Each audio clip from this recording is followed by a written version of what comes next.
bullet wound. The bullet came from Butch's gun. The bastard has shot me. Darlene must see this, see me grabbing my arm like it's about to detach, because she breaks free from Abby's grip and runs out to meet us halfway in the road, like I had done no less than 20 minutes ago to shield her and Abby from this bastard Butch Hazard's bullets. Butch Hazard is a blur. He moves across the street like a black cloud filled with lightning. Darlene is out of my hands before I can even fully grasp her. She screams. I scream. Then there's a gun to her head and tears running down her face. "Jack!" she yells. "You want to shoot me? You have to shoot both of us," Butch says to the empty street.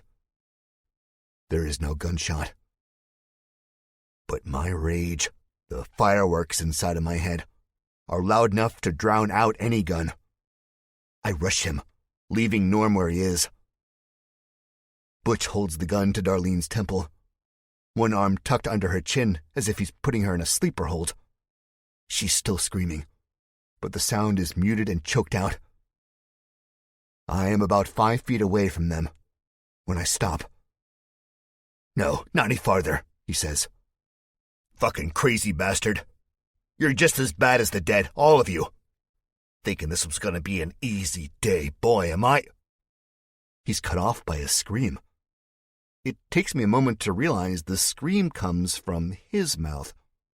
Darlene thrashes in his grip.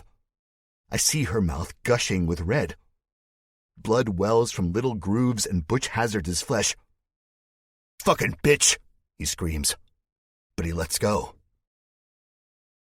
The sun is blazing, and the picture is crystal clear, Ultra HD. She has bitten him in the soft spot of skin between his index finger and his thumb on his left hand. I see it all. The pink tendons, a flash of white bone, and blood. Lots of blood. Darlene breaks free, and she's smart enough not to run toward me this time. She takes off in the direction of Abby and Herbert. Norm is hobbling in that direction, leaving a trail of red behind as he does so. "Come on, Jack," he says. "Let's get the fuck—" But the fireworks in my head don't let him finish that sentence. The way I see Butch Hazard is the way I saw Freddy and Pat Huber. The way I see the millions of zombies who roam around and threaten my family each day. I see them as bullies. I don't take shit from bullies anymore. I rush Butch Hazard. Me, a kid from the now-deceased Woodhaven, Ohio, versus some crazy war general with a chip on his shoulder and murder in his eyes. It doesn't matter. I've made up my mind. I start with a kick. It's not a powerful kick by any means, but it doesn't have to be. My booted foot clobbers his kneecap. Something snaps and crackles as Butch stumbles and falls to the concrete behind the truck's open door. The gun scatters across the road. I follow its trajectory for a moment, then look back to Butch. Inside the truck, I hear whimpering. The female soldier is on the floor between the dashboard and the seats. Her gun is for the taking, and she is too scared and distracted. I reach for it, my hands barely brushing the metal as— Big mistake. Rage has caused me to underestimate my opponent. Butch Hazard grabs my ankle and he twists. Blood from his bite wound sprays in a mist, rotates with a turn. I hear a pop. Then I'm falling and eating asphalt. I hit the ground hard enough to make me wheeze. Ribs I hurt almost a year ago from my fall off the roof of the Woodhaven Rec Center burn with pain. Butch Hazard stands over me. I don't know how he stands, but he does. His eyes bug out from his face. Bloodshot. Filled with rage and agony. A fire I've never seen in my life, nor do I want to ever see again. The pain in my arm, my shot arm, is burning something fierce. "You're gonna have to kill me," Butch shouts. I don't know if he's shouting at me. I'm hoping, praying, wishing for whoever is shooting from the buildings behind me to shoot one more time. One more damn time. But sometimes, you gotta do things on your own. You can't wait for things to fix themselves. And if I'm going to die, I'm going to die fighting. 20. Both fortunately and unfortunately, my older brother won't let me do it. Norm is on me before I can throw my last punch. He barrels into Butch Hazard. Butch is not a large man. He is just one that refuses to fall over. I pull myself up, getting ready to fight. We might both be shot. We might both be scared. And in Norm's case, a little hungover. But Butch doesn't stand a chance against the Jupiter brothers. That much I am sure. I get ready to rush at him when I see the glare of headlights. The remaining soldier is behind the wheel. The truck is coming right for us. 2 shots ring out from a distance. Dead accurate shots. If the windshield wasn't bulletproof, the woman would be missing most of her face. Everything is moving in slow motion. Darlene's cries for me are warped and watery. Norm's are not. Pain shouts of war. Butch grunts. All the while, I wonder how I got myself into this situation. Slow motion off. Fast forward on. The truck flies down the road at what seems like 1,000,000 miles per hour. I dive out of the way, leaving my brother behind. There's no time to grab him and pull him with me. Butch swings, his fist connecting meatily with Norm's face. My brother staggers, feigns a punch, then falls over. He is out cold. Butch Hazard has a mean right hook. The truck stops about 2 feet short from Norm's head. Slow motion again. I am in a dream, pumping my legs as fast as I can, but getting nowhere. Each step I get closer to Norm. He gets farther and farther away, until the truck is blocking my view. It whooshes in front of me so fast that I stumble and fall on my ass, half on the curb, half on the road. It's painful now, and I barely feel it because of the adrenaline and fear pumping through my veins, but I'll really feel it later. Fast forward. I hear the squeal of the tires, the distant snarls from the dead. Darlene behind me says my name over and over again. Jack, Jack, Jack, come on! The door slams. I see a blur of a bloody face, but it belongs to a monster. The beaming sun hits me in the eyes. This monster is not a monster. It's just a conglomeration of Butch and Norm. Butch has Norm over his shoulders. He dumps my older brother's limp body into the truck's cabin. Then they're gone, the tires squealing, rifle shots chasing after them, thumping the metal, whining off the asphalt. No slow motion this time, just me and the road. I spring up, hardly noticing the pain all over my body. My legs fire up the street, weaving in and out of dead and mutilated zombies, almost slipping in their blood and guts. But I am not fast enough. I stop, fall over, feeling my lungs burn, feeling my small dinner of peanuts and flat Coca-Cola threaten to come out of me. I look up at the taillights of the truck, see them getting smaller and smaller. I swear I see Norm's hand, his bloody hand, smear the back window, and my heart breaks. It's too late. I've failed. 21. Darlene's small hands reach under my armpits, but she is too weak to lift me off of the road. It takes all 3 of them, Herb, Abby, and Darlene. I have lost one of the last anchors of my old life. My older brother, who I grew up with, who I share my most fondest and most terrible memories with, is now gone. This is my fault. All my fault. My family is like table legs.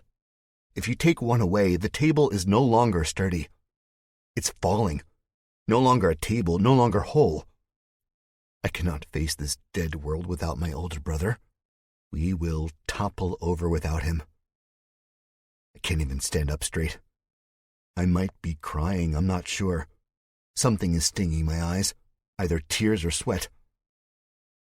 Norm, I say, feeling the lump in my throat. We gotta go, Abby says.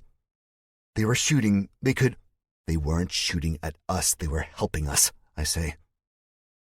My voice sounds angry to my own ears, but I'm not the best judge. They all look at me like I'm crazy, and right at this moment, I feel fucking crazy. Come on, Darlene says. No, we have to get Norm, I say. Not now, Abby says. You're hurt and not in your right mind, Jack, but we will get him back. We will. I promise. I've been shot. It's this realization, this mental acceptance that I've been shot, which brings the pain. Terrible bursts of pain. Have you ever been shot? It's worse than anything a dentist can do to you with their tray of sharp torture tools. Worse than any doctor with his colonoscopy kit. I'm sorry, kid, a voice says. It's one I recognize, but not one I'd ever think of hearing again.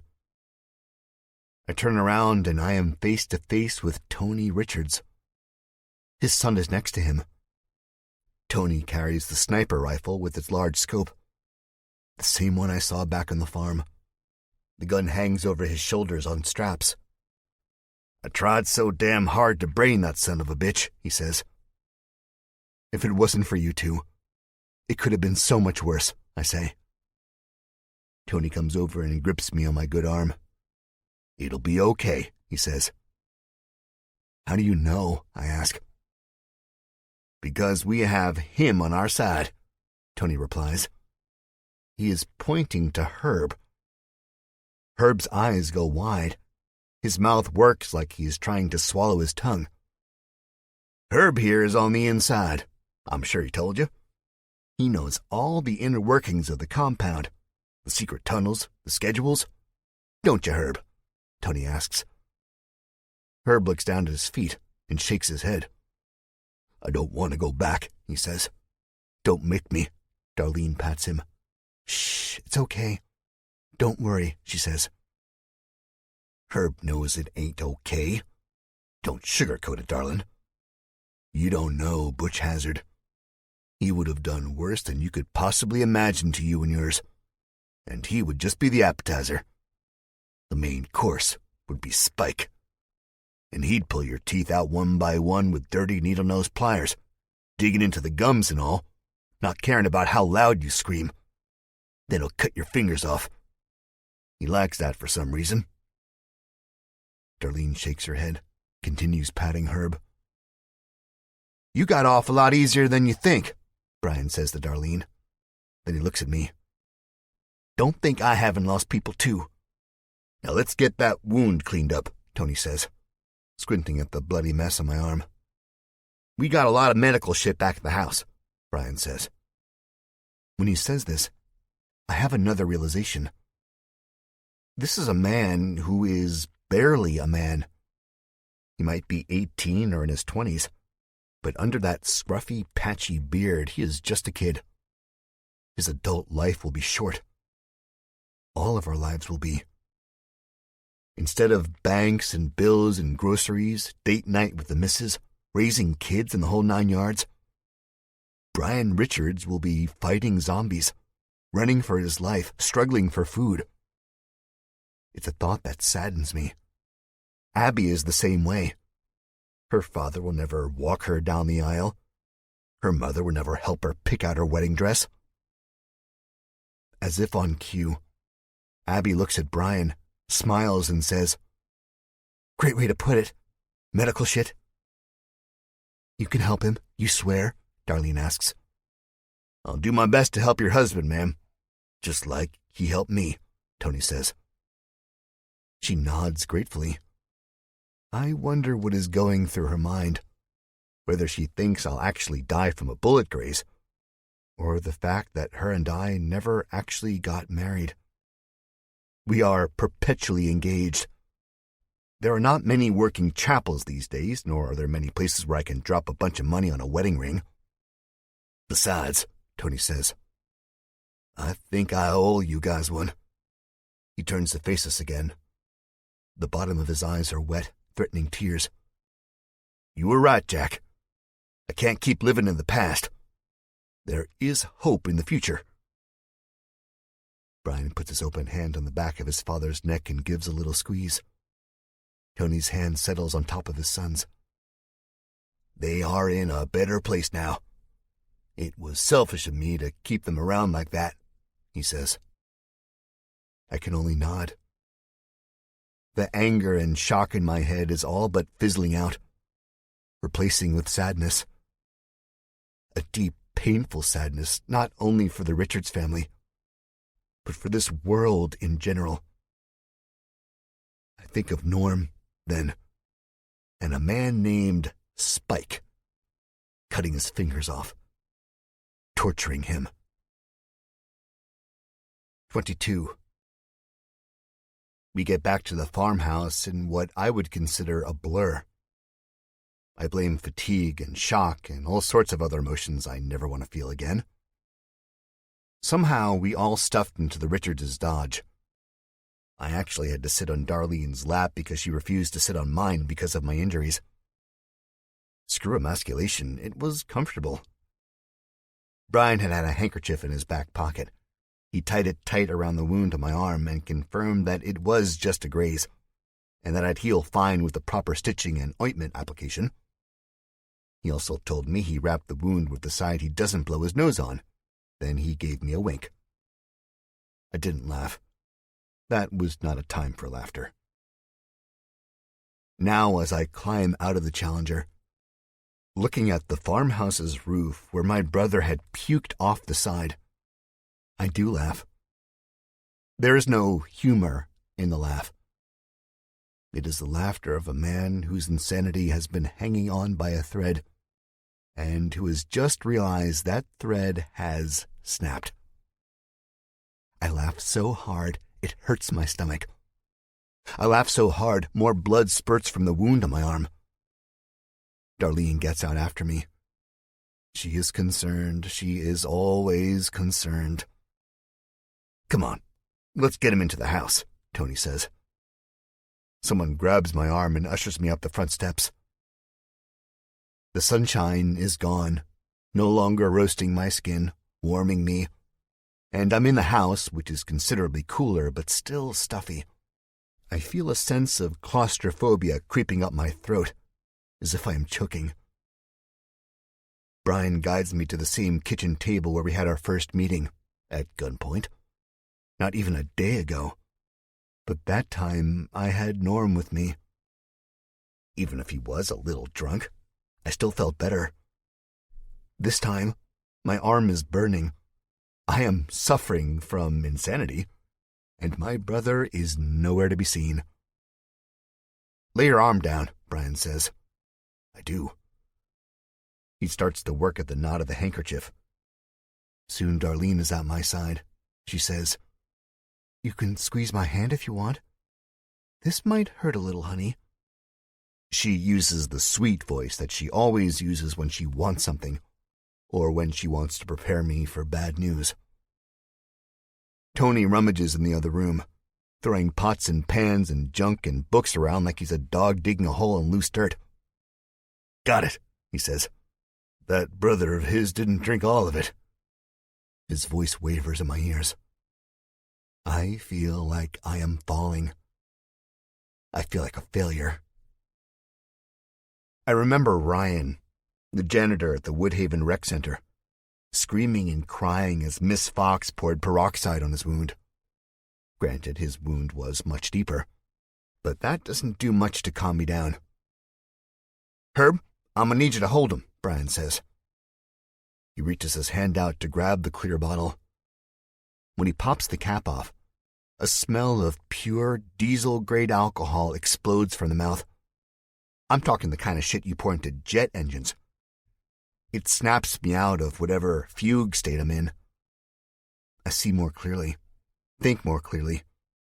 It's a miracle, really, and a bit ironic, because if I took a sip of that stuff, I'd be worse off than I was before. "Darlene," I say. She looks at me, her face bunched up. I hold out my hand. I'll take it now, I say. She smiles, and we lock hands. How cute, Tony says. Then, Herb, come on, as he points to my arm on the table. Herb is apprehensive.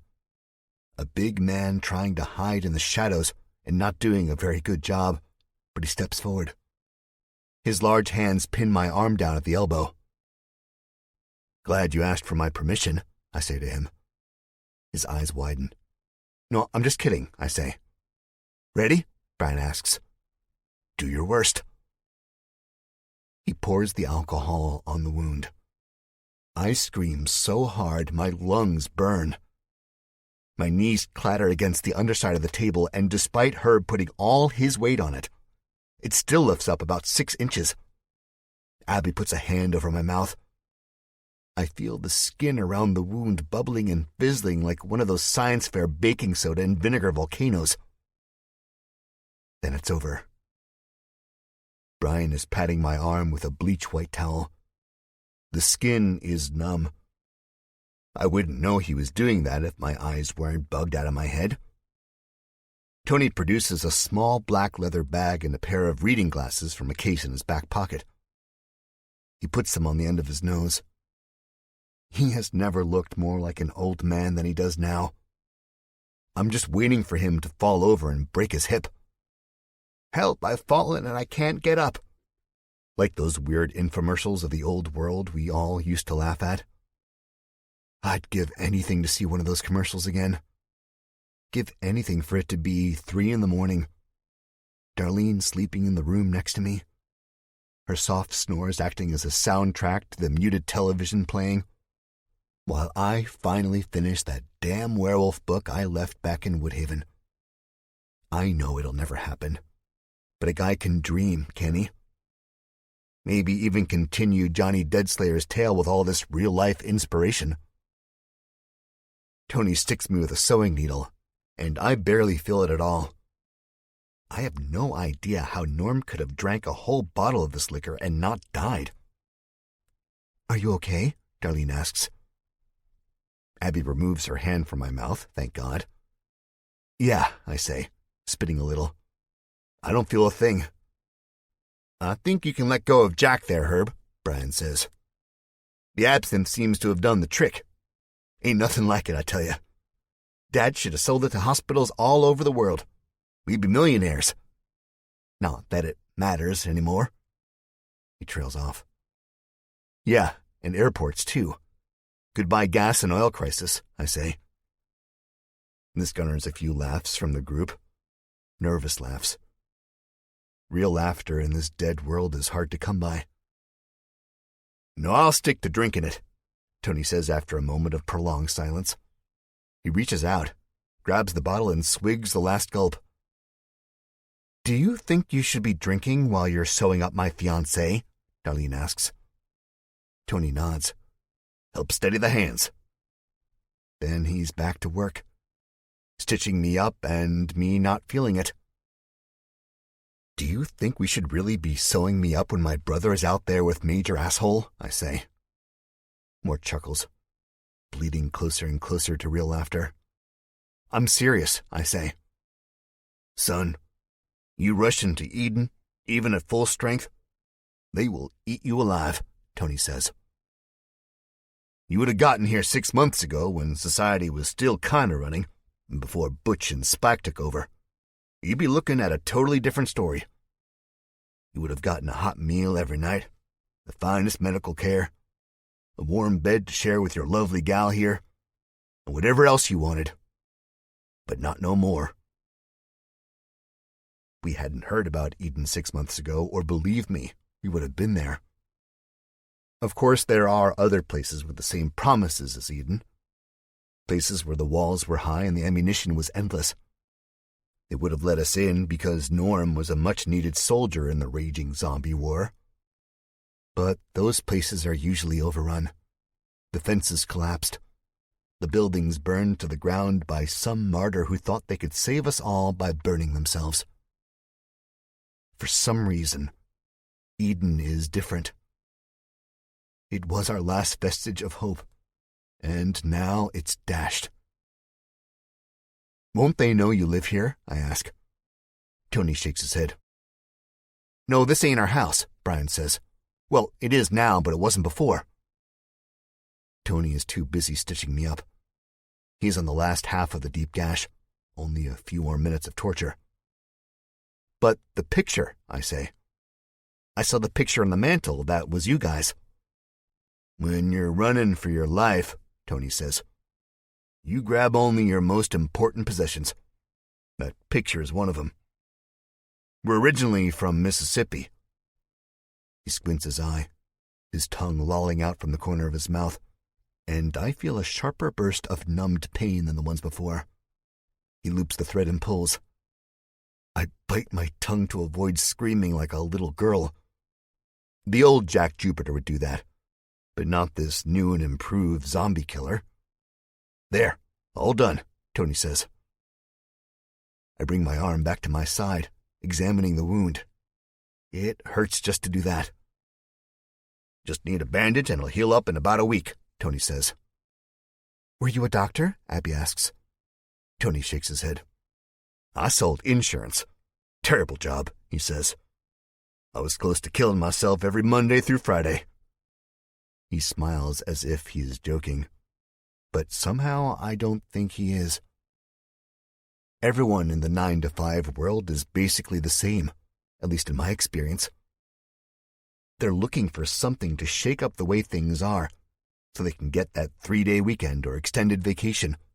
Snowstorm, power outage, plague. Well, we got it. I went to the Mississippi State, Brian says. Graphic design. Really? That's cool, Abby says. She blinks at him like a girl in love. I can already hear the wedding bells. I was going to go to Ohio State. I'd actually almost be a sophomore now if none of, well, you know.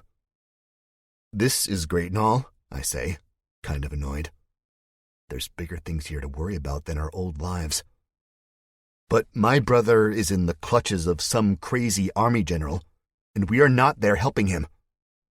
I get up from the table, the pain from my wound barking as I do so. Soldier, Tony says. Going to Eden now would be suicide, especially hurt. Then I'll go alone, I say. Darlene grabs my bicep. No, she says. I'm not going to lose you. Darlene, I have to do what I have to do. You understand, I say. Let us go with you, Jack, Abby says. But wait, just wait. Let us rest and regroup. We'll hit them harder this way. They won't see us coming, Darlene says. We'll go tomorrow. They see everything, Tony says. Brian nods, his eyes fixated on me. All of their eyes are. I just smile. I will leave them if I have to. Gone while they're sleeping. Back before they wake up with my brother in hand. The sun has started to go down, but I am still sweating. I shake, too, with pain, with anger, I don't know. It's a combination of a lot of emotions because I know my brother was there when I needed him the most back in Woodhaven. Forget all about him leaving Mother and I and joining the military. I know why he did it, and he's apologized. And he saved Darlene when I couldn't. If it wasn't for him being there that July 4th weekend, she would have been devoured by all of the people I grew up hating. So I can't leave him there. Not even for a night. They won't kill him if that's what you're worried about, Jack, Tony says. They'll want all the information out of him they can get. Spike takes things extremely personal. Herb leans away, back to the cover of the shadows he was in earlier. For a second, I think he's going to run. He doesn't. Just the mention of Spike seems to bring him to his knees. Still, I voice my opinion on that matter. I'm not waiting for them to beat him to death. I'm going in there and I'm going to kill every last one of those camouflaged bastards. My voice is like a serrated blade sawing through bone. Tony comes over to me, He puts both hands on my shoulder. There is a brief moment where I think he's going to wring my neck, maybe slap some sense into me. "Listen to me, Jack," he says, gripping me tighter. "You are not in your right mind. You've experienced a great stress. We all have. Norm will be hurt. I won't lie to you. If I saw correctly, he was already shot in the leg. But Spike won't kill him this quick. That I promise." I take a deep, steady breath to calm myself, escaping Tony's grasp as I do so. I lean up against a large cabinet that fits as perfectly as a Tetris piece into the corner of the kitchen. The fine china dishes inside jingle as I do so. Some dust drifts down from the top. My nose tickles like I'm about to sneeze, and I really don't want to cover my mouth with the burning sensation in my arm already revving up to its maximum intensity. "You're right," I say. Already planning my midnight escape. "Just give it one more night. Let's plan this out first before we go in there guns a-blazing," Tony says. I nod. That is the smart choice, the right one. Then I cross the kitchen tile into the living room where the dead TV stares at me, the waning sun going down behind it. Something moves outside. A shadow, a silhouette. Slow, lumbering movements. I part the curtains to see glowing yellow eyes. It's just the one at first. One that has strayed from its pack. One that has taken to hunting the night too early while its packmates wobble from one dead foot to the other, decomposing quicker in the scorching Floridian sun. Then I see more. Their yellow eyes glinting with dying light. Each one flicks on like street lamps in an abandoned neighborhood, as darkness grows closer. I blink, and they're gone. Maybe I do need some rest. 23.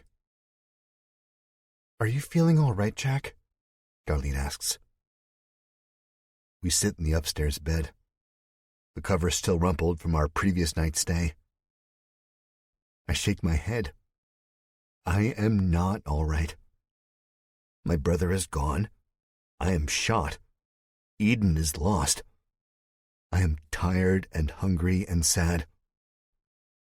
"It'll be okay," she says. Rarely does Darlene have to console me. I take a deep breath, close my eyes. "We'll get Norm back. You're just not ready to start a war," she says. "You saw that man. He held me at gunpoint, Jack. He is crazy. Worse than all the zombies." "I don't think anyone is ever ready to start a war," I say. She leans forward and kisses me in the corner of my mouth. "You're right," she says. "I hate the constant violence. I hate having to be scared all the time." Her eyes gleam with tears, but she won't let them fall. I see that in her face. She wants to be the strong one here. She wants to be the rock. "I don't want to die. I don't want you to die." "Me either," I say, meaning it. "We should get to sleep," she says. Sleep. That's all we do in bed. So far, since the dead rose, there's not been many times or places to do what engaged couples usually do. In the last few months, I can count how many times we made love undisturbed on one hand. Abby or Norm somehow always interrupted us. Zombies, too. Zombies more than anything. I've come to think of the act as a bad omen. I lean forward, the wound prickling with a dull sort of pain, and I kiss her full on the mouth. The act is enough to get my blood pumping faster, but I refrain. A creak outside of the door causes me to turn away from my fiancé's beautiful eyes. Through the cracked door, I see a large, hunched figure. It's Herb. "Herb," I say. He stomps. In a small voice, much too small for a man as big as he is, he says, Yeah.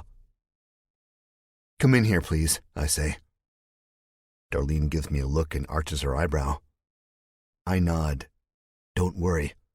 It's the kind of mental telepathy only soulmates can have. Oh, okay, Herb says. I pat the end of the bed. What makes you so special? I ask him. He shrugs. Nothing, he says. I smile, try to ease the tension. Come on, Herb. Don't be bashful, I say. He's a super genius, Darlene says. Herb shies away as if he's blushing. No, I'm not a super genius. I'm just a man. Then why does Butch want you back? I ask. I'm not really supposed to say, he says. He swallows hard enough for me to hear the gulp. Herb, I'm not the police. I'm not going to arrest you or anything like that. I know, he says. I'm just not proud of it. Darlene smiles. She pats Herb. We've all done things we're not proud of, she says. Especially now. It's life. But we get through it, accept the responsibility, and move on. That's exactly what you are doing, isn't it, Herb? You didn't like what they were trying to make you do, so you left. You moved on. Herb smiles. One of those smiles a man cracks in the fresh sunlight of a new day, the darkness behind him. Yeah, I guess you're right, he says. You don't have to tell if you don't want to, Darlene says. It's totally up to you. But we think you could help us prepare for what we are going to face in the next couple of days. As much as I'd like for my fiancé to stay in bed and get rest, he won't. She smiles at me and leans closer to Herb. In a loud whisper, she says, He's a stubborn little mule. Herb bursts out in laughter. It's really not that funny, but I find myself laughing with him. The world has been devoid of real laughter for too long. All those times I should have laughed but have been too depressed have been bubbling inside of me, and now they're boiling over. I can't help it. Darlene laughs too. The laughter eventually fades. Abby and the Richards below us must think we're batshit crazy. Herb wipes his eyes. Okay, he says in a more serious tone. I ain't super smart in all aspects of life.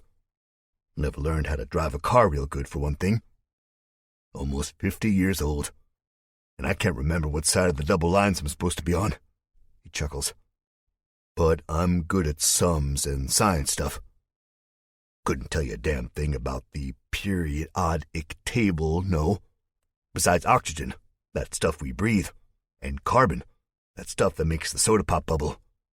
But I can figure out how to make things mix together good to make medicines and potions. Like the witches in those scary movies my Aunt Maggie used to take me to when I was a kid. That was September 18th, 1977. Last time I saw Auntie Maggie alive. It was a Sunday. She took care of me and Phil when my mama died. She died the year after on August 2nd, 1978. That would have been...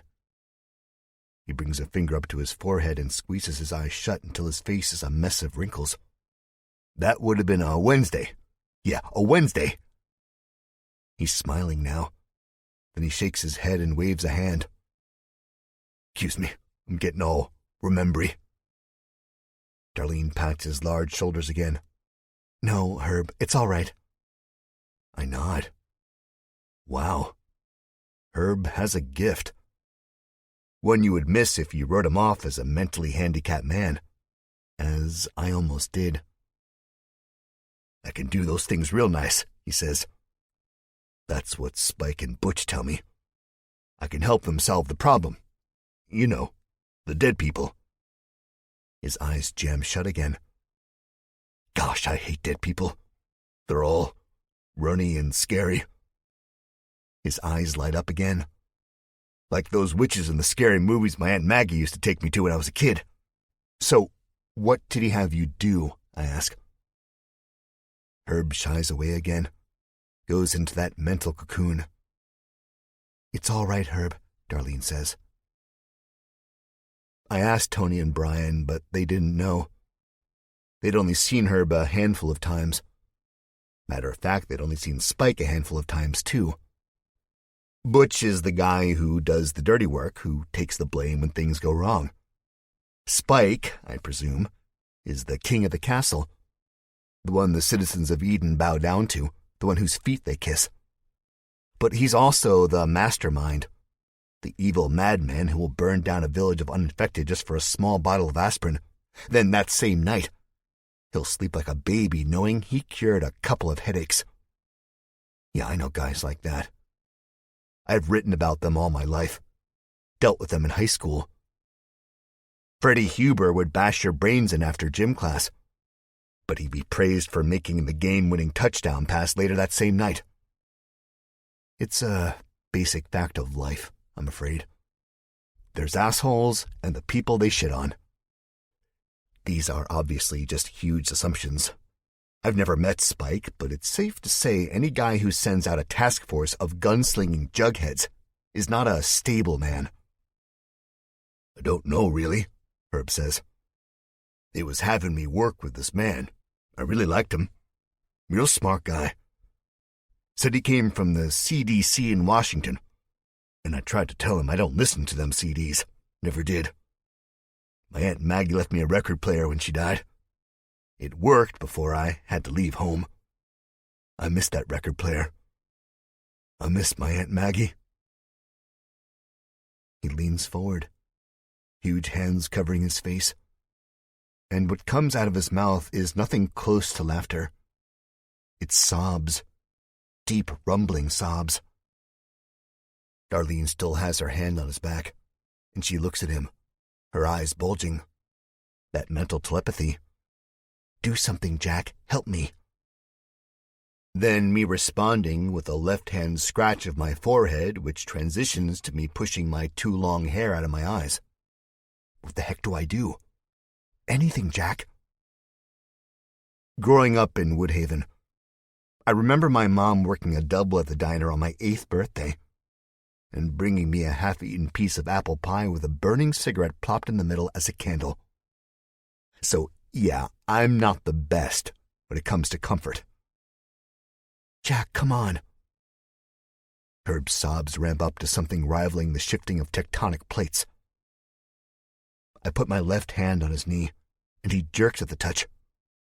It's all right, Herb, I say. Let it out? I'm looking at Darlene, and she rolls her eyes. The motherly instincts come out. I would say all women are gifted with these instincts. But then I'll think of my own mother and know that's not true. Darlene wraps her arms around Herb. His sobs subside for the moment. It's so funny seeing my small fiancé up next to him, but it is also sweet. Now I act on instinct and I join the hug. Herb's sobs stop. He pats me on the back with those big mitts, rattling my bones. They wanted me to cut one of the dead guy's heads open. They wanted me to cut his brain up, Herb says. Why, Herb? He rubs his eyes. I don't know. His voice is deep and commanding. No mental telepathy here. It's obvious enough that I'm another few words away from poking the bear. Because Spike is crazy, Tony Richards says from the doorway. It startles me. He's crazy, yeah, Darlene says, eyeing Tony. We already know that. Everyone in this world is crazy, I say. It's a sentiment I defend with my last dying breath. Not the kind of crazy I'll think he is, Tony says. He's crazier than that. Well, putting Butch Hazard in charge of your security is pretty damn crazy, then kidnapping my brother is also pretty damn crazy. He wants to control an army, Tony says. Hope someone breaks it to him before he gets too far ahead of himself, but there's not enough people left on the face of the earth for an honest-to-God army. Tony chuckles and shakes his head. You don't get it, do you? I tilt my head. No? I say it more like a question. Not an army of living people, but an army of the dead. 24. You've got to be kidding me, I say, shaking my head. That is crazy. No, I ain't, Tony says. Ask Brian. Hell, ask Herb here if he's up to talking about it. Herb shifts farther away from Tony at the sound of his name. Butch is crazy, but Spike is crazier. Someone creaks up the steps. In my fuzz-brained state, I picture the golden-eyed monsters I thought I saw outside. A voice drifts towards us. It's Brian. So crazy that he needs to be put down. When Dad was shooting at him, we was so close. He uses his thumb and index finger to showcase just how close. Then he snarls, reminding me of a rabid dog, thin, mangy, and hungry for a kill. But Butch Hazard deserves worse than a bullet to the brain. I want to make him suffer like he made me suffer. Herb starts sobbing again. Poor Tammy. Blubbering. I heard about her. More blubbers. She died on a Monday. I always hated Mondays. Tony bows his head. Yeah. Poor Tammy. I'm sorry. I don't mean to pry, I begin. I definitely am.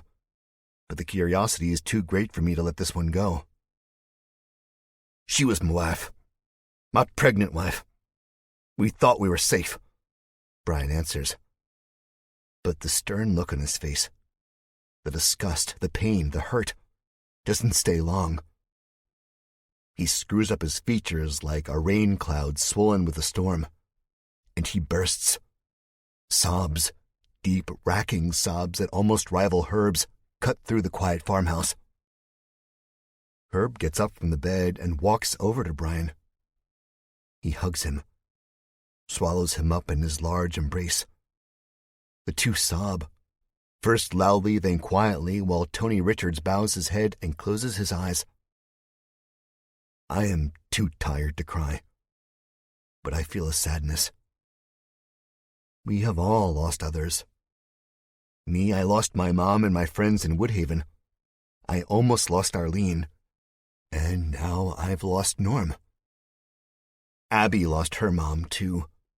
Worse, she had to kill her own zombified version of her mom. She's talked of other family, long-distance relatives she's met once or twice in life, but she speaks of them like strangers. The point is, we all lost people. But we are still here, and I don't know if that is a gift or a curse sometimes. Once the crying subsides, Brian begins to talk. I met Tammy 3 days after we arrived at Eden. By that time, it still had some of its grace left. Green grass in front of the lawns, flower beds. Mom loved the flower beds. And a sense of security we couldn't find nowhere else. It smelled normal, alive. We were all given jobs. Stupid folk labor, really. I was one of Eden's landscapers. Tammy would sit out on her assigned shelter's porch, a sun hat on her head, always wearing a frilly low-cut dress. I don't throw pansy terms around like love at first sight often, but that's exactly what it was. He sighs and looks out the window into the sunlight's last fading rays. Yeah, Tammy's house was my favorite to escape. I'd do my best work over there, and always take way longer than I needed to. Then it got to be that once a week wasn't enough to see her. I'd sneak out past the compound's mandated curfew, crawl into her bedroom window. She lived with a cousin. That was all of her family that survived. It wasn't physical at first. We'd talk and laugh and tell stories of the lives we only lived a few months before. But the way we told them made it seem like they were forever ago. Then it got physical, and she got pregnant. I wasn't worried, bringing up a baby in a shitty world like this one. I was ready for it. With Tammy by my side, I could do anything. Darlene looks at me and smiles. I smile back. But sometimes the timing ain't right, Brian continues. Spike pulled a Hitler among the local government of Eden. He says this while making air quotes with both hands. And imagine if Hitler never lost World War II. That's what Eden was. No more lawn mowing. Now you're in the yard breaking rocks with a pickaxe, helping build them walls with tools you ain't never heard of. The women and men were separated, but... He chokes up again. We are all watching him with dark eyes. He is the center of attention. The electricity is off, but he is in the burning spotlight. But then Spike wanted more. He wanted to find out why these people came back after they died, and how he could use that for his advantage. People were selected for experiments. What? Experiments? Darlene has her hand over her open mouth, her brow wrinkling. It's the look she used to get whenever an animal died on screen in a movie or TV show, or when one of her romance books deviated from the happily ever after trope.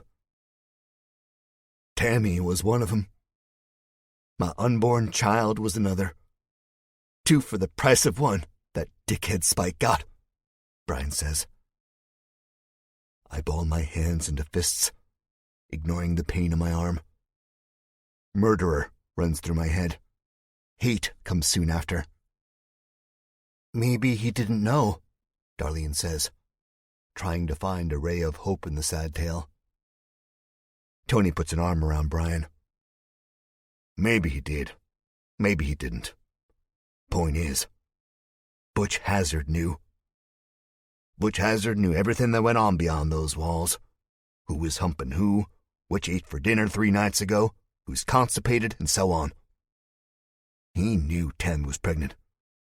She hadn't started to show yet, but the doctors in town had already put her on them vitamins for the baby. Prenatal vitamins, Darlene says. Right, Tony says, nodding. Prenatal. Butch Hazard ripped her from my arms. He pointed a gun in my face, pistol whipped me, knocked me out cold, Brian says.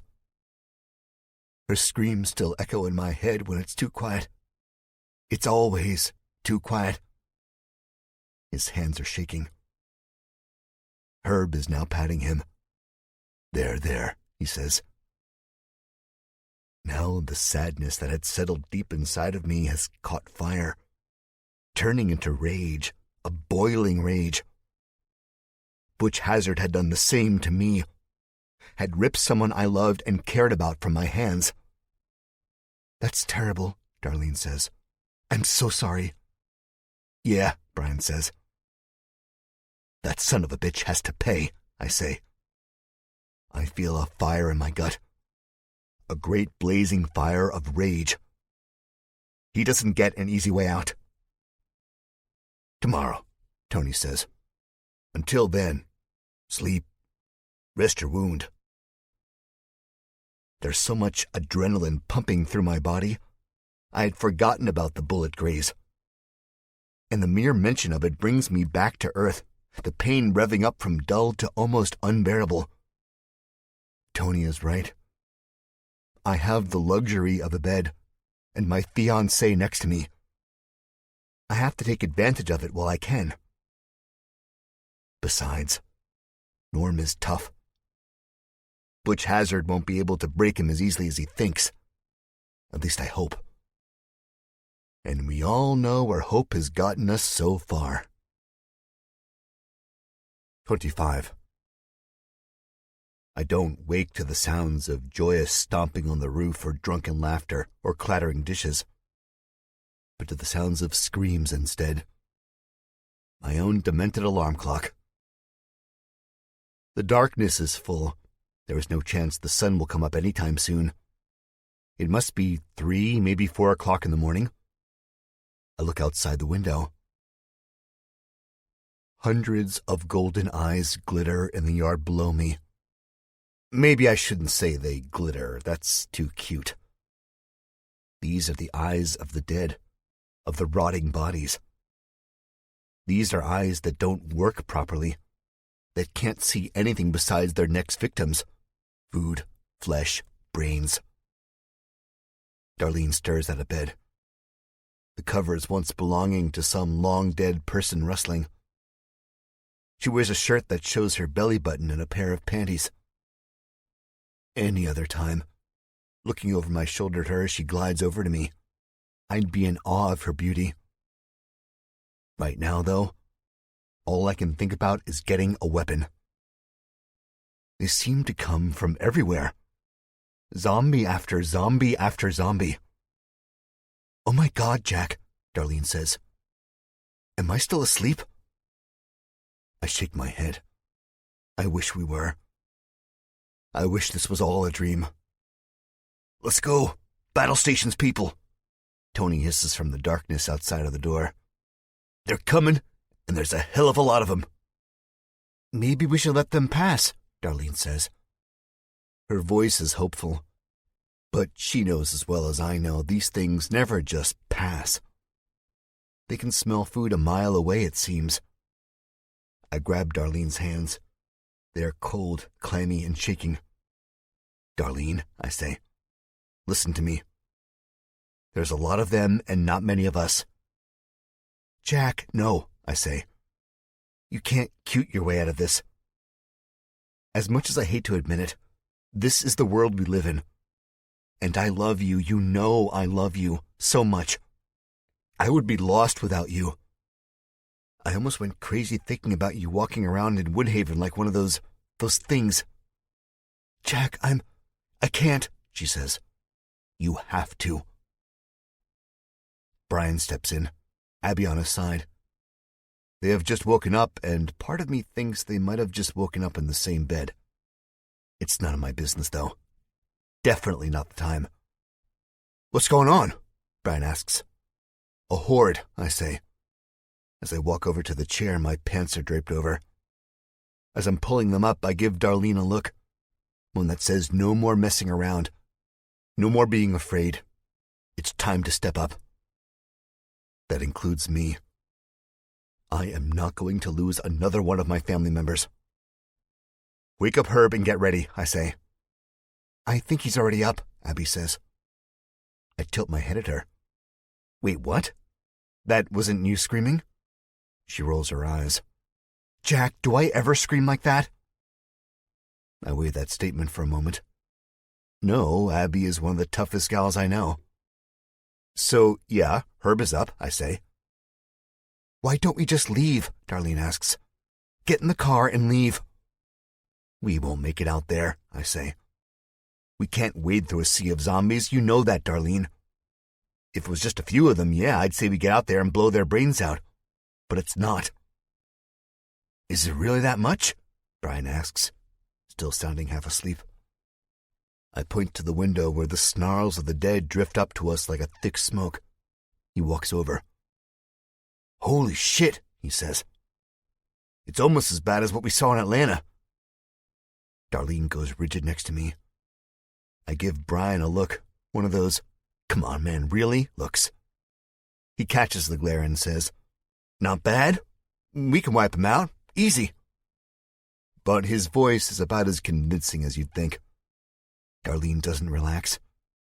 I shepherd her out of the room and into the hallway. Tony has his silenced pistol in hand, and his sniper rifle draped over his back at the foot of the stairs. He is not surprised to see us. His eyes are distant. He is already focused on the impending battle. I have Norm's Magnum, and Abby has the Midnight Special. Darlene has the Glock, though she will only use it if she absolutely has to. I wish we had something better. An AR-15, maybe. Oh well. I fought with worse. Tony glances at Darlene coming down the steps with the Glock. "Careful with that thing," he says. She looks back at him with a face that says, "Really, man?" It's a pure look of disgust. The same look she gave a carny in charge of the milk bottle game at the Cook County Fair after he mocked her. "You throw like a girl." It was before she clobbered him in the bridge of the nose with a fastball that would have made Roger Clemens envious. She is a very capable woman, if she puts the fear to the back of her mind. "I know how to shoot a gun," she says. "I'm not stupid." "Good," Tony says. Abby, Brian, and Herb come down the steps after her. Herb is saying something to himself over and over again. A silent prayer, I think. Creaking from behind the front door shuts him up, shuts us all up. We hardly even breathe. Boy, it never gets old, does it? No matter how many times I hear those terrible death rattles, the sounds of lungs no longer taking in air, of the oxygen sitting in their throats, I will never get used to it. "Start barricading," Tony says. Abby and I exchange a glance. The darkness is almost total, and we can barely see the whites of her eyes, let alone the guns in our hands. But we both know barricading is a fool's game. We both know this from experience. You can't keep the zombies out. The most you can do is fight or give up. And we damn sure aren't giving up. Tony tiptoes around the corner into the living room, Brian at his heel. They make way too much noise as they try to drag something out. I know this because the creaking increases from outside, as if the zombie out there, ahead of all of its friends, is rocking back and forth in excitement. An excited puppy trying to find a way into the overflowing garbage can. "They ain't gonna get in, are they?" Herb asks me. "No," I say. "We won't let them in. We won't let them hurt you." But if I really believed that, I wouldn't be shaking. "Promise?" he asks. "Yes, pinky promise." Herb smiles as his massive pinky engulfs mine. "Now go hide," I say, then turn and grab Darlene. "You ready?" I ask her. She doesn't answer immediately. There's a long pause while more snarls creep through the cracks in the door. "Yes," she says. "But only because you got some rest. And because it gets us closer to Norm." I smile at that. Family is family. I don't have to ask Abby if she's ready. She's already holding her gun, arms tensed, body in battle-ready position. She, like me, is a zombie-slaying professional. We know what is to come. We know no barricade or walls can separate us from the dead. With her behind us, chattering, sticking to the shadows, we move forward toward Brian and Tony. I am in the lead, Darlene behind me, and Abby behind her. Almost how we were in Woodhaven as I led them out of the inferno and into Norm's Jeep. But this is somehow different. I get a bad feeling about this. Like somehow this is just the beginning of the storm, not the end of it like it was back in my old hometown. The two get a barricade up fast. They've not only stacked the couches, but they've also stacked a love seat, a recliner. Tony is working on covering the windows as the glass breaks. It comes from the recreation room. There is a large pool table in the middle, the green felt covered in dust and cobwebs. Pool sticks line the wood-paneled walls, and mounted on these walls are the victims of Hunter's game. Deers and bears and some fish. The window that is broken is one of two long panes of glass. Green curtains bunched up on either side.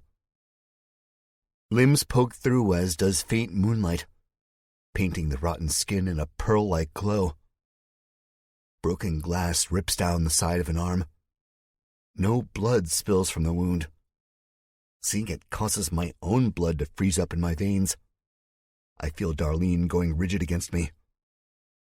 Whatever blood is in these zombies has since been boiled out of them by the scorching Floridian sunshine. I see a gleam of white bone. Then I see a face. Long matted hair frames this face. One eye glows bright yellow. The other is dimmer, almost cataract. I will never get used to seeing this. I will never fully get rid of the fear that comes with staring down a zombie, one that is especially close and ready to eat you. So I aim the magnum straight ahead and squeeze the trigger. That helps a little. 26. The zombie's face explodes in a mess of pink and gray brains. The flash from the muzzle lights this up in excruciating horror. The fear is back. Everything I've ever seen in a horror movie or imagined while reading or writing a book goes out the window. This is real. This is terrifying. Once the shot's echo fades in my head, I hear the faint shrieks and squeals from Darlene. Steady, I tell her. Steady. But not even my voice is steady. A deaf person could hear that. At this same time, the couch and love seat start to shift. There's more on the front porch now. I know from experience, they can push a door open with enough force. It's only a matter of time. Other side, I shout to Brian. Window's too far up, he says over the snarls. They won't be able to. Brian, listen to him, Abby says. If there's enough, they'll find a way in, I say. I don't say that we have to find a way out. 2 more make their way in through the window, and 2 more shots sound, one from me and one from Abby. When I turn to her, my ears ringing, she is still looking at Brian, the gun raised in her hand. Brian, go, I yell, before more get in. Tony has his back to the barricade on the front door.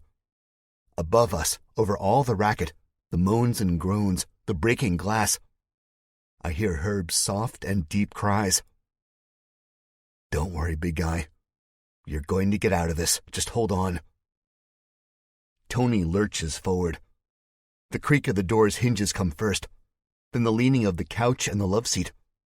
The door is locked, but I see the wood swell outward. The wood starts to splinter. Each crack brings a gasp up from Darlene's throat and a skitter in my heartbeat. As I aim down the magnum, seeing the sight jitter and sync with my shaking hands, I wonder if it's my fate knocking on the front door. 27. Darlene looks to me, her big puppy dog eyes, now even bigger on her gaunt face. They all look to me. I am their leader, and they want to know what we should do. The door is broken open now, and from the wound spills the dead. The moon seems brighter. The room has grown hotter. I smell earth and decay and rain in the air.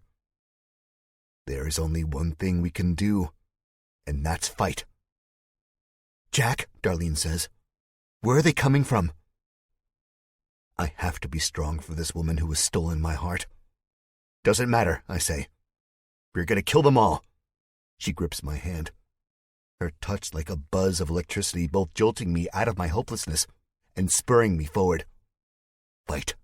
We have to fight. Tony, out of the way, I shout.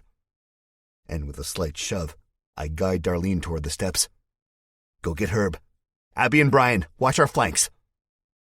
Abby and Brian scurry across the hallway. Abby pauses and her gun cracks. I don't see the zombie she shot, but I hear its lifeless corpse thumping the carpet. Darlene stands on the steps to the second floor, looking at me differently than before, with a look of admiration, of pride. I smile the slightest bit, an alien emotion in a time like this, but one I can't help but portraying. Go get Herb, Darlene. We're getting out of here. She nods, turns, and runs up the stairs. She's right. Never seen so many out here. Something's off, Tony says. Damn right. It's been off for half a year. Tony has his pistol, and he's not hesitant about pulling the trigger. My own weapon shudders in my hands. I feel the power surging through my body. One zombie's head explodes, then another, and another. With our combined shooting, the door completely blows off. The shots stop, and vibration runs through my hands and forearms. My own wound burns, but I hardly notice it over the adrenaline pumping through my body. The little bit of sleep I got definitely helps. Behind us, Abby's gun blasts in intermittent bursts. Brian's does too. There is a pile of dead zombies laying over the couch, which is also riddled with holes. Stuffing floats in the air like summer snow. I smell death. Not even the smell of gunpowder can drown that out. There is dark blood splashed on the walls of the earth and mud-colored wallpaper. A trail of guts and brains on the ceiling. Drops swelling, then falling. A pool of red grows larger and larger by the second. Not even the hallway runner could absorb all of it. Inside of my head, I hear this terrible ee noise that I don't think will leave me for an hour, hell, maybe even a day. My eardrums were not ready for tonight. Tony says something to me, but his voice is distant and swimmy. I read his lips, basically, and my brain fills in the rest with a cheap imitation of his gruff voice. "The path is cleared. Let's get the fuck out of here," he is saying. I nod. "Darlene, come on," I shout. Or at least I think I shout. Right now, the feeling I'm stuck with is having earbuds in with the volume all the way up while trying to carry on a normal conversation.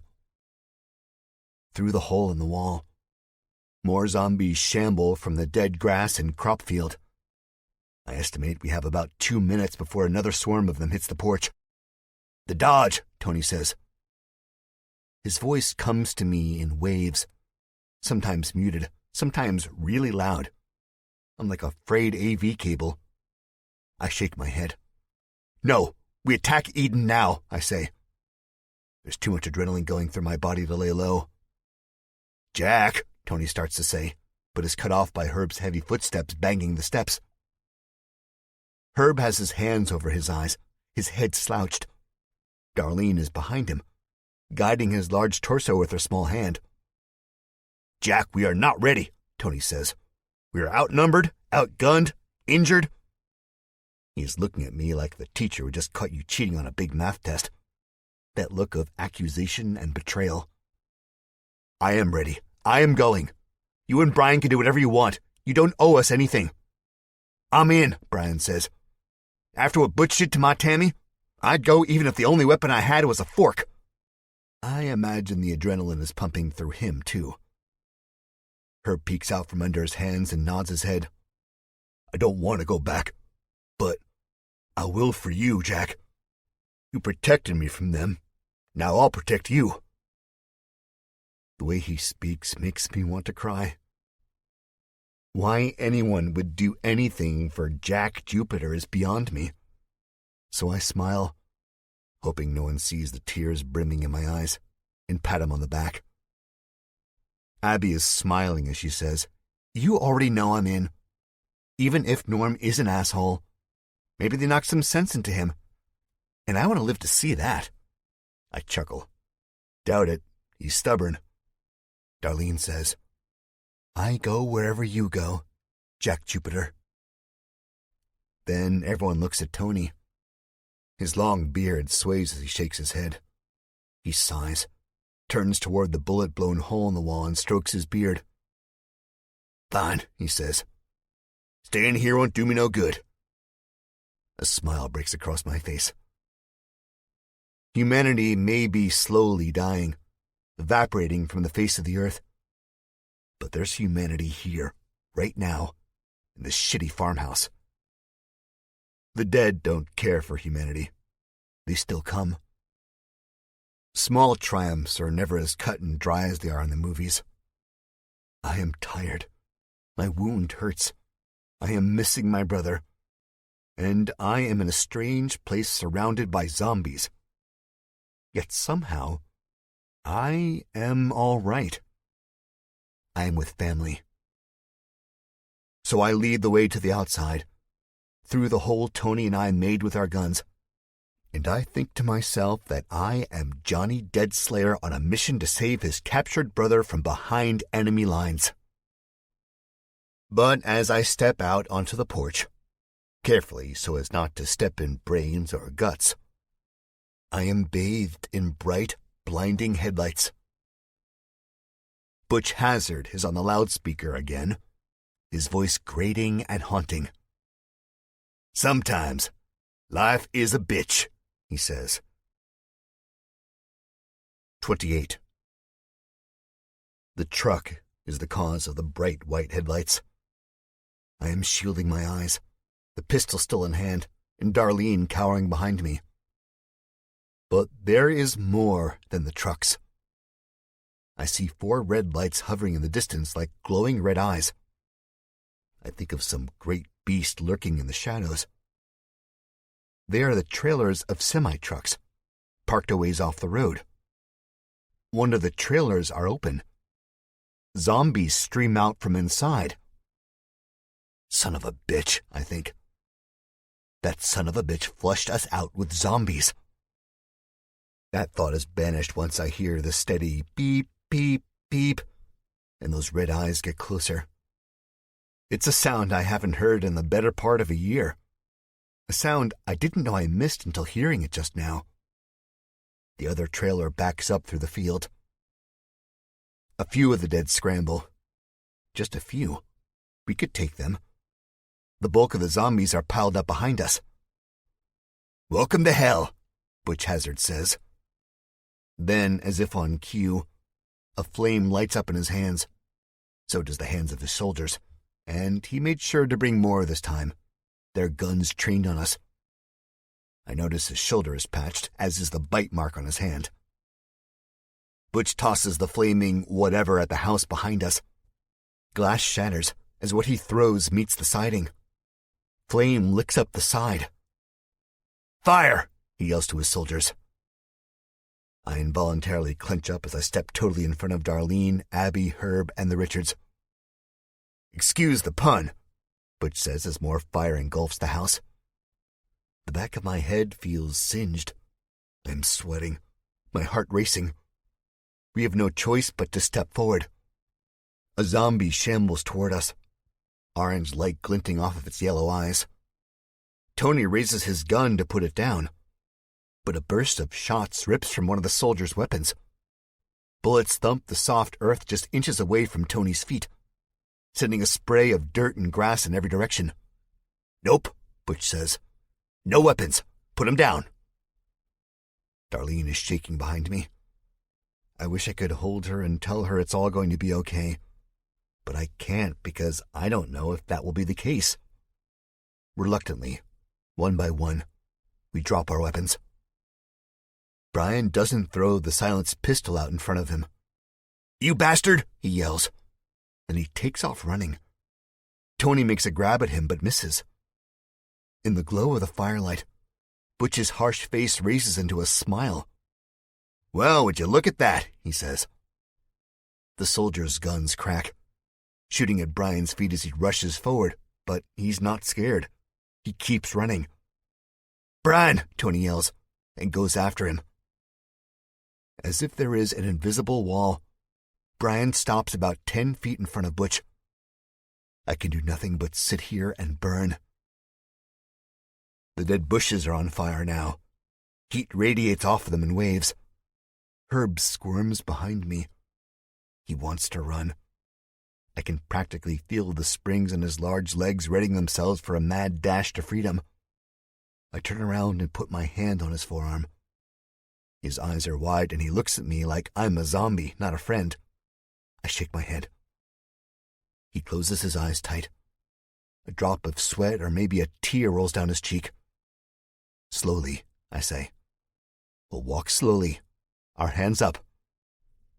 I feel like I'm being forced to walk the plank on some pirate ship. The fall below is the field in front of me, otherwise known as death.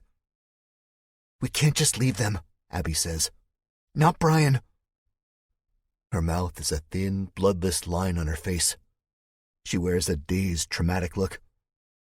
"I know," I say.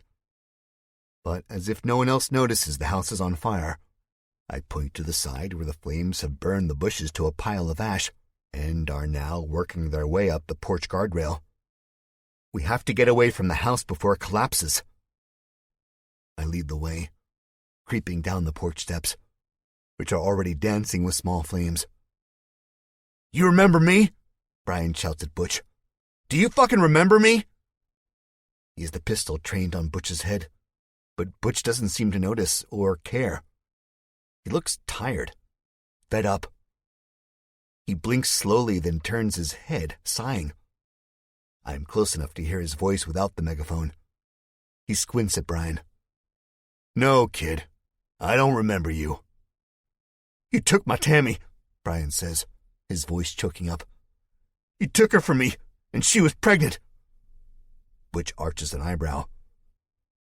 Tony is on Brian's side. He grabs his arm, tries to pull him away from the truck with its blinding lights and army of assault rifle-toting soldiers. Brian, he says, let's... Ring any bells, soldiers? Butch asks, leaning backward. A mustached man, wearing the familiar camouflaged outfit as the ones in Sharon, answers. Yeah, boss, the man answers. The blonde, remember? The doc said the kid would have made it. Oh, yeah, Butch says. He starts laughing. Great belly-shaking laughs. The kind of laughs you'd hear Santa Claus belting out on Christmas. Except Butch isn't an old and jolly fat man. He's a stern-faced killer. The laughter escaping his throat is about as alien as Darlene with a gun. Yeah, I remember her. She was a pretty young thing. If she wasn't pregnant, I might have kept her for myself. Brian lunges, but now Tony has both hands on him, holding him back. Where we are standing, we see this perfectly. For Abby, maybe too perfectly. She lunges too, but I grab her before she can do anything stupid. The center of attention might be on Butch Hazard and Brian, but the soldiers aren't dumb. Half of them have their weapons trained on us. Where the large semi-trucks are, there's more soldiers, their guns raised. You've all been summoned to Eden, Butch says, so cool it, kid. Drop the gun and quit being an idiot. Fuck Eden, I shout. If I'm going to die, it's going to be on my own terms. Yeah, fuck Eden, Brian echoes. Butch laughs, looking at me. Just like your brother, he says. You know, he's still alive. Barely. He held tough for a while before he gave this place up. Only lost a few teeth. Maybe has a ruptured spleen. I don't know, really. We don't let the doctor utilize his talents on garbage. It's like a stab straight to my heart. I suspected torture, but I had no confirmation. My body starts to shake. I'm a rocket on the launch pad. The fire is burning through me. I swear to God, if you hurt... I begin, but Brian cuts me off. This ain't about them, he says, making a move at Butch, breaking free from his father's grip. But Butch is there. He wraps both hands around Brian's neck, and both of their faces start to turn red. Butch Hazard is a man of war. He's planned this out. No doubt Norm had given him all the details in order to spare his fingers. I don't blame my older brother for this either. I would have cracked much earlier than he did. Thinking of Norm all bloodied and begging for mercy causes me to grit my teeth. That was my wife, Brian says. I can barely hear him. Not anymore, kid. She's in one of those dead bastards' rotten intestinal tracts now. Brian bucks, kicking his legs out, beating at Butch's hands. No luck. Butch just smiles, but his eyes are harsh. Black onyx set in an aging face. His left hand goes to the knife on his belt, and he pulls it free. I think he's going to cut Brian's throat right here on the spot. But he doesn't. He lets go of Brian, the gun dropping from his hand.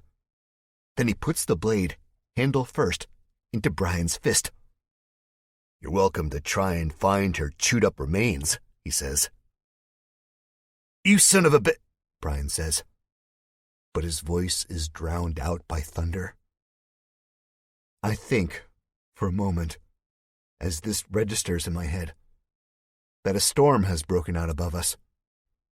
I remember smelling rain, and the clouds seemed heavy, ready to burst. But lightning does not come from eye level. It comes from above, And this lightning did not come from high in the sky. It came from Butch Hazard's Desert Eagle. He moved so fast I barely saw him. I do see the rain, though. Not water, but blood. A thick curtain of it suspended in animation. Heavy, red, terrifying. My head hums with the shot. The zombies' strained groans and cries for food are amplified, yet some of them seem muffled. In the burst of light, I see smiles on the faces of the soldiers. People who signed up to see exactly this. Behind me, Abby screams. I can't believe this. Any of it. Then, as if on cue, Brian spins around. I don't know if it is because of the force of the bullet or because this is God's cruel way of proving to me that what I hear and see is real. But Brian looks at me with one good eye. His other eye is missing, gone, nothing but a grisly black void. A river of blood flows from a fist-sized hole in his forehead. Despite all of this, Brian looks calm, as if none of this has happened at all. As if I cannot see his exposed brains, pulsing pink in the dying moonlight. Tony cries out, reaches for his son who is falling over. This plays out in front of me in slow motion, as moments of tragedy often do. I want to reach for him. I want to grab Brian and stop him from hitting the dirt. Because once he hits the dirt, then it's all but final. I can't move. And Brian hits the dirt. Butch laughs. And like an old Western black hat, he brings the gun up to his mouth and blows the smoke away. Brian is dead. 29. Don't look so sad, guys, Butch says. Now he can go see his wife in hell. She was a dead fuck anyway. He laughs again. My vision is blacking out. The veins in my eyes feel like they are bulging. It's taking everything inside of me not to run over and try to kill this bastard. Tony holds Brian in his arms.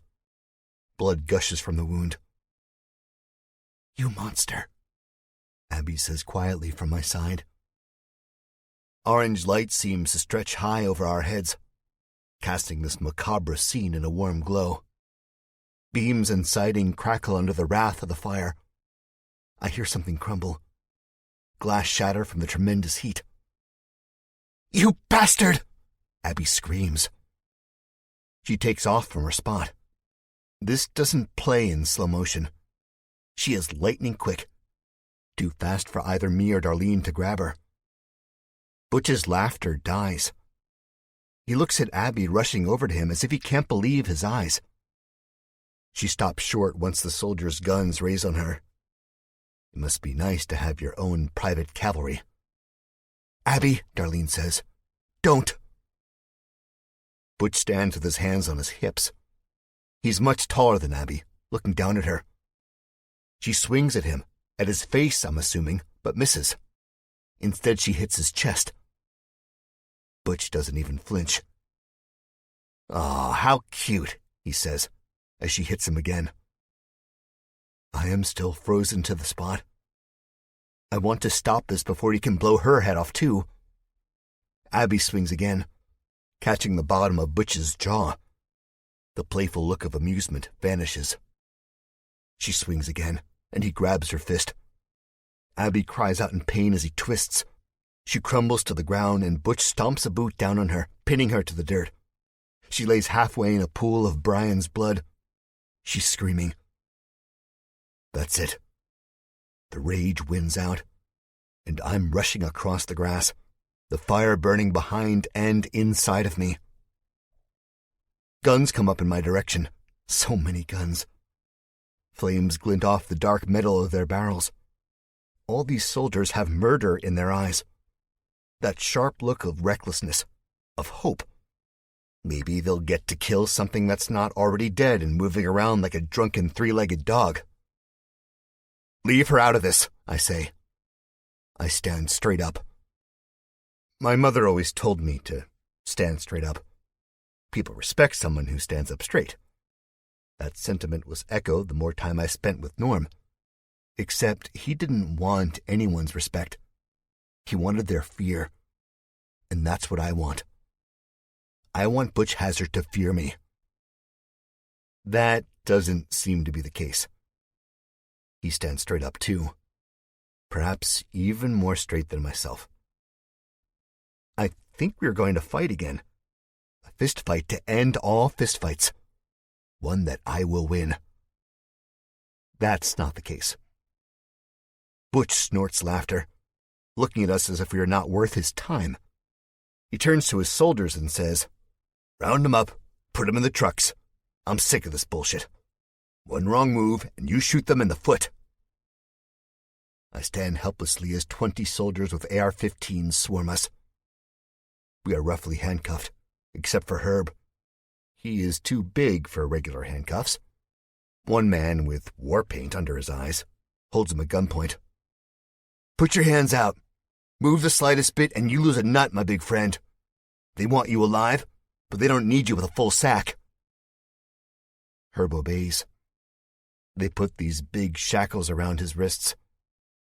A chain dangles from his wrist cuffs, and I realize, because the firelight glints off the rest of the silver, there are 2 other unoccupied cuffs for his ankles. They clasp those around him too, and he looks like Florida's biggest escaped convict. The whole time he sniffles and tries to hold down his sobs with not much luck. Seeing him like that breaks my heart. Then, out of the corner of my eye, I see the female soldier picking Darlene up. "Don't you fucking hurt her," I say, my heart breaking even more. Something rushes up on my other side. There's a crack, a vibration through my cheekbone, and I realize it's a fist. Butch Hazard's fist. I stumble and fall over on my knees. "You're talking to my troops, Jack." He hunches down to look into my eyes. "I won't hold back next punch. If she wants to hurt your girl, she will." Then he's back up, ripping me up with him, spinning his finger in the air as if making a tornado. The back half of the house collapses, leaving the living room area with its blackened chimney jutting up like a dead finger. The siding has since curled off, the porch nothing but soot. I hear the splat of a zombie being crushed under the weight of the fallen walls. Sparks shoot up into the air. I am reminded of Woodhaven. Then, with a jerk, I am pulled away from the zombies and the ruined farmhouse. Darlene is too. We look at each other. Both of our faces are bloodied, me more so. Somehow, through all the blood and pain and unknown, I smile at her. She smiles back. Right now, I am not Johnny Deadslayer. 30. We are herded to the semi-trucks like cattle. If I slow down the slightest bit, I get a boot in the ass. It is not a long walk, but the pain throughout my body makes it feel like one. I am in the lead, Herb is last, and he is flanked by 2 soldiers, as well as led by 2 others. The air tastes smoky. My lungs convulse as if I am about to cough, but I know coughing will only make the pain worse, so I don't. As we approach the semi-trucks, the sounds from within them get louder, while the sounds of the destruction and chaos are forced to the back of my mind.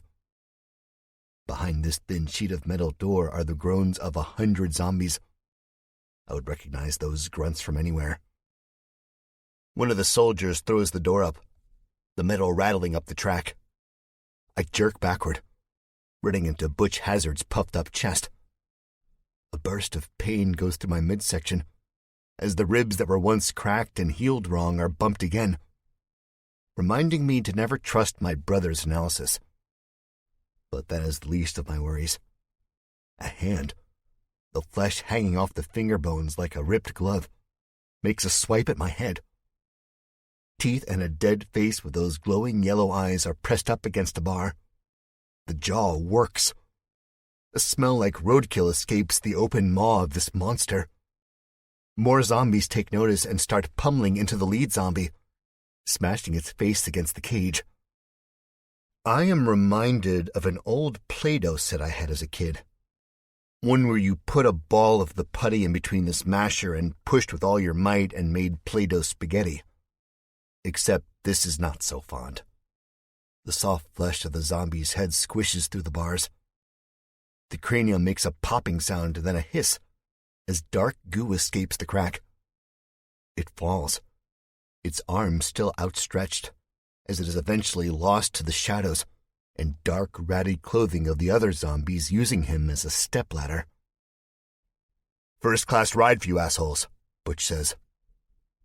Then his gun presses into my back and I'm forced to crawl up the few steps that lead into the semi's trailer.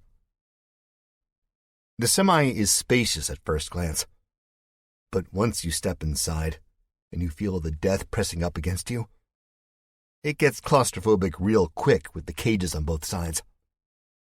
I walk down the aisle between them. It's wide enough for two men to stand side by side, but that would be pushing it.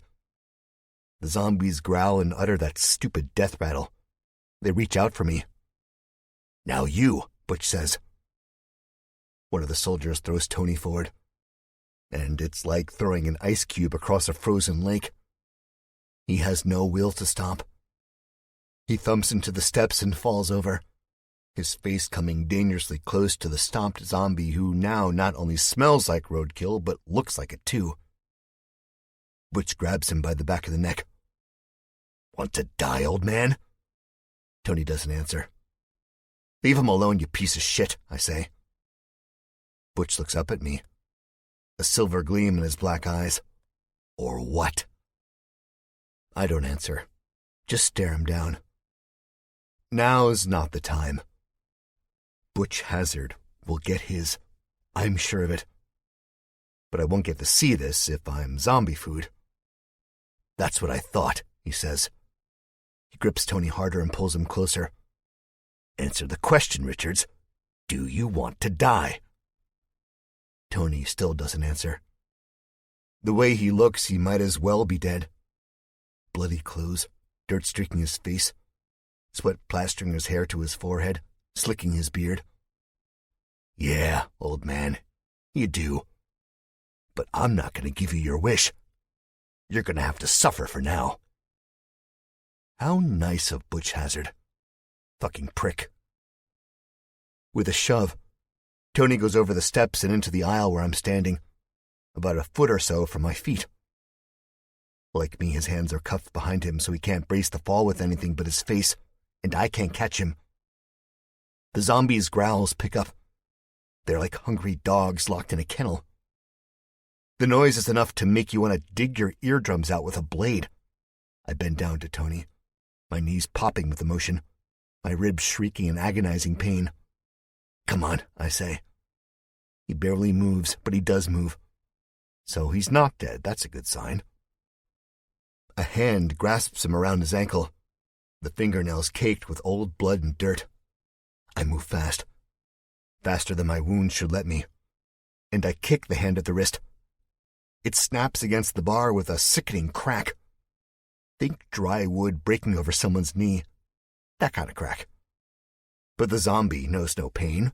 It knows nothing besides food and making horrible, terrifying guttural sounds. It continues to wriggle its broken arm out at Tony.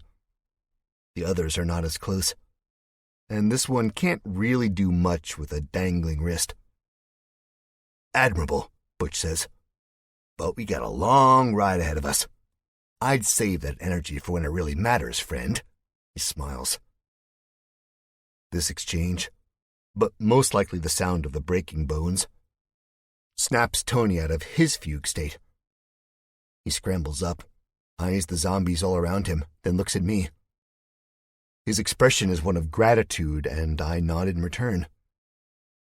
Put the 2 bitches in the other trailer, Butch says. Watch your fucking mouth, I yell at him.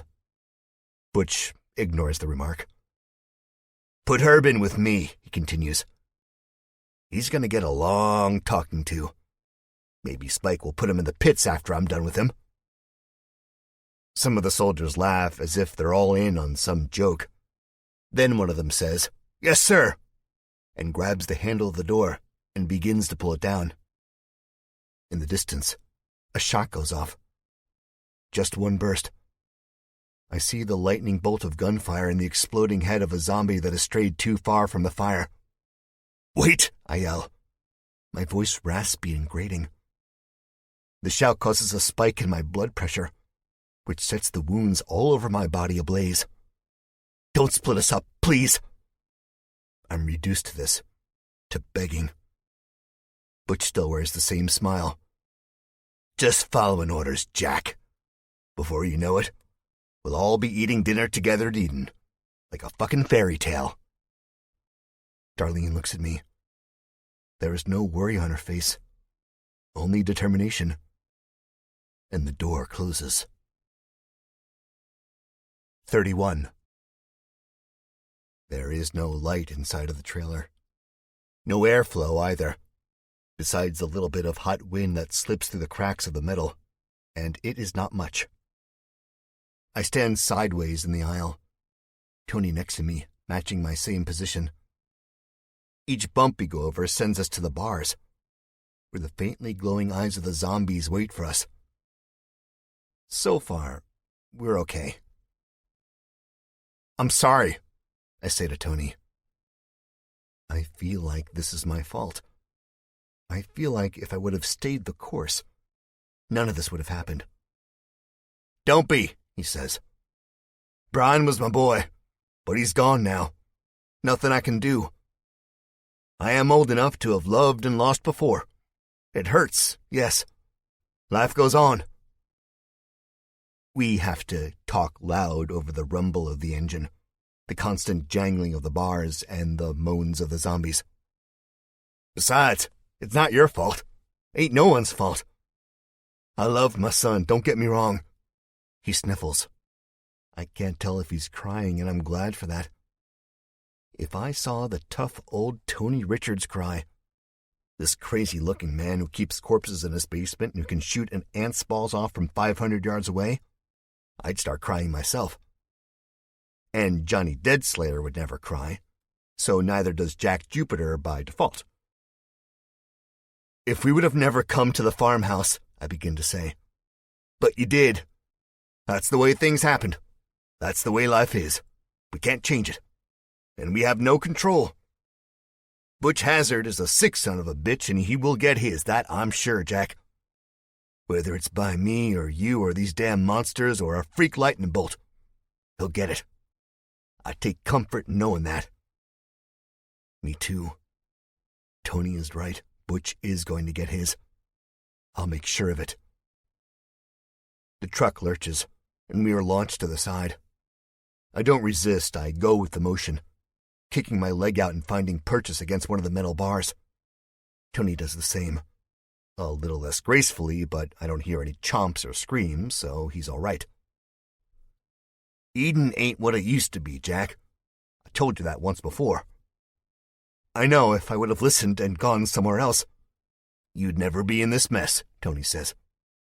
Brian would still be alive, yada yada yada. That's bullshit. Butch and his gang would have found you, or you would have found her, but they would have found you then. It was meant to be this way because it happened this way. Another bump. This one sends the floor out from beneath me. I land with a jerk and stumble to the left.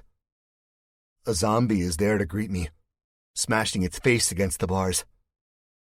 This one is the girl with hair the color of old bones. I only know this because, like moonlight, it seems to glow in the darkness. I am quick to back away and regain my footing. "You okay, Tony?" I ask. "Just peachy," he answers. "Well, I've had enough standing for the day.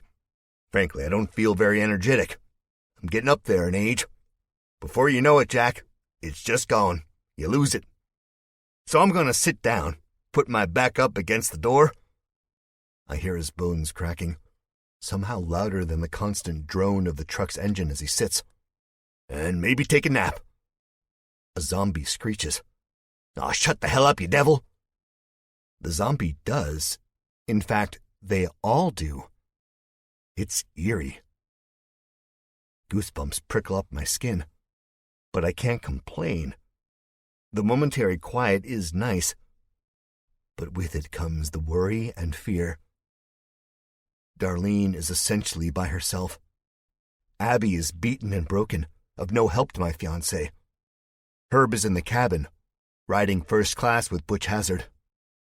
I have no idea where my brother is, and I am suffering from multiple injuries, trapped in a trailer with about 100 creatures that crave human flesh and guts. Things are not looking good. Like a kid during a long car ride, I say, "Tony, are we there yet?" "We got a ways, cowboy. Rest up while you can and make sure you bring your six-shooter." "What?" I ask, but he never answers me. I chalk it up to trauma. When people go through messed up times, they don't stay right in the head. Understandable. But the calmness in his voice scares me too. He speaks like a man who has never suffered at all in his life. I know that's not true. Tony Richards has suffered. He is suffering now. Hell, in this dead piece of shit world, we all suffer. 32. I have just garnered up the courage to sit down on the other side of the trailer, my back against the side closest to the front of the semi.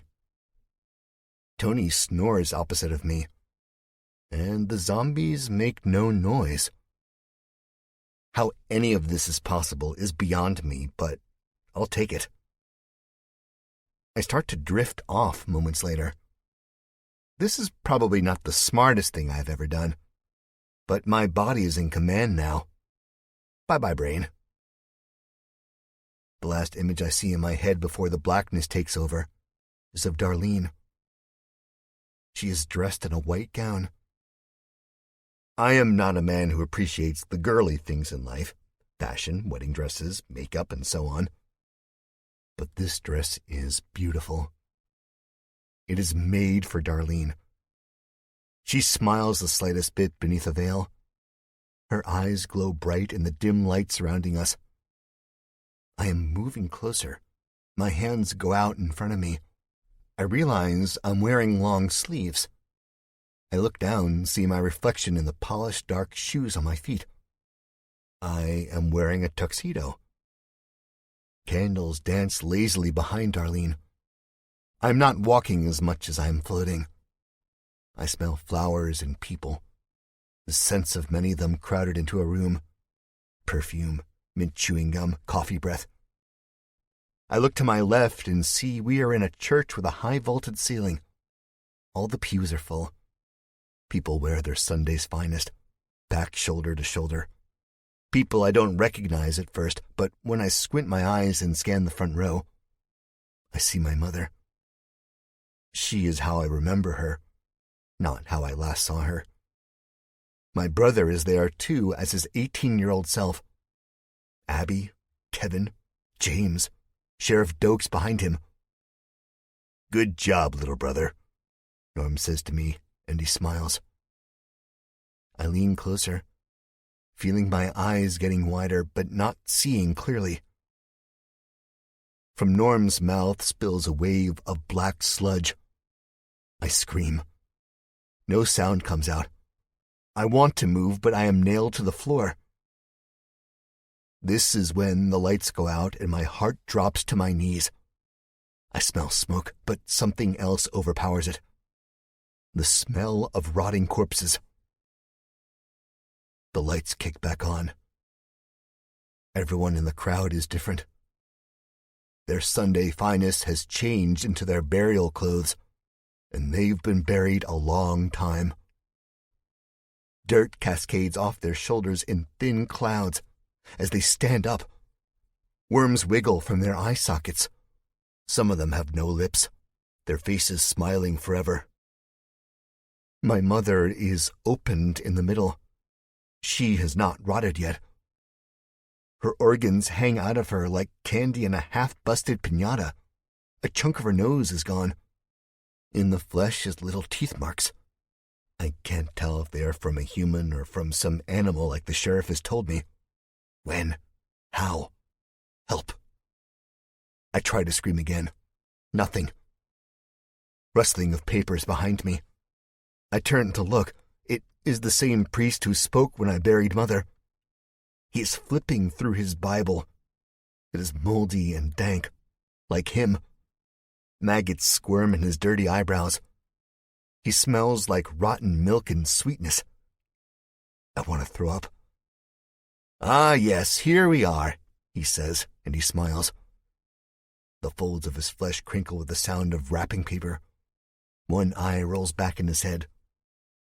"Do you, Jack Jupiter, promise to take Darlene Christie as your lawfully wedded wife, to have and to hold until someone bashes out your brains, for worse or for worser, in sickness and in squelch, to love and cherish, from this day forward until life do you part?"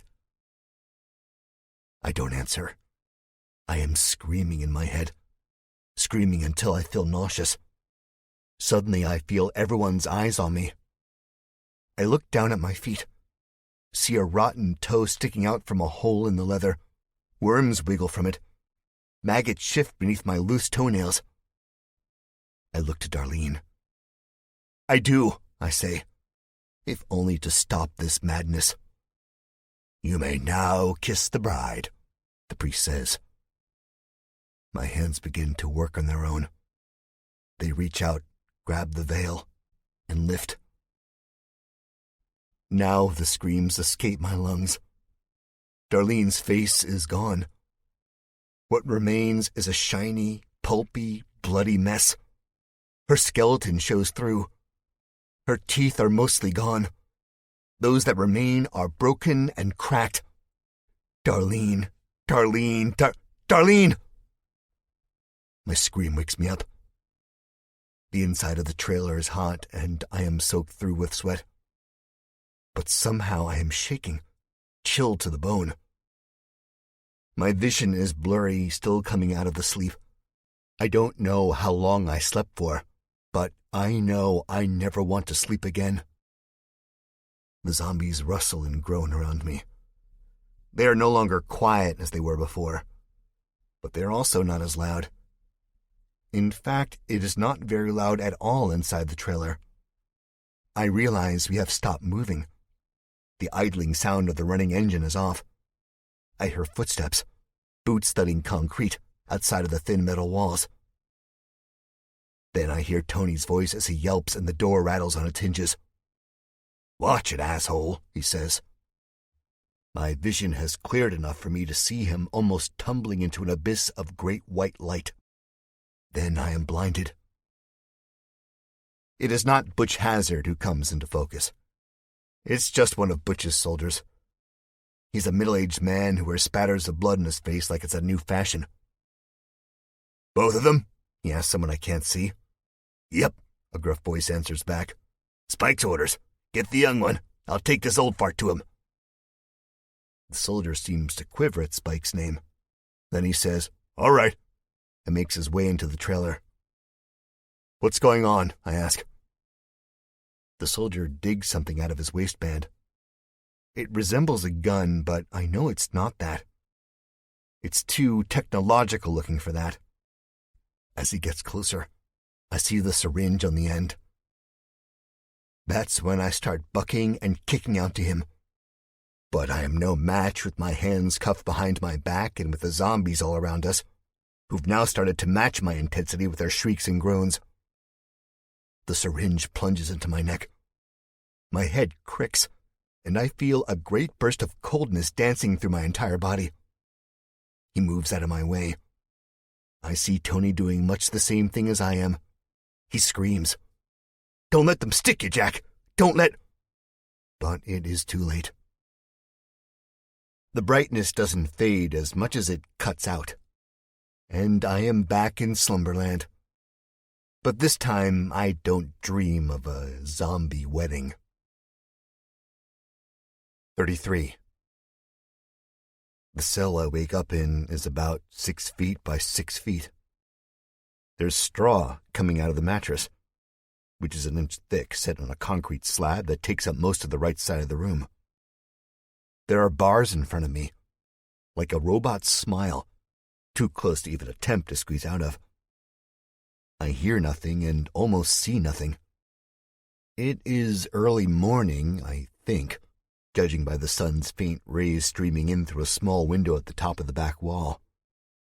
I am dazed, hungover, in pain, you name it. And if it's bad, then I probably feel like that. There is no sign of my group. I start shaking. God, where are they? How many prison blocks would a place like Eden have? I think of shouting out for Darlene, but decide it's not the best thing. I smell shit and blood and sickness. In the corner of the cell on the left side is a bucket overflowing with mucky brown water. My own private bathroom. Just what I've always wanted. I stand up on shaky legs, climb up to the bed and look out the window. What I see takes my breath away. Mainly because it is not what I've expected. A rusty roller coaster sticks up high into the sky, a cart on the track stuck at the top of the hill. There is a larger structure beyond. Written down, it reads, Tower of Power. I see a circular stadium, rolling mounds of dirt inside of it. I see a Ferris wheel, the green and red paint splotchy and peeling. I am on the 4th or 5th floor of some building, looking out onto an abandoned theme park. There are walls constructed around the edge of land, made of wood and metal, patched and unprofessional. But some of these walls almost reach the midpoint of the Ferris wheel's height. I wonder if they are really there to keep the zombies out and not to keep the people in. Near the back of the fence are houses, the type of houses the government would construct in a low-income area. I've seen many of them in Chicago. They were once nice here, but now they are falling apart. Shattered windows, shutters hanging crooked, doors covered by plywood. Sad. Closer, I see shuttered buildings with signs like, Games, Food, and Fun. Enjoy an ice-cold Coca-Cola. I see some people milling about. They don't look like your typical amusement park goers. There are no smiling faces.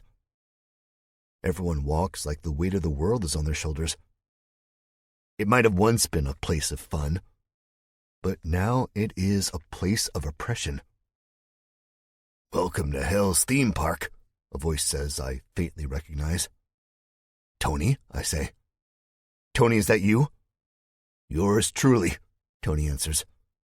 Heard you shuffling around like a drunk in the dark. He must be in the cell next to me. I don't see him, but I hear him loud and clear. Where is the rest of the group? Tony makes a nasally noise like he's weighing the question. Could be they're dead. No, they're not. Somehow I know they're not. I'm shaking my head as Tony starts talking again. But I doubt it, he continues.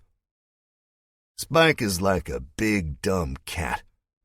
He'll play with his food before he eats it. Like Tom and Jerry. Remember that cartoon, Jack? I do, I say, trying to ignore how crazy Tony sounds. There's a moment of silence, heavy silence. The kind that feels like it's suffocating you. I break it with another question. Who is Spike, Tony, really? Tony chuckles. Best I don't say here. He's always listening. He pauses, the silence deafening. Fuck it. Spike is a petulant asshole. Rumor has it that he worked here before this shit went down. I picture a large, muscular man working security or helping build roller coasters. Worked in the Old West part of the park as a black hat impersonator. You know, the bank robber, the merciless killer. image in my head shatters. Funny, isn't it? I heard he got so tired of losing in the stage gunfights, he threw a tantrum and shot his cap gun off at the good cowboy, then turned on the crowd and shot the caps off at the families watching. A couple kids burst out in tears, and suffice to say, some mommies and daddies weren't very happy about that. He gets the pink slip, and it's bye-bye bad guy. So, how'd he take over if he's just a punk playing dress-up? I ask. I am leaning up against the wall, a little too close to the slop bucket. Because he's crazy. And when someone is crazier than a world where the dead are walking around, that person always wins. But I've said enough, I think. You'll meet him soon. A door opens at the end of the long, dark corridor. My heart hammers in my chest. Am I going to meet him now? I hate myself for not being ready, for being caught off guard. I will fight if I have to. Fight until I am reunited with Darlene and my group. It is not Spike, but Butch Hazard carrying an AR-15 instead. He's smiling, thin skin stretched over his skull, making him look like death. He opens the door. Metal grinds as the gears click open. I stand my ground. No longer cuffed, I can fight back. He raises his rifle. I don't even get to speak before the butt of the gun cracks me against the side of my head. I hit the floor hard, loose straw sticking to my face. The darkness comes again. 34. I regain consciousness an eternity later. Dim lights come on with a dull click that echoes in whatever room I'm in. It echoes harder in my head. With this sound, my eyes open. My head is swimming. I feel both tired and rested. Mostly I feel hungover. It doesn't take long for my eyes to adjust because of what I see in front of me. It is Darlene, and I am relieved she is not a zombie. I lunge forward. "Darlene!" I shout, trying to jump the table and hug and kiss her. No luck. Metal bites into my wrists. I'm handcuffed to the chair, not going anywhere. Go figure. Darlene doesn't wear a wedding dress and a veil like in my nightmare, but a tank top, the kind with spaghetti string straps. It is normally a light blue, but has been blackened by blood and sweat and dirt. She is asleep. She always looks even more angelic when she's sleeping. Between us is a long table made of shiny metal. There are scratches on the surface from what looks like forks and knives. Or maybe this was actually a chopping block. The fear starts creeping back into my brain, drowning out the relief of seeing Darlene. I try to shake it away, but can't. The door opens, letting in a flood of more light. I catch glimpses of the walls. Brick, stained with red, cracked and falling apart. A shadowy figure is in the doorway. It is either a very large person or two people. When the figures cross through, I see that it is two people. One of Butch's soldiers and Abby. She's awake, stumbling and groggy-looking, but awake. Blood has since dried on her upper lip and from the corners of her mouth. "Abby," I say. Now the fear goes, replaced by fury. I grip the arms of the chair hard. She looks at me with a blackened and swollen eye and manages a smile. The soldier guides her into the seat next to Darlene. He pulls the chair out for her, and it makes a terrible screeching noise that is enough to rouse Darlene out of her daze. Darlene takes in a deep breath and her eyes flutter. "Jack," she says. "Jack, where are we?" "I don't know," I answer. I feel like I might cry. There is a cloud of happiness swelling inside of me. But inside that cloud, there are streaks of black fear and sadness, threatening to burst.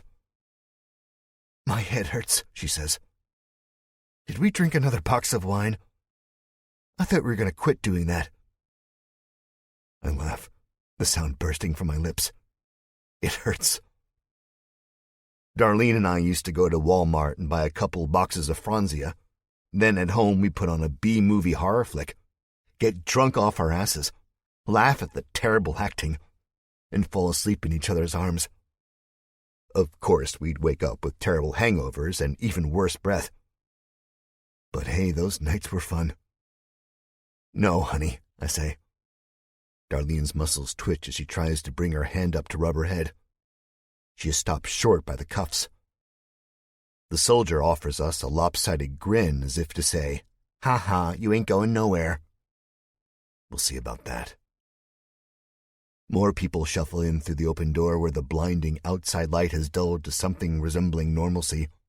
It is Tony being pushed by another of Butch's soldiers. He's thrown into the chair next to me. The cuffs click a million times before the soldier stops pressing down on them. Fresh blood spills from his nose. Through all of this, Tony doesn't show that he is in pain or that he is even out of control. I can't help but admire the man and feel bad for him at the same time. "Stop! You're hurting him," Abby croaks. Her head lolls back and forth. The soldier pays no notice to her pleas. "What's going on, Jack?" Darlene asks. "I don't know," I say, in a whisper.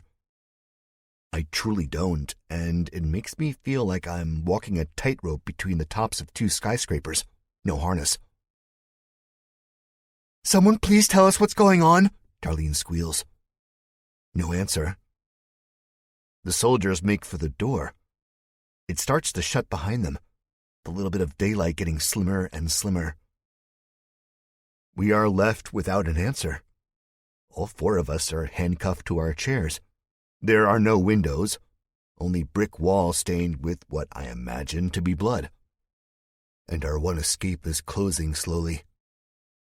Just as I am thinking this, the door swings open. Hope swells in my chest. But it's quickly dashed when I see who strolls in through the door. All barrel-chested, standing too straight. Butch Hazard. "Welcome to Eden," he says. "Bring in the other one." One of the soldiers appears in the doorway. I try to jump from my chair, but I'm not going anywhere. Instead, the cuffs cut into my wrists, making a rippling burst of pain shoot up my arms all the way to where the bullet graze wound pulses. "Norm!" I shout. It's like he doesn't even hear me. His chin touches his chest, head moving back and forth like a bobblehead. Butch grabs a handful of his hair and pulls him up so he's facing me. What I see almost burns me from the inside out. Norm looks nothing like he did when I last saw him. His face is a pulverized piece of meat. A chunk of his bottom lip is missing. His cheeks are swollen, eyes puffy. He looks like a man with a bee allergy who's fallen in a human-sized nest and has been stung over and over again. I can't help but think this is my fault. Somehow, someway, my fault. I want to scream. I want to cry. And I can't do either of these things. I have to remain composed, calm, collected. "Norm," I say. "My God," Darlene says. "You're a monster." Butch chuckles. "No, sweetie. The monsters are outside of these walls. Look on the bright side. If you can stomach a couple punches to the face." He lifts up Norm's hand, which is wrapped with a grimy and blood-soaked bandage. "And a few missing fingers. Then you'll be safe from the real monsters." This is when I realize Norm is missing the index finger on his right hand. His trigger finger. It is cut off to the middle knuckle, causing it to be even shorter than his pinky. The graffiti I saw in Sharon flashes inside my mind. "Hide your fingers." I feel like vomiting. He unhooks cuffs from the back of his pants and puts them on Norm in the chair next to Abby. "Hang tight, guys," he says. "Won't be long." Spike likes to make these grand entrances sometimes. He rolls his eyes and shrugs. What can I do about it? He's the boss. I just follow orders. With that, he leaves. Norm, I say. Norm! There's happiness in my voice even I can hear despite our current circumstances. He is not dead.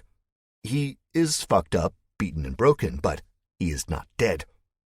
And if he is going to die, then at least we can die together. When the door shuts, and it actually shuts this time, Darlene breaks out in a loud sob. Don't cry, I say. It's all gonna be okay. But I'm lying. I've done more lying to her in the past 6 months than I have in the prior 5 years before that. It's something I have to do. I have to give her hope even when all hope is dead. She looks up at me, then turns her head to Abby and Norm. Look at them. It's already not okay. I thought I could handle this. I thought I could be tough and take whatever they threw at me. But I can't, Jack. I'm not like you. I want nothing more than to get out of this chair and hold her. Darlene, I say, trying to muster up a smile. It's not easy. There is no light at the end of the tunnel here. I know that now. I know we will probably die in the very place we are dying to get to.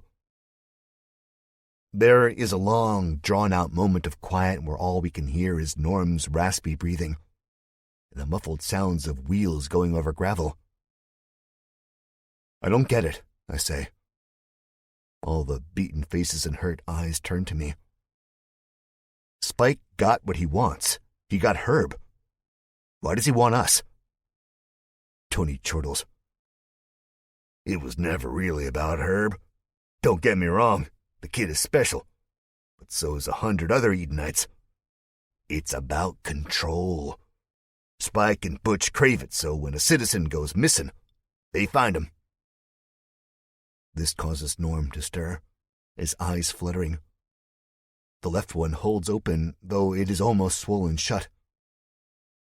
Spike is not a man who forgives and forgets, Tony continues, glancing at my older brother. Then his voice drops into a cliched southern drawl. He's the rootinest, tootinest, yee-haw, honky-tonk this side of the Mississippi. Abby sits up a bit straighter. Darlene shakes her head. He's gone crazy. Look at him. No, I say. He started to say the same stuff back in the trailer. Yeah, he was already slipping, Darlene says. You'll see, Tony says. Norm says. Little brother. He tries to smile, his bloody lips peeling back to show red teeth. Some of them are missing. It hurts me too, but I smile back at him.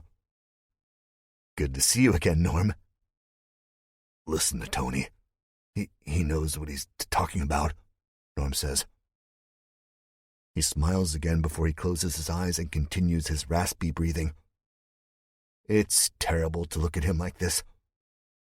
My brother who has helped protect us for the last 6 months reduced to a shell of himself. Damn right I do, Tony says. I was here after Spike took over. Norm has seen it single-handedly, Tony laughs. You'll see. Think Butch Hazard is bad? Wait till you get a load of this psycho son of a bitch. Wait until that psycho son of a bitch gets a load of me. I look to Darlene. Her teeth are chattering. Seeing this douses my anger. Now I just feel bad for her. For my brother, for all of us. Abby shakes her head back and forth. Well, it was nice knowing you guys, she says. I'm gonna try to die on my own before some psychopath can murder me. So, excuse me.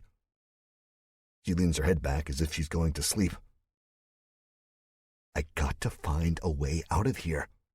I can't let my family die. Not even Tony or Herb. The door opens, and a figure stands beneath the frame, backlit by the daylight. Somehow he seems to darken this light. This figure wears a cowboy hat. His voice is almost a perfect echo of Tony's southern imitation. "Welcome, guys and gals, to Eden's first ever reverse dinner party."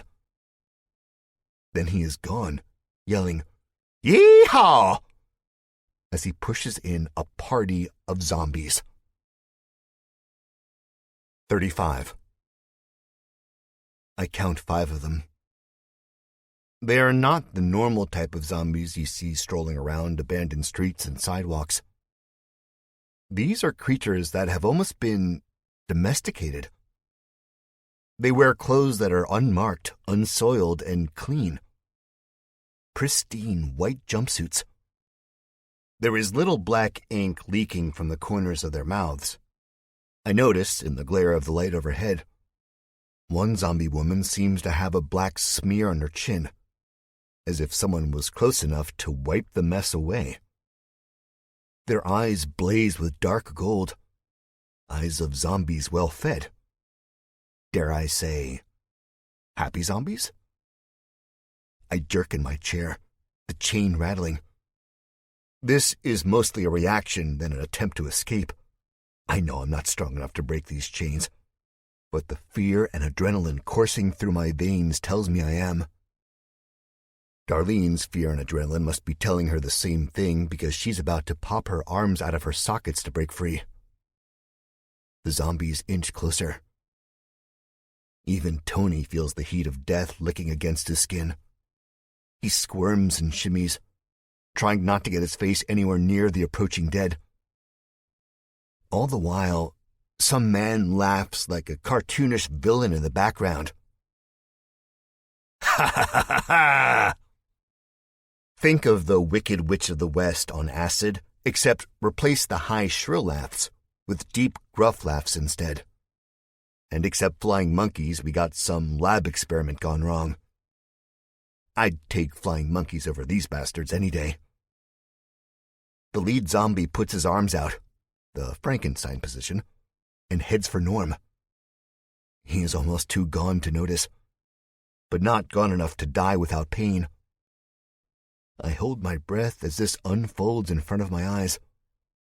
I wait for the rip of flesh, the scream, the sound of blood raining down on the concrete floor, the death gurgling, and the munching. As I wait, I turn my head away and look at Darlene. She has since given up her mad struggle to break free of the chains. I say, with my lips quivering, "Close your eyes, Darlene. Picture our life back in Chicago. The pancakes in the morning, the boxes of wine and bad movies. Picture all of the good times." I have to stifle a sob. "It will all be over soon." She nods, a fresh tear spilling down her face, clearing a small pathway through the dirt caked on her cheeks. I close my eyes, too, waiting for this all to be over. 36. Once the laughing from near the door stops, I hear nothing besides the sounds of our own labored and frightened breathing. This is when I open my eyes. I see Darlene in front of me, her eyes still closed. Abby and Norm next to her. Their eyes open as much as their swollen faces will allow, but not seeing anything. Behind them, the zombies hover. They look across the table. The one behind Darlene, a middle-aged man with a heavy beer gut now full of dead organs, looks at me, while the zombies behind Norm and Abby look at Tony and the empty seat next to them. What the hell is going on? These ravenous beasts have fresh meat right in front of them, yet we aren't getting torn apart. What gives? Then a voice drifts through the air, that southern drawl. "Now y'all want to watch this. This here is a beaut." There's a silence again, but the rattles in the back of the zombies' throats begin to rev up. "Now, Butch," Spike shouts. A cold hand touches my neck about the same time the other cold hands touch the rest of my group. I see a flash of light beneath the collar of the middle-aged zombie behind Darlene. It blinks once, then twice with the movement. Then it begins to bend over her, its mouth hung open, rotten teeth and thin lips bared. Truly, I am at a loss for words. Hell, I can't even scream. But Darlene does when those grayish fingers close around her throat. "Stop it!" I shout. Useless words. This is something Spike and Butch Hazard want to hear. They want me to beg and plead for my life. I thought I was better than that. But when you see the love of your life about to be devoured by a zombie, when everyone you care about are in the clutches of a madman, then you don't know what real fear is. Only then would you understand my desperation, my will to survive. Here comes the laughter again. Ha ha ha ha! I think to myself that this is the last thing I'm going to hear, besides the sounds of my own vital organs being torn out. Instead, I hear an explosion. Not the type of action movie explosions the American culture was so familiar with before all this shit went down. No, it's a wet explosion. The sounds of ripe watermelons thrown off a 10-story building, splattering below. We are drenched in blood. 37. My ears ring as if a shotgun went off just inches away from my head. Something stings my eyes. There is a dull, meaty taste on my lips. I cannot bring my hands up to wipe away whatever is dripping down the side of my face. My head is swimming, rocking back and forth on the edge of insanity. I think I know what happened, but I don't want to admit to myself that it has happened. Part of me thinks dying would have been better than going through this. "Yuck," Abby says. "Jack! Oh my God! Jack! Eep!" Darlene yells. I open my eyes. I am both happy and thoroughly disgusted to know that my initial thoughts of what happened were right. The first things I notice, besides the brains and bits of skull fragments stuck to the steel table like stepped-in gum, are the headless zombies standing behind Norm, Abby, and Darlene. Red rivers drip down the fronts of their formerly pristine white jumpsuits. The zombie behind Abby still has part of its spine sticking straight up in the air from the meat stump where its head was. Tony gives a great shake beside me, like a dog who's just come inside from a great rainstorm. Bits of blood spray me in a fine mist. Rotten flesh slaps the floor. Darlene is pretty much doused in red. All that is untouched is the hollow part of her eye sockets and the dimples on each side of her quivering mouth. I am breathing hard and fast, though for how long, I don't know. But we are alive. I am alive. "I love you, Darlene," I say. She opens her mouth to speak, but the sound of the door stops her. My eyes drift over there as a figure dressed in a black overcoat and a black cowboy hat walks in, spurs jangling on the heels of his cowboy boots. He has a smile on his face and a mouthful of rotten teeth, toothpick hanging from the corner of his mouth. "What an entrance," he says. "Here he is, the rootinest, tootinest," Tony begins. A blur of steel flashes from this man's hands. My heart stops as I focus in on the steel. It's an old-school six-shooter, something a cowboy would have worn on each hip almost 200 years ago. "Shut up, Richards. I don't want to have to do you like Butch did your boy." Tony shuts up. "Now," the cowboy smiles, "let me introduce myself." He stands at the head of the table. flicks away something off the edge that might be a piece of a forehead or mutilated eyeball, I'm not sure. I'm Spike. Y'all probably heard about me. I run this here place, been running it for, He brings the barrel of the gun up to his hairline and scratches. A while, I guess. People like to call it Eden. I just call it home. Others would call it hell, I think. He finally holsters the weapon. I mean, after all, we're about as dangerous as kittens right now, with our hands cuffed and our faces plastered in zombie goo. And y'all disrespected my home, he says. The gun doesn't come out again, but he pulls something free from the back of his pants. On his gun belt is a leather scabbard. If it is any longer, I would think it houses a sword. It doesn't, and it isn't. Instead, it's a long hunting knife. The kind Western pioneers used on the Great Plains to skin buffalo, I'm sure. Honestly, I have no idea. But this Spike guy is a walking, talking cliché. I hear Tony's voice echoing in my head. Rootinest, tootinest. Which of you assholes is the leader? I am, I say. I may be cuffed to a chair and covered in rotten zombie brains, but I am no coward. I am Johnny Deadslayer. Name's Jack Jupiter, pard. I smile, and it feels so weird to smile at this point. Well, Jack Jupiter, I got some bad medicine for you, Spike says. There is a silence as his flint-colored eyes meet mine. He has a look about him that is crazy enough to make me want to turn away. I don't.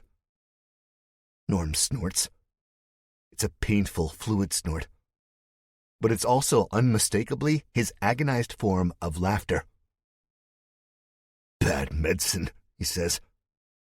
Talk normal, jackass. Spike turns his attention on Norm.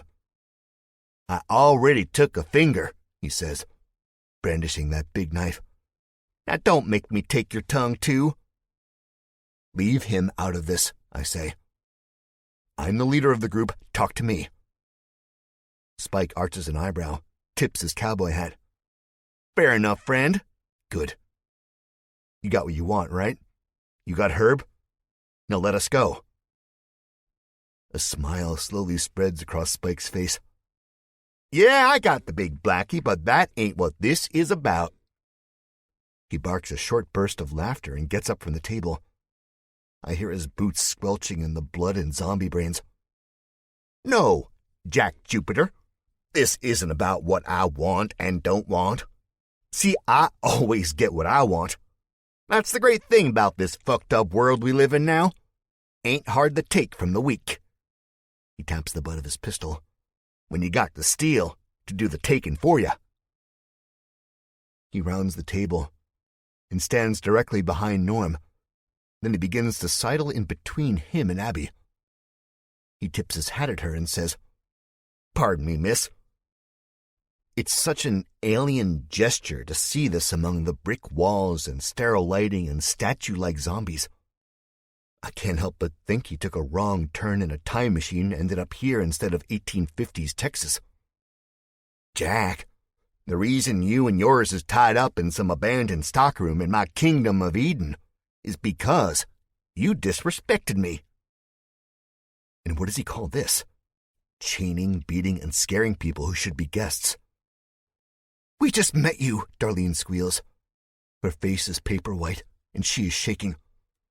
Maybe, ma'am, but you've been quite acquainted with my right-hand man, Butch, have you not? Darlene doesn't answer. I wouldn't be proud to call that son of a bitch my right-hand man, Abby wheezes. He's a murderer. Spike chuckles. You gotta be sometimes. I'm sure you ain't squeaky clean yourself, princess. Look at them, I say. Look at the women. They've been beaten. What kind of man administers beatings on women? Actual concern shows on Spike's face. Butch says y'all were already like that when he found you. World's tough and all. You wouldn't know how tough it is out there, when you're hiding behind these walls, I say. You're about as tough as Butch is worthy of being a right-hand man. Spike pulls his upper lip in a snarl. Don't try to act like you know me, boy. You don't. Oh, I know a lot about you. I have heard some great things. Funny things. Spike's eyes open wide, a fire igniting inside them. It's kind of hard to be afraid of a guy who runs around playing cowboys and Indians, dressing up like a poor man's John Wayne. Yeah, Spike. I know you used to work in the Wild West wing of the theme park. I know you got fired because you didn't like losing all the time, that you went off script and shot your cap gun at the white hat, and when he didn't fall over, you threw a temper tantrum. What was it they compared you to? A kid who didn't get that action figure he wanted for Christmas? Yeah, I think that was it. Then you tried to fight the white hat and got your ass handed to you on a silver platter. Boy, that was a hell of a story. Help the time fly by in your little prison. You're a laughingstock around here. Not even Butch respects you. I'm smiling now despite none of this actually humoring me. I know I am on thin ice. I do not have the upper hand here. We are this crazy asshole's captives, and he has a gun and a knife and exploding zombies. So no, this is probably not smart. But what choice do I have? Shut your mouth, Spike says. You shut your fucking mouth right now. The southern drawl is gone, replaced by the last semblances of something New York or perhaps New England. It's distorted enough for me to not rightly know. I feel everyone's eyes on me. Even Abby and Norm, whose eyes are almost swollen shut, have opened theirs as wide as they can. Tony, too, the guy who respects this cowboy the least, is now hardly breathing when I look at him, his face telling me I should have shut up while I still can. But of course, I'm not going to shut up. I'm pissed. I'm scared. I'm tired of assholes trying to push me and mine around. You are just a figurehead. Butch is the one who really runs the place. He goes out there and does what needs to be done for Eden while you sit back with your feet up, shooting off cap guns. Enough, Spike yells. The gun comes out in a blur, and he wraps his arm around Norm's neck with the hand that holds the hunting blade. You want to find out if this here's a cap gun, partner? Want me to prove it to you? This is your brother, right? Want to see what his brains look like? I bite down hard enough for my molars to pop and turn to dust. I went too far. My stomach clenches as I think I just put the nail in my brother's coffin. No, I say. I told you to leave him out of this. This is between me and you. Leader versus leader. Norm's face is screwed up in pain, but somehow I notice him smiling. This son of a gun is beaten, missing a finger, on the cusp of death, and he's smiling. He causes me to smirk too. This ain't funny, Spike says. You disrespect me and I kill. Simple, pard. I see the murder in his eyes. I scramble for something to say. I'm no longer fueled by that wave of adrenaline that comes over me in times of great stress and uncertainty. I have to think like Johnny Deadslayer. What would he do? He wouldn't let his brother die. He wouldn't let his group be disrespected and humiliated. I think back to all the old Western movies Norm and me used to watch before he got too old to hang out with his little brother. The Good, the Bad, and the Ugly, Tombstone, Once Upon a Time in the West. These all flood back into my mind. Clint Eastwood snarling across the way at Lee Van Cleef and Eli Wallach. That haunting music playing in the background. Val Kilmer saying, "I'm your Huckleberry," in Tombstone. Man, that was the pinnacle of my childhood. There's one thing I picked up from those movies that I think is useful to me right now. Spike cocks the hammer back on his pistol. The full click stops the words in my throat. Norm is trying to move his head away from the barrel, but he doesn't get too far, being confined and cuffed to a chair and all. "I'm gonna kill each one of them," Spike says. "Make you watch as the walls is painted with their blood. How you like that part? With the girls, I'm gonna go real slow, make it painful, so that even when it's your turn, you hear them screaming in the afterlife." Spit sprays from his mouth as he talks. The toothpick falls and is lost in a pool of dark blood on the table. This isn't about them. It's about me. I disrespected you, they didn't. Norm chuckles, then says, "Me too," in a weak voice. That one thing I learned from those westerns is that a gunslinger won't refuse a gunfight. Never. Not if you're a true gunslinger. "Now I'm gonna make you pay, partner," Spike bellows. He raises the blade in one hand and grabs Norm's face with the other. The knife presses up against Norm's ear, and he's screaming. It's the sound of a dying man, and it ices my blood. A trickle of red falls down Norm's neck. His features bunch up in pain. "I challenge you," I shout. My last hope. "I challenge you to a gunfight. Like the Wild West." Spike lets the blade drop from Norm's face. He turns slowly to look me square in the eyes. "You fancy yourself a cowboy, right?" I ask. "Then prove it. Prove to me you're not just playing dress-up because it's the end of the world." Spike narrows his eyes. His pupils are like steel. "I ain't gotta prove to you a damn thing." There's a moment of silence lingering between us as we stare, face to face. I know he must have cameras in here. I know Butch Hazard and his crew of soldiers are just beyond the doorway, waiting to bust the door down at the first bad sign of things not going in Spike's favor. I know this. And so does Spike. "Not to me, then," I say. "Prove it to your right-hand man and your legion of soldiers.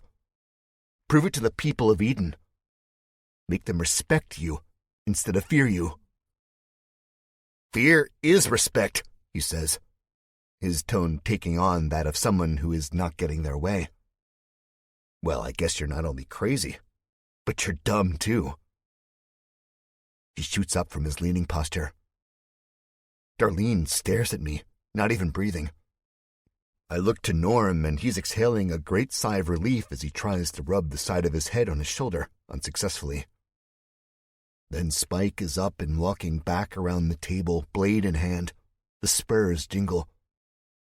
I am reminded of a dog with a bell on its collar, and I can't help but smile. "Think that's funny?" he says. Next thing I know, his leg comes up and he boots Tony's chair, with him still in it. And Tony topples over, not even able to flail his arms for balance. The metal bangs against concrete with a sharp crack, and Tony moans out in pain. But that is the least of my worries. Spike grips the arm of my chair, spins me halfway around to meet him. The legs scrape the floor like nails on a chalkboard. Darlene screeches. "No! Leave him alone!" she yells. I can't even turn my head and give her a reassuring look or tell her everything is going to be okay, like I have been telling her our entire relationship. Maybe that's a good thing. Maybe she'll finally open her eyes and realize everything isn't okay. "Oh, I'm gonna leave him alone. He'll need to be left alone," Spike says. The normal voice is creeping out again, almost whiny. He has that big knife in hand, and he swings down on my head. I feel a crack, a sickening crack, and warm blood runs down my face. He swings again. "Stop it! Stop it! You're hurting him!" Darlene says. Crack. "Darlene," Abby echoes. She turns toward my fiancé with a look that says, Stop it before he hurts you too. Spike is laughing maniacally. He smiles wide. His teeth are much more rotten this close-up. So are the wrinkles in his skin. Probably from hours in the sun, probably from age. I don't know for sure, I just know he's not the most handsome fella. He hits me over and over again. I pass out to the sound of Darlene's shrieks and Spike's mad cackles. 38. I awake to quiet. I haven't gotten too much quiet these days. Was it all a dream? The room is almost pitch black, somehow darker than it was when my eyes were closed and I was lost in the deep, dark pools of sleep. The rough straw mattress and the hard concrete bed remind me where I'm at, but the smell of the slop bucket solidifies it. My head feels like it's on fire. I rub at it, feeling the dried blood and the knot. The feeling doesn't go away. I make a move to get up. My entire body is sore. And not the good kind of sore you get after a tough workout. The kind where you can barely sit in the toilet without thinking, "Fuck, I'm never running again," and "Good job, Jack." No, this hurt is the kind of hurt I'd expect someone who somehow survived getting hit by a Mack truck to feel. Pain filling every nook and cranny, man. "Kill me," I try to say, but it comes out in a hoarse whisper. Now I'm realizing how badly I want water. I wonder how long I've been out. The bars on the little sliver of window offer no daylight or moonlight. Just black sky and damaged hopes. "Tony," I say, knowing his cell was close to mine before. Then I speak again, this time the word coming out cleaner. "Tony!" No answer. I go back to sleep. I dream of Darlene and Norm. Their dead bodies on fire beneath the forgotten and rusty roller coaster. I wake, hearing a thud. Sunlight streams in through the small window, flitting back and forth. Shadow, sunlight, thud, thud, shadow, thud. I rub at my eyes. Thud, thud, thud. It continues like an alarm clock. My body is still sore, but my mind is even worse off. I can't help but think of Darlene and Abby and Norm and Tony, even Herb. If I could just lay here for the rest of my life, which I don't think will be much longer, I'd probably be better off. But I can't. Johnny Deadslayer wouldn't. He'd find a way out. Something wet falls from above me, causing me to stop mid-thought. Thud, thud. Whatever hit me is warm and is dripping down my face. I raise my hand and swipe at it. I look at my fingers. Whatever it is sticky and red. My heart skips a beat for a moment as I think to myself that it's blood. But it can't be blood. Thud, thud. A fainter thud. The sunlight drifts in and out of the small cell that has been my home for too long. Thud. I turn my head to look at the window. Now my heartbeat has stopped, because what I see on the outside, dangling by a frayed rope, is enough to ice me over completely. It is Tony. His face is frozen in a snarl. The only smile I see on him comes across his neck, and it's a deep smile, a red smile, a slit throat. Thud, thud, thud. Blood sprays with each hit. I am standing on the bed now, and my knees go weak. threatening to give out and have me tumble all the way to the piss-soaked hard floor. There is also a bullet hole in Tony's head. It is dark and almost perfectly circular. Part of my mind tells me the hole is still smoking, as if he has just been executed. But I know that is only my brain playing tricks on me. A thin stream of blood runs from this hole, zigging and zagging down the bridge of his nose, then his mouth, then finally falling off his chin in thick red drops. "Tony," I say in a whisper. Around his neck is a sign which looks to be written in his own blood. "I tell lies, and now I'm dead." This is my fault. I never should have opened my mouth about Spike's past. Oh, God. It hurts. A choked sob escapes my throat. If he would do that to Tony, what would he do to my Darlene or my brother or Abby? I shake my head. No, I can't think like that. I have to be strong. I have to be Johnny Deadslayer. Rest in peace, Tony. The gates rattle down the corridor. A line of light shoots down the hallway as hinges creak. Boots thud against the concrete, keys jingle, and I almost mistake them for Spike's spurs. But I know better than that. He wouldn't subject himself to the cells. Sunlight catches Butch's face. "Up, Jupiter," he says. In one hand he has a nightstick, and in the other he has his Desert Eagle. "Where's Darlene?" I say. "Don't worry about her. She's safe." I stand up, knowing the drill. If I even breathe wrong, I'm taking a nightstick into the gut, or the butt of the eagle to the temple. "I see you got the present Spike left you," Butch says. "It was messy, let me tell you." He leans forward, brings the hand with his gun in it up and whispers, "I told you he was crazy." "When's my shootout?" I ask. "When do I get to put a bullet in his head?" Butch stares at me, incredulous. Then he speaks the way a man speaks to a cute puppy, that soothing, comforting tone. "Oh, Jack, you can't be serious. Did you really think he was going to give you an honest chance to kill him?" Yeah, I say. Butch smiles, lifts his eyebrows up.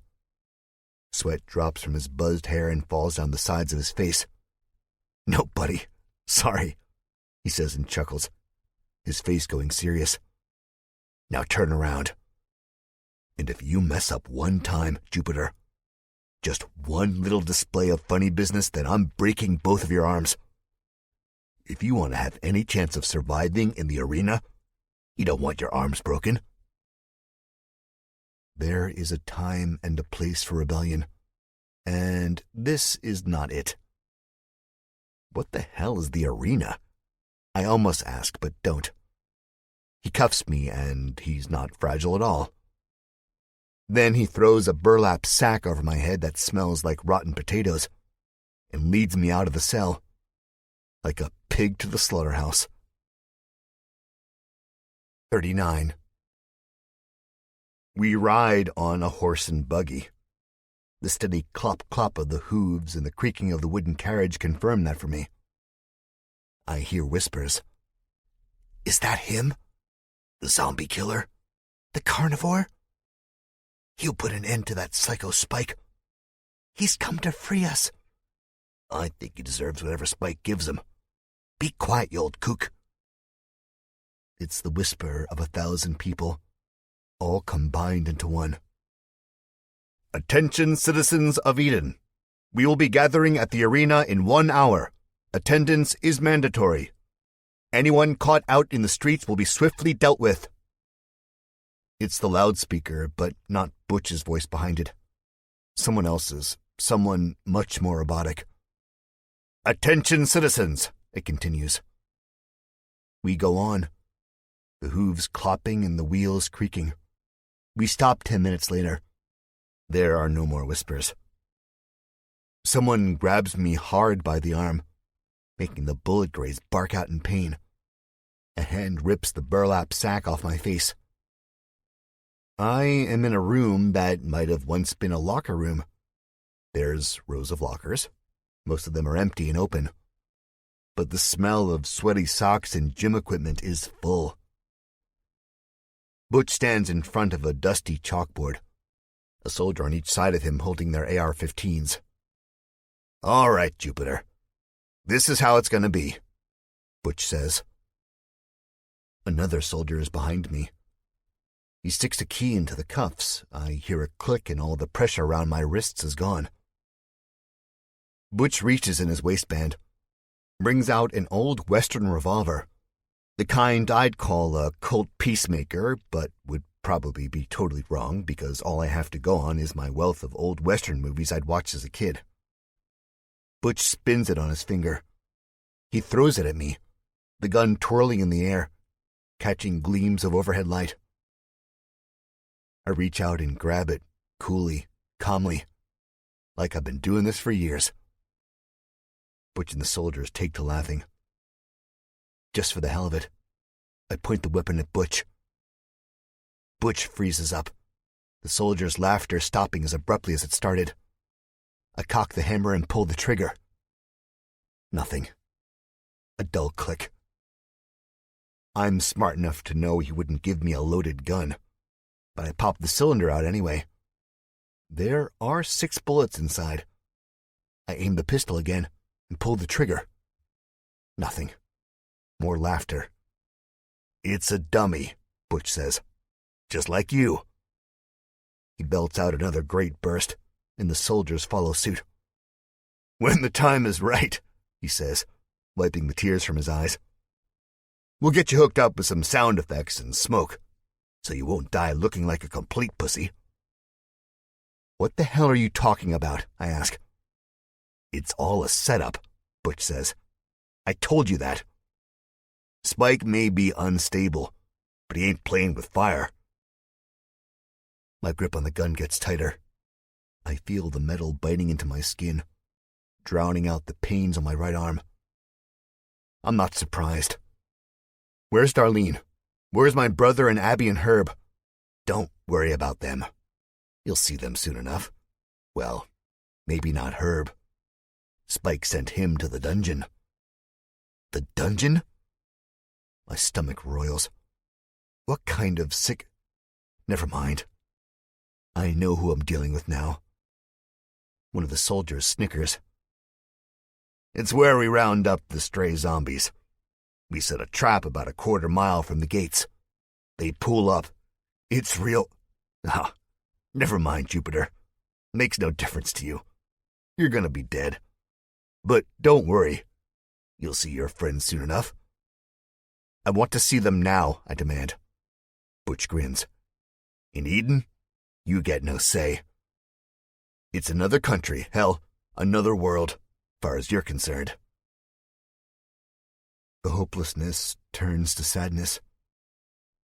I think of Darlene, how we are still not married. My brother with his own missing appendage. And Abby, a girl who never got to live a normal adult life. It's all sad. Too sad. In all seriousness, Jupiter, it's out of my hands. I don't like you. I don't like your cuntbag brother, or the feisty bitches you associate yourself with. But I respect you, and I respect them. Too often in these wastelands, people just bow down to the guys with big guns and numbers. You, Jack Jupiter, you gave us a little fight. You made it interesting. We still win in the end, but man, I doubt I'll find any other assholes like you. I don't say anything. In fact, I'm not exactly sure what to say. Thank you for respecting me, but still ending my life, maybe? No, I just nod and look down at the prop gun in my hand. Then let us go, I say. Maybe we'll meet again. I can't, Butch says. Why not? In about 30 minutes, you'll see, he says, that familiar smile on his face.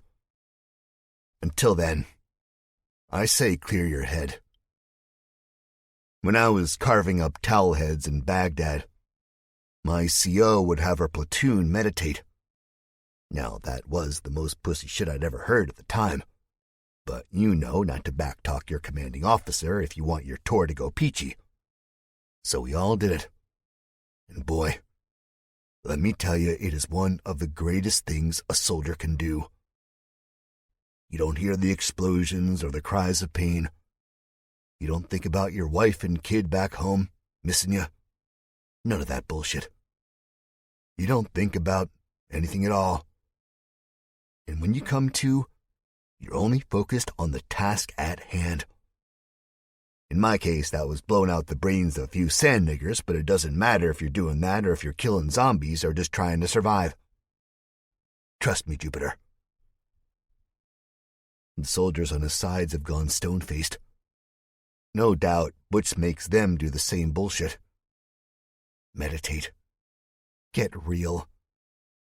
Maybe back in the real world, but not now. We'll let you be, Butch says.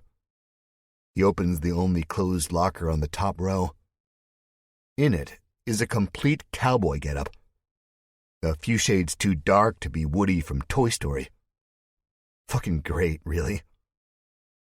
Put this outfit on, clear your head. But any funny shit, and my man standing guard will do worse than knock your lights out. He leaves, and when the door closes, I immediately start looking for an escape. No luck. I sit down on the floor, my head throbbing, my heart hurting, and I picture Darlene. It's my own form of meditation. She is the only thing that calms me these days. And I wait. 40. I sit there for what feels like 15 minutes. There is one window in this room, and it is a lot like the window in the cell I have spent God knows how many nights in. A small sliver with bars on it. I'm trying to fit into this smelly, way too starched plaid shirt as something taps on the glass. My stomach clenches with the memory of Tony swinging by a rope, a bullet in his head, blood leaking down his face. I can't look because I know it will be Darlene or Abby or Norm. I don't know where I'm at. I could be on the basement level and Darlene could still be swinging lifeless with a noose around her neck. That's just the way this world works now. Screw the basic laws of physics. Screw logic. These things go out the window when people catch a killer virus, die, and come back craving brains and human flesh. But the tapping grows more persistent. It's not the meaty thud of a body hitting the outside wall. No, this is the tapping of a finger. Someone trying to get my attention. I go against my stomach's wishes and I look up to the small window. There, beyond the small pane of glass, I see Herb's big smiling face. My own face breaks into a smile. It's great to see someone familiar. Someone that's alive. "Jack! Jack!" he shouts. His voice much too loud. He is laying in the dirt and grass. I see the blades tickling his face. He is covered in blood and muck. "Shh," I say, my finger up to my lips. That smile disappears. Now is not the time for fairy tale reunions. "Jack, I came back. I told you I would. I got out of that stupid smelly dungeon and into the lab. Doc Klein told me to run as far away as I could. But I came to help you, Jackie. Help you." "Herb, you have to be quiet or they'll hear you." "But you won't hear me through the glass." "I do, Herb. I hear you." "You do?" he says, cocking his head. "That's great. Really. Remember when we met? It was a Thursday." "Yes, I remember, Herb. But listen, we don't have much time. I need you to help me get out of here." Herb's eyes drift from the window to the grass. He starts plucking the blades and chewing on his bottom lip. Herb, I repeat. I can't, Jack. I want to, but I can't. I may not be the smartest fella, but Butch is a mean old man, and he's guarding the door to the arena with the whole army, and if I get caught, then Spike will know, and he'll cut my finger off. Oh, God, I don't want my fingers cut off, Jack. How will I be able to play the guitar like my mammy taught me? His face screws up. His head starts shaking with dry sobs. Then I have to help Doc Klein escape. He says he's been listening on the radio, and there's a man out there who knows the cure to the zombie germ, and his talents are wasted here in this crazy theme park. He wants to help the world, Jackie, and I want to help you. I just want to help you. A cure? Yeah, right. That'll be the day. I look him dead in the eyes and say, Herb, get a hold of yourself. What is going on? Where are they taking me? He looks up at me, a gleam in his eyes. I don't know what to call it. It's like a show. Good, Herb, good. Keep going. Where's Darlene and Abby and Norm? He smiles. They're fine, Jackie. I just got back from seeing them. The doc is looking them over, and they'll be at the show, too. He didn't hurt them anymore? My eyes begin to water. It's almost too good to be true. Herb, please tell me that's the truth. Herb nods his head excessively, and if he does it any harder, I swear his eyes are apt to fling from their sockets. No, no more. Spike says he doesn't care about them. He only cares about you. Doc Klein talked about it in the lunchroom while I was working on the bodies. I heard him, I did. He says you royally pissed him off. Made him look stupid in front of Butch and the soldiers. Said they don't respect him no more, and he feels like their respect is waning already. Then he told the people that live here that you were one of those mean, old, nasty carnivores. But I said, no, he ain't. Then I heard him talking about the cure in Washington, D.C. A smile creeps across my face, and somehow even that small gesture hurts me. I'm just hurting all over the place. Thank you, Herb. That is really good to hear about my friends, I say. Now tell me what I'm getting into and how the HE double hockey sticks I can get out of it. You're welcome, Jackie, he says with a big grin on his face. Okay, they make all the citizens sit in the big place with the dirt floor. You know, where the dirt bikes go vroom vroom and there's hills and old stands that used to sell hot dogs but don't sell nothing no more. He frowns at that. I know exactly what he is talking about with Eden being an abandoned amusement park and all. I remember those days at a local fair or carnival where I'd be walking with Norm, and the sound of the dirt bikes ripping through the air and the smell of diesel and exhaust almost choked me. I loved it. They came from the track where all the rednecks would gather around in their Confederate flag shirts, Budweisers in hand. I never got to experience it. Norm wouldn't allow me, or rather he was too busy hanging with his friends and chasing the girls, which is odd to think about now, knowing he's gay. I guess it was all for show. Plus, I saw the arena from my cell window. That's good. They did it with Alex and Tom. It was bloody, Jack. So bloody I had to cover my eyes like my auntie would make me do at them scary shows when the monster killed the good guys. Spike's the monster, Jackie. He is, Lord, he is. It's okay, I say. I'll be okay. But my voice is breaking up. I can't lie to myself. I can lie to everyone else, not me. I know you will, Jack. I just know it. Herb shakes his head and puts his hands together as if he's about to pray. I'm expecting him to start giving me a spiel about the Lord up in the kingdom of heaven, how with God all things are possible, but he doesn't. I know you'll be, because I made sure of it, Jack. I did. Herb, not so loud. He snaps his head to the left.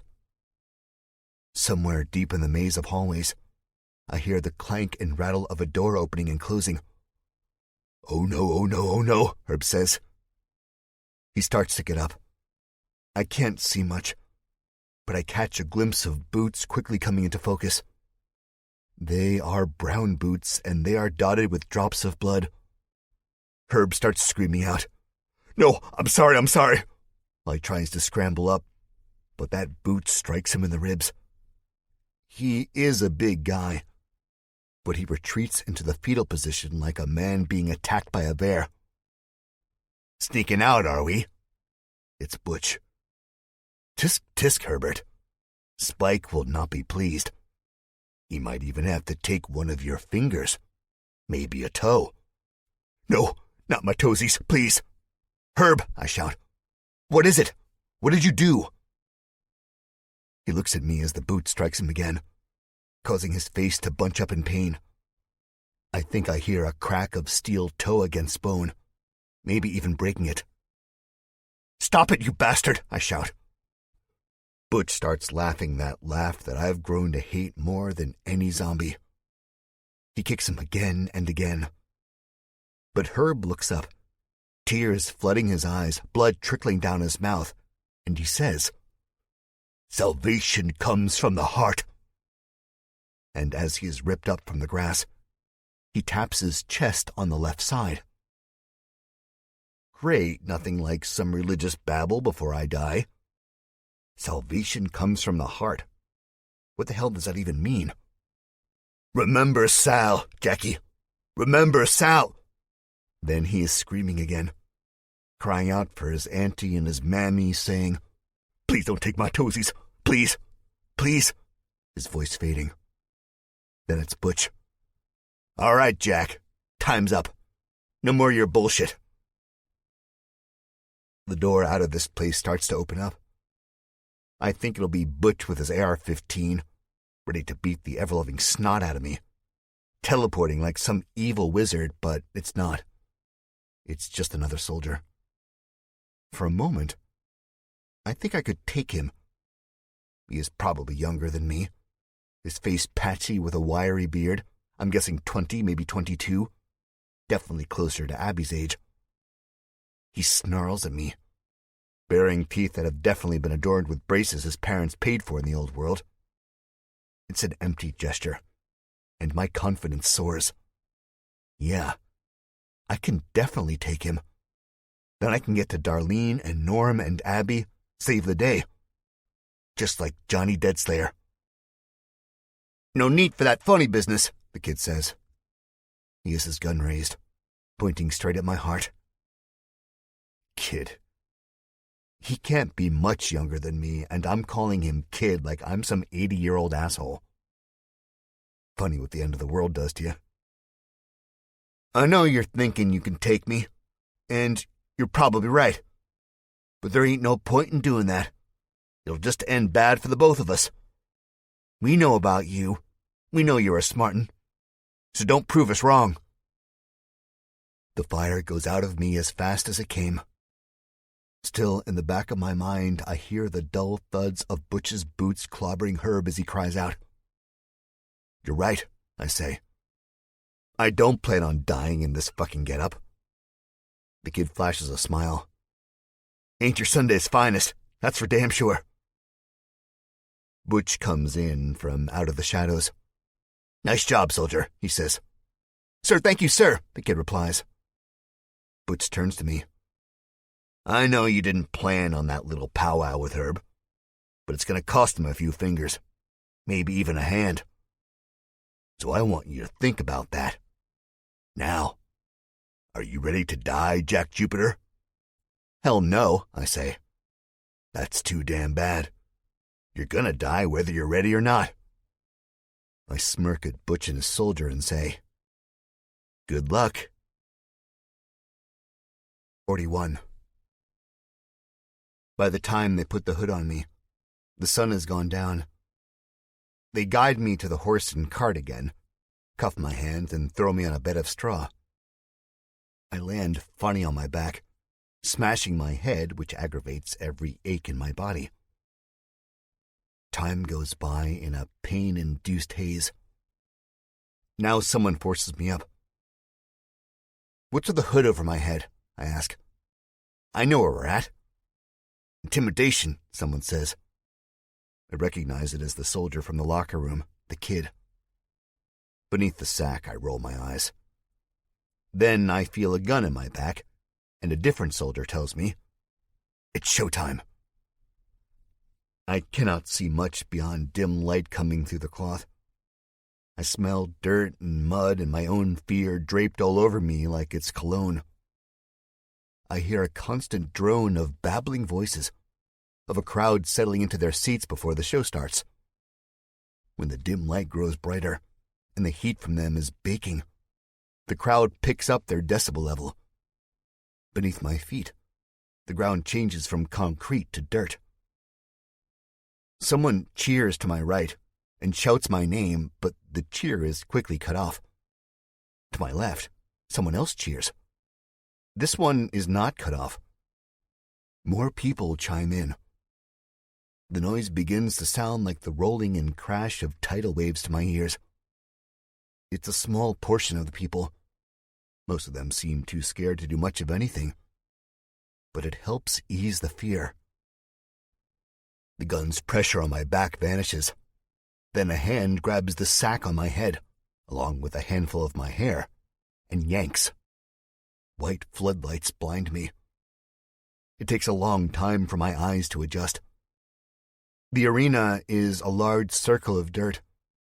Stadium seats surround me, rising above the 10-foot wall between dirt and seats, 360 degrees.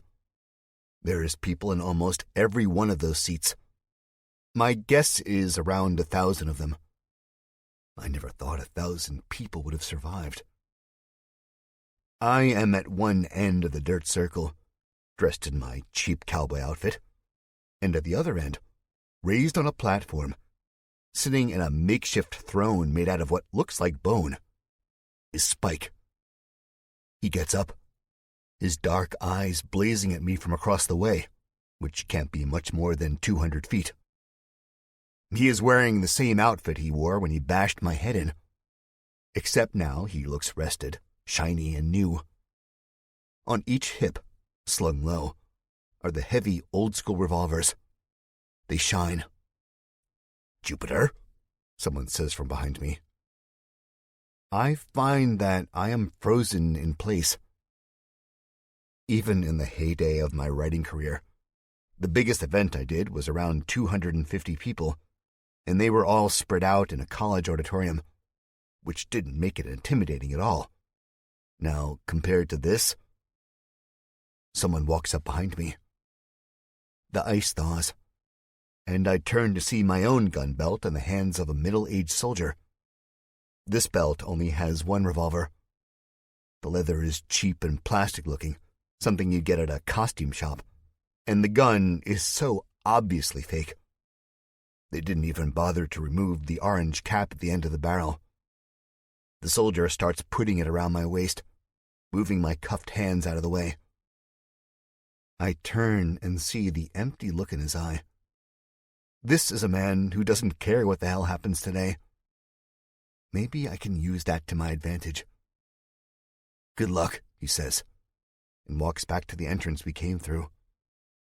Him and his partner pull a barred door across the threshold, locking me in here with piles of dirt and a madman. I turn back, look down at the gun belt. I barely feel it around my waist. It must weigh about 2 pounds. "Jupiter! Jupiter! Jupiter!" some of the crowd starts chanting.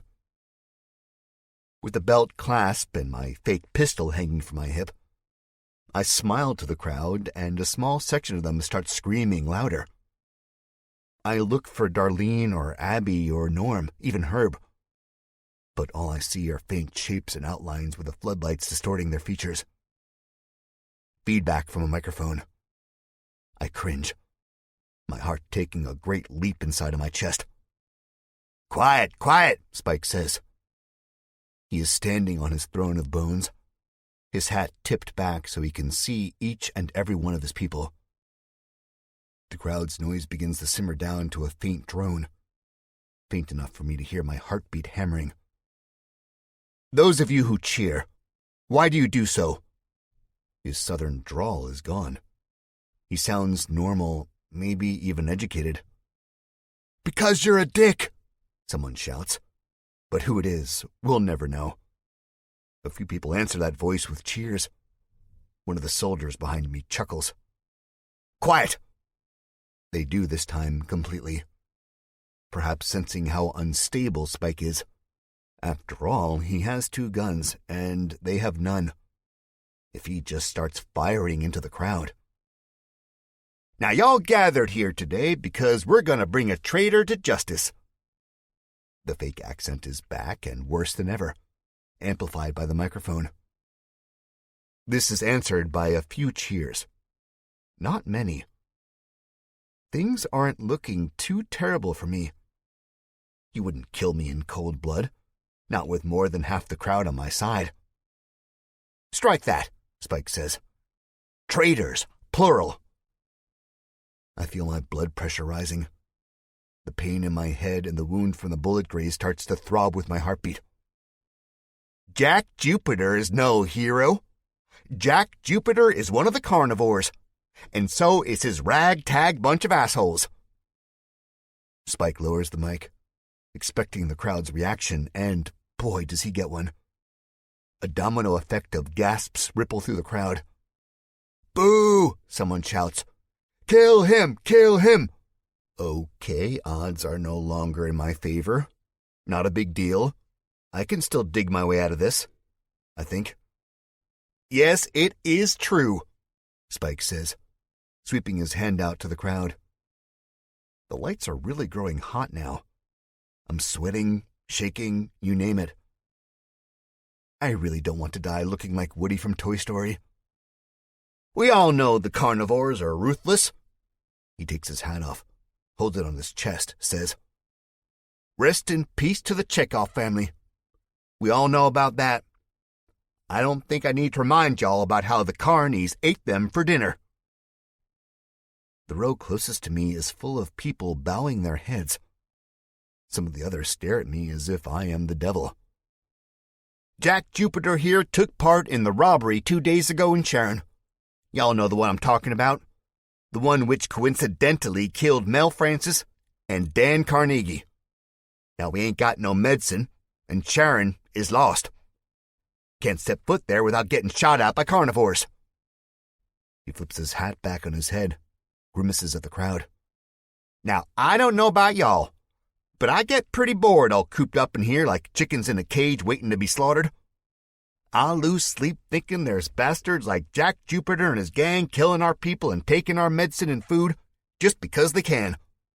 I think it's time we get some revenge. The crowd erupts. Bring 'em here, Spike shouts. One of the soldiers walk up behind me and nudges me forward. I don't hesitate. With the crowd booing and jeering, I am no longer frozen. There is a time and a place to freeze, and this is not it. I walk. Spike's screwed up face getting closer and closer. He holds a hand up. The soldier's grip around my arm squeezes me tighter, and I stop. Spike looks away from me with his blank, dark eyes and scans the crowd again. See, I'm fair. Jack Jupiter has a gun on his hip. So do I. We are gonna do it like they did back in the day, back in the Old West. Whoever's fastest on the draw walks away the winner. I'm gonna show each one of y'all here tonight that ain't no carny a match for me. The crowd cheers again. They love this stuff. I can see it in their eyes now that I'm closer. It's funny that when the world goes to shit, the people go with it. But first, we're gonna have fun with Jack Jupiter. Spike cocks an eyebrow. I mean, after all, he could win the shootout. Not likely, but possible, right? So we gotta get some of that sweet revenge, don't we? He looks to one of the dark tunnels in the circle where the microphone's cord disappears to, and he motions to someone I can't see. Bring him out! Bring him out! I look on with wide eyes, knowing exactly who he is talking about.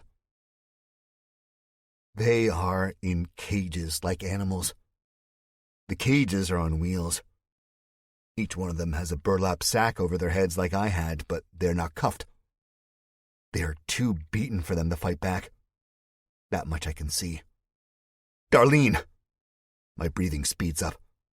I feel like I'm looking down on this terrible situation, helpless.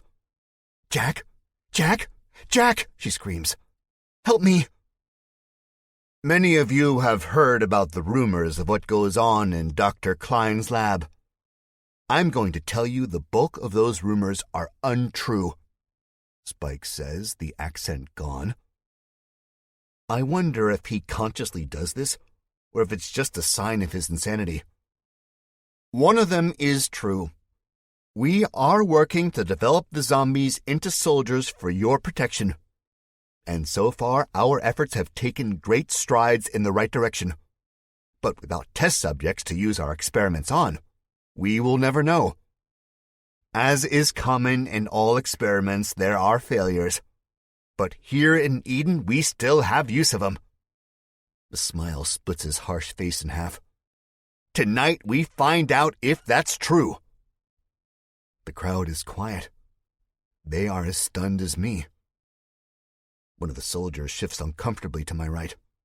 I don't see him, but I feel it. Butch walks the dirt between the cages. He looks at me. Let them out, Spike says. Butch takes keys off of his belt and starts jimmying the locks. Now, before y'all get squeamish, Spike says, remember, these are the same people who massacred our own in Sharon. The same people who may be the reason your mom or dad or husband or wife dies from a fever or a bad cut. Even your kids. Remember, people. Remember. With that, he drops the mic and sits down on his chair, which is not actually made of bones. Not human bones, at least. But ivory instead. First, Norm hits the dirt.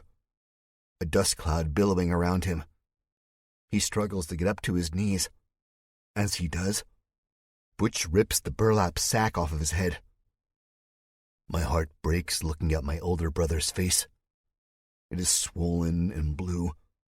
There are cuts crusted with blood. One eye is shut completely. Still, just like he did back in the interrogation exploding zombie headroom, he smiles with a few missing teeth. Abby is next. She kicks and bucks, eventually getting out herself. The soldier guiding her grows impatient, his face snarling, and he throws her. She falls, not as hard as Norm, but pretty hard. Fuck you, she seethes. The soldier just smiles. Behind all of this, Spike cackles like a witch. Last is Darlene, and the rough way Butch takes her arm causes me to lunge forward. The soldier behind me grabs my cuffed wrists. Hercules, he says. Jack, Darlene says. But she sounds so distant. I am pulled up to my feet. The crowd is growing restless. The heads and bodies are constantly shifting from foot to foot. They want blood now. The preliminary matters are too boring. They think they are cooped up chickens when really they are safe behind these walls. They are blessed. Butch takes the sack off of Darlene's face. She tries to run over to me. No luck. Butch holds her back. Murderers! Kill them all! I see Spike leaning in his chair like the class clown. He's smiling, his hands up, fingers waggling to the crowd, urging them on. Keep it coming. Come on, let him hear it, his face says. Jack, I love you, Darlene says. I love you too, I say. We stare at each other for a long moment, the crowd buzzing all around us. How cute, Norm says, snickering. Butch sucker punches him. A spray of blood escapes his clenched teeth, and he falls to his knees on the dirt. I lunge again. When are we going to kill these sons of bitches? Abby asks. Smack. She is backhanded by a portly man wearing the soldier attire. A stream of blood falls from the corner of her mouth, and she looks at him. I'm going to remember that, she says. And she will. I know what she's capable of. but seeing someone hit her brings my rage back. The portly man just laughs. Spike picks the microphone back up. You know, I've punished him once already.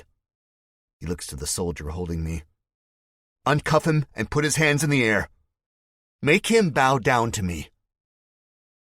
The soldier uncuffs me, the pressure vanishing sweetly. But he grabs my hands hard and thrusts them up hard enough to make my shoulders pop. I try not to let him do it, but I am overmatched. Bowing to Spike makes me want to vomit, but I do. To the soldier, Spike says, Bring Jupiter below my feet, and don't let him look away. The soldier nudges me. Now bring my babies out, Spike says. Butch seems to grow a shade paler. I see the beads of sweat standing out on his forehead and the sickly light blazing above us. He motions to a couple of his posse near the tunnel. The crowd goes silent. There is a terrible buzz that fills the air. In the darkness, a red light flips on, the color of the devil, the color of blood. Dirt starts to shift below our feet. In the middle of the arena, it looks as if a great worm is trying to break through to the surface. The ground shakes. Feedback whines from the microphone, but not loud enough to drown out Spike's mad cackles. My heartbeat is thrumming in my ears. Darlene looks to me. Norm is too dazed. Abby is trying to stay balanced. A cage races from an opening in the dirt floor. Gears and pulleys whine and grind. The top of the dome comes first, its polished metal gleaming. Then comes the rest. The bars are thick. The surface area is large. And the amount of zombies inside is shocking. It stops and settles, clouds of dirt puffing up around its steel beam underside. For a second, everything is normal. The crowd doesn't make a sound aside from a few people asking each other what the hell is going on. Like a warning siren knifing through the air, I hear it. That sound that only used to be in my head but is now inescapable. I am not imagining this, as much as I wish I was. I'm not seeing zombies milling about in a cage that seems to materialize out of nowhere. I'm not hearing the groans and moans of the dead. 42. The crowd goes fucking bonkers. Really, it's like their favorite baseball player just hit a walk-off grand slam to win the World Series. Have these people never seen a zombie before? No way, the dead are everywhere. Sure, these walls and gates and crazy bastards with AR-15s might keep the hordes out, but the people had come from somewhere, some overrun city, right? I'm not crazy to think that, am I? I curl my fingers into fists. The very reaction of this crowd, who I felt bad for at one point being at the beck and call of this crazy Brooklyn cowboy, pisses me off. They are no different from the beasts on the outside and the beasts in this pit. Yee-haw! Spike shouts. That what you want? You're damn right it is.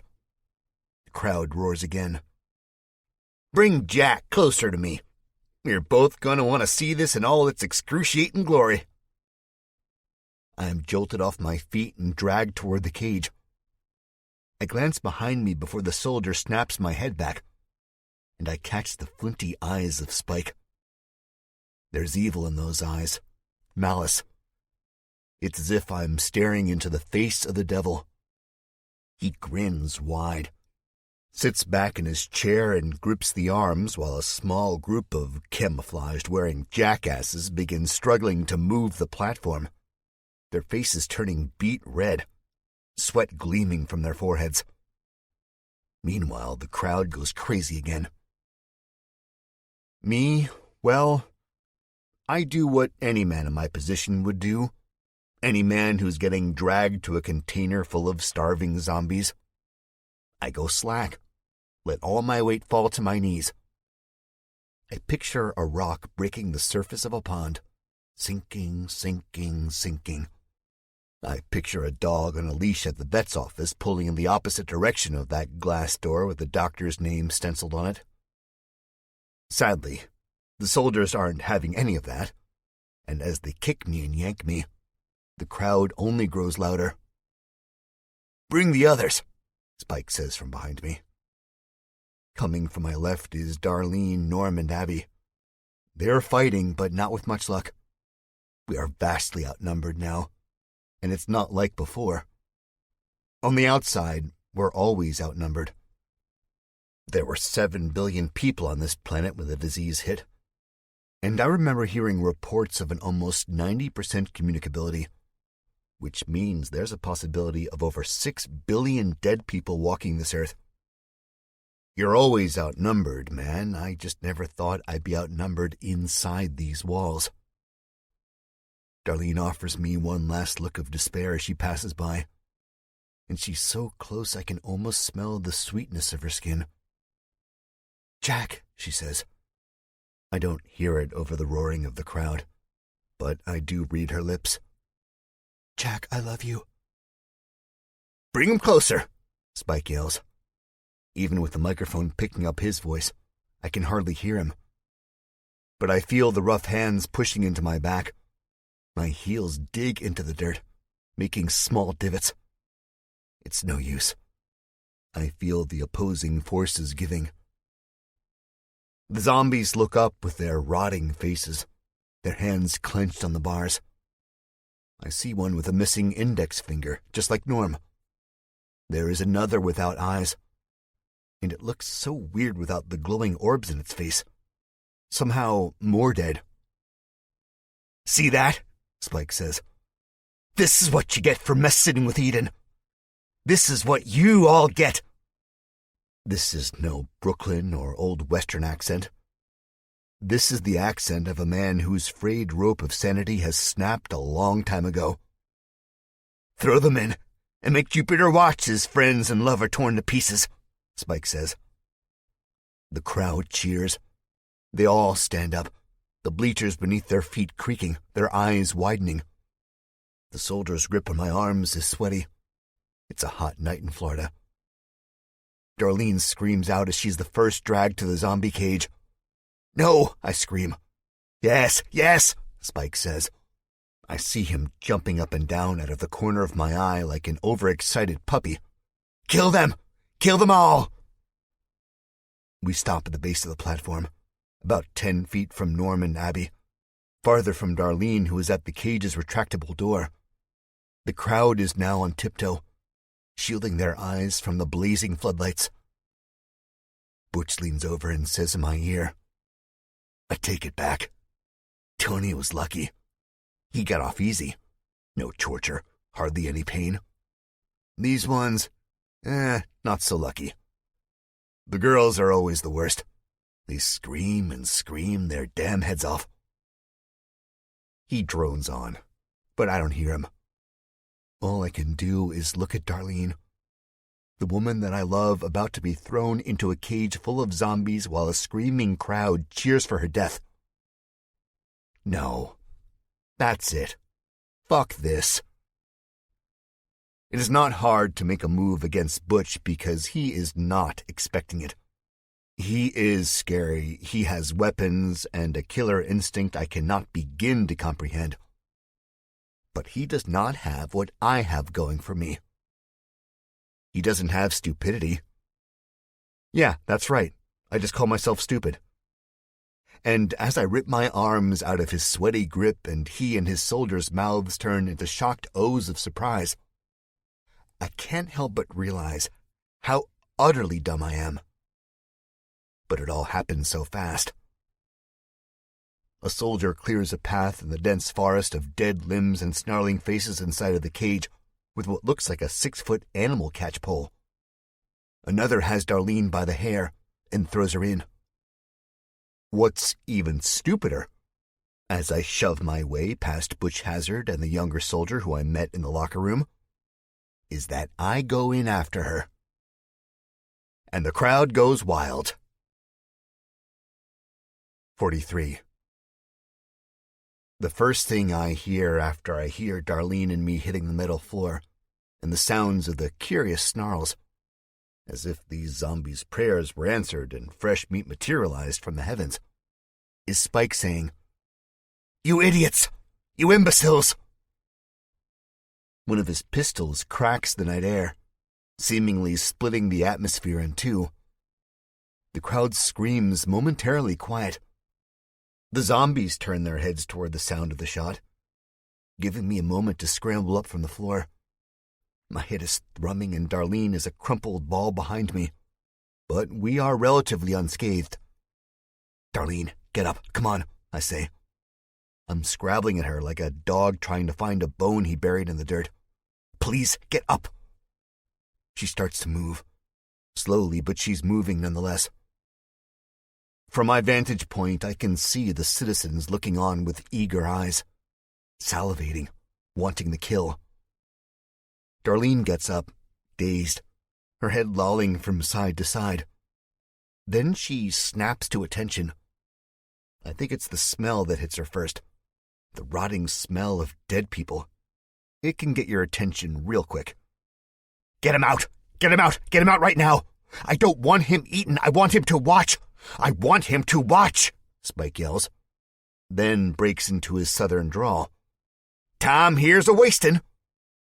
He is right. It's a wasting, and it's already wasted because the zombies no longer care about the gunshot or the cheering crowd or the screaming Spike. No, all they care about is us. There's a fat one with a belly that hangs over his waistband. The bottom part of his jaw is missing. What is left is just a great red wound speckled with shards of teeth. The top teeth are still sharp, still deadly. Next to him, lunging forward on an ankle that is mostly broken, is a woman who is less rotted than the rest. She must have recently turned. She is a brunette. From a distance, you might even mistake her as normal. But when she opens her mouth and you see the inky black saliva dripping down her fangs, you realize she is anything besides normal. Next to her is a man in a greasy trekker's cap and equally greasy, maybe greasier, coveralls. On his chest, stitched in cursive, is a name. Sal, it reads. On Sal's left is a man long dead, so rotted I couldn't even give you an estimated age of this guy. His skin is the color of a fish's underbelly. Most of his head is cracked open, revealing pinkish-gray brains, dried, crusted blood. I immediately think of Pat Huber, my high school bully, and how his head looked after I drove the wrong side of a hammer into his open head wound. I shudder. There's a man in a ripped and dirty prison jumpsuit. A woman in a dress that might once have been white. A police officer.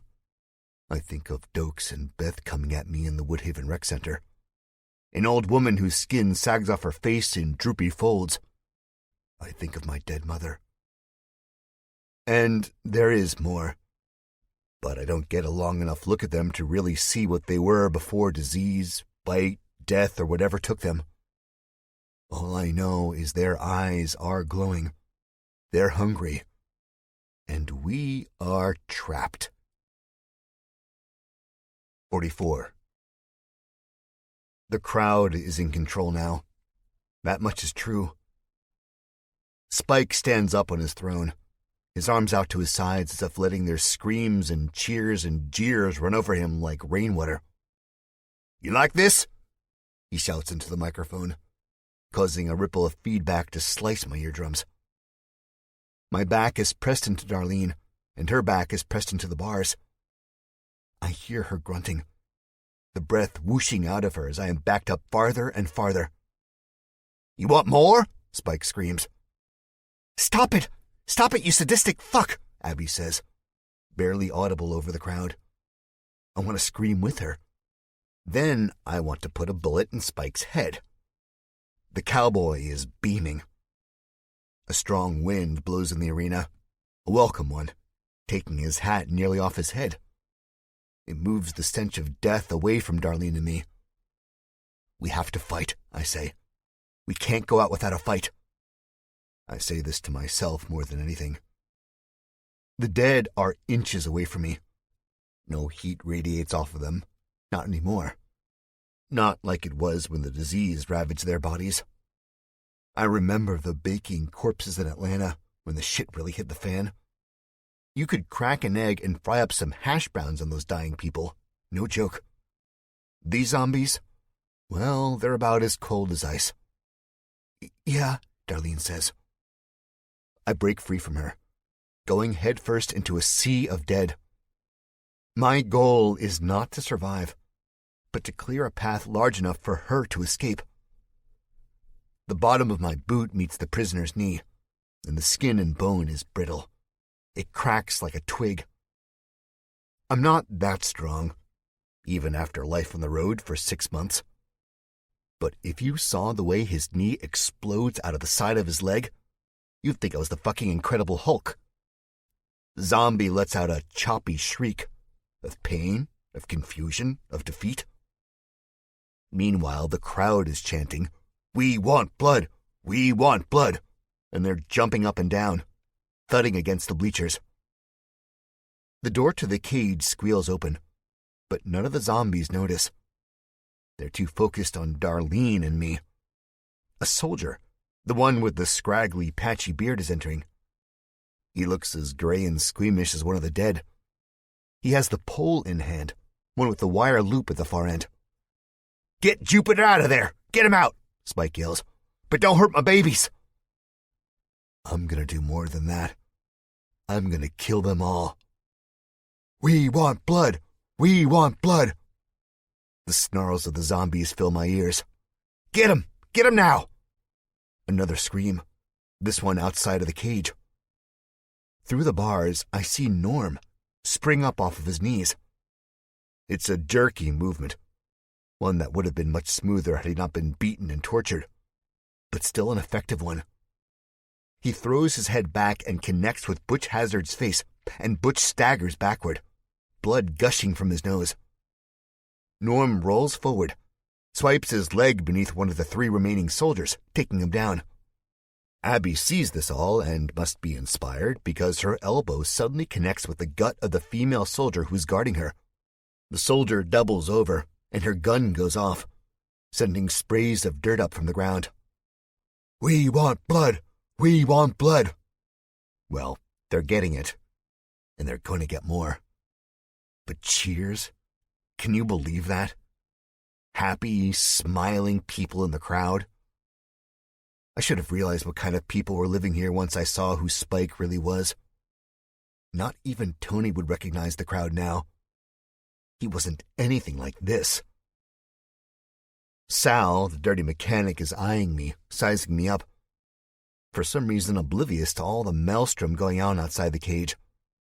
I'm sidestepping, sizing him up too. "Get him!" Spike shouts. I'm not sure if he's talking about me inside of here or Norm out there. But the soldier answers back, "I'm trying, damn it!" His voice a high-pitched shriek. So loud I hear it perfectly clear over the buzz of Spike's microphone, the shouts of the crowd, and the revving engine sounds of the zombies. The fat zombie notices that today might be his lucky day. Not only did food plunge into the cage once, but twice. It spins around and grunts a small, quizzical grunt. The soldier freezes on the spot, his back against the cage, hands gripped tight on his AR-15 that was slung on his shoulder. He has since dropped the pole with the wire loop. Then he makes a move for the door, but he only gets it about halfway open before the fat zombie falls on him with a wet plop. He screams, and the screams are loud, ear-piercing. The rest of the zombies take notice. All of them except Sal, who only flicks his head in that direction and looks back to Darlene and me. "It's okay," I say. "We can get past him. Follow my lead." She squeezes my waist.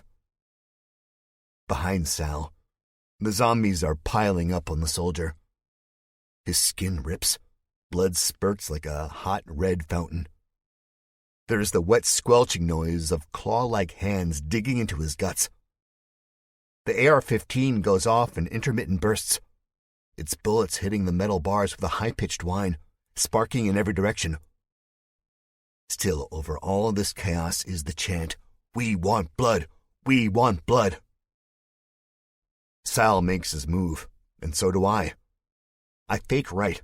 His whole body lurches in that direction, and I dart left, my hand wrapped around Darlene's. Then I slingshot her toward the door. "Go!" I shout. "Get out of here! I'm right behind you!" Norm stands over Butch Hazard. He swings down, his fist connecting with his face. Butch shouts out in pain. I never thought I'd hear this man of steel cry out, but I do. I know my brother is a badass from first-hand experience. He may be missing a finger and damn near on the cusp of death, but he's Norman Jupiter. You don't mess with the Jupiters. Not anymore. Darlene's movement is choppy. She is trying to judge the distance between here and the freedom of the outside. It's a jump not even I could make, and she realizes this at the last moment.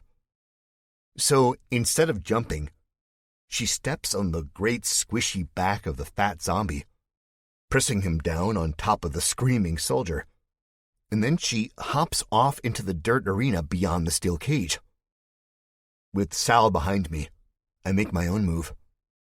The fat zombie is momentarily distracted from his meal after Darlene uses him as a stepping stone, but I go anyway. Step right on his face, feeling the exposed inside of his broken-jawed mouth squish beneath my feet. As I am in the air, the cheers from the crowd rocking me, spurring me forward. I see the younger soldier is nothing but a mess of blood and bone. The zombies have stripped most of his meat from his body. He has managed to kill a few, but just one is enough to rip him open. The hot smell hits me like an uppercut, but then it's gone, and my boots are slamming down on the dirt floor and into a warped form of freedom.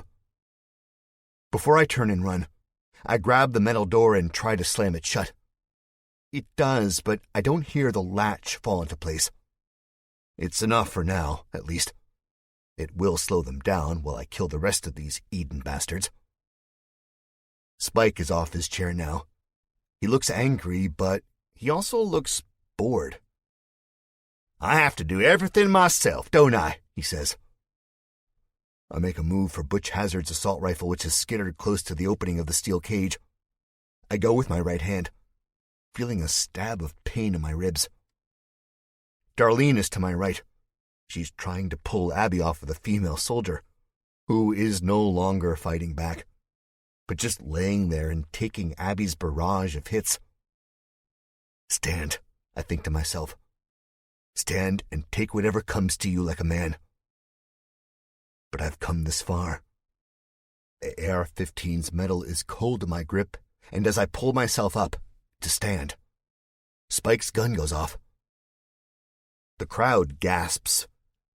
It's like we are performers in a play and they are the audience who is supposed to laugh when something is funny, cry when something is sad, and gasp when tensions are high. They're right on cue. Tensions are really fucking high. The bullet smacks the metal of the gun, blowing it out of my loose grip, sending it dancing 20 feet across the dirt. The vibrations are like bee stings in the palm of my hand. He shoots again. His movement is a blur, much too quick for the naked eye. And another slug punches the gun away from Abby and Darlene, sending it flying farther than the one I almost had. I look to Norm and Butch, anticipating where the next shot will go. But when I look, I see the roles have reversed. Butch is now pinning Norm down. Norm is grunting out, his arms up to block his face from the blows that are raining down on him. Butch grabs his gun, which isn't an AR-15, but the chrome Desert Eagle. "Should I kill him?" Butch says. "No, they're mine. They're all mine," Spike says. "'Cause I gotta do everything myself, don't I?" His accent wavers somewhere between Southern and Brooklyn. He is like a malfunctioning robot. Abby and Darlene are frozen now, looking at Spike. The crowd buzzes. "Quiet," Spike says, and they listen. "Quiet, y'all. I want you to hear every last one of their screams and cries. I want you to hear Jack Jupiter yelling for his mama when I put a bullet in his gut and he's leaking out all over the dirt." He hops down off of the platform, one gun in hand, looking at me, and he says in a softer voice, the southern drawl in full swing, "You really picked the wrong town to mess with, pard." "Fuck you," I say. He smiles. Butch Hazard has his gun pressed against Norm's temple, and even he cracks a smile. It's an odd sight, seeing a man with a gun in hand, blood running from his nose and mouth, smiling. Nightmare-inducing, really. Spike seems to look past me. The crowd's quiet lessens. Hush whispers ruffle through them like the wind through the leaves. I hear someone shout, "Look out!" But as I spin around, it's too late. Sal the mechanic and his buddy, the broke kneecap convict, are on me, driving me to the dirt. I see the door I couldn't close all the way hanging open, cracked enough for 2 curious zombies to come through. Damn it. As my head thumps the ground, I hear Darlene scream. 45. Sal still smells like grease and stale cigarettes. His mouth is wide open, and I'm trying to block him with my arms crossed into an X. Problem is, if he bites me, I'm fucked. Plain and simple. I don't have any armor on. My arms are bare in this dingy t-shirt I've been wearing since God knows when. I'm not ready to go. Not yet. But I don't know if I really have a choice. My body is betraying me. I am weak. The mechanic chomps down at my face. Black spit dribbles from his teeth, hangs low right in front of my eyes. The smell is terrible. If a bite doesn't kill me, surely the stink will. He shifts his position, sliding his chest up my arms, sticking his head closer to my face. I turn but can't really go anywhere. The convict grapples at my boot. I feel his teeth clamping on the leather. I kick out, feel the thud of boot hitting meat, and convict pinwheels his arms and topples over. The crowd oohs and ahs. Now all I have to worry about is Sal. His jaw is opening and closing, teeth gnashing against each other. "Stop it!" Darlene screams. From the corner of my eye, I see her lurch forward to come after me, but Spike says, "Move again, wench, and I'll blow your tits off." She freezes on the spot. Abby grabs her, holds her in place. I hadn't noticed before, but I'm screaming, grunting in pain. My bullet wound is on fire. The muscles in my arms are screaming. I'm dying. My body is giving out. The mechanic presses down on me. He is lumpy and hard. There are knots beneath his coveralls. Hard knots of bone, of metal? I let my arms give out. The mechanic crashes down on me. A sharp burst of pain explodes through my sternum as one particular knot in this zombie's chest bites into my flesh. What is it? Spike is laughing.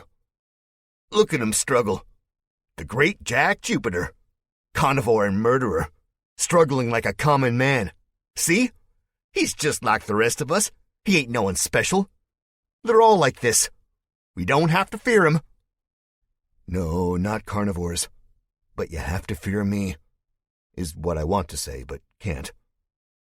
The crowd explodes into cheers. Then Herb's voice is running through my mind, drowning out the sounds of the crowd and the screams and the snarls of the zombie. Salvation lies within the heart. Another of his cryptic messages that shouldn't mean anything, but I'm grasping at straws. Zombie limbs, here. Salvation lies within the heart. Remember Sal. Sal. Salvador. Salvation. It's a long shot. But what the hell? I got nothing else to lose. I'm dead either way, and I don't want to just keel over and die without a fight like the old Jack Jupiter would have done. No, I'm Johnny Deadslayer now. I pressed my hand up against Sal's chest. He is soft, mushy beneath his coveralls. My hands find his collar, and I rip it open. The shape of a gun pulsates from this mechanic's rotten flesh, right where a heart that no longer beats lies. There are jagged and loose stitches around this patch of sewn flesh. Dried, crusty blood, too. I can't believe it, but I almost can. Salvation lies within the heart, Jackie. Herb's voice again. I am like a man on the top floor of a burning skyscraper, looking out at the certain doom below me, while flames lick at my back and push me toward the open window. I don't want to jump, but there's no other choice. I might survive the leap, I might not. I certainly won't survive the flames and being buried beneath thousands of pounds of rubble and ash. I have to plunge into the unknown, or I have to die. It's that simple. It's that complicated. With my left forearm pressing into Sal's neck, his slobber spraying and dripping all over my face, his rattles momentarily choked off, I take my right hand and peel away the skin like some demented Christmas present. I am plunging. I am falling off of the skyscraper. The blazing heat from the flames is disappearing. Smoke is no longer filling my lungs. I am tasting the sweet air of freedom, of salvation. The stitches pop easily enough, and Sal doesn't even notice I'm tearing him apart. "Stop it," Darlene says. "You fucking rat bastard, stop it!" I am still screaming, but I no longer hear my own screams. I just feel the burning in my lungs, the serrated blade grinding against my vocal cords like a violin's bow hitting frayed strings. What I see first is a plastic container, a good old Ziploc bag meant for leftovers and keeping food fresh. Herb, you clever son of a bitch. I could kiss... Thunder claps twice. Red rain showers my face. Bits of mushy gray brain find their way into my mouth. I am coughing. My ears are ringing. A shadow consumes me, eclipsing the floodlights like the moon blocks the sun. It's Spike. His gun is smoking and he smiles. Salvador, the mechanic, is lifeless on top of me. His dead weight pins me to the ground, and my hand digs deeper and deeper into his open chest. I am screaming in pain. My wrist has broken, or at least suffered a really bad sprain. "I think you've had enough, Jupiter," Spike says. His voice is calm and steady, neither a Brooklyn accent or the cliched cowboy one. I hated both, but at least they don't upset me to the very core of my existence like this unwavering voice of insanity does. He chuckles. It's a humorless chuckle, then he says, "Time to put you out of your misery, Jack." He levels the big revolver, a mere 3 feet from my face. 46.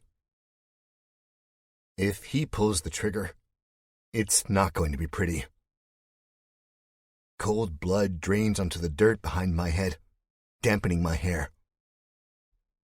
I am Johnny Deadslayer, I am Johnny Deadslayer, I am Johnny Deadslayer, goes off in my mind over and over again. Salvation lies within the heart. Darlene screams. "Jack, no," Norm says, his voice muffled and pained. Abby is sobbing. The crowd is revving up again, We want blood! We want blood! Kill him! Kill him! Guess we won't get that shoot-off after all, Spike says. I smile, tasting my own blood on my teeth. That's where you're wrong, I say. And my cramped hand inside of Salvador's chest wraps around the warm gun, plastic baggie and all. I slide my middle finger on the trigger and lift up with all my might. A momentary look of confusion passes Spike's features. Then, like the quick-draw cowboy he is, he finally notices what I'm doing. The smile vanishes. I pull the trigger with my middle finger, a final fuck you to this psychotic bastard. And as the gun claps and my eyes blink with the sound, I see Tony and Brian Richards. I see Herb and Darlene and Norm and Abby. Their pained faces in my mind all easing. A hole the size of a plate rips through Salvador's back in a spray of black blood and white shards of spinal cord. I feel the thunder shake my body, hear the sound of the crack reverberating through the quiet of the stunned crowd. The bullet hits Spike like a bolt of lightning. But it's not a clean hit. At least that's not what it looks like at first.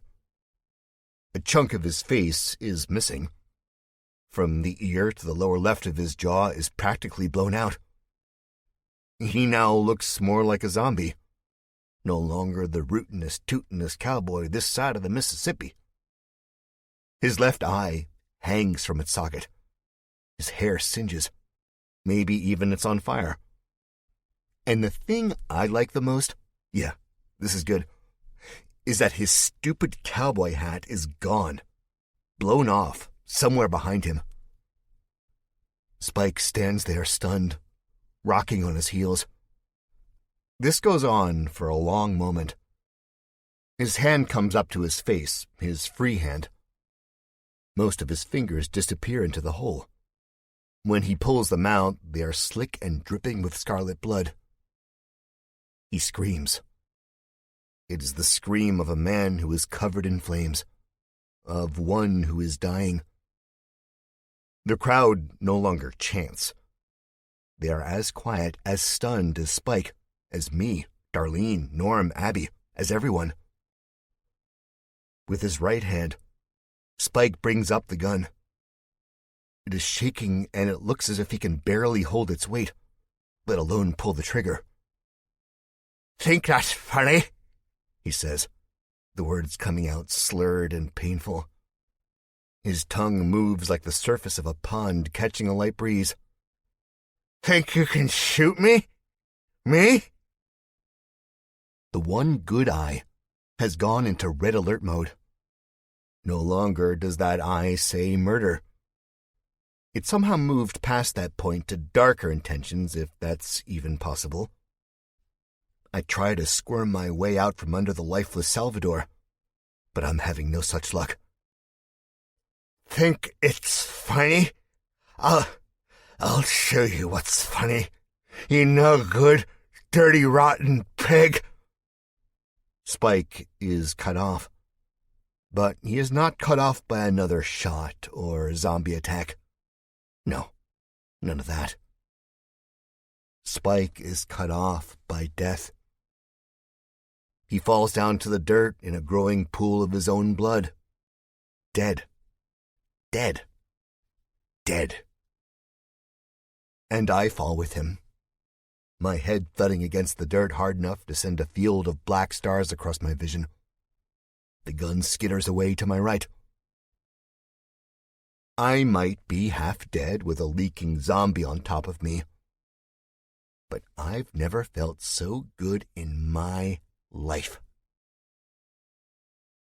47. The crowd is stirring now, realizing their great and late leader is dead. They start to move. Where they are going, I have no idea. "He's dead! He's dead!" someone in the stands shouts. I can't tell if it's joy, surprise, triumph, or even shock. But right at this moment, I don't care. They don't have guns. They aren't zombies. I am alive and Spike isn't. "Jack," Darlene says. She runs over to me. Well, more like limps. Her face is wet and shiny. I reckon it's sweat and tears. Come to think of it, I'm pretty sweaty too.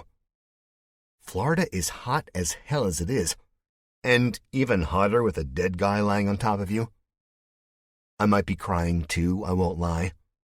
Seeing Darlene, seeing her in one piece, still alive, with a faint smile on her face just makes me sob. So, yeah, I'll admit it. Darlene says, "Oh, Jack, oh my God." She kneels down in the dirt and blood. Then as our eyes lock together like two lovers who have not seen each other in years, she says, "That was fucking awesome."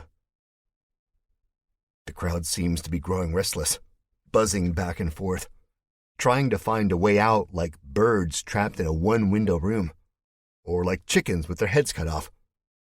They are lost without their leader. I look back to Darlene and smile. Can't take credit for it. All of that goes to Herb, that son of a gun. "Jack, watch out!" Abby shouts.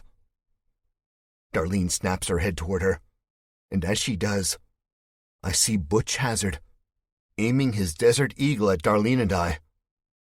Some of the crowd behind, those not worried about getting out of this crumbling safe haven, stop and start to point. A few cheer, a few jeer. The faint chant of, "More blood! We want more blood!" comes from the stands. Butch has Norm in a headlock. He's squeezing so tight Norm's eyes bulge out, and his face is a beet red, which is shocking compared to the ashy gray hue his skin has taken on as of late. But the worst thing is Norm isn't fighting back or even struggling. I never thought I'd see the day where my hard-ass big brother stops fighting. It's fitting that the day I see it is the day I die. Darlene is slowly shifting herself closer to me. I can see how rigid she is out of the corner of my eyes. There is one soldier still standing. He is the fatter one.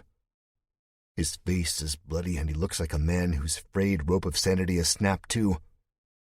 He holds his weapon on Abby and watches us from the corner of his eyes. "Impressive," Butch says. 2 streams of blood run down from his nostrils. When he talks, red mist sprays the air. "I'm glad you did it. Someone had to do it." He shivers. "Wouldn't be right if it was me." "When did you ever care about what's right or wrong?" I ask. Butch smiles. "Good point." The chrome of the Desert Eagle does not sparkle anymore. Its shine is muted by dirt and blood. "I hate to have to thank you this way, Jack Jupiter, but I'd never feel safe knowing you are out there somewhere, looking for a place to call home, a place like this." "I wouldn't stay here if you paid me," I say. Butch shrugs, but I almost can't tell since he is so tense. "I'm trying to form my plan, my last stand. I've not come this far to lose anyone else, to die at the hands of a grunt after I've slain the Black Hat. I want nothing more right now than to at least be able to stand and shield Darlene, to protect her." "You won't have to," Butch says. "You won't have to stay anywhere." My eyes scan the situation. There is the emptying bleachers and the few stragglers who have not yet had their appetite for death and destruction satisfied. There's the soldier with the AR-15 trained on Abby, the dead Spike, Salvador on the bottom half of me, pinning me to the dirt with his cold blood spilling out, me, half propped up and in pain, the beaten female soldier, what's left of the zombie Spike shot. Butch grins and lets go of Norm, who drops to all fours in a heap. He kicks Norm in the ass, sending him sprawling out into the blood-muddy dirt. "Line up, all of you." I I shove with all my might at the zombie on top of me, my eyes bulging worse than Norm's were. The pain in my body is unreal, but it's nothing as bad as getting shot. I manage to lift Salvador off of my legs enough to wiggle out from beneath him. The slick blood and guts also helps. I try to ignore that, though. Butch shoots 2 times with the Desert Eagle. 2 earth-shattering cracks. I am hit with a spray of rotten meat. I think I've been shot. Darlene is screaming. It's all a blur. My left hand closes around the pistol I used to shoot Spike with. It's still warm and shiny with Salvador's innards, but I get a good enough grip on it to point, aim, and fire once. The thunderclap from the muzzle is deafening. The first slug takes Butch in the middle of the chest. He hardly seems to notice, but his knees give out on him, and the Desert Eagle in his hand falls to the dirt. A blossoming red rose shows through Butch's dirty shirt. He looks down, his hand coming up to touch the blood. Then he looks up at me. He does not look like he is in pain. He is smiling, perhaps relieved. "Nice shot," he says, tottering, then falling face first into the dirt. "Thanks," I say. "But I was aiming for your head." He doesn't answer. He is dead. The soldier with his gun trained on Abby moves the aim toward me, but I'm faster, and he knows this. I don't pull the trigger, though. I'm shaking, my blood pumping with adrenaline, my brain craving the kill, wanting to feel the power that comes from the gun just one more time. I refrain. "Don't be stupid, man. Drop your gun and get the hell out of here. Don't die for these bastards. Don't die for this piece of shit place," I say instead of killing him. His face goes pale, his eyes go wide, and he drops the AR-15, turns tail, and runs. Well, actually waddles. I push myself up from the dirt. There are no more cheers or jeers from the crowd. They look at me the same way they look at a sleeping lion trapped in a zoo exhibit, with fear, awe, wonder. I look back, and they start to disperse. Some even make like the last fat soldier and bolt. When they're all gone or no longer looking at me, I let the menacing act drop and almost fall over. I can't help it. Darlene is on me faster than I was on the gun, steadying me, whispering into my ear. "Jack, I love you, my God, I love you. Jack, are you okay? Jack. I'm so beat and tired and scared. I almost can't say it back. But I do. I love you too. And then I collapse. 48. We are like the Breakfast Club. An army jock, a pretty girl, a basket case, and a nerd. Except imagine the Breakfast Club covered in dirt and zombie guts, sporting bruises like they're this summer's latest fashion trend. It takes me a minute to come to. But now I'm standing straight up, mostly on my own. Darlene's arms are still around me. Outside the arena, the citizens are going crazy. I look up and see black, greasy smoke drifting in the air. Not so far away, I hear a car horn blaring. "We gotta get out of here," I say. Abby looks at me and nods. It looks painful for her to do it. I turn to Darlene. Her face is dotted with blood. Blood that I don't think belongs to her. And she's still the most beautiful girl in the world. I kiss her. "Come on," I say, heading over to Norm. He's almost out cold, but he's alive, thank God. "Norm," I say. He slowly turns his head up to me. His eyes are bloodshot. His neck is purple and growing blacker. To put it as simply as possible, he looks like shit. Still, my older brother, a man who I hated for leaving me to rot in a dead town almost 15 years ago, manages to smile at me. And I smile back, extending my hand. He takes it, and all three of us, Abby, Darlene, and I, help him up.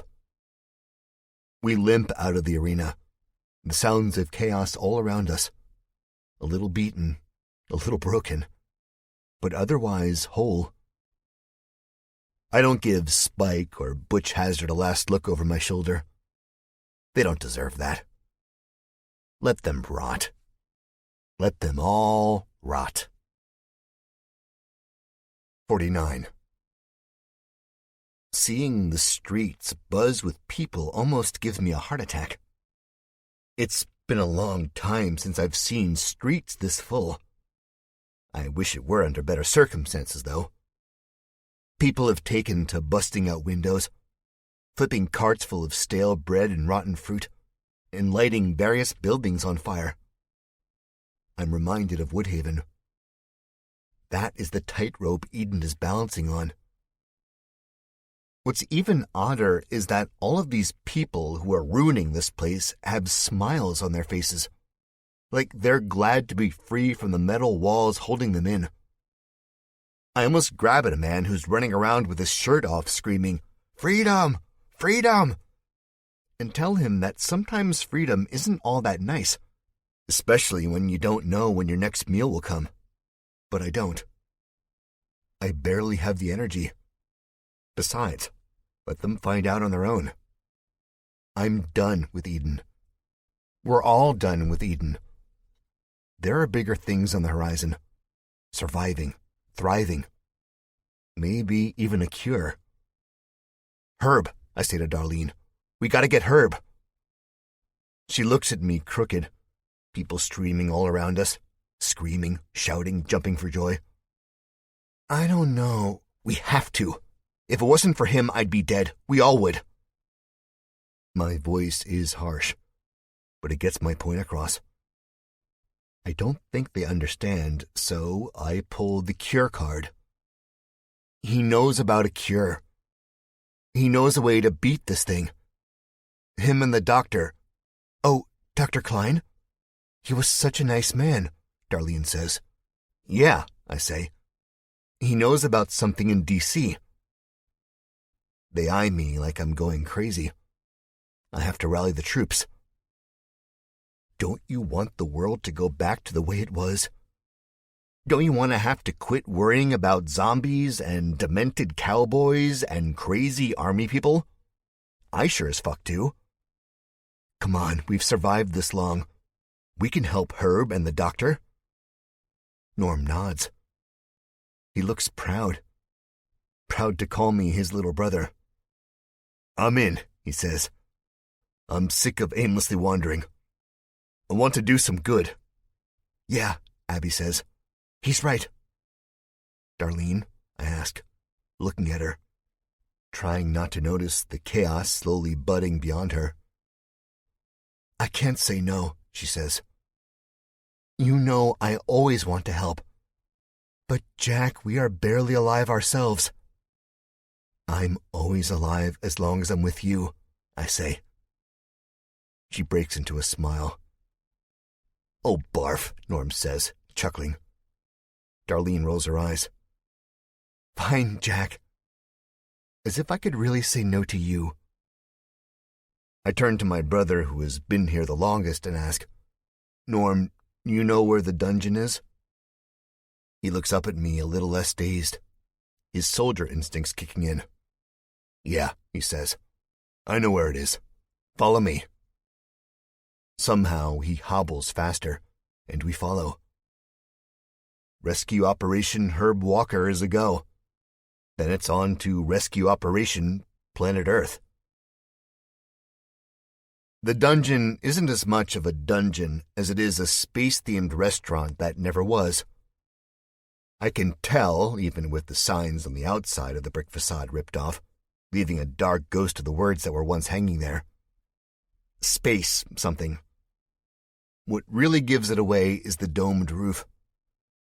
I'm instantly reminded of being a 7th grader again, and going on a class field trip to Cleveland and seeing the Great Lakes Science Center's planetarium. There it is, Norm says. He's hunched over, out of breath despite the walk being about 2 minutes from the arena. It's a hot night, and the flames have been spreading. It's almost impossible not to feel the heat. A burst of gunfire erupts into the air not far from where we are standing. I clench up and put my body in front of Darlene. She squeezes me. I'm okay, she says. I'm tougher now. You've taught me well, Jack Jupiter. I smile. As much as I want to believe it, I can't. Deep down, when someone has a gun pointed in your face or a knife at your neck, no one is tough. We hear more gunfire and see the after-image of the bursts in the night air. I see a man in Butch Hazard's soldier's camouflaged outfit. 3 regular people are on him. I can tell they're regular people by the way their clothes hang off of their wiry and emaciated bodies. You'd think this soldier could take them, AR-15 and all, but he doesn't. The Edenites are on him like zombies on us, except they don't eat him.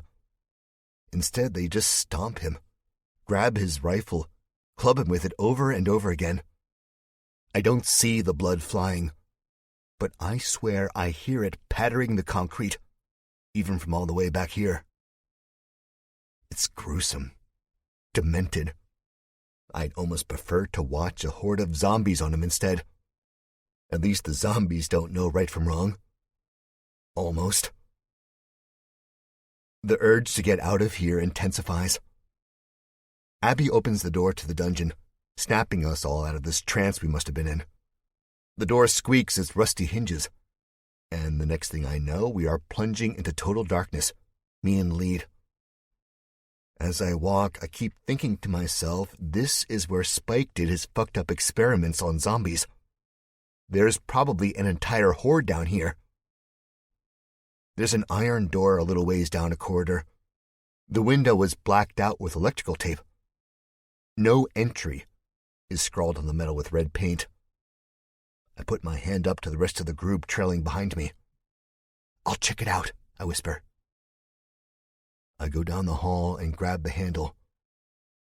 For what feels like the millionth time in my life, I am met with a gun to my face. Except it's exactly the gun I'm looking for. Jackie, Herb says.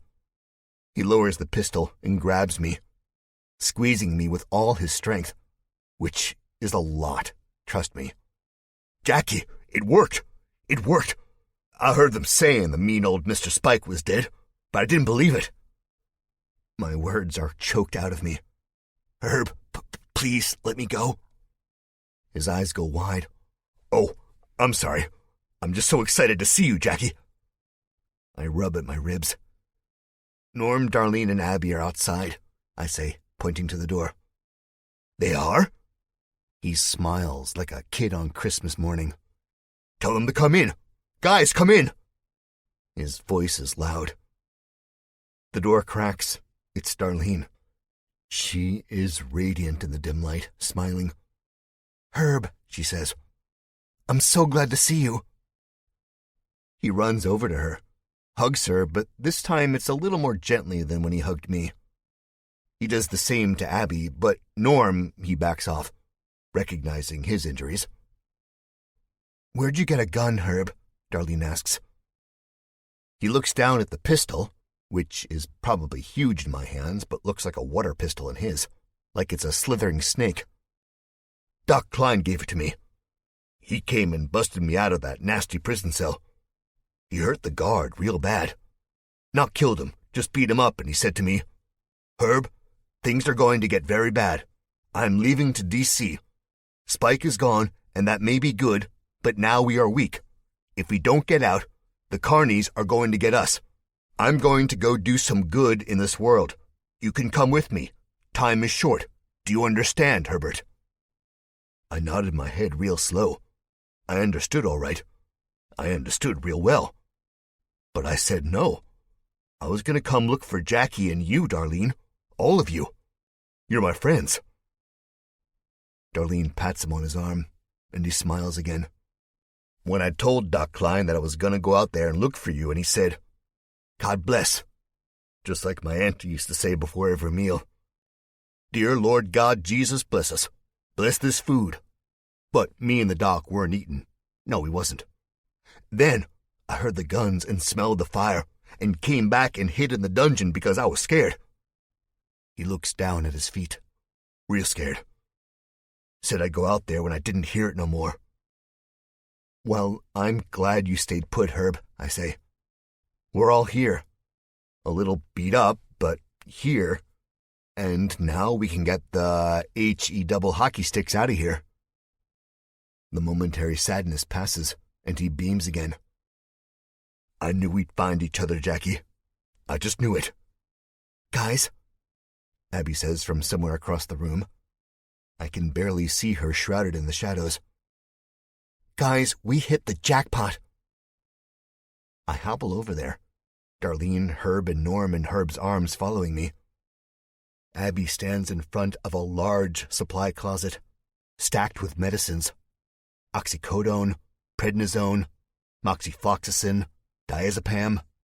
There's jugs of purified water, boxes of food, bandages, first aid kits, you name it.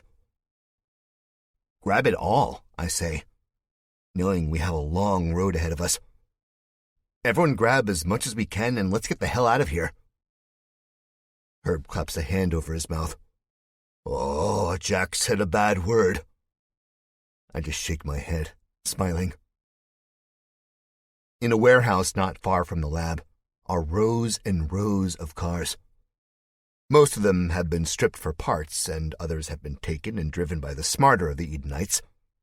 I know this because of the car-sized hole in the fallen garage door and the skid marks on the gray floor. When I see the warehouse and how ransacked it looks, I almost lose hope. There is not much choice left, but the flames are getting hotter, and soon, if we don't get the hell out of here, we are going to burn. Herb points to a minivan sitting on two flats. The body is rusty, its baby blue paint peeling and flaky, but it's big and roomy. Where are the keys? I ask. Gonna need them, Norm says. Then he wheezes a burst of painful laughter. Back in the lab, he downed a bottle of ibuprofen and took some other pain pill I couldn't even pronounce. And there's one thing I know about drugs you can't pronounce. They usually have the trippiest side effects. More gunfire rips through the air in the middle of the abandoned amusement park, but it's far off, muted by distance. Keys are in there, Herb says. He points to a metal box on the wall. Its cover already hangs open. The keys inside of it sway back and forth as if a ghostly breeze is in the warehouse. I'll go get 'em. Number 19, he says, pointing to the 19 written in white paint on the corner of the windshield. That's if they're still in there, I say under my breath. Abby hears me and chuckles. Nobody wanted that piece of shit, she says, smiling. It looks foreign on her swollen face. Herb comes back, beaming like always, the tiny keys dangling from his oversized pinky. Want to drive? I ask. The smile vanishes. I never drove before. Not since my auntie. Herb, it's all right, Norm says. I'll help you. Just none of us are fit to drive right now. You gotta help us out a little while longer. Yeah, Darlene says. You're our hero, Herb. He smiles again. I'll do my best. As he walks by me, I clap him on the back. We load up the van, file in, and buckle our seatbelts. The van's engine sputters for the first couple turns, but roars to life on the third try. It is the charm, I guess. Herb guns it out of the warehouse. the flat rubber slapping on the desolate and destroyed streets of the abandoned amusement park. By the time we pull through Eden's broken gates, our headlights washing over stooped and starving, yet otherwise happy, former citizens, the flames have begun to paint the sky with their orange glow. Part of the roller coaster whines, creaks, then falls over. It's chaos. Maelstrom. Another version of the end. No one tries to stop us. No one jumps in the car. Most of them have weapons, probably having broken into one of the various lockups. But no one shoots at us either. Herb drives. He hasn't driven in years. Norm in the front seat guiding him, telling him when to brake and when to speed up. It's just how you'd imagine a worried father teaching his son to drive. But Herb does fine. Herb, how would you like to go to D.C. and see your friend Dr. Klein? I ask. His eyes get huge in the rearview mirror. Would I? He shouts, then sighs, shaking his head. But I don't know how to get there. Don't worry, Herb. We'll find our way, I say. He smiles, nods at me, and focuses on the open road. Abby, Darlene, and I are in the back seat. The trunk is stuffed full of medicinal supplies, non-perishable foods, and as many stray weapons as we could find. We are set for the foreseeable future. I glance up at the dashboard and see the gas tank is half full, not half empty. That's just the kind of guy I am right now. We are heading north to find Dr. Klein, to save the world. We can do it. I know we can. As the trees go by in a dark blur and the distance between us and Eden grows, I hear Darlene's soft snores. Not long after her snores taper off, I fall into the blackness of sleep. And I dream of our wedding again. But this time, it's not gruesome. The only people in attendance are the ones I care about. Norm, Abby, Herb, and my future wife. We kiss when the priest tells us to kiss, long and deep.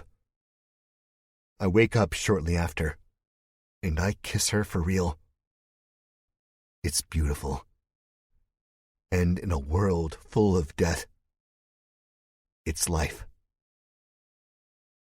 This concludes Dead Hope by Flint Maxwell. Narrated by Neil Helligers, member of SAG-AFTRA. Copyright 2017 by Flint Maxwell. This unabridged audiobook is published by arrangement with Flint Maxwell, care of Hirschman Rights Management, LLC, and was produced in the year 2017 by Tantor Media Incorporated, a division of Recorded Books, which holds the copyright thereto. Please visit Tantor.com for more information on our growing library of unabridged audiobooks and to take advantage of special offers. Tantor Audio, a division of Recorded Books, presents Dead Nation, a zombie novel by Flint Maxwell, narrated by Neil Helligers. You'll forget it when you're dead, and so will I. When I'm dead, I'm going to forget everything, and I advise you to do the same. Kurt Vonnegut, Cat's Cradle. 1. Most of the car is scattered across the highway. Dr. Klein is nowhere to be found, and without him, this fabled savior of the world, we are lost. As I look at what's left of it, a mutilated Honda Civic, I think to myself, this is all a wild goose chase. I didn't have a chance to meet the doctor back in Eden where we almost died, and I don't think I'm going to ever meet him. Herb gets out of the van, the passenger side, and moves slowly across the road, about 20 feet from the blinking taillights. He stops. None of us say a word. I look from Darlene to Abby to Norm, and they are all staring directly ahead at the wreck. This is not good. Not good at all. No, I can't think like this. I have to have hope. Hope is what has kept us alive so long, and what I think is going to continue to keep us alive. We've been traveling for approximately 4 days up I-95, heading to Washington, D.C., hoping to find any signs of life, Dr. Klein or otherwise. This is not the sign we wanted. We wanted to catch up to Doc Klein. We wanted to find him alive and determined to end this plague. We wanted to offer him help. We wanted for him to gladly accept our help. We wanted, or I wanted. Maybe we stumble upon the doc parked off the side of the highway, cooking up a nice meal of Eden leftovers. Maybe we recover the remains of that campfire, I don't know. Signs of life, that's all. Not signs of death. Not this. Our trip hasn't been a smooth one. Much like most things after the end haven't been smooth. Sure, there's no traffic, but a downside to that is the abandoned cars littered all over the roads. We have to keep bobbing and weaving through them, sometimes even going into the soft earth to get around. Each time we do that, Darlene closes her eyes and starts praying we don't get stuck. We haven't yet. Thank God. I told you, Norm says. I freaking told you. His wounds have already begun to heal. Well, the wounds that are healable. His index finger will never grow back. But the bruises on his body and face and under his eyes are a faint blue instead of red and black and puffy. He has a lisp when he talks. Anytime he says an S word, no, not meaning S word as in shit, though he does say that more than most people, there's a faint whistle from between his cracked teeth. The finest drugs can't fix a chipped tooth. And I've noticed he's more quiet, more reserved. Sometimes I see fear in his eyes, and that hurts me. Abby, Darlene, Herb, and I are in the same boat. Bruised, scratched, sore. We didn't get it as bad as Norm, but when the sun goes down and I'm sitting in the front seat of the van on watch, I hear their collective sleep talk, the pleads for their lives, and the whimpers. Eden may not have left physical scars on any of us besides Norm, but it's safe to say we'll have plenty of mental scars. Guys, Herb says. Guys. I told you as soon as we saw that pathway we should have turned around, Norm says. Guys, I'm scared, Herb continues. Abby punches me in the arm. Yeah, damn it, Jack. Don't hit him, Darlene says, looking up from the open notebook she is writing in, pen in hand. My mind is whirling. If we're any louder, the whole dead state will start coming for us. I don't know what's happened, and neither do they. The world has ended, and that sucks. But it's time to move on and quit being so pessimistic about everything. I survived Woodhaven. Got out of there alive with my fiancé and my brother. We survived Eden. Got out pretty beaten up, but otherwise okay. It's time to stop being downers, because if we can survive all of that crap, then we can survive seeing a wrecked Civic on the highway, right? Enough, I shout. Everybody calm down. Calm down? Abby asks. Calm down? I turn to her. She's frowning at me, her hair in a wild updo from sleeping with her head against the window and headrest. Yes, calm down, I say. Jack, Darlene begins. No, We gotta quit being so negative, I say. But that's Doc Klein's car, Jackie. It is, Herb says. A Honda Civic is a common car, Herb. White is a common color, Norm says. His voice isn't convincing, but at least he's trying. Then again, I doubt there's many white Civics that work. This has gotta be Klein's car. I take that back. He's not trying at all. Herb comes to the van. If he had a tail, I think he'd be walking toward us with it between his legs. Tears well up in his eyes. All the while, Norm is shaking his head. I hate to see Herb upset, and I hate to disappoint the group. I get it, I do. It's really hard to be optimistic when the dead are chasing you and there's no hope for humanity and all. But it's during times like these that I remember there's no Kardashians. Herb whines again, starts shaking. Just chillax, Herbie, I say. Don't listen to Norm. Norm is a big old meanie. He cracks a smile.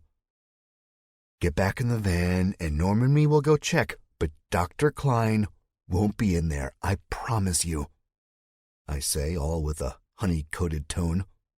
Herb nods. Okay, he says glumly. Norm, come on, I say. He sighs. I see that brief glimpse of fear in his eyes. He absent-mindedly starts rubbing the covered nub of his index finger. Then he speaks, and I can tell he's trying to inject his usual confidence in his voice. Anything to get me out of this shithole. You know this van's got nothing on Shelley, right? He says. Shelley was Norm's now ruined Jeep, abandoned outside of Sharon after Abby crashed into a tree and we had to make a run for it. Yeah, I know, you've been saying that since we left Eden, I reply. 'Cause it's the truth, Norm says. I roll my eyes, thinking maybe he's going to be all right after all. Maybe the shock of the past is numbing. I reach behind the back seat where our cache of weapons from Eden is, next to the sleeping bag supplied from a sporting goods store somewhere in the Carolinas. I grab 2 pistols and some bullets in case things go south. Herb, I want you to sit in the front seat and buckle up. Abby, get behind the wheel. If anything goes wrong, and I mean anything, I want you to throw it in reverse and get the fuck out of here, okay? I say, whispering due to Herb's aversion to swear words. Abby nods. Okay, but nothing is going to happen. She leans closer, her voice low. The poor bastard's dead. Look at that wreck. No one could survive that. Maybe he's out in the woods, you know? Hurt or something, Darlene says. I picture the doctor lying under a tree, bloody, his legs broken. And how that would be such a sad and ironic way to go out. A doctor who can't treat himself. I shake my head, and the image goes. You coming? Norm asks, voice wavering. Yeah, I say. Darlene grabs my face before I crawl out and kisses me. For luck, she says. I grin. Won't need it. 2. Geez, we need to get you to a couple of chastity belts, Norm quips once I shut the door. Maybe a week or 2 ago I would feign like I'm going to hit him and smile and say, 2 for flinching, joking around like brothers are supposed to do in stressful situations. But I don't. Instead, I just grin and say, good one, Norm, then hand him a pistol. He laughs. I hear no humor in it. We walk on. The Honda Civic is pretty banged up. The front end is squashed, as if a giant had stepped down on the hood. What the car crashed into, I don't know. The trunk is mostly intact. A scraped H and Civic written in chrome shines in the hazy early afternoon light. Glass crunches beneath our feet as we get closer. I find it getting harder and harder to breathe. Mainly because there's a chance that whoever was in this car was Dr. Klein. And an even bigger chance that if he, or anyone for that matter, was in the car, they'd be dead. Without Doc Klein, this man who's become a fabled legend to me over the past few days, I really don't know what our next move is. We can keep driving around, weaving in and out of dead cars, trying to find our next meal, our next roof over our heads, avoiding zombies and crazy cowboys. But I don't want that. I want stability. I want the old world back. With Dr. Klein, I think we can make that happen. I don't know why I feel that way, with all I have to go on being Herb's love for the guy. And rightfully so. The doc is the reason Herb is still alive and not some mutilated corpse back in Eden. I'm in debt to any man who's helped save one of my own. Am I crazy? Maybe, but hope is what keeps us going. And with Dr. Klein, there is hope. Hope is a good thing. Look, Norm says, pointing to the driver's side door, which hangs off the car like a broken wing. I close my eyes and bow my head. Quickly, I stand straight. I know they're all watching me from the van. The moment I look dejected is the moment they lose that hope. So I bend down and brush something off of my boot, readjust my pant leg, and act like Norm hasn't just pointed to a set of bloody handprints in the road, or the red liquid dripping off the steering wheel. Someone is in there, all right. Norm's pace slows down. Before Eden, he'd be the first to sprint toward the chaos. Now he's reluctant. So I take the lead, limping, and my older brother follows. I hear the car door open behind me, then Herb's voice. Is he okay, Jackie? I turn around and shout back. I'll let you know in a minute, Herb. Might not even be him. Abby tugs him back into the van. Poor guy. Before I turn my head back to the wrecked car, Norm says, Shit. His voice is loud enough for them to hear back at the van. I cringe thinking of Herb's heart breaking. Little bro, Norm says, this time quieter. This ain't good. Don't say that. Don't say that. Don't. And Norm raises his gun, shaking. 3. Whatever is in Doc Klein's Honda Civic is not Doc Klein. Well, it might have been once upon a time. But now, to confirm this, I think we'd have to pull dental records. The squirming zombie in the driver's seat looks like pulverized meat, especially the face. I feel like vomiting. And I've seen some messed up things in my travels from Woodhaven to Florida. Things I can't get out of my head. Things that make your worst nightmares seem tame. This tops it all. The zombie is shirtless. Its skin isn't pussy or shiny or wet. It's like cracked or dried out leather, but not a tan color. It's more like a moldy Swiss cheese, a drab, graying, pukish color. It turns what I think is its head up to us. I only think it's the head because the pulverized hump of what looks like a neck and shoulders is beneath it. The zombie spreads its lips. The teeth have been broken to nothing but shards, very sharp shards. A bit of black oozes around the corners of its mouth. Not much, just a rivulet. This zombie has been like this a long time. Whether it's been here very long, I'm not sure. The sunshine and warmer weather have zapped it of all its life, if I can even call it that. Every move is sluggish, even the slow rolling of its yellowish eyes. Whoa, Norm says. That's one ugly motherfucker. I can't look away from it. It moves and writhes, skin flapping in the breeze. There are bruises all over the body, large welts of black and blue and red. I think someone used our new friend here as a piñata.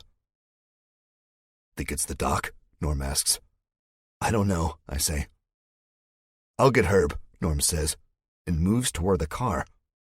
My arm shoots out and grabs him harshly around the bicep. He winces. I hate that.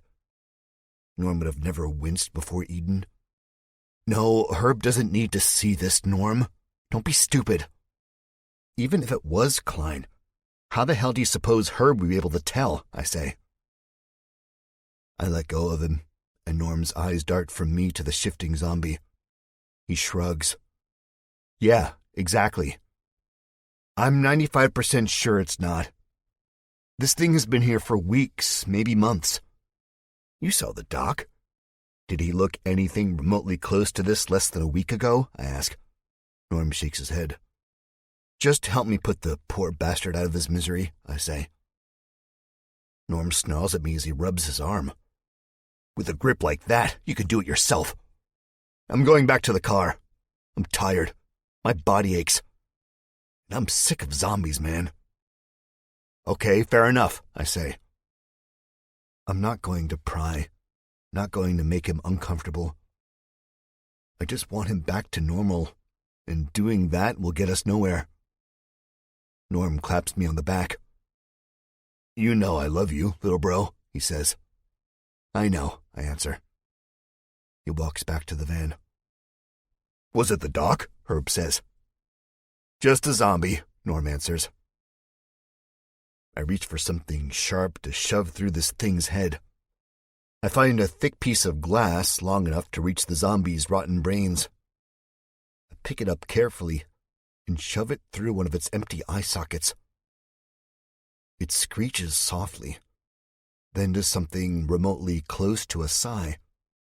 Maybe a sigh of relief. This thing is glad to have been put out of its misery, and that's sad. But it's a sad world we're living in. I head back to the van. Everyone watches me, somber looks on their faces, except for Norm, who just looks distant, like he's not fully here. The highway is pretty trashed for what seems like a half mile. We'll have to drive with 2 wheels on the shoulder and 2 in the grass. With this beat-up van, though, it's tough. We stopped off at a Jiffy Lube about 50 miles out of Eden and were able to fix 2 of the flat tires, complete replacements. But the other 2 are pretty bad. We aren't getting good gas mileage, that's for sure. 50 miles on almost 4 flats does murder to your rims, so when the van gets rolling, I swear I can feel the unevenness of the metal going up and down. Yeah, I hate the van. I just want to find the doc and save the world. Is that too much to ask?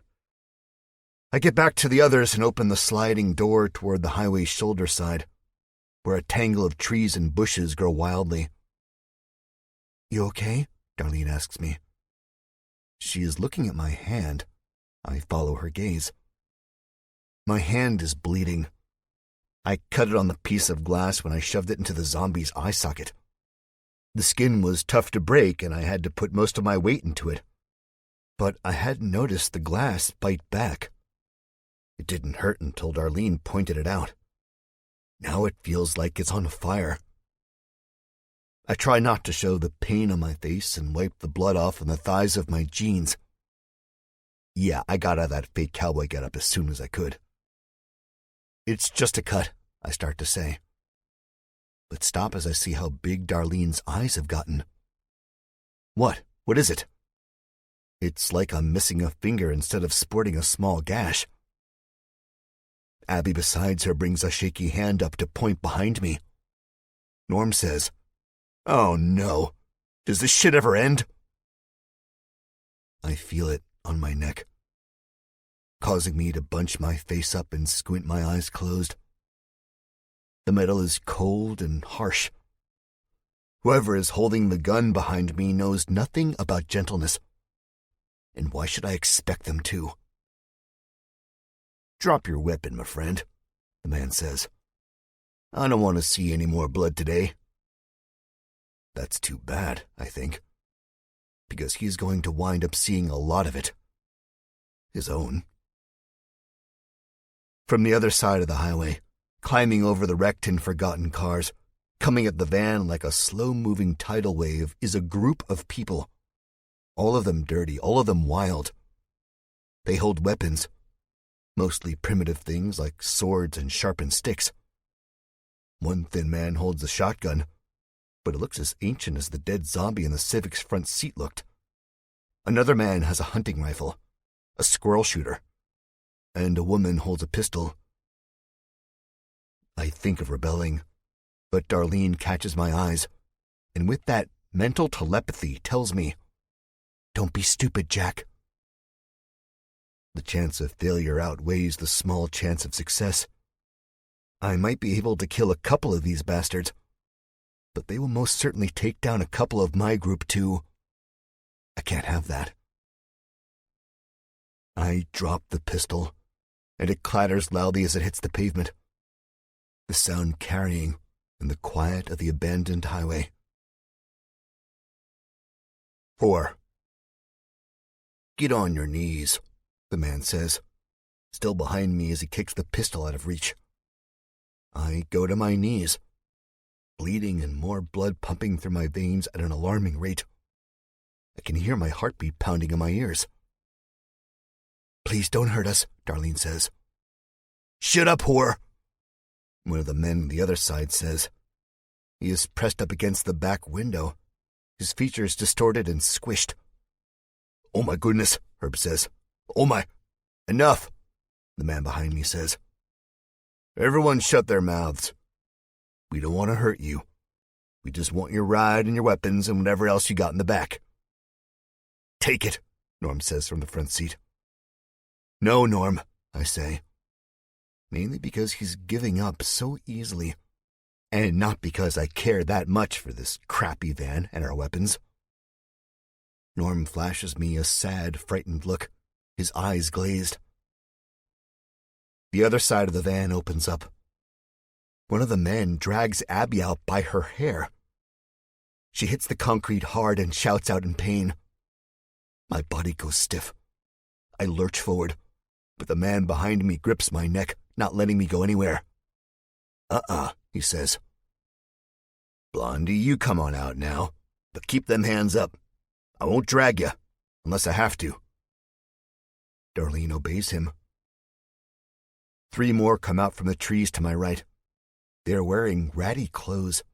They're covered in sticks and dirt and bramble.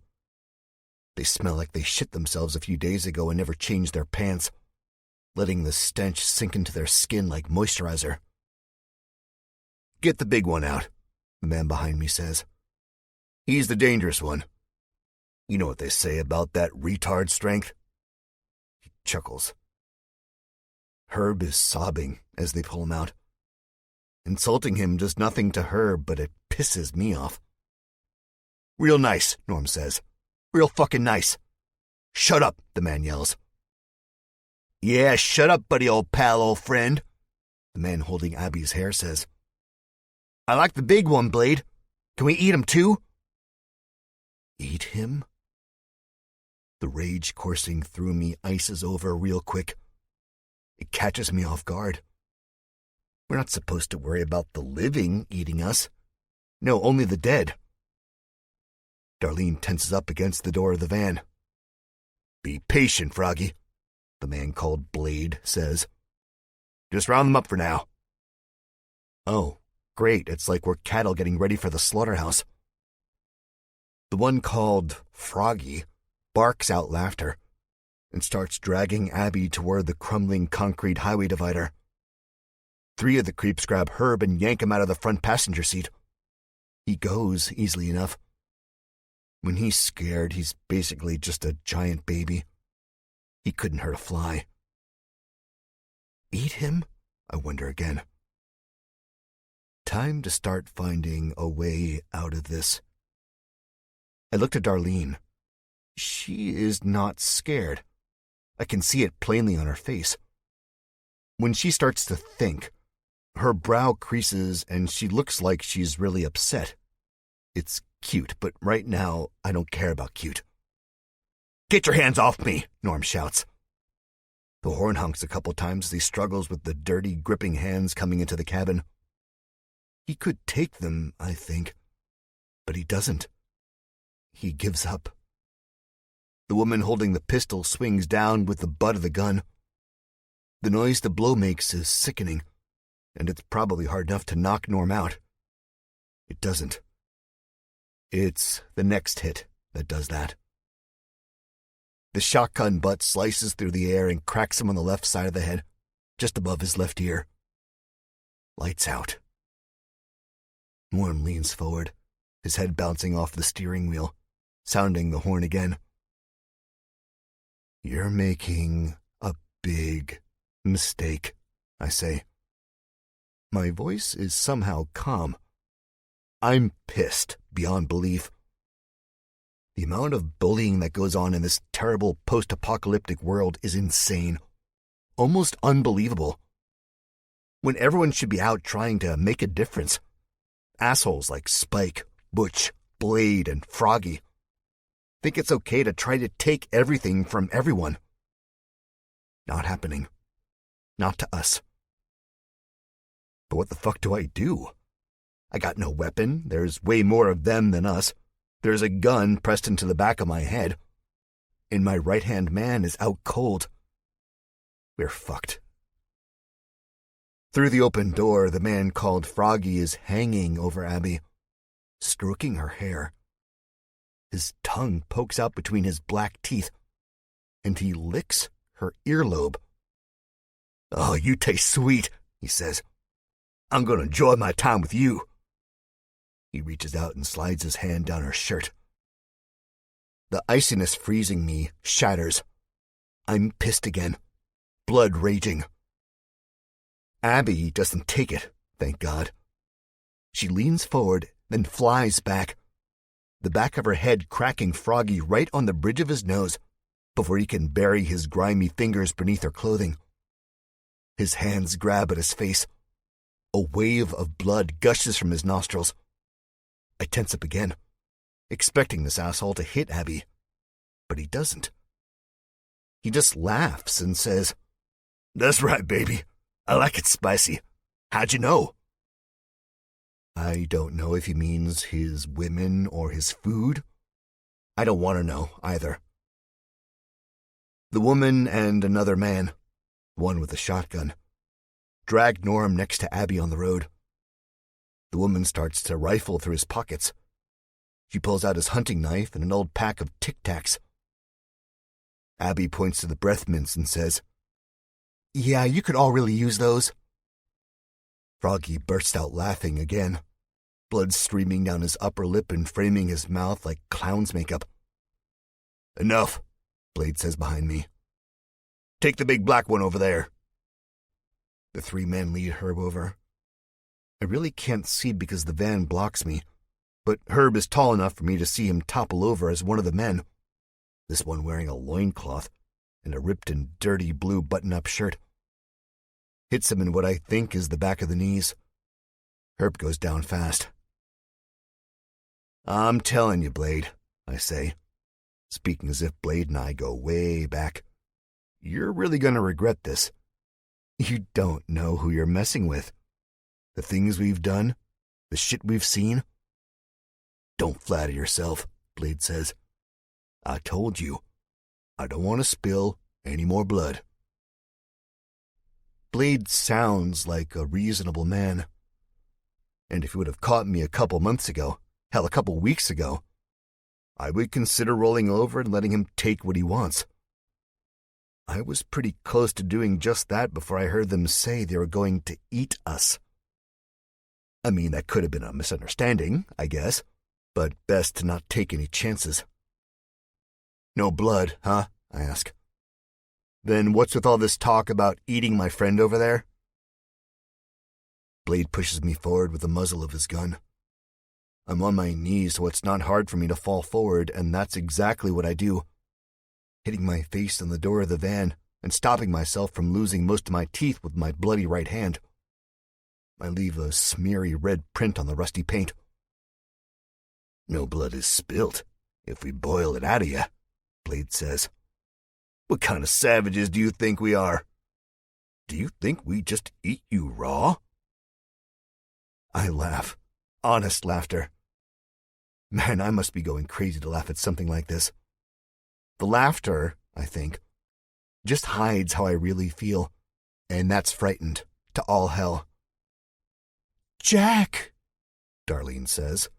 "You're bleeding. Oh my God." "I'm okay," I say to Darlene. What Blade and his band of cannibals don't know is that Darlene is acting. She spoke in her naughty librarian voice, one often used back in the bedroom before all this end-of-the-world stuff went down. She already knew I was bleeding, so I go along with it. "No, Jack, here," she says, and she pulls her shirt off. The bra she's wearing beneath the pale yellow V-neck is brand new, one she picked up in a Victoria's Secret at some strip mall we drove by on our way onto the highway. It's one of those push-up jobs, which she doesn't need, but damn does it look good. "Wrap it around your hand," she says. "Stop the bleeding." From the other side of the van, Froggy and the other men whistle and shout at her. She doesn't bother covering up. Instead, she pushes her chest out farther and turns back to Blade. The pressure of the muzzle in my back lessens. I risk a glance and see Blade is not some old geezer. He is a young man, probably closer to my age than Norm's. He's dirty and sweaty. He smells as bad as the rest of them. But if you gave this guy a shower and some better clothes, he might be a respectable enough fellow. Except for the cannibalism. That's kind of a deal-breaker, actually. Blade is looking right at Darlene's chest. I try to let the jealousy pass over me, and I think to myself that this is all part of the plan. No worries, no worries. All part of the plan. "Wow, oh wow," Blade says, licking his lips. "You are quite a beauty." Darlene smirks. "Oh, really?" she asks. "Little old me?" "It's been a long time since I've seen a girl like you. All the women around these parts have rotten tits or they look like Frog Mom over there." "Hey, leave my puddin' pop out of this," Froggy says. I see him give the woman an approving glance, but she doesn't acknowledge it. Blade ignores Froggy and puts his hand out to Darlene. The gun is about 6 feet away from me to my right. I risk another glance and start to reach for it. Now or never. I get a boot to the back. My head catches the metal body of the van with a thunk. "Don't move," Blade says. "Blade, let's get the hell out of here," one of the men says. "We don't need the bitch. The big guy has enough to feed us for the rest of the winter. Come on." Blade puts an arm out to quiet the man and looks down at me. "Plans have changed. I want them all and the girls. Tie 'em up." He pushes his body up to Darlene, who is still wearing that fake, naughty librarian smirk on her face. Except now she squeezes her arms together, accentuating the cleavage. From where I'm at on the ground, I see Boots walking over to me, and a length of rope trailing behind it. Time is short. I poke my head up. The gun seems farther away now. On the other side of the door, Abby is struggling with Froggy as he ties her hands. Norm is already tied, blinking slowly like a man who's just woken from a drunken slumber. Herb is on his knees, his hands behind his back, his head bowed and lips moving a mile a minute in some sort of silent prayer. The man with the rope coming for me rounds the corner. He's grinning, solely focused on me and not on the great assets of my fiancée. Maybe I'll kill him last. I hear Darlene say from behind me, "Do you like them? Do you want to feel them? Oh, it's been so long since I've had a real man touch me." Okay, too far. She'll be hearing about this later. Naughty librarian is going to lose her job. If I'm still alive to fire her. Of course, Blade takes the bait. Who wouldn't? And he's not shy. He has big hands. And believe me, he gets a handful. And then some more. I feel my face growing hot. "What the fuck?" Abby shouts. "Jack! Jack!" "Simmer down, idiot," Froggy says. I don't see it, but I hear a blow landing and Abby going, "Oof." These guys really messed with the wrong crowd. Darlene is not only selling it now, She's serving it up on a cliched platter. Blade presses his whole body up against her, but he still has his boot on my lower back and his pistol trained on the side of my face. "Yeah, just like that," Darlene says. "She's definitely a keeper," Blade says, his voice muffled by my fiancé's flesh. We catch eyes, that unspoken communication saying, "Don't worry." And just as she looks away, I see her left hand slide down his back until her fingers drift to her own pocket, where the tip of a ballpoint pen barely sticks out. She's fast, almost unbelievably fast. I'm reminded of a gunslinger whipping their weapon from their holster, hand a blur, lightning quick. Coincidentally, the pen is a gunmetal gray. She was using it to write poems in her journal on the way up the highway. She stabs down, her thumb jammed against the push button. Darlene is not strong by any means. If anything, she is frail. But she stabs the pen into Blade's neck at about 1,000 miles per hour. A blossom of red wells right under his right ear. He screams out. I am not expecting this at all. I thought it was a distraction, some diversion to free me up enough time to grab my gun and work. I didn't expect Darlene to do this. I take my opportunity because I know what happens next. The gun explodes, a thunderclap through my auditory canals. The bullet goes cleanly through the van's sliding door. A cloud of red dust and smoke drifts up from the hole. Now's my chance. With my head thrumming, the fear tight in my chest, I swing my right fist into Blade's groin. A low blow? Maybe, but there's no rules in this dead world. That much I've learned the hard way. The gun drops to the concrete. Now Blade's screams are garbled, high-pitched. He, quite frankly, sounds like he's dying. Darlene pushes him, and, like I said, she's not strong at all. Blade is just broken, and he topples over like a rotten tree caught in the high winds of a tornado. I grabbed the gun almost as fast as Darlene whipped her pen out, but not as fast. And I spin on the large, dirty bastard with the rope. I take it back, pal. You go first. He fumbles his weapon. I thumb the hammer back on the pistol, also like a gunslinger, and pull the trigger. The slug hits him in the chest. The gun kicks back with enough force to send me from my knees to my ass, and this big bastard flies past the front of the van. The girl on the other side squeals. "Oh, shit," Froggy says. I get up just in time to see him pressing his gun up against Abby's head while the woman, her face a shocked surprise of fear and confusion, pulls her weapon on Norm. I think of Eden and how the soldiers treated my family, how I let it get that way. Let them take control of us with their weapons and their camouflaged outfits and their perfectly timed laughter, and I won't let that happen again. Through the van's opening, remembering Norm's mantra on shooting long distance. Don't shoot with your fingers or your eyes, man. Shoot with your fucking heart. And I pull the trigger 2 more times. The first shot isn't true, not where I want to put it. But it incapacitates Froggy enough to vanquish all worry from my mind. The second shot catches the woman known as Frog Mom in the sternum, blowing a hole in the right side of her chest just below the shoulder. She lets out a terrible screech, then takes to cackling like a witch as she slides across the highway and hits the concrete divider, making no noise.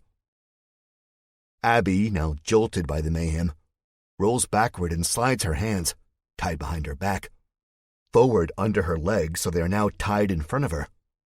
She picks up Froggy's pistol, aims, and shoots the remaining 2 men. They drop like flies. "You piece of sh..." Blade moans from behind me. "Jack," Darlene says.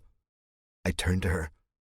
She is still shirtless but covering up now, Blade's bright red blood glistening on her skin. I step in front, slightly nudging her to the open van. She gets in and climbs out the other side. Get them untied. I'll handle this. My body is running on pure adrenaline. I love it, and I hate it. It's a good feeling. It's what I'd equate to a high. The euphoria and excitement you feel as your roller coaster car climbs up a steep hill, and you look down below only to realize your harness is undone. That anticipation, that fear. Then you drop, and as you drop, you realize what a mistake this was. That maybe you shouldn't be alive. Maybe you shouldn't survive this. But you do. You live to fight another day. You live to kill again, to ride that roller coaster of death. I don't love what I'm about to do. I just have to do it. Blade is on his hands and knees. He looks up at me with a pen sticking out of his neck, streams of blood and blue ink flowing and dripping from the wound. His eyes are bulging, his face is red. Veins zigzag onto the flesh of his forehead. He looks like a man choking, like a man about to explode. "You piece of shit," Blade says. "You piece of shit. You kill me, and the rest of us will find you. You think the dead are bad? Wait till you get a load of us. We'll fucking haunt you. Everywhere you go, we'll be there. My crew will find you and gut you and cook you and rape your women and make you watch while..."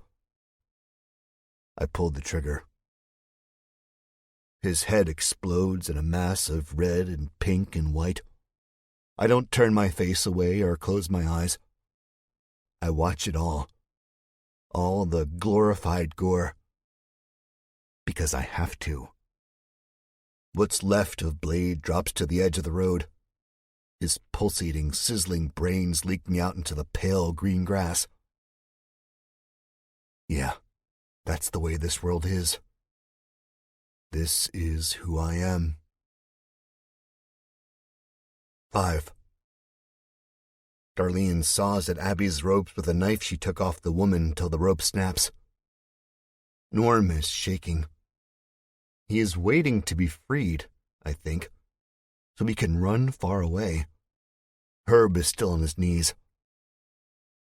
I am standing in the middle of a bloodbath. The gun smokes in my hand as I look onto the dead bodies Abby and I have piled up in a matter of seconds. "Fine shooting," Abby says. She points the pistol up and blows into the barrel. "Don't," I say. Killing zombies is one thing, but killing people? You know how I feel about that. This is the regretting stage. The end of the roller coaster. I feel terrible for what I did. Killing people when there's hardly any of us left. Well, it's kill or be killed, I think. You don't have to like it, Jack. You just have to embrace it. Besides, these weren't people. These were the cannibals Spike spoke of in Eden. "Sorry," Abby says. "It's okay," I say, feeling doubly guilty. Norm holds his hands up at me. I cut his ropes free. "Guys," Darlene says, and points over to where Herb is kneeling. I walk over to him, my hands and legs shaking, the dull echoes of the gun's reverberations crawling up my arm. He is shuddering, his lips moving in that silent prayer. "Herb," I say softly. I risk putting a hand on his shoulder. His shirt has ripped and his dark skin shines in the cold sunlight. He is sweaty, but his breath comes out of his nostrils in little jets of steam. A perfect dichotomy. As I stare at him, he looks up at me and screams, "Jack! Jack, you killed them! You killed them all!" "Well, that's not true," Abby begins, but she catches my glare. Now is not the time. I motion Darlene and Abby over. Norm comes too, but he moves like a kicked dog. "Oh, Herbie," Darlene says. Don't worry. Jack and Abby protected us. They had to. Do you understand? Herb stares at the concrete. The wind blows, and as it hits me, I realize just how cold it is out here on this stretch of abandoned highway somewhere in the Carolinas. Nothing like Eden. Nothing like Florida. Yeah, I understand. But they was just people like us, Herb says. Kill or be killed, my mind says. Even if it's people just like us. Those people were like Spike and Butch, Herb. They weren't good people, Abby says. They would have hurt us pretty bad. Much worse than the zombies would. She's right, and it helps lessen my guilt. Herb starts to cry, his big voice sounding like thunderclaps, tears rolling down the corners of his eyes. I kneel down on the concrete, though I don't have to because Herb on his knees is almost just as tall as me standing straight up. And I wrap my arms around him. Darlene comes from the other side and hugs him too. Then Abby. Norm sighs. Oh, what the hell, he says. I can hear how much he needs a hug in his voice. He can't hide that. And here we are, a family, sharing a group hug in the middle of the apocalypse, surrounded by rusting, forgotten cars and dead cannibals. 6. Thanks, you guys, Herb says. His arms are long enough to hug us all. Real cute, a voice says. I snap my head in the voice's direction. It's Froggy. He's holding the shoulder wound, blood seeping from beneath his clamped hand. A spike of fear and regret runs through my system. How could I have forgotten about him? How could I have put my family at risk? Norm levels the gun at the bloody cannibal. Froggy is limping at us like one of the zombies. He spares a glance at the dead woman crumpled up against the barrier, and his face screws up in pain. Dimly I'm aware of Herb's whispering prayers. I'm gonna kill you, Froggy says, his eyes bulging out, making his name have meaning. You killed my friends. I'm gonna kill you. I put my hand on Norm's weapon. Not yet, I say. I don't think Norm would do it anyway. I don't think he could. But Norm looks at me with a raised eyebrow and nods. That car, I say to Froggy. Where's the owner? Froggy grins, his teeth spotted with red, shining in the sunlight. He chuckles. Dead.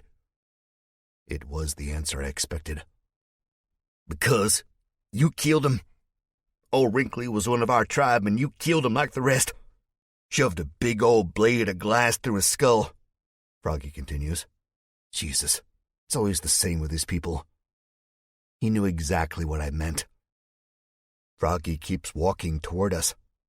I feel my muscles stiffen, ready to pull the trigger. I saw you. Yes, I did. I see everything, pal, he says, eyes bulging as if on command. I see it all. I raise my pistol now. That's as far as you go. Froggy stops. Oh, you gonna kill me too? You should have already, huh? Yeah, you shoulda. I'm talking of the man who owned that Honda before you put your zombie in it. Now I don't have time for bullshit. My voice comes out gruff. You tell me, and I'll let you live. How's that? You're gonna kill me no matter, he says. But not if I kill you first. Kill comes out like keel.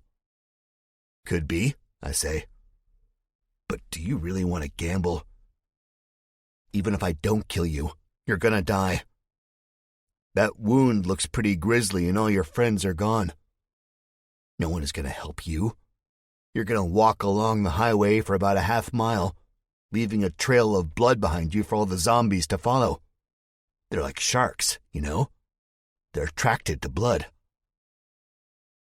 I'm bluffing. I don't know this. I'm just trying to scare the poor guy.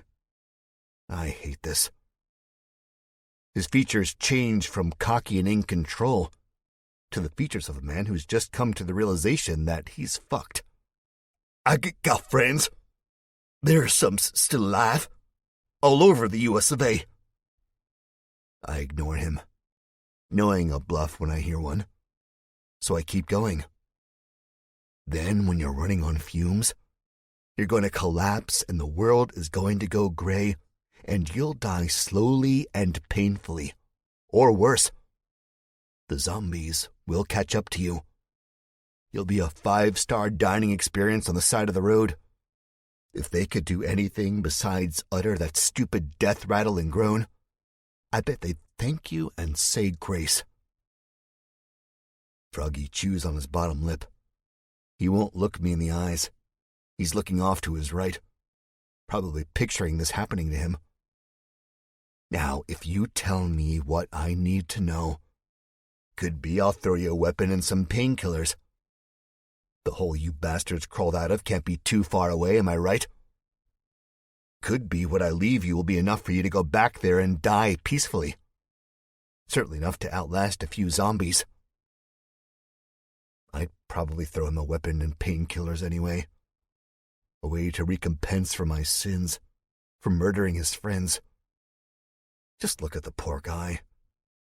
He's like a mangy dog, half-starved and near death. Put myself in his shoes, and I'd probably go a little crazy too. Froggy gulps. Norm is looking at me with his mouth hanging open. Always had a way with words, he says, shivering.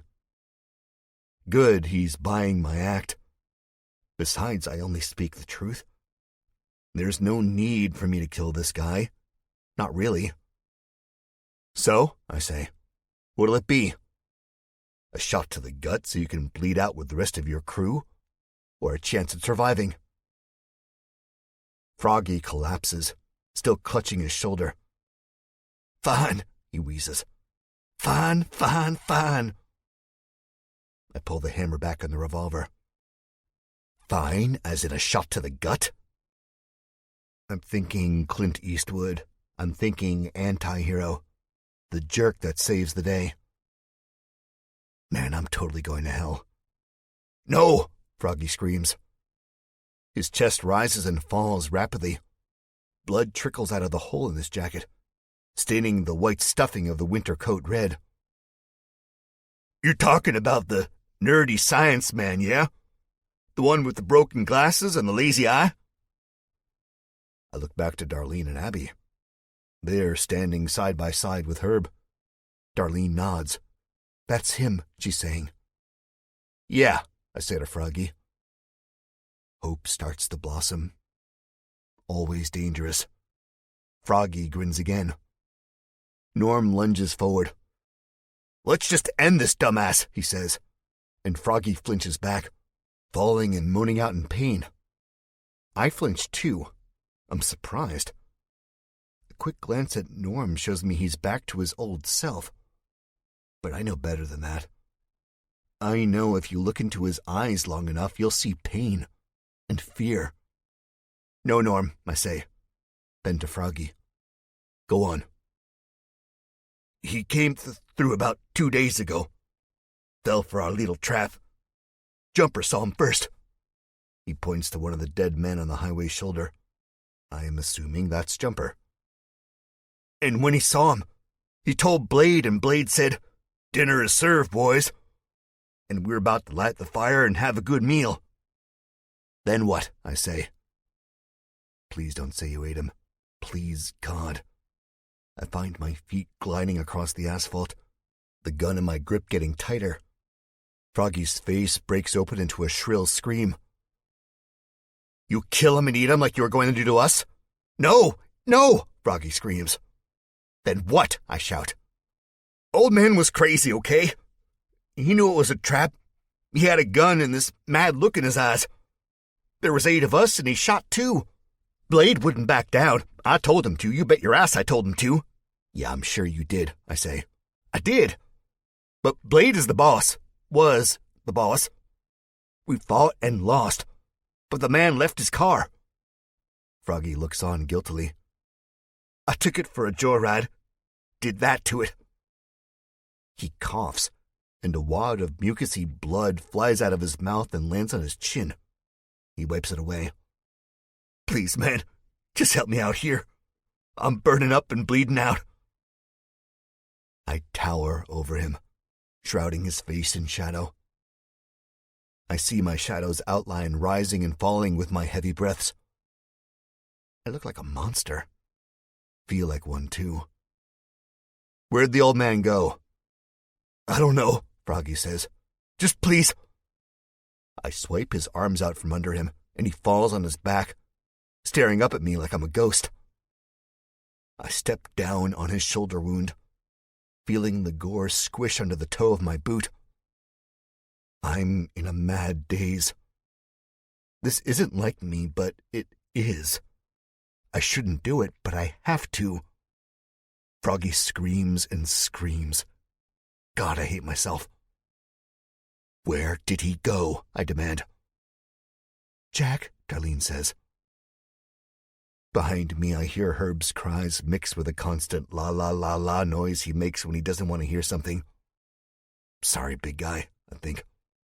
This is just the way it has to be. He went toward the river, toward the Wrangler's village, Froggy shouts. Jack, the zombies are going to hear, Norm says. He sounds uneasy, like maybe my methods of getting information are going a bit too far. Best we wrap this up. This time, in the stern voice of an older brother. The one I used to hate but now miss. I blink harshly a few times, looking down at this odd man at my feet. I've come back down to earth. He is harmless, bleeding and broken. Maybe at one time he was dangerous to me, but no longer. And he'll talk. Oh yeah, he'll talk even if I don't beat it out of him. When your life is on the line and someone is able to help you, you'll just about lick the sole of their boot if it means living another day. Just a universal truth. I back up a few steps. What's the Wranglers? I ask, my voice a little calmer. Froggy is shaking rapidly now. The sunlight hits his face, showing me just how pale and near death this SOB is. It's the bad guys. That's why Blade let him go, because he knew the Wranglers were going to catch him. They catch everyone. Not me, though. I'm slick. Super slick. I smile, feeling a little relieved. If Klein can survive these assholes, he can survive the Wranglers. Well, my friend, it's your lucky day. Huh? He says. And then I'm on him, pulling him up from the asphalt. He weighs next to nothing. It's the large winter coat that makes him look much bigger than he really is. Beneath the poof, he's probably nothing but a sack of bones. What are you doing? Norm says. You can't be serious, Abby echoes. We are not hauling this douchebag around. I mean, he tried to lick me. I shrug, holding Froggy by the collar in my left hand. You want to meet the Wranglers without a peace offering? If it gets this asshole out of my sight? Duh, Abby says. I shake my head. No, you don't. We'll tie him up, duct tape his mouth, and if he starts acting up, we'll just leave him for the zombies. Easy. Froggy's body goes rigid, but his head lolls. Whatever, man. I'll help. Just give me something for the pain, please. Abby is looking at me with teenage defiance in her eyes. She crosses her arms. Fine, she says. I won't complain. But when he gets loose and murders us all in our sleep or tells his little tree cannibal friends where we are, I get to say, I told you so, when we all meet up in the afterlife. I smile and nod. Fair enough. Oh, and one other thing, she says, stalking over to me. She cocks her fist back and wallops Froggy on the left side of his jaw. His head jerks back and comes forward like a speed bag. That's for trying to lick me, she says. Next time, I won't go easy. Next time, you'll be dead. Froggy shakes his head and brings a hand to his chin. Wow, I think I'm in love. Abby fakes another punch and he quickly adds, Just kidding, just kidding. Norm laughs. It's a good sound. Help me get him into the back of the van, Norm. Maybe you can take a look at this bullet wound. The laughter quickly dies, and he sounds like a rebellious student who just got told he has to stay after school for detention. He sees the look in my eyes, how serious I am, and says, Fine, whatever. Jack's Way or the, he points to the blood-soaked road, highway.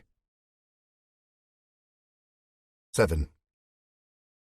By the time we get Froggy into the back of the van, he is all but passed out, his head lolling back and forth like a rag doll, and his lips moving with no words escaping.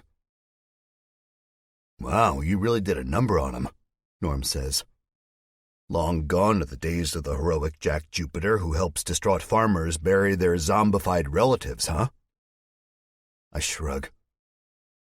I did what I had to do. I just wish I didn't have to do these things. When I get down about this stuff, I just think of Doc Klein saving the world. I have to do these things for the betterment of a dwindling mankind, for the fate of humanity. So, with a length of rope in my hand, I begin to wrap it around Froggy's wrists. Norm takes the hunting knife and cuts the rope. Mommy, Froggy mutters, his eyes opening and closing. Darlene, Abby, and Herb are getting situated in the van, but when Froggy spoke, Herb turned around and looked at me. He looks like he's just crawled out of the grave, his skin ashy, fear in his gaze. I do my best to ignore it. Part of me believes I spared Froggy because of Herb. I spared him to spare Herb. Norm cuts the fabric away from the bullet wound in Froggy's shoulder. He leans closer and squints. Looks like the bullet went clean through. Very nice of you. So he's not going to die, I ask. Norm grins. I mean, I hope the bastard does. But it ain't going to be from your weak-ass shot. Thought I taught you better than that. Thank God.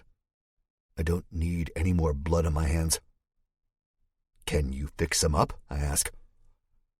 I'll do my best. I wasn't a medic, though. I was a soldier. You know this. I know, Norm, you don't have to keep reminding me. Just get him cleaned up so we can get out of here before the Z's get in. Z's? He snickers. I roll my eyes. Whatever, just get him to stop bleeding. Like I said, I'll do my best. But I ain't wasting too many of our supplies on this bastard. I mean, he did try to lick Abby. Damn right, she says from the front of the van. Do what you gotta do to keep him alive. Norm stands at attention and brings his hand up to his forehead in a mock salute. Sir, yes, sir. There's my older brother, hopefully. I walk away from him and go to the front of the van. Darlene is now leaning up against the driver's side door, looking out at the piled-up dead bodies on the shoulder. Piled up for whatever beasts find them. I shudder at the thought. Darlene is smoking a cigarette. She's not smoked, that I know of, for years. Not since college. This is not good. Not good for me. And certainly not good for her lungs. Hey, I say. She smells like sweat. It's sweet on her. There is still dried blood on her hands and arms, but she has since covered up. How are you doing? She looks at me, a blank expression on her face, and exhales a great cloud of smoke. Normally I'd fan it away and make some snide remark like, "Why get cremated? We can just smoke yourself to death," or something stupid like that. But now I don't. Now I just take it. I'm doing fantastic, she says. I see she is trembling slightly. Getting fondled by some creepoid and watching my boyfriend slay a family of people. She puts her thumb up while chomping on her cigarette with her lips. I'm doing A-OK, Jack. I don't like this. Not one bit. Listen, Darlene, you had to. I know, she says, cutting me off. I had to, but I didn't want to. I did it because I love you and because I wanted to save us. That's exactly why I do these things too, I almost say. But jealousy wins out. Ah, men, right? But naughty librarian, Darlene, really? She's not supposed to leave the bed, library, I say instead. I didn't have a gun, Jack. I had my tits. And they proved to be a hell of a lot better than your bullets, wouldn't you say? I don't know whether to be happy or mad. This is the love of my life. She let herself get groped. No, I can't think like that. If it wasn't for her, I would be dead, and she'd probably be worse off. We wouldn't even be having this conversation. God, I'm such an asshole. Do you think I wanted to do that, Jack? Rhetorical question, dummy. No, I didn't, she shouts. I can sense Abby, Norm, and Herb watching us fight. It makes me uncomfortable. I'm sorry, I say. I'm just sick of it, Darlene says. She flicks the cigarette butt in the pavement and stomps it out with one blood-spattered shoe. I'm sick of the pain and the violence. I'm sick of it all. Darlene, I say in a quiet voice. That's why we are going to find Klein. He's going to fix this. Bullshit, she says. She stares at me, and I find it hard to meet her eyes. Bullshit, and you know it. Save the world? Yeah, right. He couldn't even save himself. Eden fell and he ran, just like us. We are chasing a ghost. Ouch. I know she could be right, but I don't want to let that thought invade my brain.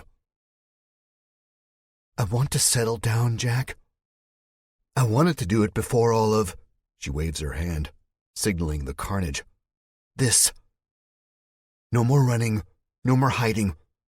Just you and me and our happiness. I know, I start to say, but she cuts me off. No, you don't, she says, and walks away. Double ouch.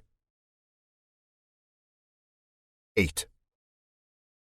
Froggy doesn't scream as Norm stitches him up. He is gone to the world.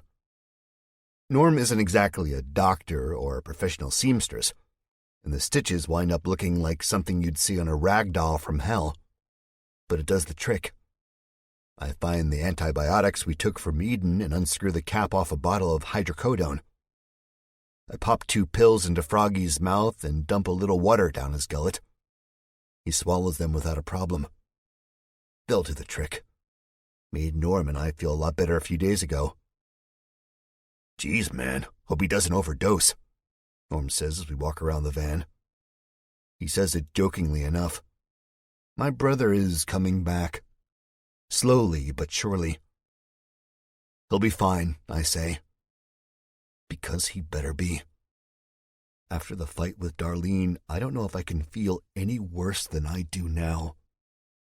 Froggy dying, more blood on my conscience, probably wouldn't help. So let's not find out. Plus, we have a new lead on Klein and possibly on saving the world. I start to gather up the weapons we have in the back, keeping them out of the reach of this crazy cannibal, as my gym bag fills up with a couple of AR-15s and a few pistols, plus the revolvers and shotgun taken off the corpses outside of the van. I lean out of the back and close the door, Well, now what? Norm asks. We are walking toward the driver's side doors. I still smell the stale odor of Darlene's tobacco smoke. Jack, Norm says, waving a hand in front of my face. What next? We find the Wranglers, and then we find the dock. Not if those Wranglers find us first, Froggy says from the back of the van. His voice is grave yet slurring. Shut up, creep, Abby says. He does. Dude is right, Norm says. I got this funny feeling like we're being watched. His eyes jitter to the surrounding woods.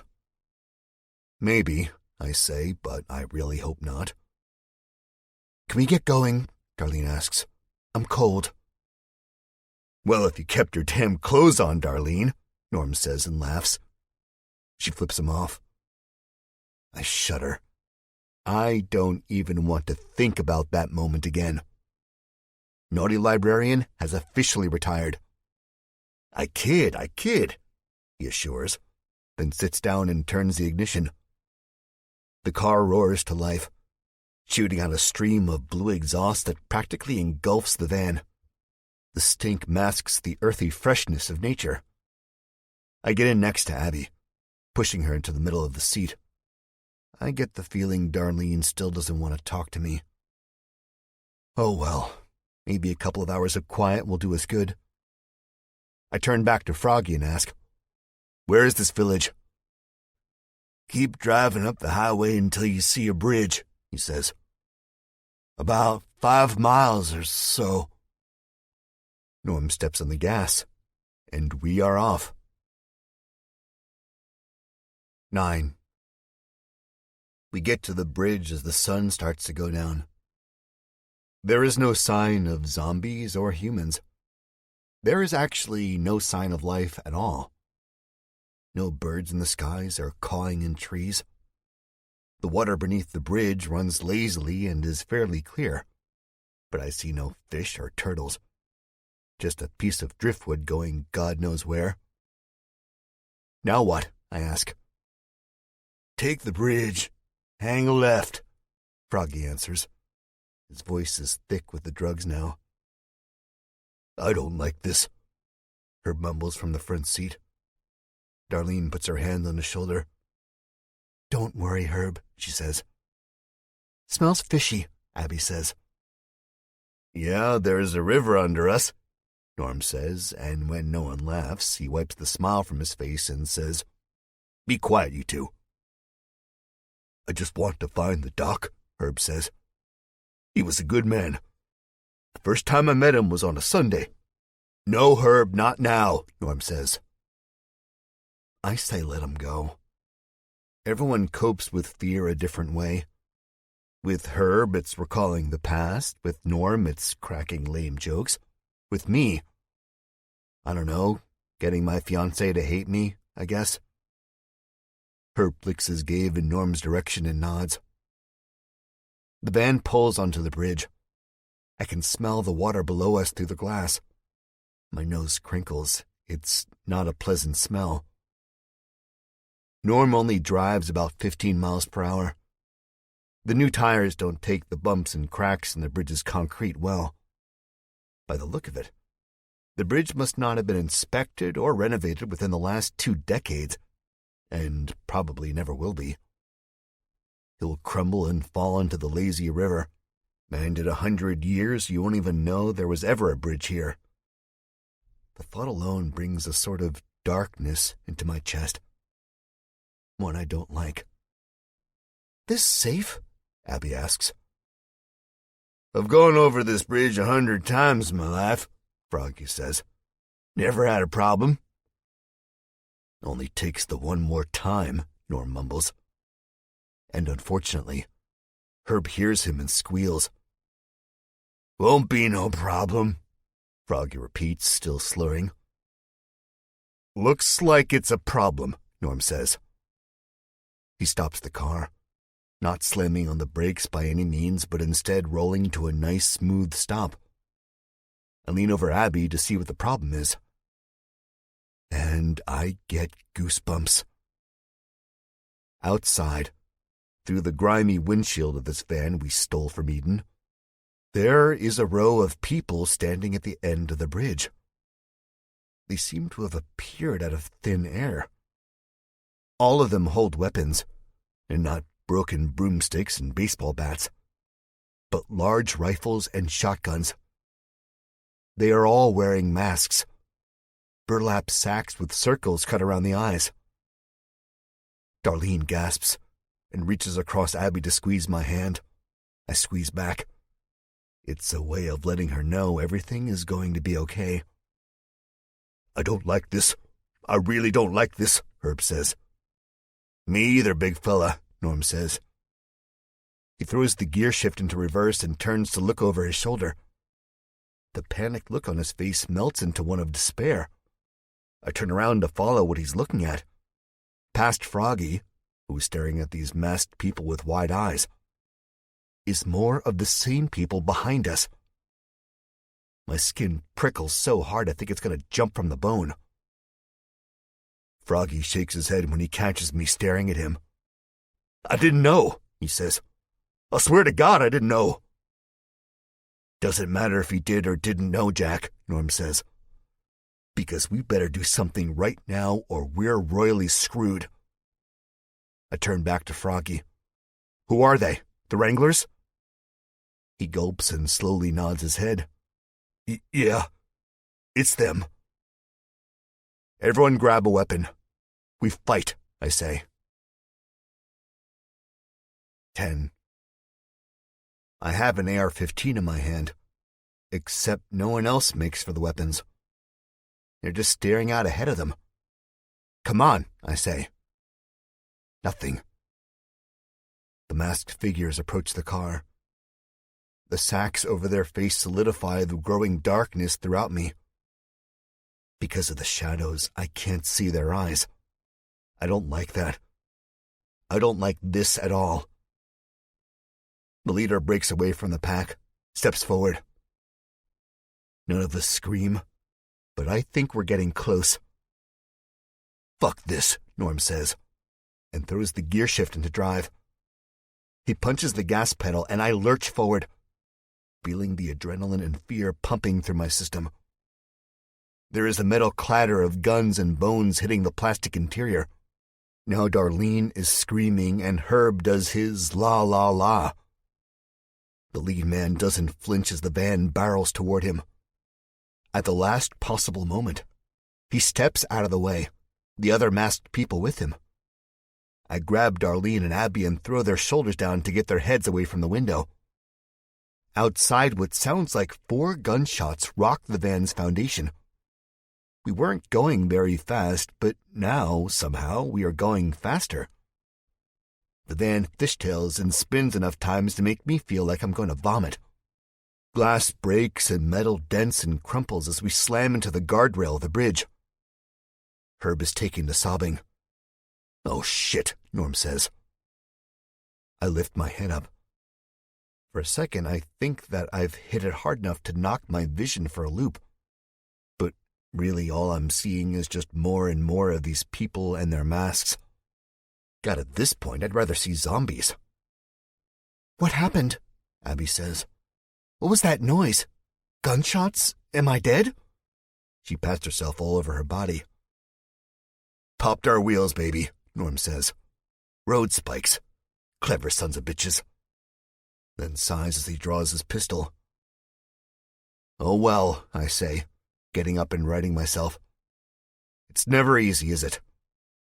I pull the revolver free, cock the hammer, and prepare for a fight. 11. As I get out of the van, it's too late. I should have known. These freaks have the drop on us. They're closing around with their weapons raised. An icy calm ripples through my body. Somehow, I'm not scared. I've been through this before. Drop your weapons, friends, the leader says. Drop your weapons and live. It's pretty simple, huh? I am staring at this guy with a look as sharp as razors. Norm turns his head toward me to see what I'm going to do. I feel Darlene's and Abby's eyes boring into my back. I can practically hear Darlene cussing me out in the afterlife. Why didn't you just listen, you dumbass? You could still be alive if you would have just listened. I let the pistol drop to the old bridge.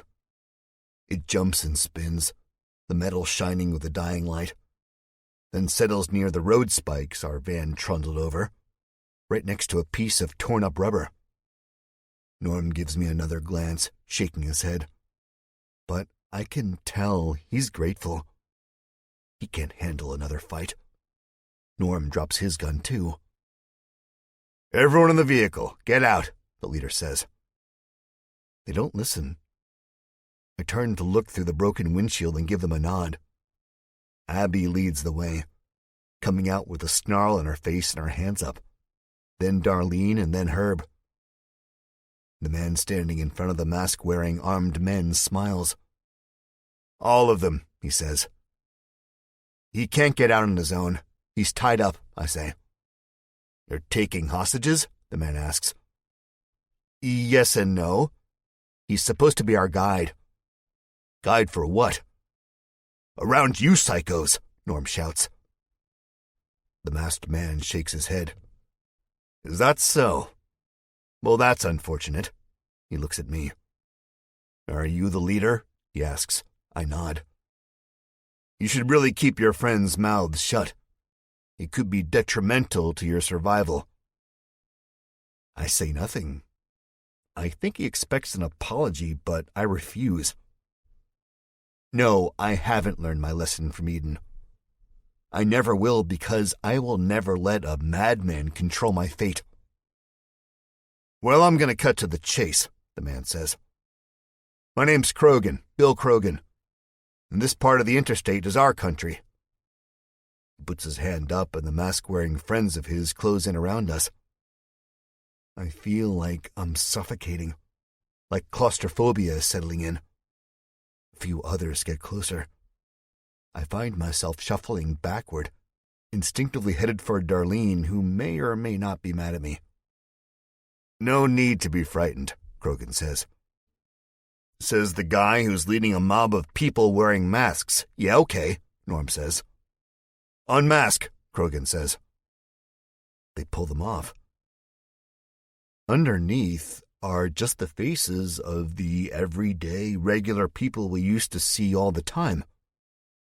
There's Jim the mailman, and Betty the bank teller. Hey, doesn't that guy mow our lawn? Chris or something? These are people you would see at the local town hall meeting, arguing about the dicks who don't pick up after their dogs at the park. They do not look like vicious killers. But then again, this is coming from a man who has fought a dime novel cowboy to the death in an arena of wild, bloodlustful people. "We have been watching you," Krogan says. "We saw how you cleared away half a dozen cannibals with your backs against the walls." Krogan gets on his knees. Everyone else does the same right after. I look back with equally wide eyes. Then I turn to Norm. He is smiling and shaking his head.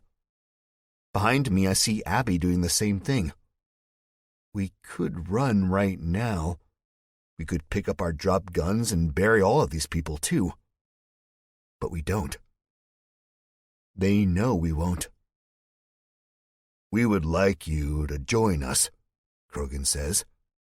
His head is bowed, floppy brown hair hanging in his eyes. He looks up now. "What do you say?" I shrug. It's hard to say no to a group of people literally bowing down to you, but I do. "I'm sorry, we are on a mission of our own." "What is this mission you speak of?" Krogan says. This could be a trick. I don't think it is, but it could be.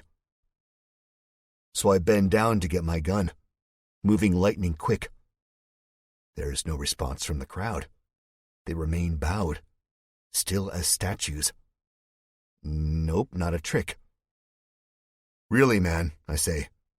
"You can stand up." Krogan smiles and nods, then he rises, the others with them. We are searching for a man, an older man. He goes by the name of Klein. He's a doctor en route to Washington, D.C. Have you seen him? Krogan doesn't answer immediately. His eyes flicker from right to left. He might be thinking. Guilt might be washing over him. If he tells me Doc Klein is dead, I don't know what we'll do because our journey will have ended. We have seen him, someone else says from behind Krogan. A large, older man steps forward. He passes his mask to an older woman next to him. The doctor came through about 3 days ago. And he left? I ask. The older man looks at me with shiny eyes. Then he turns to Krogan. Krogan nods. You better come with us, he says to me. Herb whimpers. 12. It's not far, Krogan is saying, and you'll be safe with us. We keep these woods clear. Our weapons, I say. Will we need them? No, but if they make you feel safer, you can keep them until we get to Mother. My ears perk up at this, mind flooding with thoughts of my own mother buried underneath the pile of ash that is Woodhaven. No, that can't be. Mother? I begin to ask, but think better of it. There is one problem, Krogan says. We cannot accept the cannibal you have tied up in the back of your vehicle. He must die. I feel my stomach drop. Why does it always have to be death? Why does, in this screwed-up world, execution have to be the norm? I look Krogan right in the eyes. No, I say. No, he will not be executed. Krogan stops and glares at me. I don't make the rules. There are no rules, Norm says. I don't think he cares if Froggy lives or not. He just has a problem with authority. Always has. Throw in what happened to him at Eden, the capture, the torture, the chopped-off finger. And Norm has every right to question someone talking of rules in the apocalypse. I don't blame him. In this neck of the woods, my friend, there are, Krogan answers. He snaps his fingers. 2 younger people, their masks hanging from their belts, right next to their hunting knives, advance on the van. I step in front of them. Now, gentlemen, we don't need bloodshed. There's no choice, Krogan says, smiling. Jack, I don't like this, Darlene whispers behind me. Now she talks to me. I don't like it either, and I'll do everything in my power to prevent it from getting past a point of no return. Just for Darlene. Just to make it up to her. Leave them alone, Herb says. Krogan's eyes balloon as if he's surprised Herb is intelligent enough to speak. Abby shushes Herb, but he ignores her. You leave us alone. Doc Klein was a good man, and you hurted him, didn't you? You hurted him like you're gonna hurt us. Kill the big one, too, Krogan says, turning away. Then we can talk like intelligent men. The 2 men with their hunting knives don't look like they want to follow these orders, but they also look like they have no choice. I feel for them. If they don't follow orders, I'm sure this Krogan fellow will kill them. Enough, the older man with his wife says. These are our guests. Let them do with the cannibal what they will. The 2 men on their hunting knives stop at the sound of the older man's voice. Don't listen to Jacob, Krogan says. Now, I don't stand idly by. I don't think deeply. I don't ponder the situation. I make a move for my holstered gun. I'm quicker. The metal fills my hand, and with it the power. As I look up at the men advancing and the rest of the wranglers gritting their teeth and pointing their own weapons at us, I realize there is no way around bloodshed.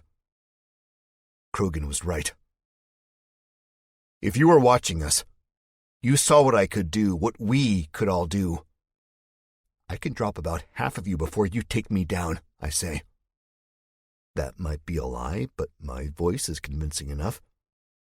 I don't want to take any of them down, but I keep going. It's too late.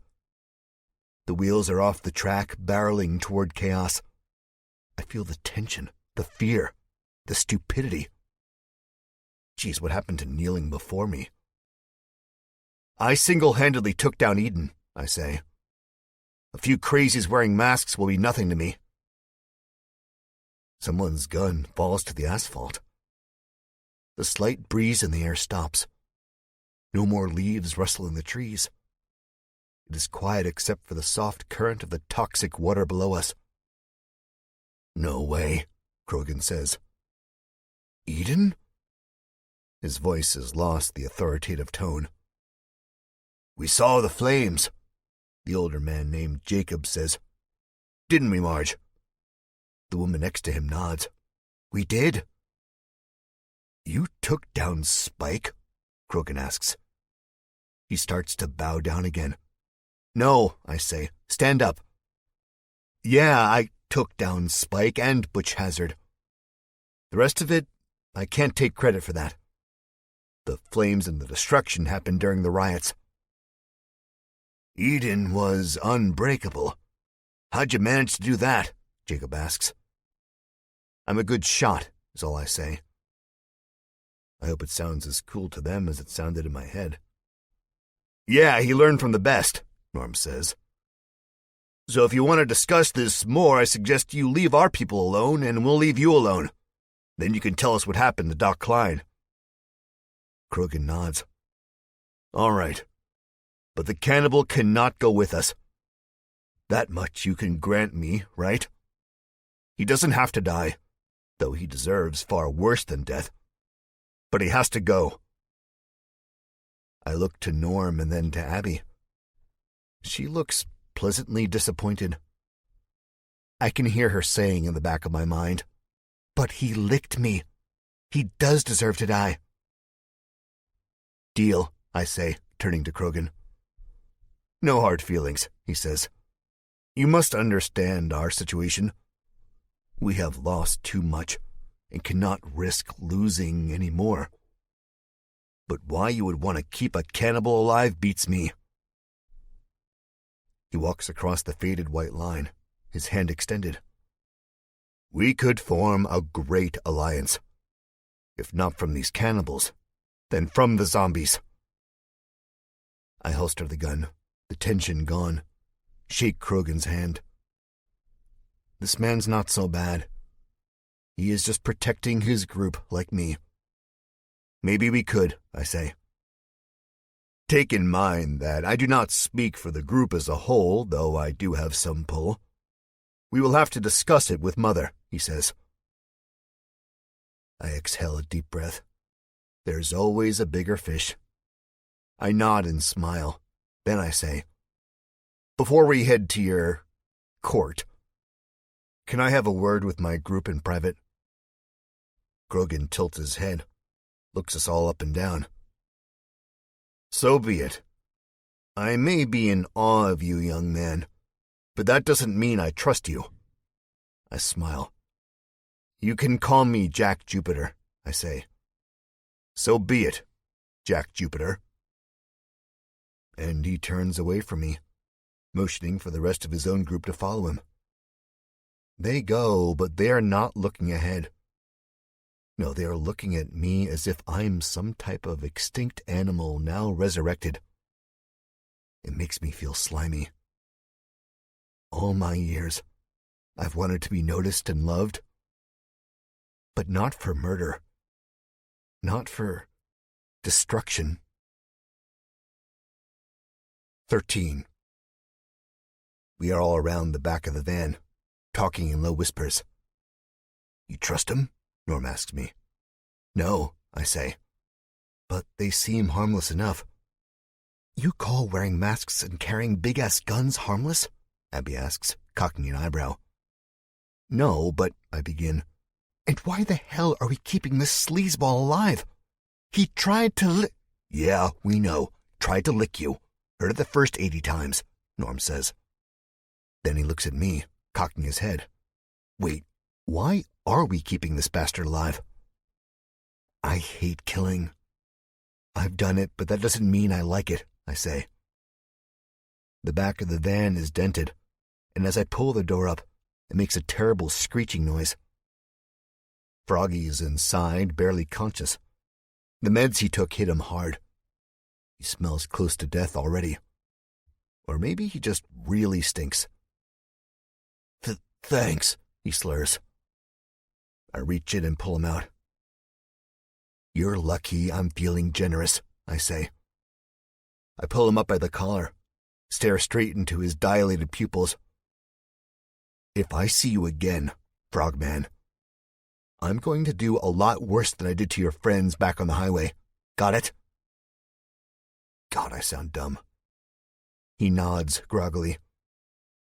He's even dumber for believing me. I mean, we could just throw him off the bridge and be done with it, Norm says. No, I say. Darlene catches eyes with me. The stern look she had given me before is all but gone. Now her eyes are gentle, soft, accepting even. She smiles at me, then looks away. That's my guy, her telepathic voice says to me. She makes me feel all warm and fuzzy inside. Yeah, I'll admit it. That's love, my friends. I smile back, then turn to the van and start taking out all of the weapons and the medicines. There is a grocery bag, crumpled and ancient. I take it and throw in a bottle of painkillers and amoxicillin, a knife and a flare gun. With my own blade, I cut Froggy's bound hands and feet. You have about 30 minutes before the sun goes down all the way. And around here, I bet it gets darker than anywhere else, I say. Froggy stands up, his legs wobbly, his eyes fluttering. Yeah, I got it, he says. If you see me, you'll kill me. I nod. Good. Now get out of our sight. And if there's any more of you bastards back at your camp, you tell them Jack Jupiter doesn't mess around. I really try not to roll my eyes at myself. There's what looks like fear in Froggy's gaze back. Yet somehow I know it's fake. Maybe he can read that this really isn't me. I'm not a tough guy. I'm just a writer who got himself stuck in the wrong situations and had to defend himself. Froggy nods fast. Yeah, he says, as he slowly backs away down the bridge toward the way we came. I am staring at him, trying to muster up as deathly of a look as I can. And I think it's working because he doesn't linger long. Even with the painkillers making his muscles and brain muddy, he turns and starts running. While he runs, swerving back and forth across the road, I hear him giggling to himself, giggling like a madman. Maybe that's the last I'll see of Froggy, and the last I'll see of any cannibals. As if reading my mind, Abby says, Let's hope that doesn't come back to bite you in the ass, Jack. Yeah, let's hope, I say. 14. We walk toward the end of the bridge, our weapons and medicine in hand, toward the men and women known as the Wranglers. It sucks our van is gone, but I get it. They were protecting what was theirs, and where we're going, I don't think we'll need a van. It was a sucky van anyway. Krogan drops back, smiling. I come up on him. That was an admirable thing back there, he says. Unfortunately, a man like the one you let go would not do the same. That's not how I use my moral compass. I did it because I felt it was right, not because I'd hope he'd do the same. I already know he wouldn't. He would have killed me and ate me the first chance he got. Not stupid, I say. This is the truth. This is how I really feel. Or maybe I'm just trying to cover my ass for what I did back on the highway. I don't know. This world is not forgiving. Why should its god be any different? Krogan's smile disappears. Oh, I'd never say you were stupid. We walk on. The trees reach out and try to grab us with gnarled branches, like the hands of an old crone. The road we are walking on narrows until it disappears. Up ahead are most of the wranglers, about 15. Behind them is my group, walking with beaten postures. Then there is Krogan and I. He is not a man I trust, so I keep my hand close to my pistol. I don't think he notices, and I wouldn't much care if he did. They move like an army, more organized and orderly than Butch Hazard soldiers. This is a funny observation. None of them wear camouflage uniforms or war paint. They are just everyday people who know what's what. Maybe I should be more afraid of them than I actually am. Krogan breaks the silence. You are quite the talent, he says. Mother will be pleased. I'm nothing special. Just been through it all. Zombies, bullies, crazy cowboys. Now cannibals and people wearing burlap sacks like that movie Friday the 13th. Krogan laughs. That's just a scare tactic. How much longer until we get to your village? A slow grin spreads across Krogan's face.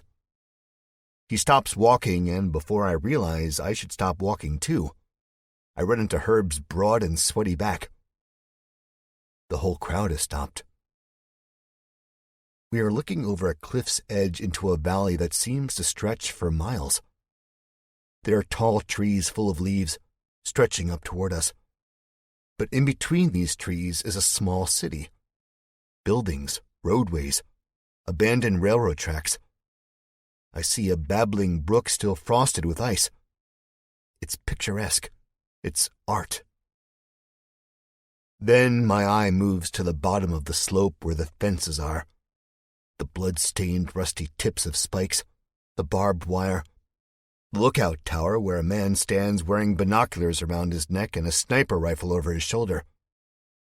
And the feeling of awe and beauty fades. Not even a place as sacred as this was untouched by the plague. I should be used to it by now. But sometimes I long for the day without all of this. That's why I need Doc Klein. Welcome, Krogan says. 15. Did you hear that? Darlene says. She speaks in a whisper. I can barely hear her, but I recognize the fear in her voice. The crowd of wranglers are already heading down the slope of the land toward the constellation of small huts and wooden houses. The man on the watchtower gives a wave. What? I say, walking up to Darlene. Her eyes dart around the beaten path. As the drifting voices of the wranglers fall farther down the land, I focus in on the noises of the forest.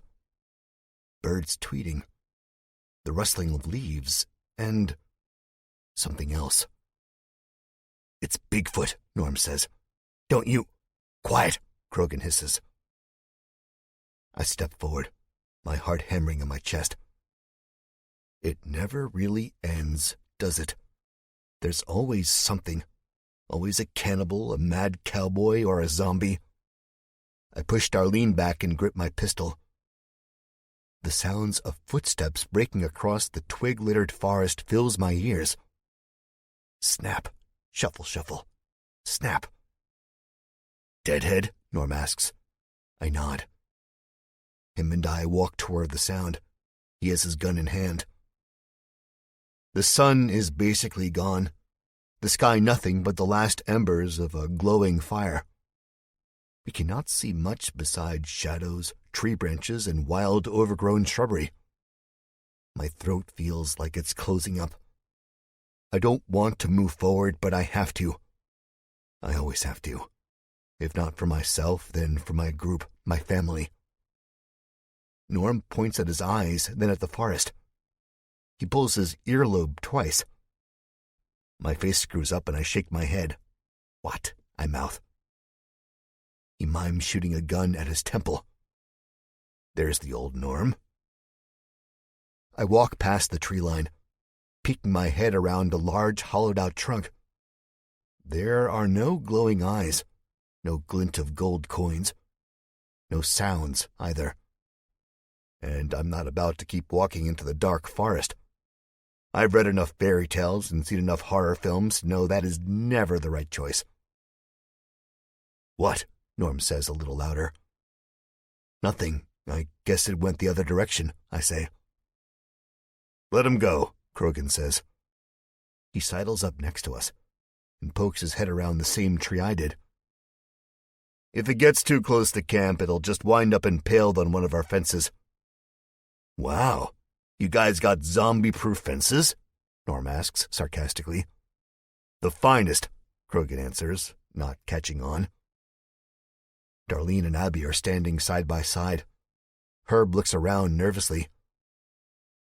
I can't wait to show you what we've got, Krogan continues. Finest defense mechanisms from here to Timbuktu. Mother has done us proud. I barely hear him because I'm thinking of the snap, shuffle, shuffle, snap. The zombie gate. Darlene shakes her head at me and smiles uneasily. Probably because Krogan wants us to let the zombie go. Her and I both know you should never let a zombie get away. Never. They always come back to, well, bite you. I'll only show you on one condition, Krogan says. You tell our camp the story of how you survived Eden. I begin to move toward Darlene. I'm about 3 steps away from her, as her features go sour. Her mouth opens in a scream, but no sound comes out. Or maybe I don't hear it over the snap from a nearby tree branch. Herb's thick arm comes up shaking and pointing at something behind me. Fuck, Norm shouts. Then Krogan is screaming. I spin around, my revolver leveled and ready to take the shot before I even know the situation. My stomach clenches when I do see the situation. It's not one I'd ever want to see. 2 blood and dirt-stained hands have wrapped themselves around Krogan's neck.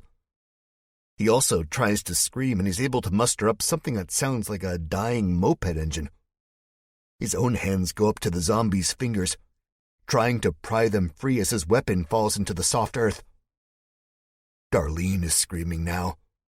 I see Abby grab her out of the corner of my eye and try to shut her up. Noise. It just attracts more. 2 yellow orbs hang in the darkness. Krogan falls forward, the zombie falling with him. But that doesn't matter. I have a clear shot. It's too late. Flesh rips. Skin snaps.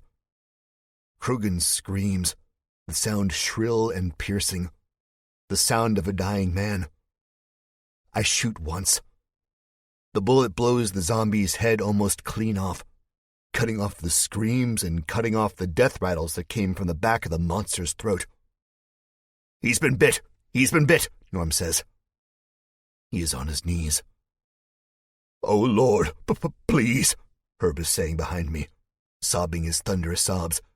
Then, la la la la. I hear the clapping footsteps of the wranglers who must have just caught wind of what happened. A gunshot in the zombie apocalypse can really only mean one thing. Death is on the horizon. Whether it comes in the form of walking corpses or crazy humans, it's here. My head is thrumming. I'm seeing red. I'm confused. I feel vulnerable. This isn't supposed to happen. We aren't supposed to let our guards down. And here we are. Krogan bleeding out into the dark grass. The group in our defense scattered. Abby screams now, and I'm spun back around. There is more. Zombies pour out of the woods, 10, maybe 15 of them. I aim and fire, taking one emaciated skeleton in the jaw, knocking it down a full 360 degrees. Run! I shout at Darlene. Herb is frozen, his muscles bulging. Darlene sees the dead surrounding them and turns and grabs Herb's hand. She pulls him, and you wouldn't think this small woman would be able to drag the 300-pound frame of Herb away, but she does. The smell of gun smoke hangs heavy in the air. It's almost as heavy as the smell of death and decay. "Hold on, man," Norm is saying. He is crouched down by Krogan, holding the wound on his neck, blood gushing out of it in waves. His gun comes up, cracks 3 times. 3 zombies fall each time his finger squeezes the trigger. "Just hold on! Just hold on!" They say the Earth rotates at over 1,000 miles per hour, but we don't feel it. Right now, I do. The trees are a blur. The golden eyes are a blur. Darlene and Herb disappearing down the slope of the hill with grocery bags full of ammunition and medicine are a blur. My legs are weakening. My aim is off. I shoot once and watch the bark of a nearby tree explode when it should be the gray and red brains of a deceased corpse. Abby aims her weapon at the one I missed. There's a rifle burst of shots, and the zombie falls into a bloody heap. The wranglers take the ones closest to the path. The older man with the beard, Jacob, and his wife swing low with their own rifles. 2 zombies collapse at the knees, and the married couple begin beating the zombie skulls in until the heads look like raisins. Now nausea replaces the fear. I'll never get used to this. There is shouting, gunshots, screams, death rattles, death shrieks. "Jack! Jack!" someone says. But it sounds very far away, as if I am underwater or at the end of a mile-long hallway. I'm trying to catch my breath, though I haven't moved. The loamy forest floor comes up to meet me. I am falling. My knees burn as rocks dig into my flesh. A zombie lumbers over to me, quick, or maybe I'm just moving in slow motion. It was once a woman. Her hair sways in muddy clumps. Skin is tight enough around her cheekbones that the sharpness of her skull pokes through the gray flesh. My sweaty hands scramble at the metal of the pistol. She's getting closer, closer, closer. Oh, God. Her eyes glow like a car's high beams. Death has never been so near. Finally, I get a hold of the gun. Point, aim, fire. The slug sends her flying back into the tree line minus a head. I take a deep breath, inhaling the coppery blood. Something grips my arm. I feel my heart do one of those kickstarts, and the feeling I get whenever I jolt myself awake from a falling dream invades me. It is not a good feeling at all. I think a zombie has grabbed me and is ready to take a chunk out of my shoulder when I spin around and see Abby's face twisted in fear, blood speckling her brow. My heart doesn't calm down, not yet. "Let's go! Let's get out of here, there's too many!" she's yelling. And she's right. I look around, and it's as if I've been slapped across the face. I can hear everything in perfect clarity, every crunch, crack, squelch, and gunshot amplified. I see it all, too. The blood, the entrails hanging from gashed open stomachs, the jagged bones poking through pallid flesh, the sunlight looking on like a frightened eyeball, half closed by the darkening horizon, too afraid to see and too afraid to look away. Abby pulls me up. Behind her are the trees they came out of. To my right is the slope Darlene has disappeared to. The wranglers buzz around like worker bees, unaware of any and everything that is not zombie killing. "Norm!" I shout. He perks up, still holding the wound on Krogan's neck. Krogan, meanwhile, jerks and twists, screeching in pain. "Oh, God, it hurts, oh, God," he says. Norm looks down at him and shakes his head. At first glance, he is in almost as much pain as Krogan. But he recognizes there's not much he can do for him. A bite is fatal. One especially on the neck. You can't cut off your head to stay alive. My stomach lurches. I feel sick again. Norm stands up, his pistol smoking 4 zombies in the blink of an eye. The lost finger on his right hand hasn't slowed him down one bit. It was all mental.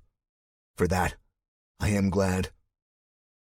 As he rushes over to us, avoiding the corpses of the dead and the living alike, 2 wranglers have since bit the dust, and 1 zombie is down the path with what looks like an arm dangling from its mouth. Norm points behind Abby and I. "Look out!" he yells, aiming.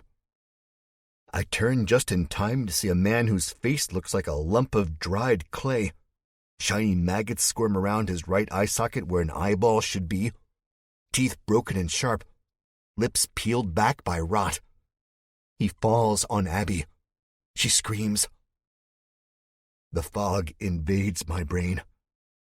I'm in that long, dark hallway hearing her shout.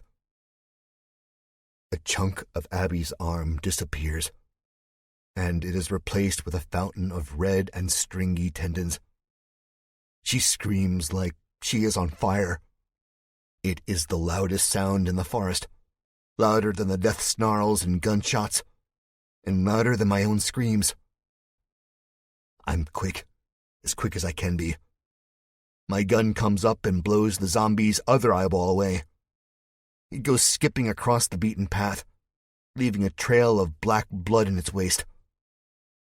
Abby is bucking. Her gun is gone, lost in the wild grass.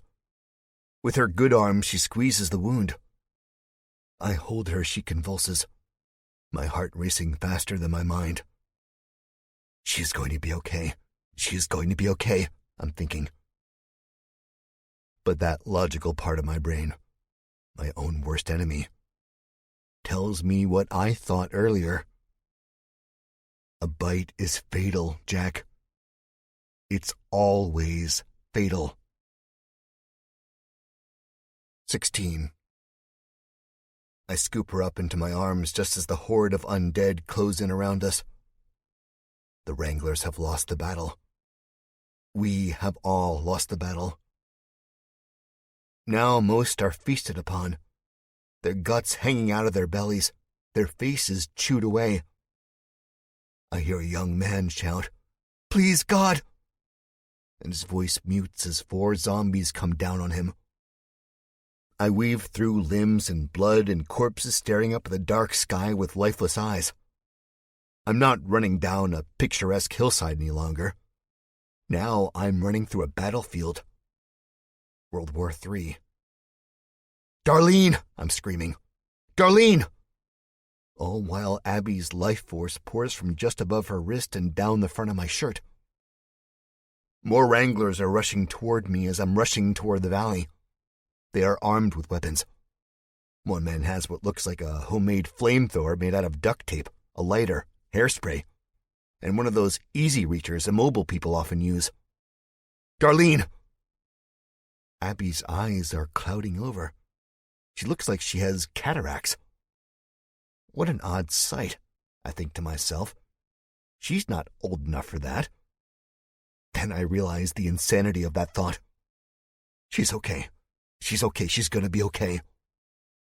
Darlene stands at the base of the hill near the fences and spikes pointing at me. I'm running so fast the wind is whipping through my hair. People are actually getting out of my way. "Darlene!" I stumble and fall, but I turn my body so Abby doesn't hit the ground first. We go sliding down the dirt. Pebbles scrape my back. Mud cakes my elbows. She is already smelling sick, like bile and heat and death. It floods my nostrils, overwhelming the smell of the forest and the earth. Gunshots explode behind me at the top of the hill. Someone says, "Die, you bastards!" And then machine gun fire chases the words. Another person shouts, "Fall back! No!" More gunfire. Norm bends down. He's trying to take Abby away from me. "Let's go, Jack. We gotta move. We gotta move," he yells. People screaming now. My heartbeat thudding. Somehow I manage to bring myself up with Abby still in my arms. Mommy, she says. "I'm sorry. I'm sorry. In here, someone says. I look up and see the older man and his wife standing in front of an open door. The man is waving us in. Herb and Darlene aren't too far off. Norm grabs me by my elbow and pulls me along the rest of the way, which is about 100 feet. Once we are past the fences, their metal gleaming in the dying sunlight, the older man named Jacob leads us to what looks like a cabin. It's far. My legs are burning, joints screaming, but I keep going. I have to. There is light inside. And as I run in, holding Abby's blazing body, I realize how sweaty I've become. Abby? Herb says, poking his head out from the front door of the building. Abby, no! He starts crying. Darlene is right there with him, thank God. I take her and lay her on the table across the room. The older man clears a few textbooks off by way of swiping the back of his hand over the surface and sending them scattering to the floor. Abby whimpers. She sounds like she is dying. Fuck, Norm says. This is too much. I'm going back out there. No, don't go, Norm, Herb says. Norm doesn't. Outside, I faintly hear the sounds of gunfire, but it's intermittent. I think the battle is over and we won. How many casualties there are, I don't want to know. Does that mean we really lost? Turn away, Herb, I say. Think about your auntie and your brother. Think about all the good things. His sobs soften, but he won't turn away. He can't. Oh my God, what happened? Darlene says. Shit happened, Norm answers. Shit happened real quick. Help me hold her, the old man says. Oh, Jacob, not in here, his wife says. Her face is drained of all color. She's shaking. I can't imagine how I look. If I look as bad as I feel, I'm sorry for whoever lays eyes on me. What do you expect, Marge? Do you want me to wait until we're able to get to the med center? If we don't do something quick, just do it, I shout. If it'll save her life, just do it. I hear my voice as if through a speaker. It's like my soul and consciousness has left my body and observes this gruesome scene from above. There's no anesthesia, Darlene says. She starts shaking her head, then her hands start going through her hair. She's pulling it, kneading it. What choice do we have, I say. If we wait, she dies, Jacob says. Now help me hold her down. Mama, I didn't mean to, Abby says. And the cat? Simba, I threw him off. He died like me. Darlene is by the table now. Her arm is draped across Abby's neck, pinning the top half of her to the wood. With her other hand, dirty and grimy with blood, she pets Abby's dark hair. Shh now, honey, she says. Shh, it's going to be okay. Jacob runs around the room, his wife Marge bouncing from one foot to the other.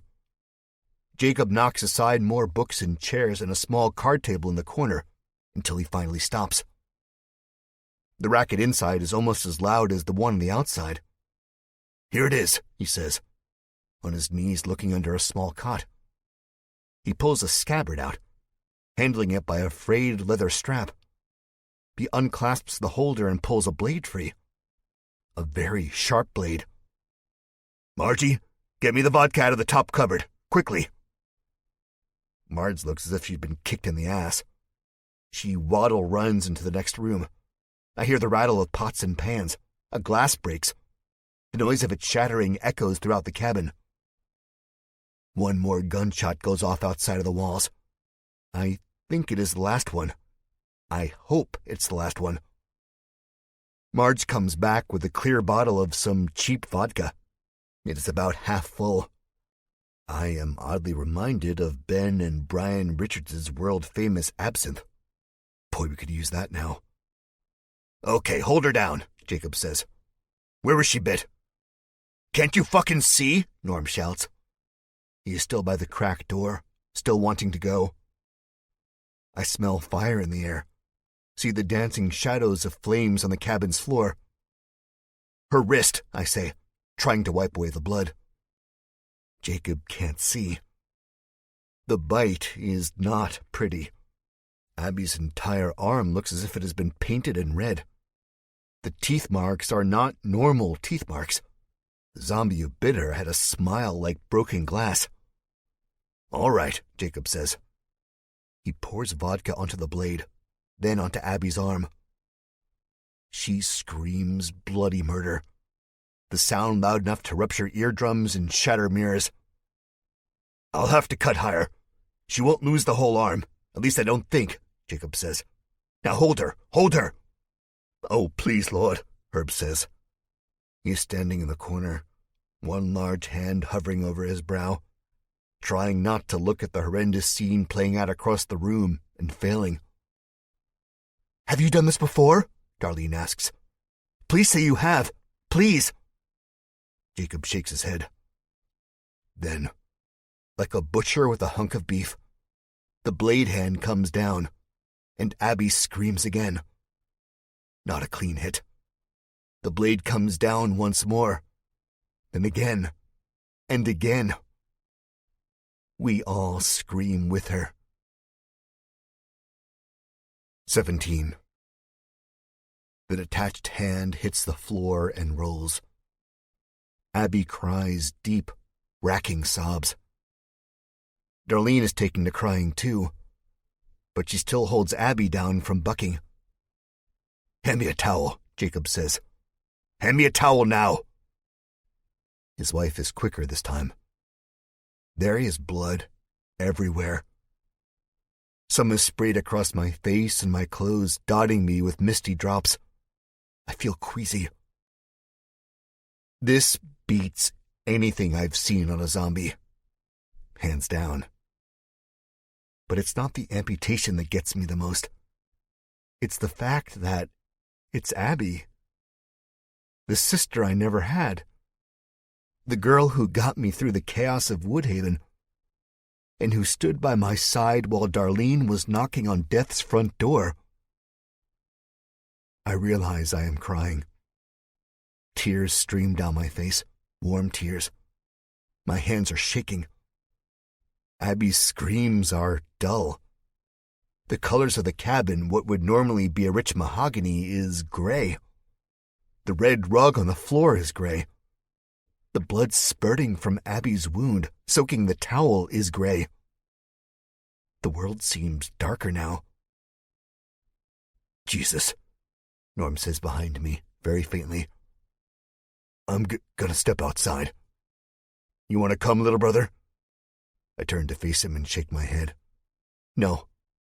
"Herbie?" Norm asks. "Abby," Herb says. "My poor Abby." "Come on, big guy, she's gonna be okay. Let's get some fresh air." But the zombies," he says. "They're gone. It's fixed," Norm says.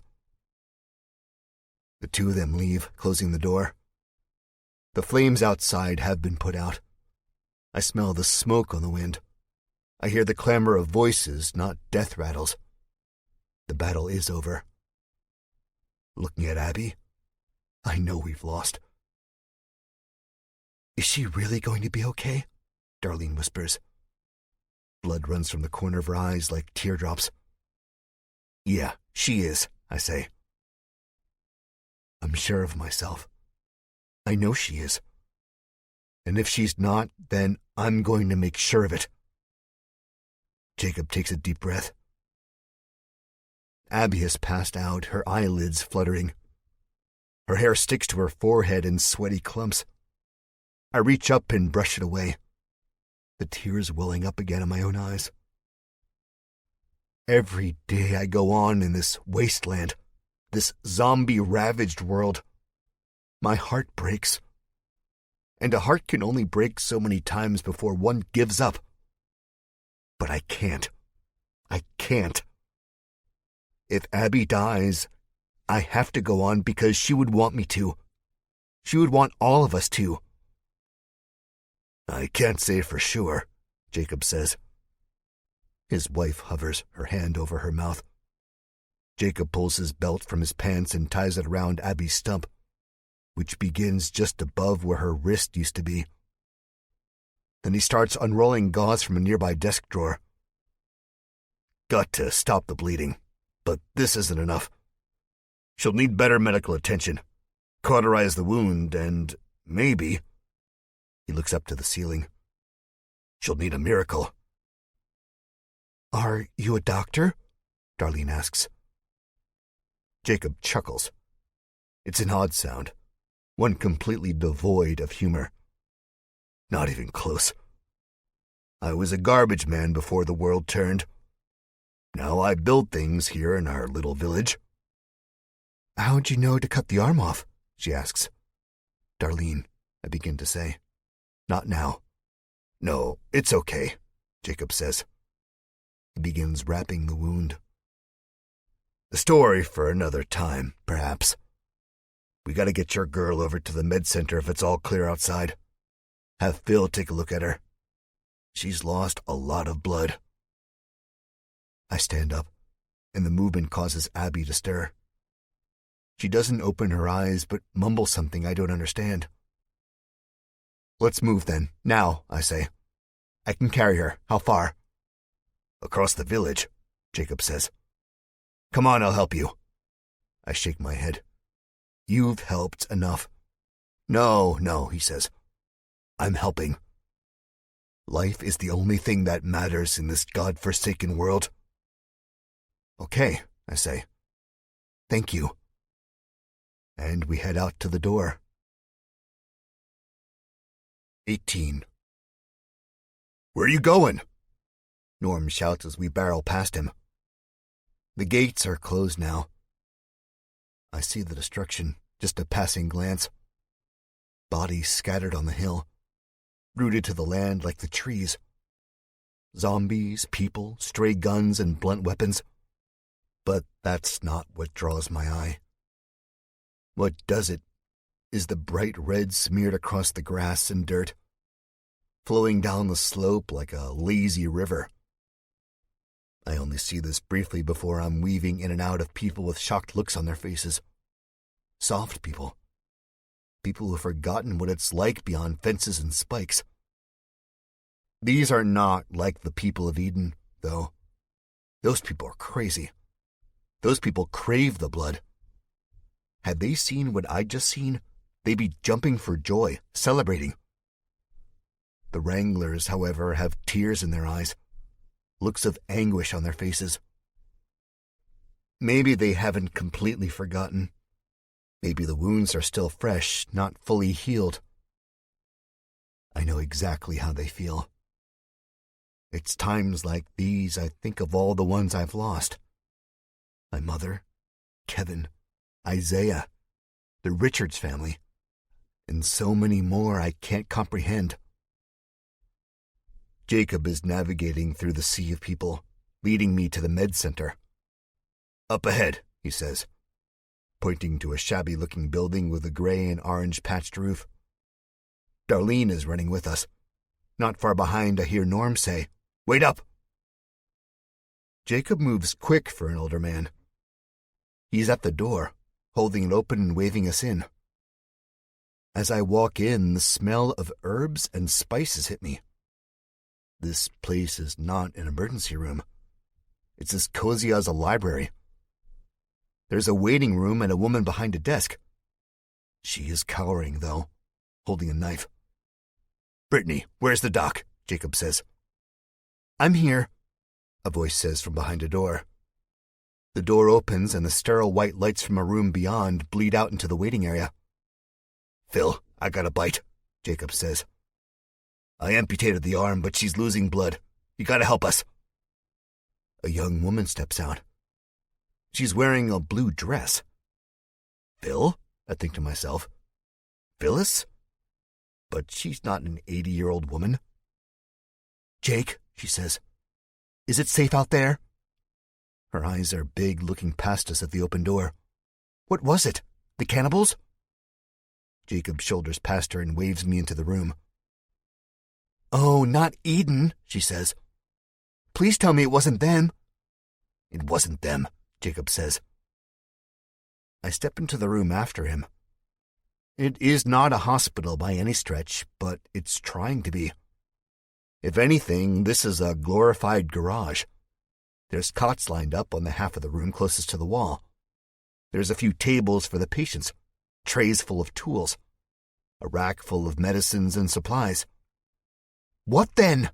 Phyllis says, more like shrieks. I hear Norm and Herb come into the room behind us. Norm is out of breath, gasping for air, and Herb's heavy footsteps almost shake the very foundation of the building.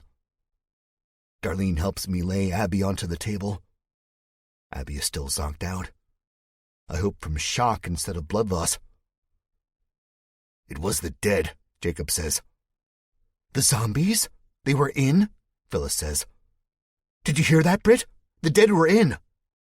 "Oh my God," the lady at the desk says in the other room. "No, they didn't get in. Just attacked," Jacob says. The doctor is staring at Jacob with wide eyes. Jacob grabs her gently by the shoulders and says, "Doc, I need your help. This young woman was bit, but I cut the bite wound off with the rest of her arm. Now she's lost a lot of blood. I need your help." "A lot of people are gonna need her help," Norm mutters. "Ones that survived, anyhow." Jacob snaps his fingers in front of the doctor's face. Once, twice, 3 times. "Doc." "Bitten, you say?" she asks.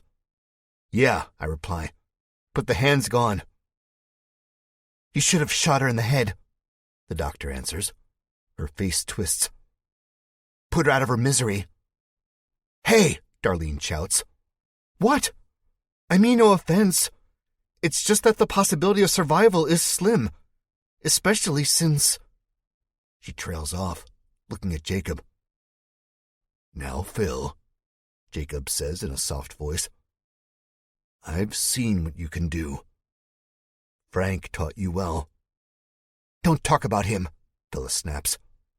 "Phil, it wasn't my fault," Jacob says. "It wasn't anyone's fault."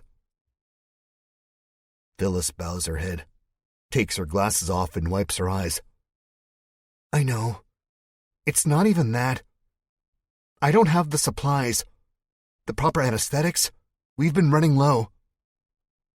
I think of the bag full of medicine we brought, and no, it won't be enough, and I shake my head. "Just do what you can, Phil," Jacob says. "Do what you can, and we'll go from there." Phyllis nods. "I will, but I'm not making any promises." "Thank you," I say. "Don't thank me yet," she says. "Now everybody get out. I can't work with you watching me like scientists watching some new species of bug." We file out. Norm claps his hand on my shoulder. Jacob says, "Phyllis is a little high-strung. Hell, we all are. But she'll do a good job." He looks out the door. A group of bloody and beaten people are walking toward the med center, led by one of the men I recognize from the bridge. He is younger but grizzled-looking, as we all are nowadays. "Any survivors?" Jacob shouts as he walks toward the door. The man grimaces. "A few, but some were bitten.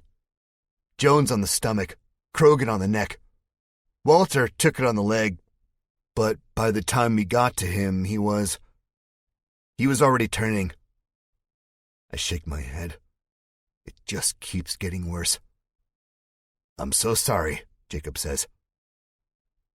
"We're going to bury them at sunrise," the man says. He looks up as if he was just noticing me. "I saw what you did. That was good. We could use a man like you here." He looks at Norm. "Saw what you did, too. We could use both of you." "Thanks," I say, the word feeling like a lie. What I did out there is not what I want to be known for.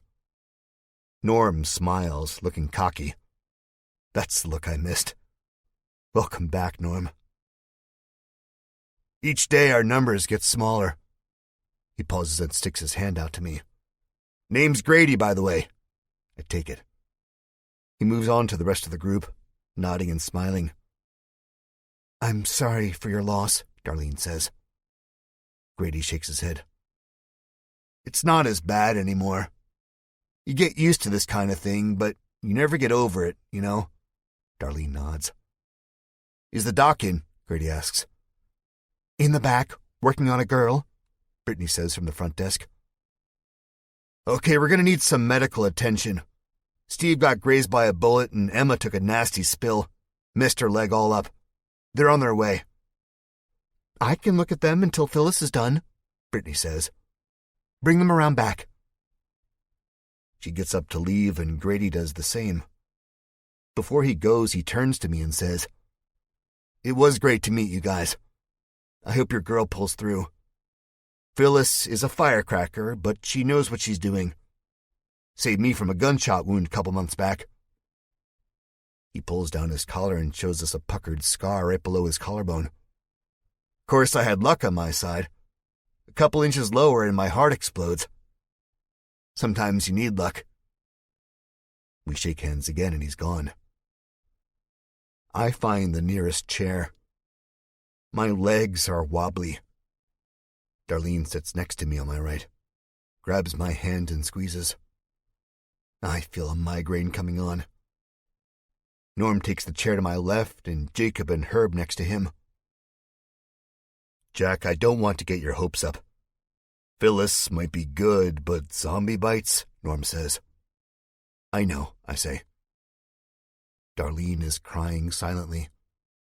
She puts her head on my shoulder.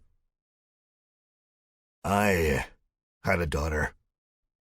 She was a bit younger than your Abby, but she was bitten too, on the leg. We had to amputate," Jacob says. He leans forward and puts his head in both hands. Sad, I think. Everyone's got a sad story, and every day we add to the list of sad things weighing on our minds. It never ends. "Our Abby is tough as nails," Norm says. "I hope so," Jacob says. "My own girl. Well, the infection got to her. I wasn't quick enough." I shake my head. "I'm sorry," I say. "It's not your fault. It was mine. I should have never let her go out there with me. But ever since she was a kid, she wanted to be just like her daddy. Fishing, hunting, hauling garbage 6 days a week. She was too smart for that, of course. Had a scholarship to Vanderbilt. Then the Lord swept the rug out beneath our feet." He clears his throat, trying to mask the sadness in his voice. "And, well, here we are." "I'm sorry, too," Herb says. "Oh, thank you," Jacob says. The door to the patient care opens. I hear the hum of machinery, the beep of a slow heartbeat. Thank God. Thank you, God. Phyllis steps out and closes the door. I stand up and everyone follows with me. Jacob takes off his hat. Phyllis is covered in blood. She pulls her glasses off her face and hooks them around the collar of her dress. "She is okay for now," Phyllis says. "I cauterized the wound, disinfected it, and dressed it. But she lost a lot of blood. We'll be able to give her a transfusion, but—" Herb springs across the room, a goofy smile on his face, and wraps Phyllis up in a big bear hug, lifting her off the floor and spinning her twice around the room. "Easy, big fella," Norm says. "We need her alive." "Thank you, thank you, thank you," Herb says, then puts her down. She is smiling, her hair sticking up out of her tight ponytail in little coils. "You're welcome. I did all I could for her, for now. As for the virus, I'm not 100% sure. Vital signs are stable and she hasn't turned yet. Time will tell. We'll have to keep her here for a few days, maybe more until she is okay," Phyllis says. "Anything," I say. I resist the urge to start biting my nails, for my restless legs to start pacing me around the waiting room. Just make her better. Please, Darlene adds. She's my best friend. She's family, Norm says. Family, Herb echoes. Phyllis smiles. I would let her rest for now. You can visit her in a couple of hours. She looks at Jacob, a frown pulling the corners of her mouth down. If there was ever time for a run, it would be now, she says. Talk to Mother for me, Jake. Tell her we're getting desperate. I will, Jacob says. Then Phyllis looks back at us, smiling. If you'll excuse me, I believe I have more people to attend to. She walks to the door Brittany disappeared to, removing her bloody rubber gloves and depositing them in a biohazard bin. Then, under her breath, she says, Fucking zombies. I snort with laughter when I really shouldn't. Who would have guessed that a practicing physician would talk like that? But hey, I guess in the zombie apocalypse, anything is possible. We're gathered in a tight circle, the four of us, Jacob on the outside. Darlene wraps her arms around me. Group hug, Herb says, and joins Darlene and I. Norm is reluctant, but once Herb gets a hand on him, he realizes he's going nowhere. And we share a group hug for the second time today. Except this one is without Abby, and I think we can all feel her absence. As we part, I turn to Jacob and stick my hand out to him. Thank you again, I say. None of us would have been able to do what you did today. He smiles. I wish I could say it was nothing, but, amputation and all. I chuckle. Yeah. Well, I better get back to my wife. She's going to be wondering what happened, and she'll be glad to know it's looking up for you guys. When we lost our little girl, she didn't talk for weeks. There ain't enough joy in this world now. We gotta spread it while we can. I nod. I agree. 100%. He turns to the door but stops as a bell outside chimes. I am reminded of churches. He says. Guess that trip home will have to wait. What is it? Norm asks. Then quietly, dumb to be making that noise with the zombies this close. He's right. It's not super loud, but it's loud enough. And hearing these bells actually angers me a bit, especially after what just went down outside of the fences. It's very rare, Jacob says. Town meeting. He shakes his head. It only happens after, tragedies. Guess I'll be having that conversation with Mother sooner, rather than later. The way he says it is not pleasant. He almost sounds scared. 19. There are not many people walking through the streets. Again, we follow Jacob's lead. His wife has joined us. She was glad to hear about Abby, but sad to hear about the men and women lost at the top of the hill. Jacob grabbed her around the shoulders and pulled her close. Now we file to the meeting place with the rest of the people. These are mostly families. Some of them have newborns, and I think to myself, what a fucked up world we're living in when a newborn has to grow up learning Zombie Defense 101 before they learn their ABCs. Their town is made up of buildings and shacks. They're well made and even cozy. The setup is not well made, however. The buildings have been put up without pattern. They have risen as randomly as wild trees. The roads are not paved in all parts. Mostly it's packed down dirt and rocks. There are torchlights on the side of the paths.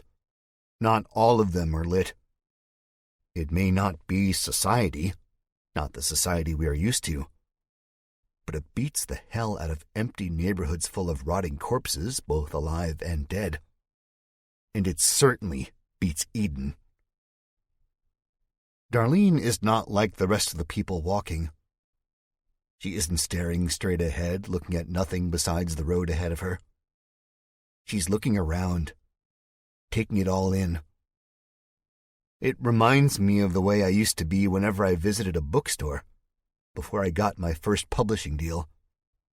Back then, I would wander in a place like Borders or Books A Million the same way I'd wander into the library as a kid, or even the toy store. All wide-eyed, completely baffled by the sights and colors and the endless possibilities. So I don't say anything to Darlene. I let her drink it all up. 6 months on the road can make you forget the beauty of just settling down, of making friends and memories, and living your life. Plus, it helps put Abby to the back of her mind, though she is not in the back of my mind at all.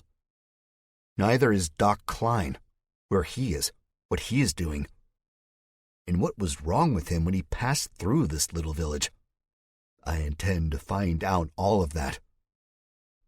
"Oh, it's nice, Jack," Darlene says.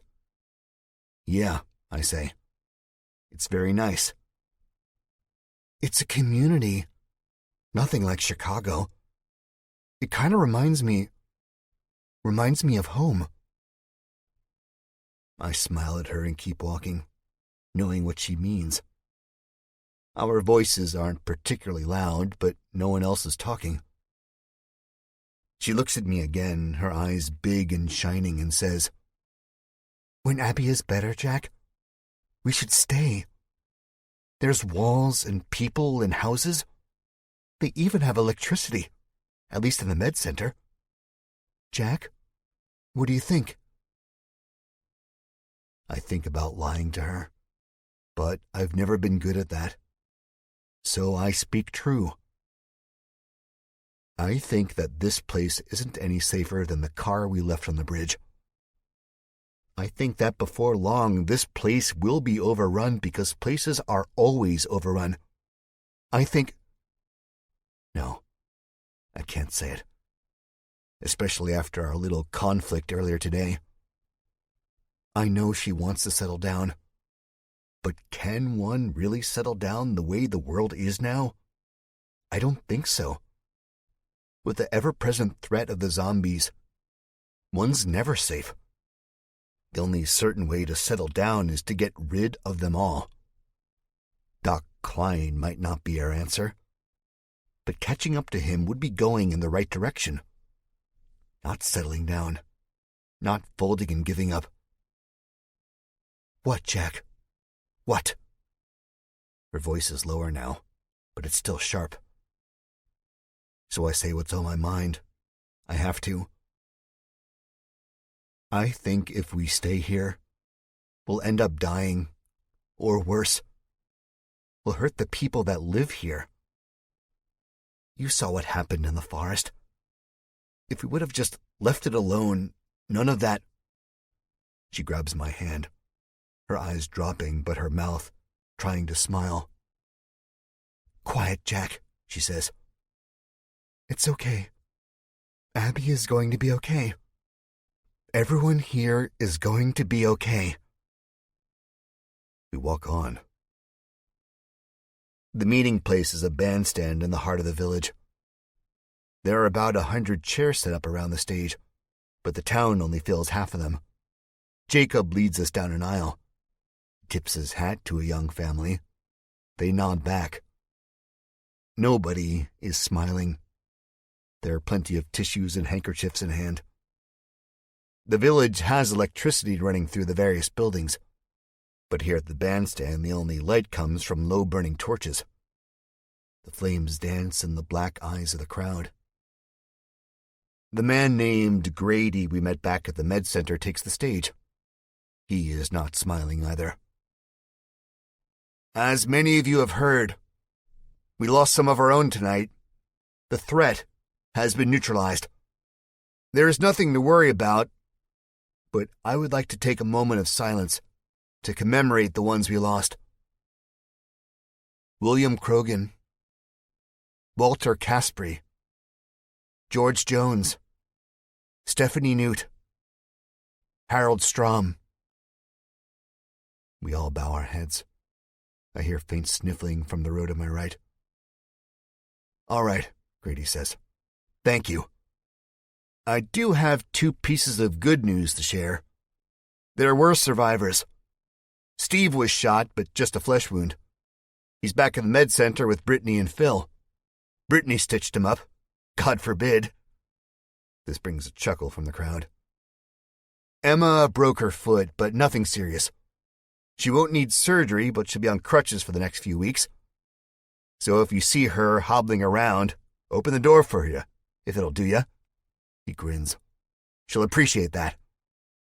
I'm all right, too, in case you were wondering. You're probably not. Bobby was a little displeased to see me after the incident since I took away his Game Boy and all. Little brat. He sighs. But what kid doesn't hate a stepdad, right? Another laugh from the crowd. I look around and see the balled-up tissues in hand now instead of pressed under eyes or under noses. People are smiling, looking at this man dressed in a ratty flannel shirt and mud-caked hunting boots.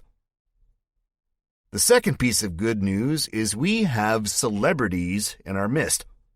And it's not too often we have celebrities in our little village, Grady says. He starts clapping. Come on, give a hand to Jack Jupiter and his gang. Nobody claps at first. Then Grady says, They took down Eden. They killed Spike. Here we go again, I think. No way, the voice says from the left of the crowd. Jacob pats me on the back. I feel my throat starting to seize up, my hands getting sweaty. Darlene is the first to stand.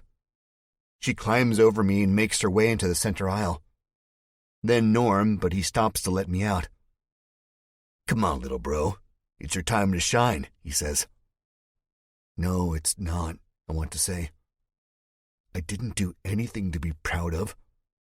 I saved my family and my own ass, nothing more. Herb trails behind him, his head pointed down, but his eyes darting all around the crowd who has turned their heads to us. As I walk through the center aisle, I feel the falsity of these cheers closing in around me, choking me, making it hard to think. We climb up the bandstand. Grady is there to shake all of our hands, then he says, Tell us about yourselves. Don't be shy. The group's eyes go to me first, and I stammer. Well, I'm Jack. I point to the rest of the group and say their names. There's one more of us. A girl as tough as nails. She was bitten, had to lose her hand. But we think she's going to pull through. The crowd collectively takes their eyes someplace else. A man in a straw hat says he's sorry. I thank him. Grady starts speaking again. I'm sure everyone would love to hear how you took down Eden and that bastard Spike, but I think we'll save that story for another time. We've heard enough of violence tonight. The crowd nods. An older woman says, Amen. Besides, we have more good news, Grady continues. The crowd begins to rise out of their seats, smiles on their faces, eyes glancing to the nearest building adjacent to the bandstand. Their applause is thunderous, louder than the ringing of the bell. That's right, Grady says. I see the tears in his eyes. Norm and Herb are looking down the bandstand at the building. Darlene and I exchange glances. I shrug and she smiles. I feel myself smiling too. The atmosphere is infectious. It feels good to be smiling, to be safe. Maybe Darlene is onto something. Then I think of Abby, and the way the blood spurted out of her arm when Jacob performed his homemade amputation, and the way her skin was pasty and sweaty. That good feeling goes away. The door of the building opens, candlelight drifting out and casting an orange sliver onto the grass. Now I'm feeling a sick sense of anticipation and excitement. The crowd quiets. feeling the same thing as I am. There's creaking, the sounds of old metal whining and rubber digging into the earth. Mother is an ancient woman. She is black, but her skin is so old and weathered, it has a dusty quality to it. Her hair is full, frazzled. I'm reminded of the Bride of Frankenstein. Her arms are thick with ropey muscle, an odd sight on such an old body. She smiles, teeth too perfect to be real. The applause sounds again, and I find myself clapping my own hands together and beaming. This woman. There's something about this woman. A long time ago, I had read a book on ESP and psychic touch. One of the topics discussed were people's auras, and for much of my sophomore year of high school, I thought I could see faint glowing outlines around everyone. The teachers I loved, the English teachers who let us read modern authors instead of the classics, had beautiful, radiant outlines, like they had so much goodness it was spilling from their bodies. And the people I didn't like, people like Freddie Huber and his gang of friends who made gym class and lunch and study hall a nightmare for me, had outlines the color of rotting, cancerous organs. It was the next year I realized this was all my wild imagination. But this woman, her outline glows like diamonds in the sun. This is not my imagination. Each and every one of these people see it. It's undeniable. We watch her as she slowly wheels her way up to the bandstand. I'm taken by her spell. It is the aura of a queen, of a person of great knowledge, one of the world's last living treasures. I get on one knee and bow my head. Darlene and the rest of the group follow me. "Rise," the woman says. Her voice is not the voice of someone elderly. No, it is strong, full of life, carrying on the wind. I rise, and so does Norm and Herb and Darlene. I start to say, taking the old woman's cracked hands in my own. But I can't speak. I can't say my own name. I know whatever I say will pale in comparison to what this woman says. She squeezes my hand back and smiles. "I know who you are, sugar," she says. "I'm mighty glad to meet you." "Me too," I say, smiling back. I never thought I'd see such a shining beacon of hope in such a dark land. "And you, and you, and you," she says to the rest of the group, nodding to each one. The lady waves at the crowd. I didn't notice until now, but the applause still goes on. With a tiny gesture, the crowd quiets and watches her with glistening eyes. "We've suffered a great loss today," the woman known as Mother says. "But we suffer losses every day." People nod. I find myself nodding too. I can't help it. "We suffer the loss of time and youth and wisdom. And though our lives may one day end, our journey is not done. We keep going because we have to. Just as we keep going in life, we have to." I'm smiling wider now. I've said the same thing before, more or less, or at least I thought it.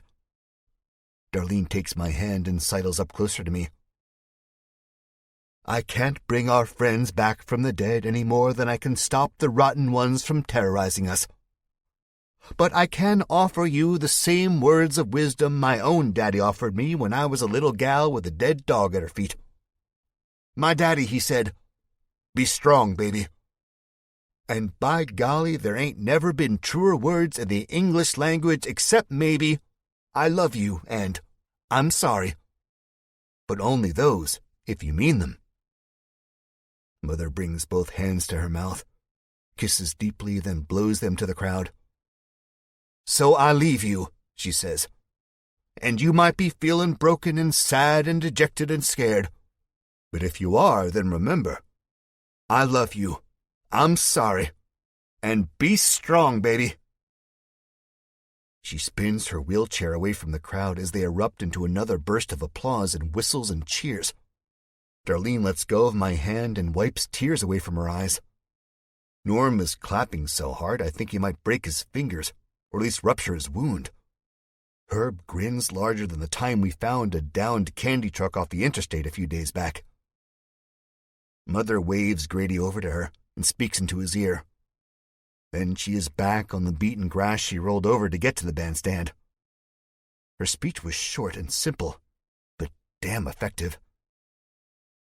Grady walks over to us and says, "She's something, isn't she?" I nod, looking over the crowd.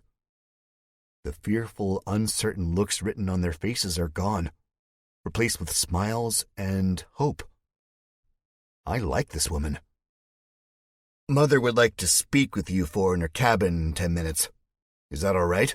Grady says. Yes, I say. Of course it is. Right now, I'd do just about anything to see her again. Good, Grady says. 20. As the crowd departs, Jacob and his wife walk up to the steps of the bandstand.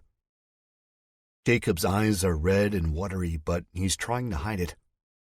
His wife isn't. Her makeup is running and her face is puffy. Otherwise, they both look happy. They both look like people from the world before. Normal. She wants to meet with you, Jacob asks. Yeah, Norm says. 10 minutes in her cabin. You are so lucky, Marge says. That you are, Jacob says. Do you know what she'll want? Darlene asks. Hope it's nothing bad, Herb says. I like it here. Can we stay, Jackie? Can we? I smile at him. It's a fake one. As much as I like these people, nowhere is safe. Not until the zombies are gone, so I say, we'll see, big guy. You all would make fine additions to our little community, Jacob says. But it's not up to us. Aw, Herb says, hanging his head low. It's up to Mother, Jacob says. He nudges Herb. Chin up, big fella.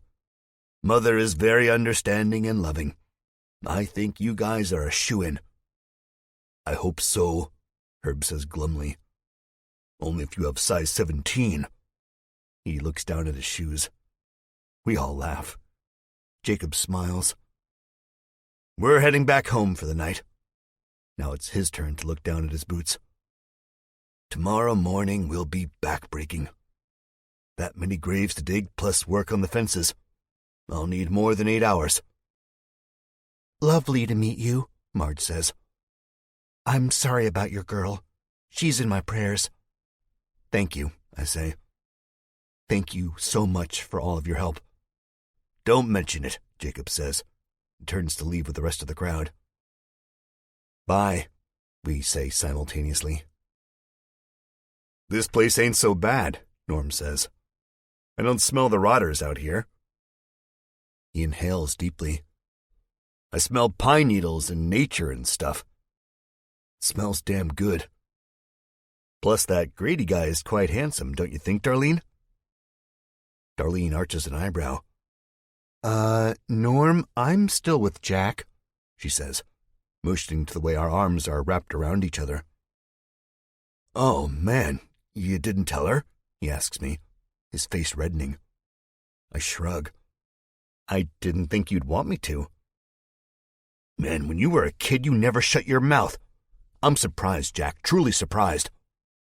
What? Darlene asks. What's happening? What didn't you tell me?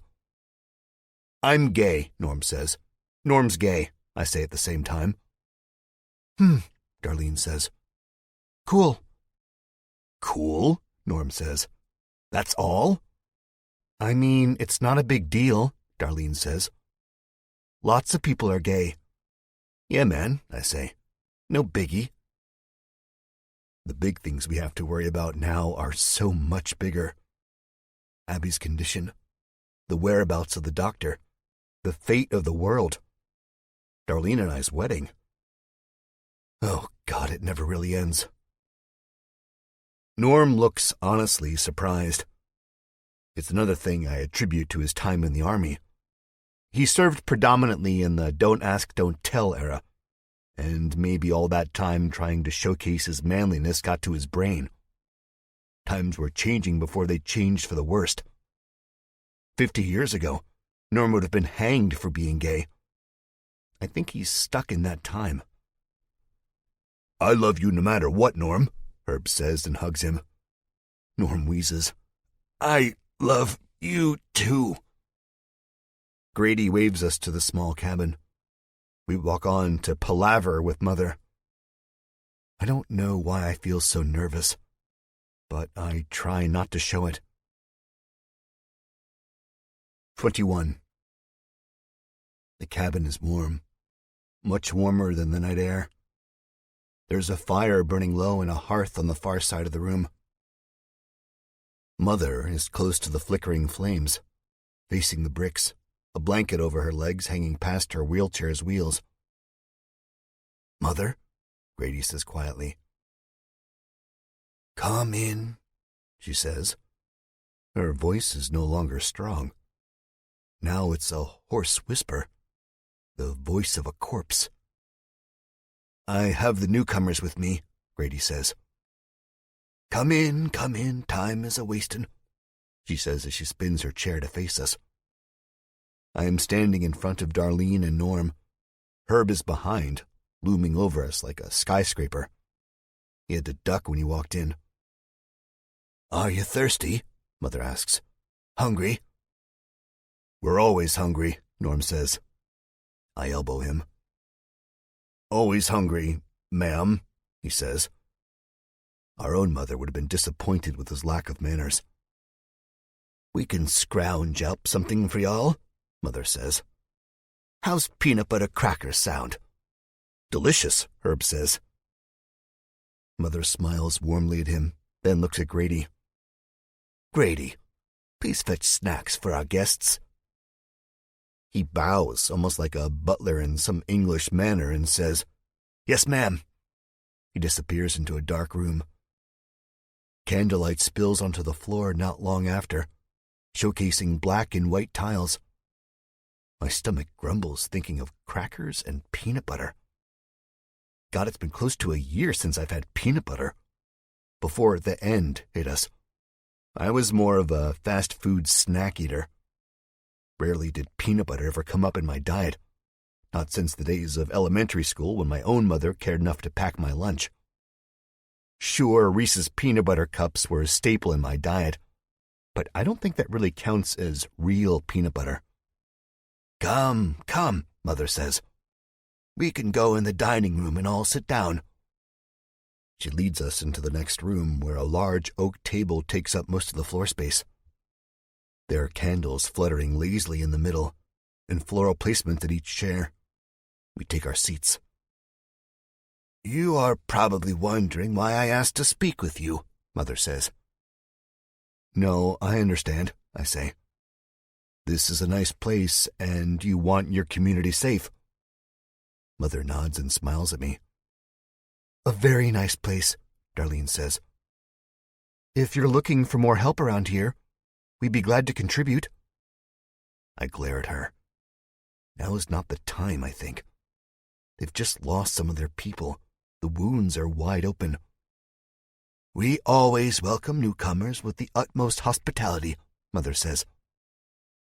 And they probably shouldn't. Besides, we can't stay here. Maybe we can come back once the world is saved.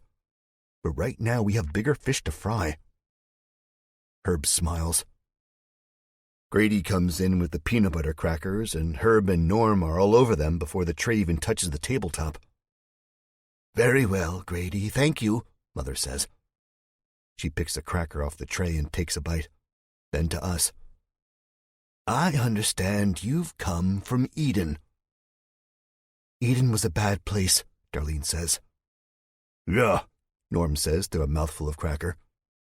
He holds his hand up, the one minus a finger, and smiles. Didn't do this to myself, let's put it that way. Mother nods. I've heard the things that were going on in Eden, but that does not mean I believe them. I am a cautious woman. The people here I consider my children, and I will protect my children at all costs. So, what are you saying? Norm asks. That we're bad people? I understand, I say, cutting Norm off, sensing the anger boiling inside of him. We don't ask to stay here, only that you'll help our friend and help guide us on our journey. Your friend is taken care of, Mother says. Even if you were the enemy, she would be taken care of. I don't believe in looking the other way. But what is your journey? Darlene stares at me with sharp eyes. I look at her and see the disappointment on her face. She doesn't want to leave. She wants to settle down and quit running for our lives. But we can't. I can't. I have a chance to help the world, and I'm not going to ruin that for a shot at suburbia. Our journey, I say, is to help a doctor. Your man Krogan told me he passed through here a couple days ago. Mother nods.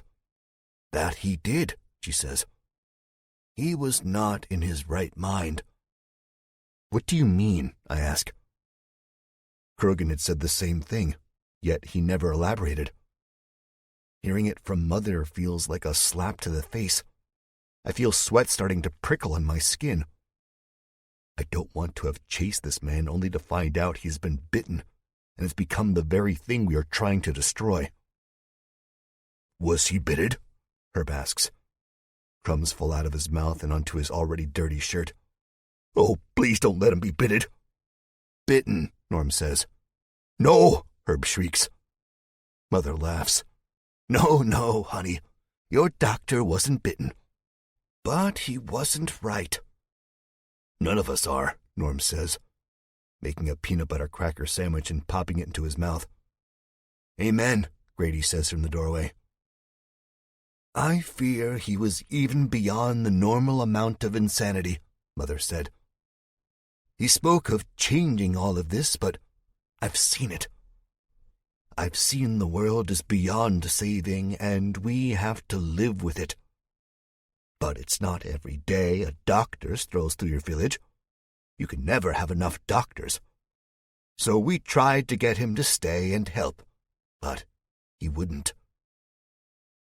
Because he has bigger fish to fry too. Because he's going to save the world. Yeah, sounds crazy, Norm says. Mother smiles. Precisely, she says.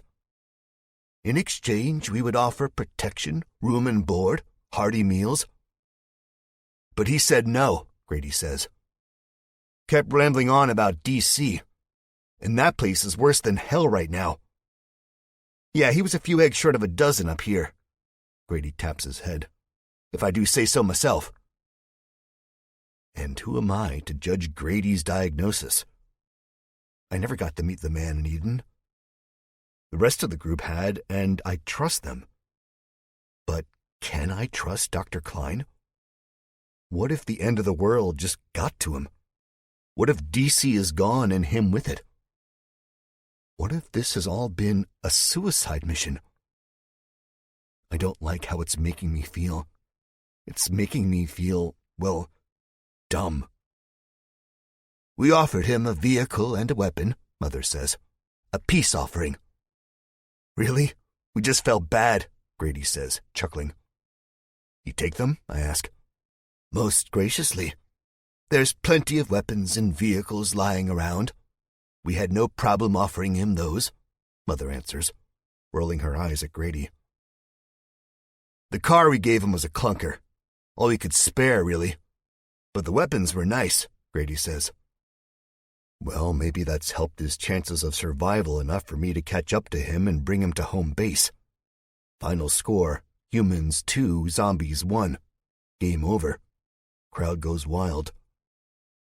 I certainly hope he hasn't had to use them, however, Mother says, scrunching up her brow. Oh, he definitely has, Norm says. It's rough out there. So what he says about his mission is true? Grady says. I look to Darlene and Norm, my eyes pinging back and forth. Finally, I say, as far as I know, yeah. Listen, Norm says, crunching up a cracker in the side of his mouth. I met Doc Klein. Without him, I'd be dead. And I've met crazy. That Spike fellow was like a cowboy/robot/Brooklyn wise guy killing machine. And his wires were shorting out. That guy was crazy. This Doc Klein ain't crazy. A little frazzled, maybe. Aren't all scientists and doctors? But not crazy. Should have given him a better car, Grady says, shaking his head. Maybe even medicine. Shoulda, woulda, coulda, Mother says. As much as it pains me to say it, we can't be giving out our supplies to people who proclaim themselves doctors wanting to save the whole world. It's a big, big place, and we have big, big problems. That's why I wanted to speak to y'all. Mother's face has gone serious. Gone is the geniality and warmth, now replaced by something fierce.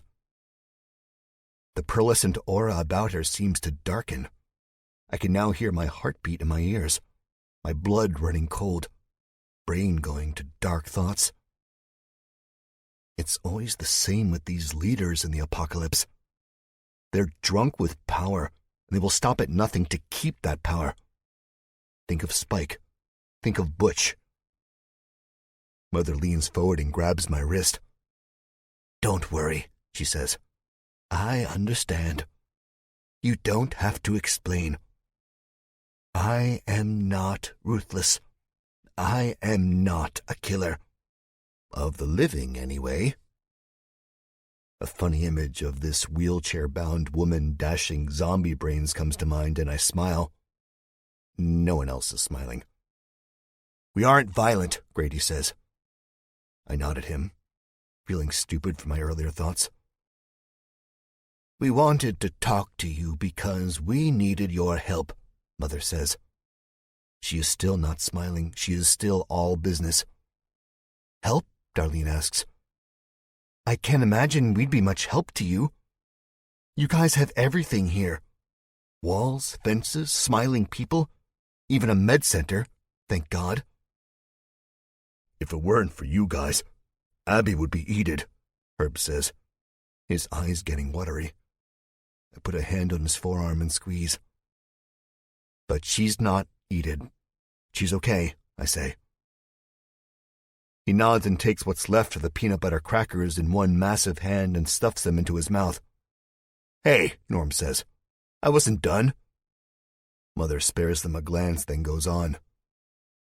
We have no problem treating your friend or anyone else, she says. She's smiling as she looks at Herb. Then she looks back at me and her face goes serious again. The problem is our reserve of supplies. Each day they dwindle. So does my men and women who fight to make this place as great as it is, Grady interjects. Mother raises a hand. Let me get there in my own way. He nods and apologizes. We need more supplies. We need drugs and equipment and food and, God forbid, more weapons. Now, I don't think lightning strikes the same place twice, Jack Jupiter. But I know an opportunity when I see one, and your friend Dr. Klein was a missed opportunity.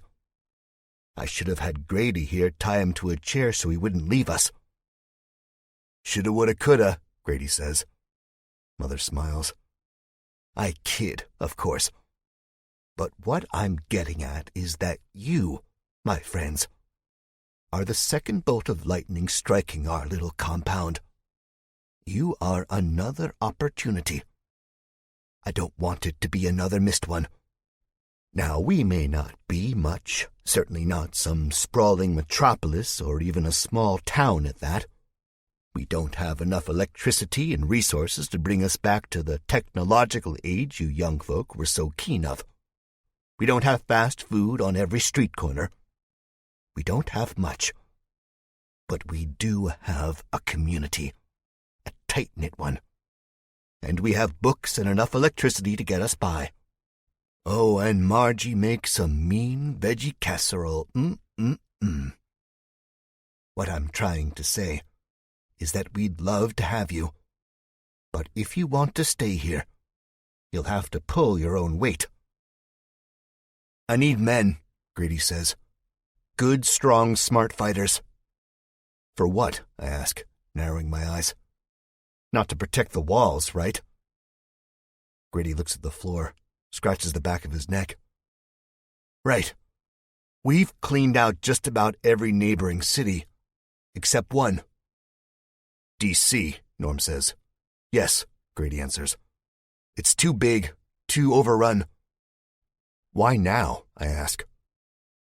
Surprisingly, I don't feel fear. I feel intrigued. D.C. was always our destination. Now I can go and save the world with a bigger group. Because we have no other choices. We could drive to another state, hit another big city farther away, but the risk is more. We need medicine, and D.C. probably has more of it than anywhere remotely close. They say when one door closes, another one opens, right? But don't get me wrong.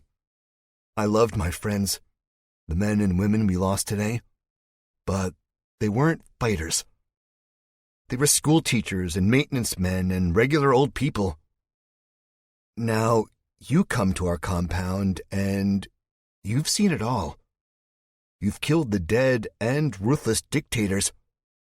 Don't forget the town Jack single-handedly destroyed, Norm says, brushing away the crumbs from his shirt.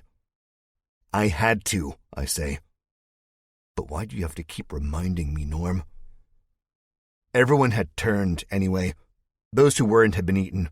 It needed destroyed. I had to put Woodhaven's ashes behind me and move on. Grady smiles and practically jumps off the floor as he says, Exactly.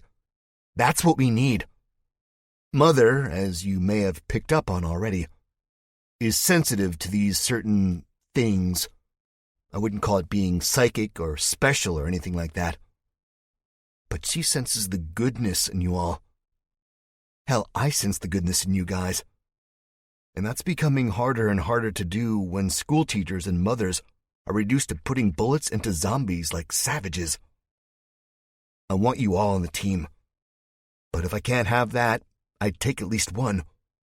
Anything would help us, really. Without the medicine, your friend could die.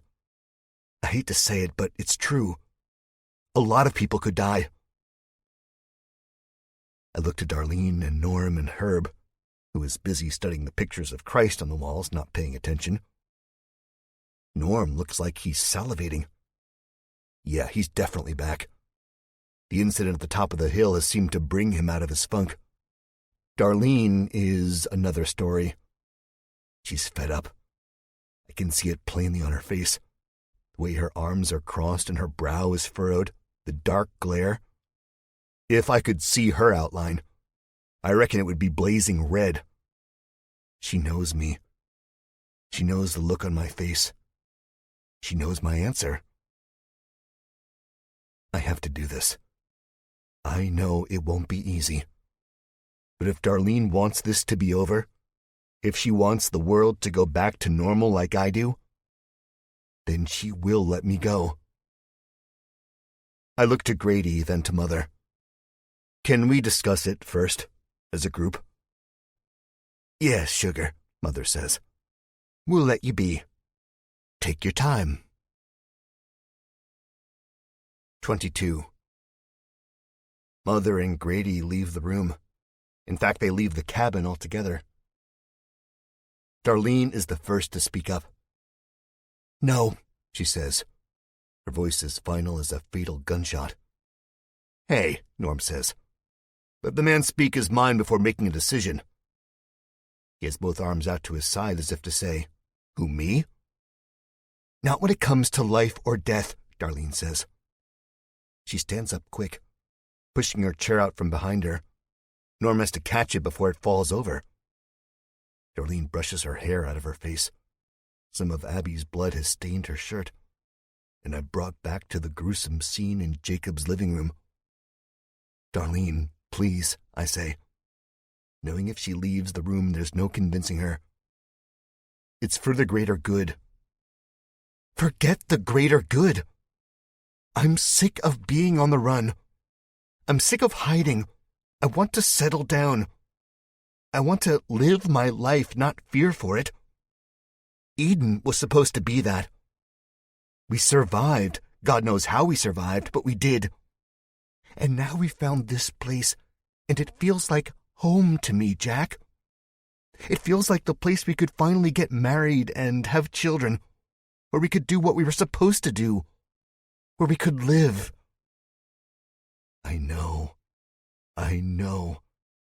I know all of this, and each time she reminds me, my heart breaks. It's not my fault. I didn't bring this plague upon us. But I can help stop it. I can finally be someone, not just some hack writer who was once too afraid to send his food back to the kitchen if the waitress put the order in wrong. I can make the whole world safe. Not just a section of it, but the whole world. I don't know why you or anyone would want to have children in this fucked up society, Norm says. Of course, I've been saying that long before there was such a thing as zombies and crazy cowboys. He chuckles. Never thought I'd say those two things in a sentence again. Shut up, Darlene says. Stop it, Herb booms. Stop it, all of you. Norm and Darlene exchange a guilty look to one another. Norm whispers, Sorry, to no one in particular. You are right, Darlene. You are always right. And it hurts me to know you're right about this. But it's something I have to do. You don't have to, I say before she cuts me off. That's even worse, Jack, she says. Her eyes water now. I would rather die with you than you die alone. Don't say that, I say. The thought of Darlene dying is one I live with every day. I can't help thinking it's the way the world is now. But it's also one I push to the back of my mind. It's true, she says. Herb is sobbing. Oh, geesh, Norm says. It'll be a simple operation. It's the least we can do after Abby. You don't need to worry, Darlene, really. That's not true. We always have to worry. It's part of life. She rounds the table and wraps her arms around me, her face nestling in the crook of my neck, wet tears against my skin. I just don't want to be without you again, Jack. Woodhaven was torture. That small span of time in Eden was torture. Haven't I been tortured enough? Darlene, I say. She cuts me off again. Just hold me, she says. Just hold me like you're never going to let me go. That's not fair. We've all been tortured. Then there's a long silence as I listen to her and do what she tells me. Even Herb's sobs have stopped.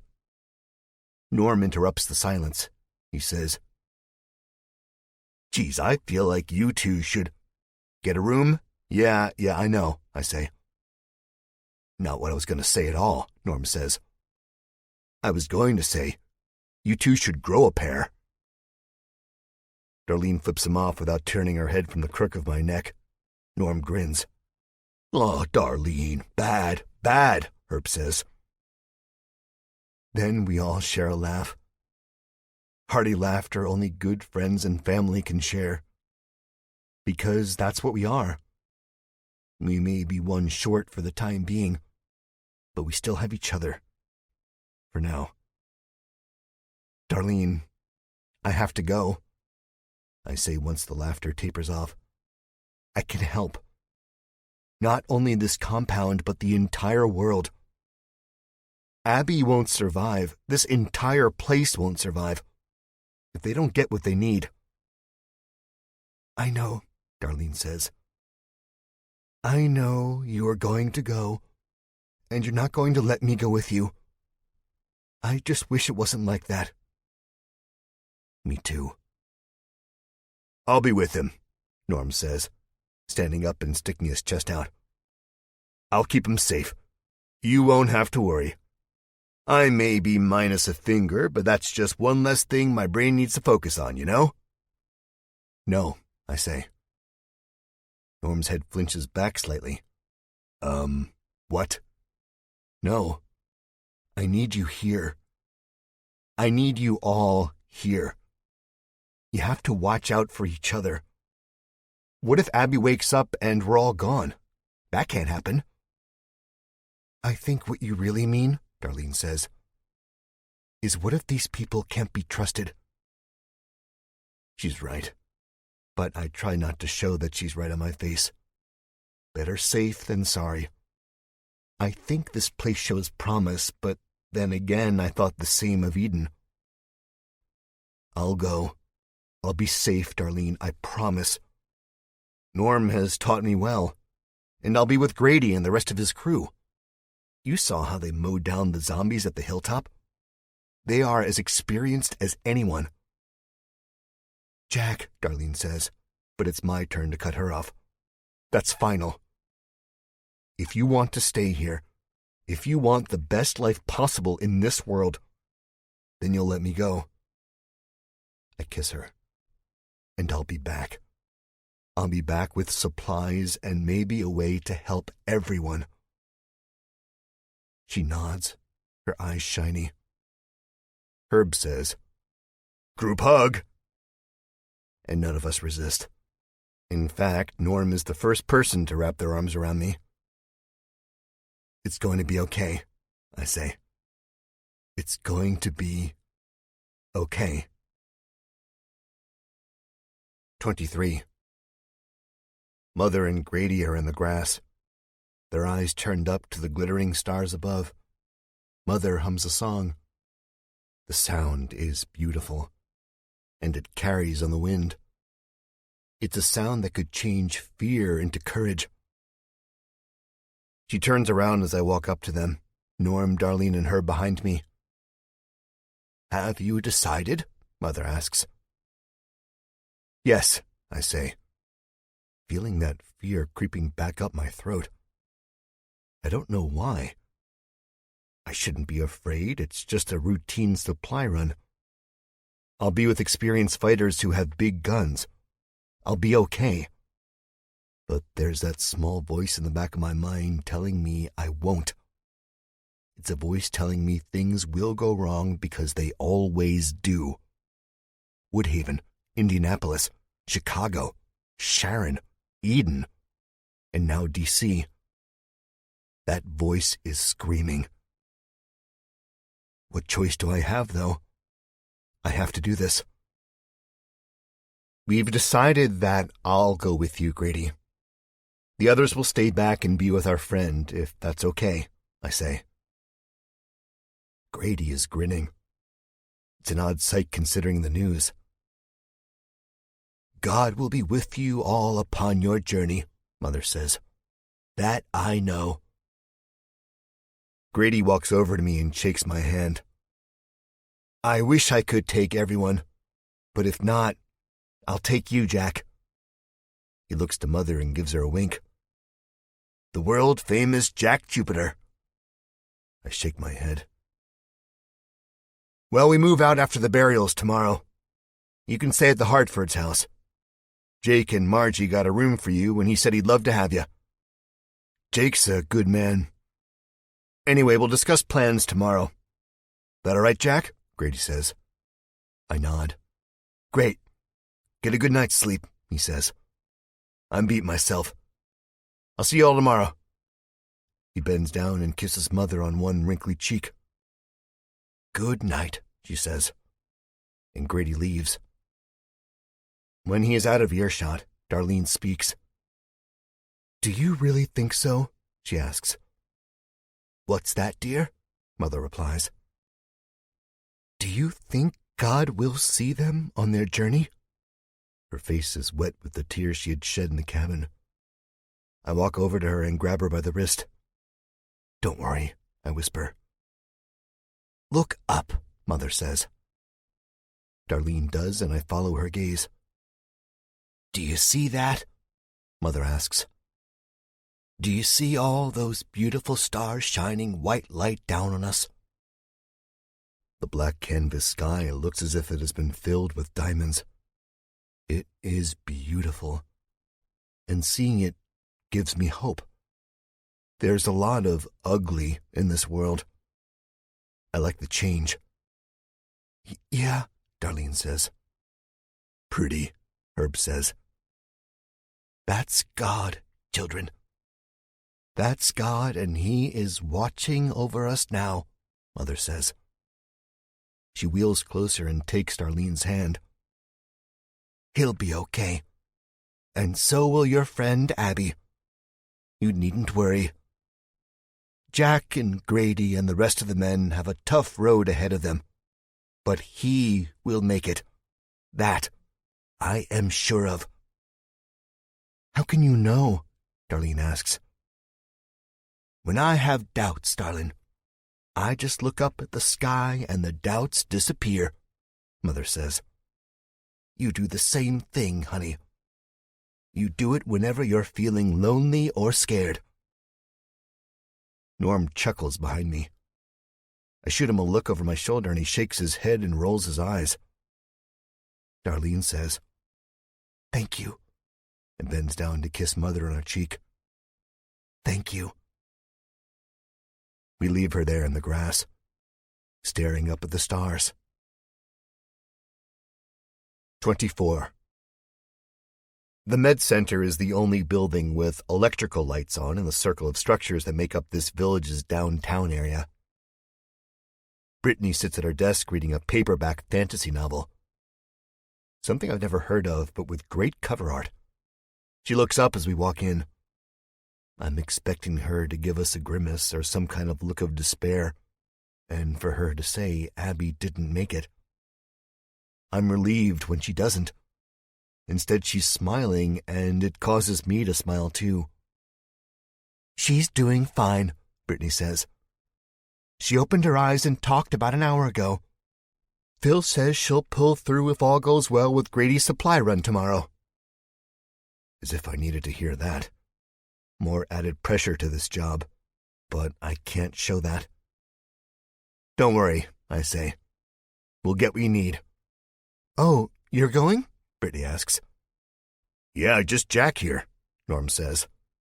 The apocalypse's very own superhero. This makes me cringe. I'm no hero, just a guy trying to survive, trying to do what's right. Well, be careful. We only have so many hospital beds here, Brittany says, winking. I laugh nervously. Morbid. I kid, she says. Grady is one of the best. I actually came here with him, and if it wasn't for him, none of our group would have made it. We lost a couple, but it would have been dozens without him, so you have nothing to worry about. I highly doubt that. Like I said, there's always something to worry about. Darlene smiles, a false smile, to cover the sadness. I want to grab her and tell her it's going to be okay, but I know she won't listen to me. So she changes the subject. Can we visit Abby? She says. Brittany tilts her head back and forth. It's probably best to let her rest. But if you're quiet and you don't wake her up, I don't see the problem. Just don't tell Phil. She'll chew me out again. Thank you, Darlene says. Yes, thank you, Herb says. He starts around the desk to give Brittany a hug, and Brittany backs her chair up into the wall. Norm grabs Herb by the back of the shirt, stopping him. Nuh-uh, buddy. You gotta buy her a drink first. Herb scrunches his face up.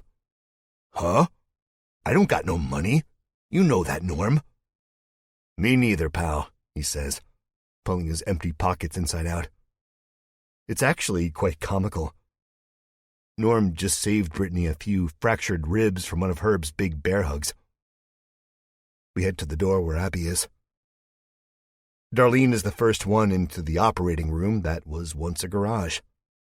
All the blood has been cleaned up. The smell is something like bleach and disinfectant and possibly singed meat. The bunched-up curtains are now drawn, separating another hospital bed. There is the steady beeping of machinery, the whooshing of labored breathing. Darlene draws Abby's curtain. A hunk of gauze is wrapped around her arm. On the arm is no longer a hand. It's gone from about 3 inches above the wrist. Abby's hair is dry, no longer clinging to her forehead and face. It's brushed and lying in waves, covering the pillow. Her chest rises and falls serenely. She looks peaceful, I say. Darlene sniffles. Thank God you were there, Jack. Thank God you carried her. I smile. I would never leave her. I would never leave any of you. I turn to look at Norm, but he turns his face away from me and brings his hand up to his eyes. Norm? Are you crying? I ask in a shocked whisper. No, he says. Just a lot of dust in here. It's okay, buddy, Herb says, patting Norm on the back. I'm not, Norm says. He is. He definitely is. God, I never thought I'd see my tough older brother cry. This is a day that should go down in the history books. Then Abby stirs, and we all hold our breath, but she doesn't open her eyes. She will be okay. I'll make sure of it. 25. After we leave the med center, we head to Jacob's cabin. The blood has also been cleaned up here. Where Abby's hand is, I have no clue, nor do I want to know. Jake greets us holding a candle. He wears blue and white striped pajamas. His wife snores in a room down the hall. You two can stay in the living room and crash on the floor, Jacob says, pointing to Herb and Norm. Unfortunately, I don't got a bed big enough for Herb here. Not many people do, Norm says. We all share a laugh. That okay? Jacob asks.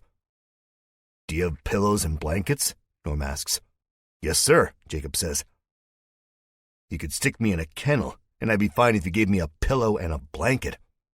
Anything beats the cramped back seats of a Jeep or a crappy van, Norm says. Amen, I say. And you two lovers can take the spare bedroom. It was originally meant for my coin collection, but I couldn't save them all when we had to move camps a few months back. So don't mind the big ledgers. You can look if you want, just don't take any out or anything like that. Jacob offers us a wink. Got a bed and a spare bathroom. Thank you, I say. Don't mention it. Just make sure you have my back tomorrow, he says. You're going? I ask as we walk down the hallway. There's large paintings on the walls. Mountains, sunsets. Serene beaches swallowed up by deep blue oceans. I never miss a supply run. It's a way for me to unwind, Jacob says. Darlene looks at me and rolls her eyes.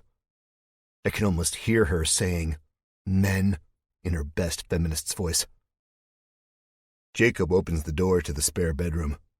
It's small but pleasant. The bed is barely large enough for us to share, but we'll make do. There is a window on the opposite wall where we can see the stars settled into the night sky almost perfectly. On the walls is a painting of a huge tree, like the kind I helped bury the Richards family beneath. Vibrant greens, rich browns. It almost feels like home. I step in, the carpet feeling wonderful on my bare feet. And what I see almost brings me to my knees. Tucked away in the far corner on a small table is a typewriter. It's pale blue. The metal shines. The keys sit tall and proud. Yeah, Jacob is saying. There's spare blankets in the closet. The toilet doesn't always flush in the first go-around. You might have to jimmy the handle. His voice fades away. Faintly I hear Darlene saying, Uh-huh, uh-huh. I am too enamored by this simple piece of technology.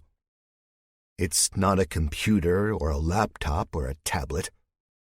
It's just a fine piece of writing machinery. Something my grandfather might have written on many years ago when he was trying to publish sci-fi and horror shorts in magazines like Weird Tales and Ghastly. My heart swells to the point of me having to look away. It's been so long since I've written. I didn't know how much I missed it until now. I am under its spell. Worlds are building themselves in my head, knocking at the roof of my cranium, begging to come out and be shared. Jack, Jacob says. I shake my head and blink stupidly. Yeah, sorry. Down, boy, Darlene says, hands squeezing an imaginary spray bottle. You okay? Jacob asks. Yeah, it's just I haven't seen one of those in a long time. That old thing? Jacob says, following my pointed finger. I found it in a small-town antique store about 10 miles south of here. Grady wanted someone to type up meeting agendas, and I said I'd do it. Jack was a writer before, Darlene says. No bull. A writer like an author? Jacob asks. His bushy eyebrows are almost stretched up to his hairline. Yeah, I had a few books in print, I say. Anything I would have read? He asks. Probably not. I wasn't too popular, but it paid the bills. In hindsight, with the zombies and all, I think I should have spent more time learning weapons and defense. It's 2020, right? All you need to do, he says. Jack even wrote a zombie novel, Darlene says, saying zombie like it's a bad word, and I guess it kind of is nowadays. Jacob shudders. No, I wasn't a fan of those horror books. Mainly I liked war stories and the occasional romance. No way, Darlene says. I love the romance books. Jacob shrugs. What can I say? My wife got me into them and I have a soft heart. He smiles. Let's hope that's not the case tomorrow when we're in D.C. Darlene looks at me with one of those, why can't you be more like him looks, then says, You ever read Cain's Sweet Sorrow? Darlene asks. All 16 of them, Jacob says. He's beaming now. Next thing you know, he's going to start jumping up and down and squeeing like a girl. I got the last 5 in my closet. Where they should stay, I mumble. Pardon? Jacob asks. Oh, nothing, I say, smiling. Darlene gives me a new look, this one called The Stare of Death. I will not be getting lucky tonight. Right, Jacob says. Don't knock it until you try it. What's zombie literature to romance? A step above, maybe? But I digress. If you want to use the typewriter, knock yourself out. But on one condition. If you use all the ink or paper, your ass is making a supply run and getting more. Yes, sir, I say. Good, Jacob says. Well, I suggest you guys get some shut-eye. It's been a long day and we got a longer one ahead of us tomorrow. Thank you again, Darlene says. Yes, thank you, I say, half-heartedly, my mind on the typewriter. Jacob leaves and Darlene shakes her head. You're not going to get any sleep tonight, are you? I'm grinning. Maybe. I sit at the desk and run my fingers over the keyboard. Darlene sighs. Johnny Deadslayer says otherwise. 26. I got a few hours. I wrote a lot, mostly crap, but that was expected. It takes a while to get back into the flow of things, and eventually my exhaustion won out. Now the dark sky glittering with stars is gone, replaced with a bright sun. Darlene is up and in the bathroom. The shower runs. The sound enough to jolt me to total awareness. A shower? Hot water? The only thing better than that would be bacon and eggs. I jump out of bed and into the shower with Darlene. The warm water sends chills down my spine. Then Darlene rubs my chest. We smile and kiss each other over and over again. Luckily, the sounds of the running water drown out her moans. I hope. We get dressed and head out into the living room where Norm and Herb are still sleeping. Margie boils coffee over the low flames of the stovetop. She smiles at us and says, "Good morning. Jake's out in the back if you're looking for him." I'm too busy looking at Norm and Herb to answer back. Darlene does for me. "Thank you," she says. "Would you like coffee?" Margie asks. "Yes, that would be lovely," Darlene answers. Norm looks like a stuffed toy next to Herb. Herb holds him in one arm, while his other arm rests on his own chest, his thumb in his mouth. I burst out in laughter. Darlene laughs with me. Norm opens his eyes wide, and he looks around like he has no idea where the heck he's at. Then he looks down at Herb's massive hand and brushes it away as if it were a giant spider. "Get off me, you big dummy!" Herb stirs and rolls over on Norm, whose scream of surprise is cut short by the steamroller that is Herb's shoulder. I'm beside myself, almost on my knees. Herb wakes up, starts, and says, "Oh, Norm, so sorry, so sorry." Norm coughs and crawls up off the floor. "I told you to sleep with your head by my feet." I got scared," Herb says. "So sorry." Yeah, you buffoon, I forgive you," Norm says. I'm wiping tears from my eyes, because seeing the two like that is too much. Margie brings a steaming cup of coffee to my face from the kitchen.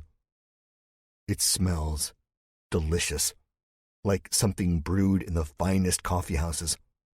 And all thoughts of Abby's injury, the mission ahead, or of Norm and Herb spooning together are gone. "Thank you," I say. We sit in the living room, silent, drinking our coffee. I'm mentally preparing for the day ahead. After I'm done, I go outside and find Jacob. "Sleep well?" he asks.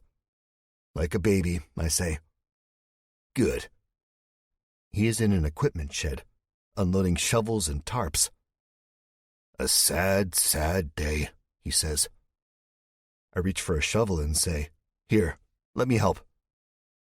It's the least I can do to pay my respects. He draws it back, away from me. "No, sir. Thank you kindly. But you go right on over and check on your gal. I heard she woke up last night." "Really?" I say, reaching for the shovel again. "I don't mind." "I know. It's great that you want to help. But you're new here. No one really knows you. They've heard of you, don't get me wrong. We've all heard of you. But the wounds are still fresh." I nod solemnly. "I understand," I say. "You seem like a good man, Jack Jupiter." "Thank you. Give them my condolences." "I will, Jack. Now, get on to the med center. Spend time with the ones you love." His voice is uneasy, and that bad feeling I felt last night creeps back, and it makes it hard for me to speak, but I do.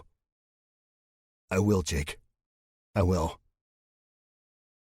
Darlene is out in the front porch of the cabin wearing a light jacket, her mug of coffee in hand. It is not cold here, somewhere south of Washington, D.C., not like Ohio. Winter is on its way out the door, and spring is standing on the threshold, waiting. Darlene sips from her mug with a smile on her face. and as she sees me walking up to the porch, she smiles wider. "Hi," I say. "Hey, lover," she says. "This morning was nice." I give her a wink and say, "As it always is. You're getting better." She elbows me playfully. "Oh, stop it, Jack Jupiter, before I lock you in the shower again." "With that logic, why the heck would I stop?" I say. I lean in to kiss her just as the door opens, interrupting us. It's Norm, go figure. "Man, I'm just bad luck for you two, huh?" he says, draining the last of his coffee. He fakes a shiver and says, "It's getting chilly. Glad I get to stay inside where it's warm." "Yeah, lucky you," I say. "I need the rest anyway. I'm not mad. Not mad at all that you're leaving me behind. There comes a time when the pupil becomes the master." He stifles a fake sob. "And I guess that time has come for us, little brother." He walks by and gives me a punch in the arm that I think is meant to be playful, but winds up hurting pretty bad. I rub the wound. Yeah, I guess it is. Go get Herb, and we can all go down and see Abby." Norm snorts. Behind him, I see Darlene grinning. I wonder why, but then it hits me, almost harder than Norm's playful punches, and I start to feel like a royal asshole. "Look at that!" Norm howls. "Jack Jupiter bossing us around. I love it." He cups one hand around his mouth and yells, "Oh, Herbie, time to go." Yeah, right. Me, a boss. Herb's rumbling steps dart across the living room and he bangs the door open, causing Darlene to move out of the way. Still, she's smiling. "Really? What, are we playing?" Herb asks. "No, big fella. Just needed to pry you away from Margie's cookie jar," Norm says. "Oh, not nice, Norm," Herb says. Then he swipes away smeared chocolate at the corner of his mouth with the back of one mammoth hand. "Not nice at all." We move from the porch to the beaten dirt and rock path and head out to see Abby, our hearts and smiles lifted. I draw back away from the three of them, taking a mental image of the people who are closest to me, thinking, man, I really hope nothing goes wrong in D.C. 27. Abby is up when we walk into the med center. Brittany sits at the desk, looking the same as she did the other times we saw her in here, happy, bright-faced, reading a fantasy paperback. Phyllis's shadow can be seen through the veil surrounding the patient next to Abby's bed, one of the men or women who suffered injuries during last evening's attack. I hear the person cough and Phyllis say, "It's going to be okay. Just rest," in a soothing voice. The curtains part, rattling along the metal bar dividing the room, and out steps Phyllis. She is wearing the part of doctor much better today. The white lab coat, the glasses on a chain, the slick-back ponytail, and in her hands is a clipboard. She is looking down at it as she almost crashes into Herb's broad chest. "Oh," she says. "Hello, all. Unfortunately, visiting hours are only from—" "Oh, stop it!" Brittany shouts from the front room. "Let them see their friend." Phyllis puts on a fake smile. "Well, I guess you can as long as you make it quick. The funeral's about to start, and I can't leave you in here with all my equipment and medicine." She chuckles.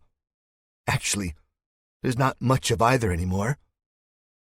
Norm pats her on the shoulder. "No need to worry. The great Jack Jupiter is going to fix that for you."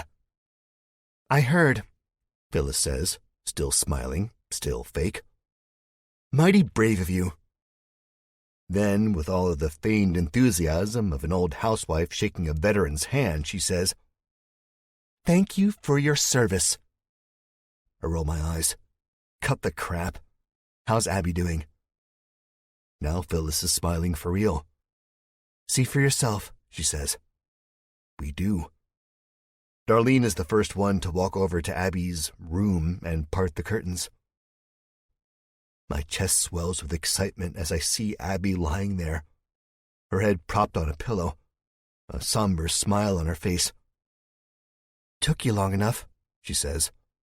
"You guys are too polite.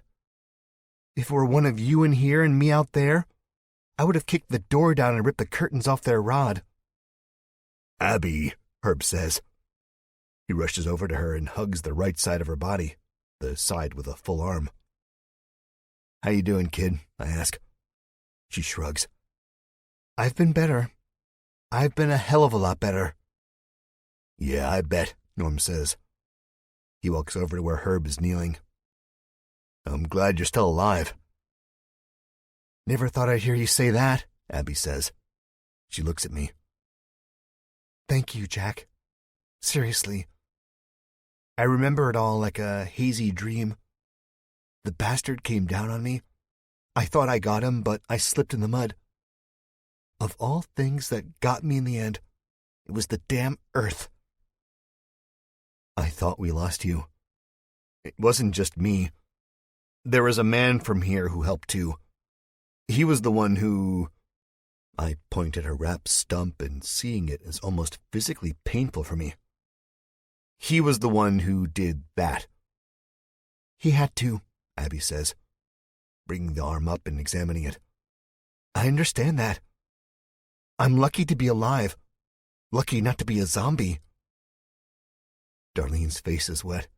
She wipes fresh tears away. "Yeah, you are." And she hugs Abby around the shoulders. Abby groans. "Easy there," she says, grimacing. I pull Darlene off of her. Don't want her hurt any more than she already is. "I'm all right," Abby says. "Don't want to puke, though." Darlene chuckles. "I missed you." "It's only been a day," Abby says. "Felt like a lifetime," Darlene says. "Yeah," Herb says. "Thought I'd never get to see you again, Abby." Abby looks to me, rolling her eyes like a girl almost in her 20s would do. I think she thinks I'm going to back her up. I don't. Instead, I shrug and say, "They're right. It did feel like a long time." "Puke," Abby says, shaking her head. "Norm?" "I'm sorry, Abby," Norm says. "But I gotta agree. We were all worried." "Yeah, Norm gets extra douchey when he's worried," Darlene says. "Amen," I say. "Real nice guys," Norm says. The doctor comes in and clears her throat. Excuse me, I think it would be best to let Abby rest. The funeral is starting in 10 minutes, and I really don't want to show up dressed like this." Phyllis motions to her outfit. I give her a nod. "Okay, guys, let's pack it up and get out of here." "Thank God," Abby says. She fakes a yawn. Everyone leans down and gives her a hug. Darlene kisses her on the cheek while Abby makes a disgusted face. As we turn to leave, Abby calls for me. "Jack?" I stop and motion everyone to keep going. "Yeah," I say. Phyllis is the last one to clear the room, letting out an exasperated sigh. Whatever, I think. Sigh all you want. "I hear you're going with these people on a mission to D.C., she says.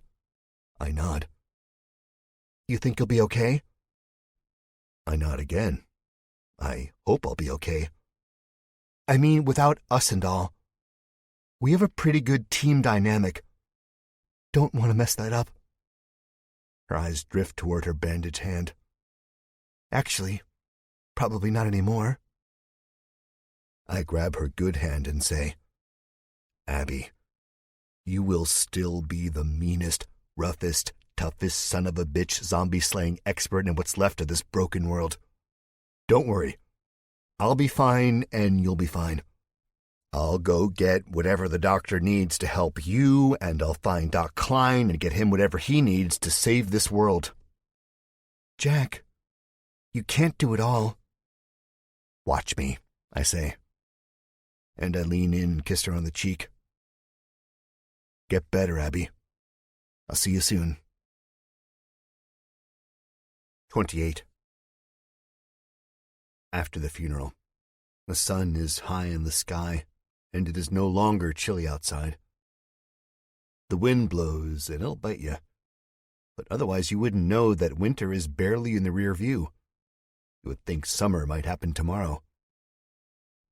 I am walking to the armory with Jacob. Darlene shouts out behind me. "Jack," she says, "wait up." We have already said bye to each other. Careful not to make it goodbye, because Darlene says that's forever, and that's not going to happen. Though we both feel like there's a chance it is goodbye. The armory is already in sight. Jacob says, "I'll just go ahead without you," smiling. Then he leaves. Darlene jogs to me and jumps in my arms. "I needed another kiss. I'm sorry. It's just—" "Don't apologize," I say, and I kiss her. We part looking into each other's eyes, trying to hide the sadness with smiles. The group is waiting for me as I enter the armory. The first thing I notice is not the array of weapons and ammunition, but their faces. There's 4 of them. The only ones I recognize are Grady and Jacob. The others are young men. Jacob is the oldest of the bunch, with his gray, bushy beard and many wrinkles on his brow. They're smiling. One of the younger guys nudges the man next to him. "Girls," he says. Then he gives me a wink. "Gentlemen," Grady says, walking toward me. "This is Jack Jupiter. Jack, this is the boys." The 2 men nod. They look oddly similar. Like they could be. The fellows to your left are the Garfunkel twins. The one with the beard is Billy, and the other one with the cigarette is Sean. "Sean, what'd I tell you about lighting up around here? Mother doesn't like it." Sean takes one long drag and flips the butt to the floor, stomps it out with his boot heel. "Good to meet you," he says, blowing smoke out of his nose. "Yeah, man, welcome aboard. But leave them feelings about girls at the door," the bearded one says, Billy. "When you're out here with us, it's not every man for themselves. It's not fuck everyone and run back to your woman. No, man, none of that shit. We stick together and we fight together. And if one of us gets in a pinch, we get out together. Capiche?" "Yeah," I say. Can't argue with that. "Go easy on him, Billy," Grady says. He comes up to me and pats me on the back and whispers. "Shit goes down. He's the first one we let go." And he gives me a wink. I offer him an uneasy smile, then look back to the Garfunkel twins. "I'll do my best." Billy shakes his head. "Don't do your best. Just be fucking smart. That's all we ask." Krogan wasn't smart. The dumbass, God rest his soul, walked by the forest without sending scouts. If that was me out there... "Come on, Billy. He didn't think they'd be so close to home," Sean says. "No, fuck that, man. People died," Billy says. "Yeah, people always die. It sucks, but it's not surprising. I'm lucky to be alive, and I think so is this Billy fellow." "You're both just bluffing," Grady says. "I didn't see the rotters either. Hell, no one did. We learn from our mistakes and we go on. That's how life was before the Zombpox, and that's how life will continue to be. Simple as that." The twins don't meet his eyes. They look like 2 freshly scolded students. "Daylight's wasting," Jacob says. "Let's gear up and get the hell out of here. Sooner we go, the quicker we're back with our gals." I roll my eyes. Everyone sees and the 3 men laugh. "Right, let's go," Grady says. The armory is something like an apocalypse gold mine. The whole room is full of weapons. There are long assault rifles, the types I recognize as AR-15s. There's grenades, machetes, baseball bats, things that look like lightsabers from Star Wars, chainsaws, riot gear, katanas, axes, sledgehammers, weird blades, something ninjas might wear, and so much more. Something else, Billy says. Huh? Open your mouth any wider, a damn bat's gonna think it's his cave, Sean says. Billy runs his fingers through his beard, looking at the wall of weapons as he says, Bats can't see, dumbass. They use sonar. Haven't you heard the saying, you're as blind as a bat? God, to think Mom said you were the smart one. Sean punches him in the upper arm. Ow, Billy says. Save it for DC, Grady says. Then to me, well, Jack, since you're new, you get first pick. Typically we go with an automatic rifle, a handgun, and a melee weapon, but do what you want. Jacob here is the sniper specialist. Weird. I never thought of Jacob as a sniper. He seems more like a blunt object charged headfirst into a sea of zombies kind of guy with the barbaric beard and all. Goes to show you can't judge a book by its cover. Was special ops in the Army, Jacob says. Whoa, I say, surprised. You should tell that to Norm. He was in the Army. Jacob shakes his head. It was a long time ago, and times have changed. If I talked to Norm right now, it would be like a grandpa talking to his grandkid about iPhones and Xboxes. Only thing that stayed the same is the guns. He takes a sniper rifle off the wall and peers into its scope. Pretty much, he smiles. Yeah, Jake is an old fart, Billy says. We all get it. And we all get Billy is an asshole. But I don't say that. I look up at the wall of weapons. So, sniper rifle is off the table. Damn right, Jacob says. There's a handgun right in front of me that I grab. I really don't care when it comes to weapons. I just want whatever works, whatever puts a bullet through the zombies' heads. It has a wooden grip and chrome everywhere else. It's a fine weapon. The weight in my hand alone tells me that.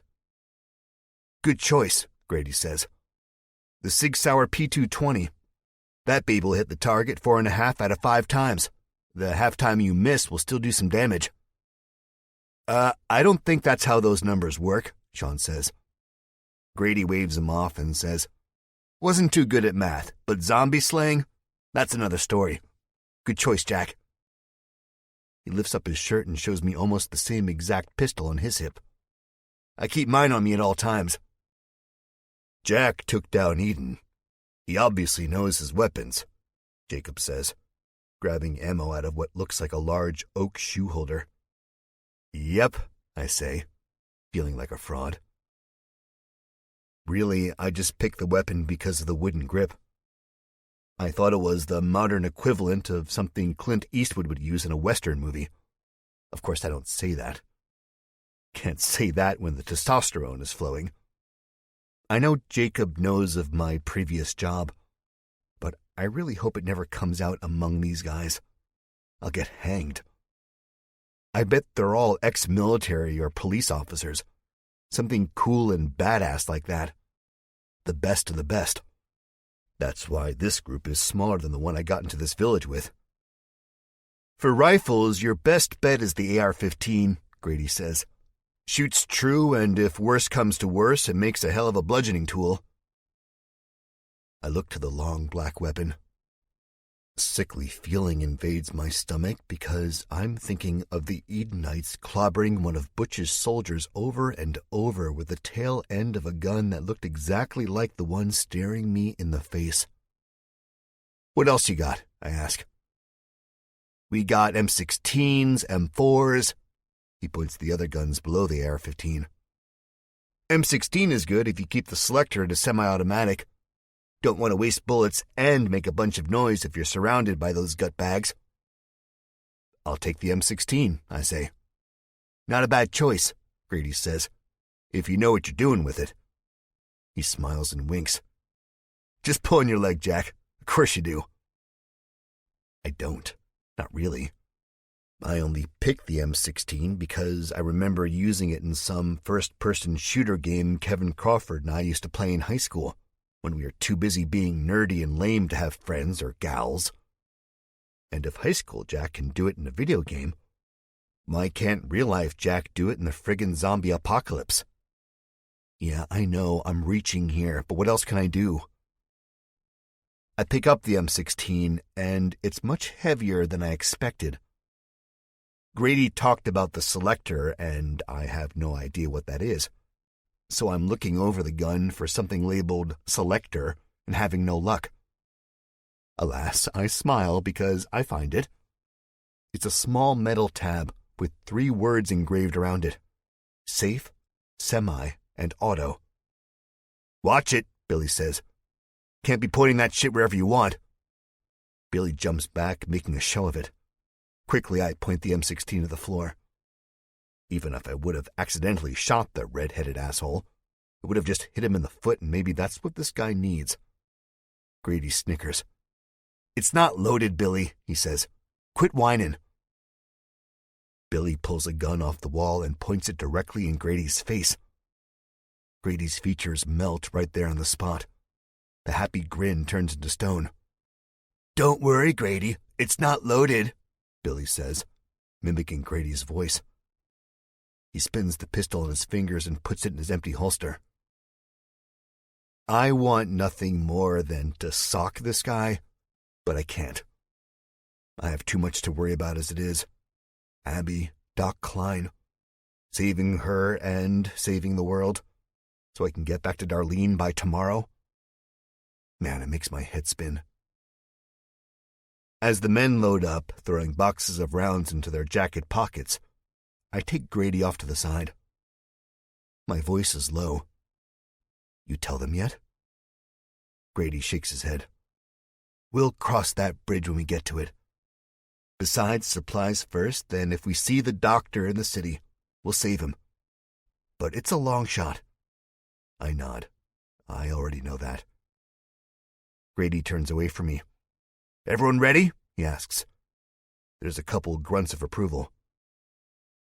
"Good, let's kick some zombie ass," Grady yells. No one shouts with joy or excitement. I doubt that happens anymore at all. 29.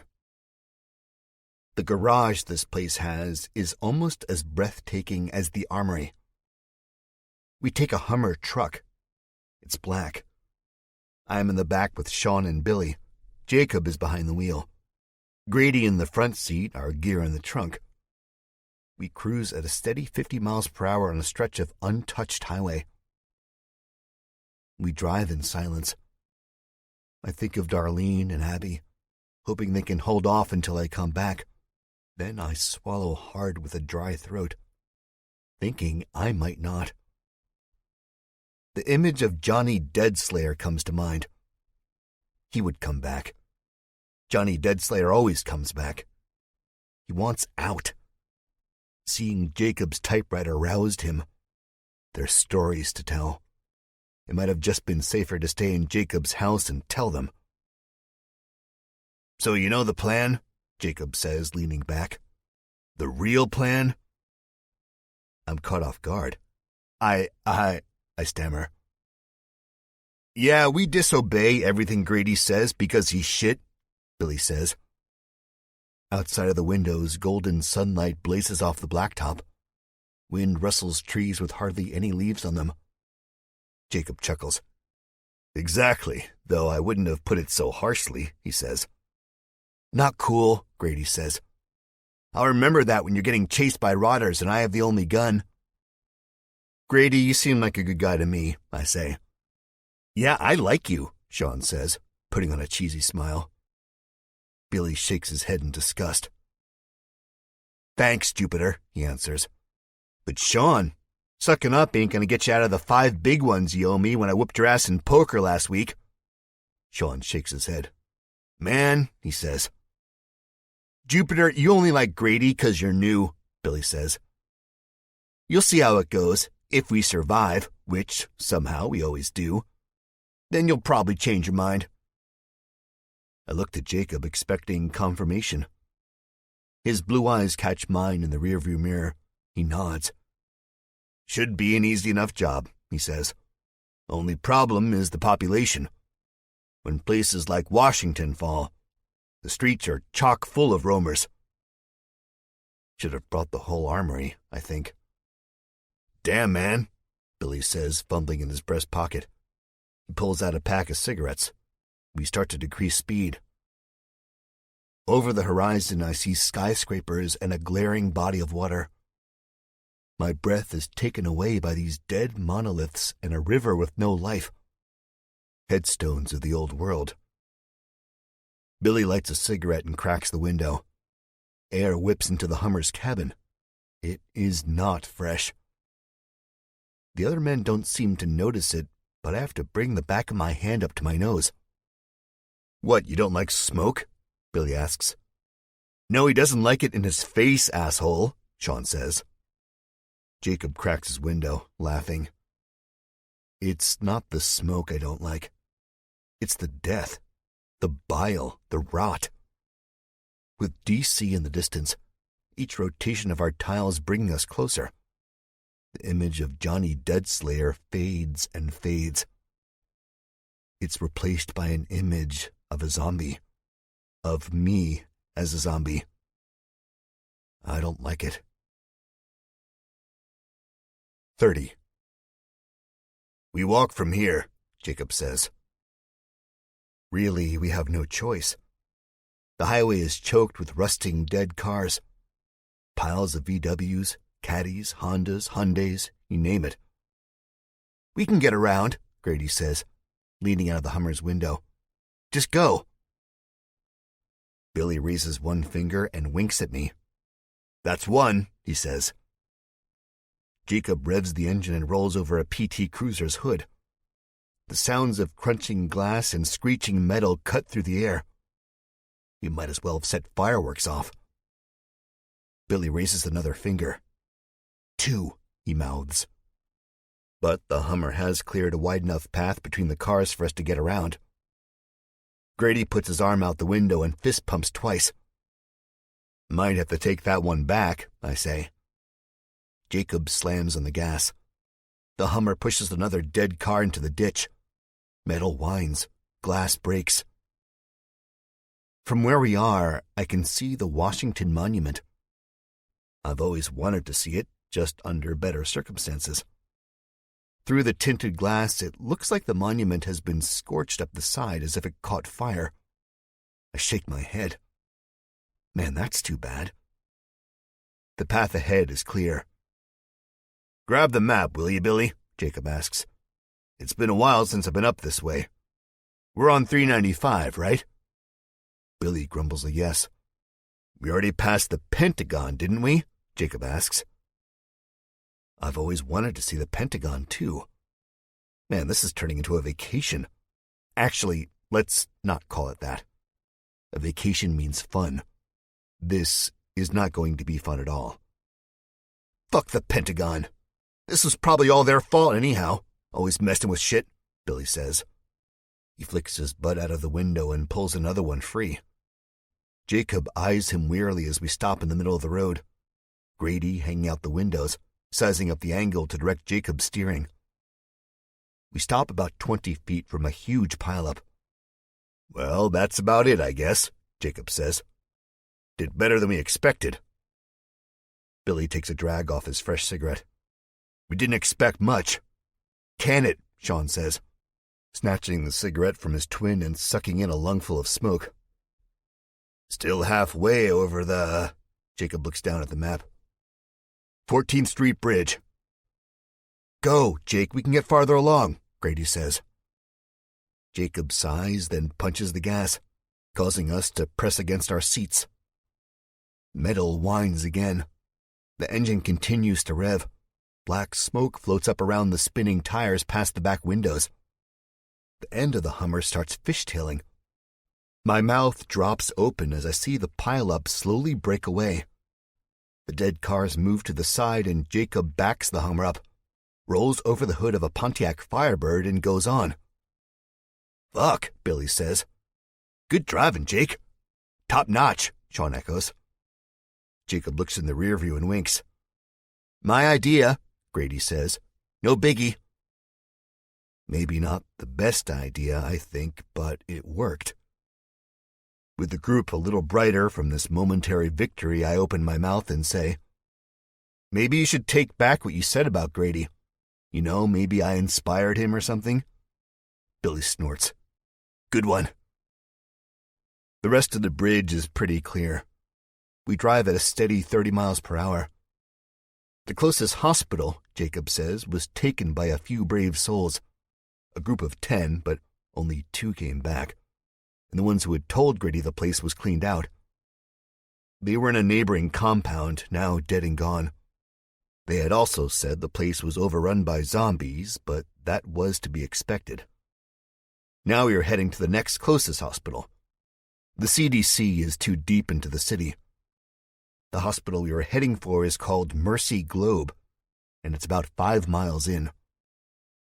If you ask me, that's 5 too many. It really sucks, but I just hope we make it. As we near the end of the bridge, Grady tells Jacob to pick up speed. Jacob says something a tired husband would say to his nagging wife. Maybe next time you should drive. But he gives in, and the rumbles of the engine vibrate the Hummer's body. We head for another pile, going much too fast. I close my eyes. 31. The Hummer, much to my heart's content, barrels through the barrage of rusted cars with ease. Think of a Mack truck rolling through a cornfield. The noise we make is deafening and perhaps stupid. Jacob laughs again. I never felt so alive, he says. I have both my hands clamped on the overhead bar. Billy's cigarette flies out of his hand and lands on the floor with a sizzle. Jacob slams on the brakes. Maybe this won't be so bad after all, he says. The cars we've plowed through are up there, and parts of another one is over there. I notice a couple with their hoods hanging open. No engine. The stack we went through wasn't an accident. It was a barricade. Someone doesn't want visitors. My heartbeat speeds up thinking about that. I want to reach for my gun. Just holding that heavy steel makes me feel better. Engines were gone, Jacob says, reading my mind. That means there's people here. Well, no shit, Billy says, leaning back and picking up his smoking cigarette. It's fucking DC, what do you expect? I expect everyone to be dead, I say. Oh, you've been all over the world since this has happened, Billy says. No, but I heard things, I say. We've all heard things, Billy says. What's true and what's rumor are not always the same. He ain't wrong. I know for a fact. Eden was a rumor, a massively failed rumor. The Hummer slows to a crawl, then stops. From my seat, I can see the towering buildings. They look as infected as the people who used to inhabit them. Broken windows, black burns down the sides like the Washington Monument, chunks of brick completely gone like chunks of flesh from the zombies. We have rode into D.C., and I'm beginning to think it stands for Dead City. So much for a vacation. Grady gets out and looks around.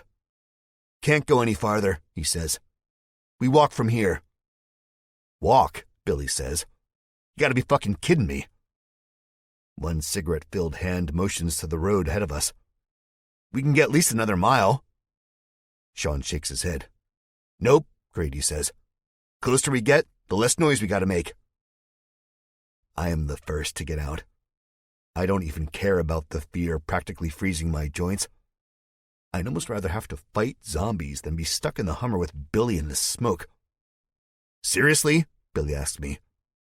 I look over my shoulder at him. His eyes are wide, there's a grimace on his face, and he's twirling his fingers for the count. What is that, 3 or 4? Not now, Bill, Jacob says. What, we all follow Jack now because he took down the infamous Spike of Eden? Jeesh, give me a break, Billy says. I grit my teeth, then I take a deep breath. Grady knows what he's talking about, I say. The car will just attract more zombies or people or worse. He said the hospital was 2 miles from the bridge. 2 miles isn't that far, we can do it. And plowing through a barricade of cars won't attract attention, Billy says. I didn't want our only ride to be stranded on the bridge, Grady says. But I notice he won't make eye contact with Billy. He's absent-mindedly adjusting the strap of his AR-15. The bridges are old enough as it is. God knows how long it's been since they had proper maintenance. We're already at enough risk. Jacob nods and grumbles approval. I can't help but agree. It would really, really suck for us to be running from a horde of zombies only to find our way out of the city has sunk to the bottom of the Potomac. Jacob opens his door and gets out. Sean does, too, and rounds the other side. He opens Billy's door. Quit being a pussy, bro, he says, and grabs a handful of his twin brother's arm, yanking him out of the van. Watch it, Billy shouts. Everyone just cool it, Jacob says. I'm sure I could drive a waterlogged car if it came down to it. I'm that good. Jacob elbows me. I arch my eyebrow at the old man. Gotta love the confidence, I guess. But everyone does cool it, thank God. Remember that time at the blood bank in Richmond? Billy says, his voice less hostile. Jacob whipped that Corvette on 2 wheels and landed on the rotter before the damn thing could rip out Selena's throat. Grady laughs, shaking his head. Man, that was something else. Ain't no big deal, Jacob says, looking at his nails and smirking. Just doing my job. Speaking of, he continues, I'm going to move the Hummer into a getaway position. Grady puts his thumb up. Good idea. Jacob gets in the Hummer, and in the blink of an eye, he spins it around, tires kicking up rubber smoke. He pulls a maneuver I didn't think was possible. Parallel parking and doing a 5-point turn in 2 points. All that crap you hear in driver's education rolled up into one amazing feat. Told ya, Jacob says, hitting me after he gets out. I'm that good. All right, Grady says. He pulls a pair of sunglasses out of his breast pocket and puts them on. Billy snickers. For some reason, I think Billy probably does that every time Grady puts these on. They're not very flattering. Grady just shrugs and says, Can't look cool if you're dead. City sunlight can be harsh. Sunlight is sunlight, and although he looks like a dweeb, I guess I understand his logic. Darlene would kill me if she ever saw those sunglasses on my face. They're the type she'd call douchebag shades, and I can't say I don't agree with her. Best we get going before you won't need those sunglasses, Jacob says. There is a long stretch of road ahead before the buildings start to scrape the sky and shroud us in shadow. The road is choked with cars, bumper-to-bumper traffic. A brown Sebring's windshield is drenched in blood. I have to double-take because the blood isn't on the outside. There's no body or zombie laying nearby.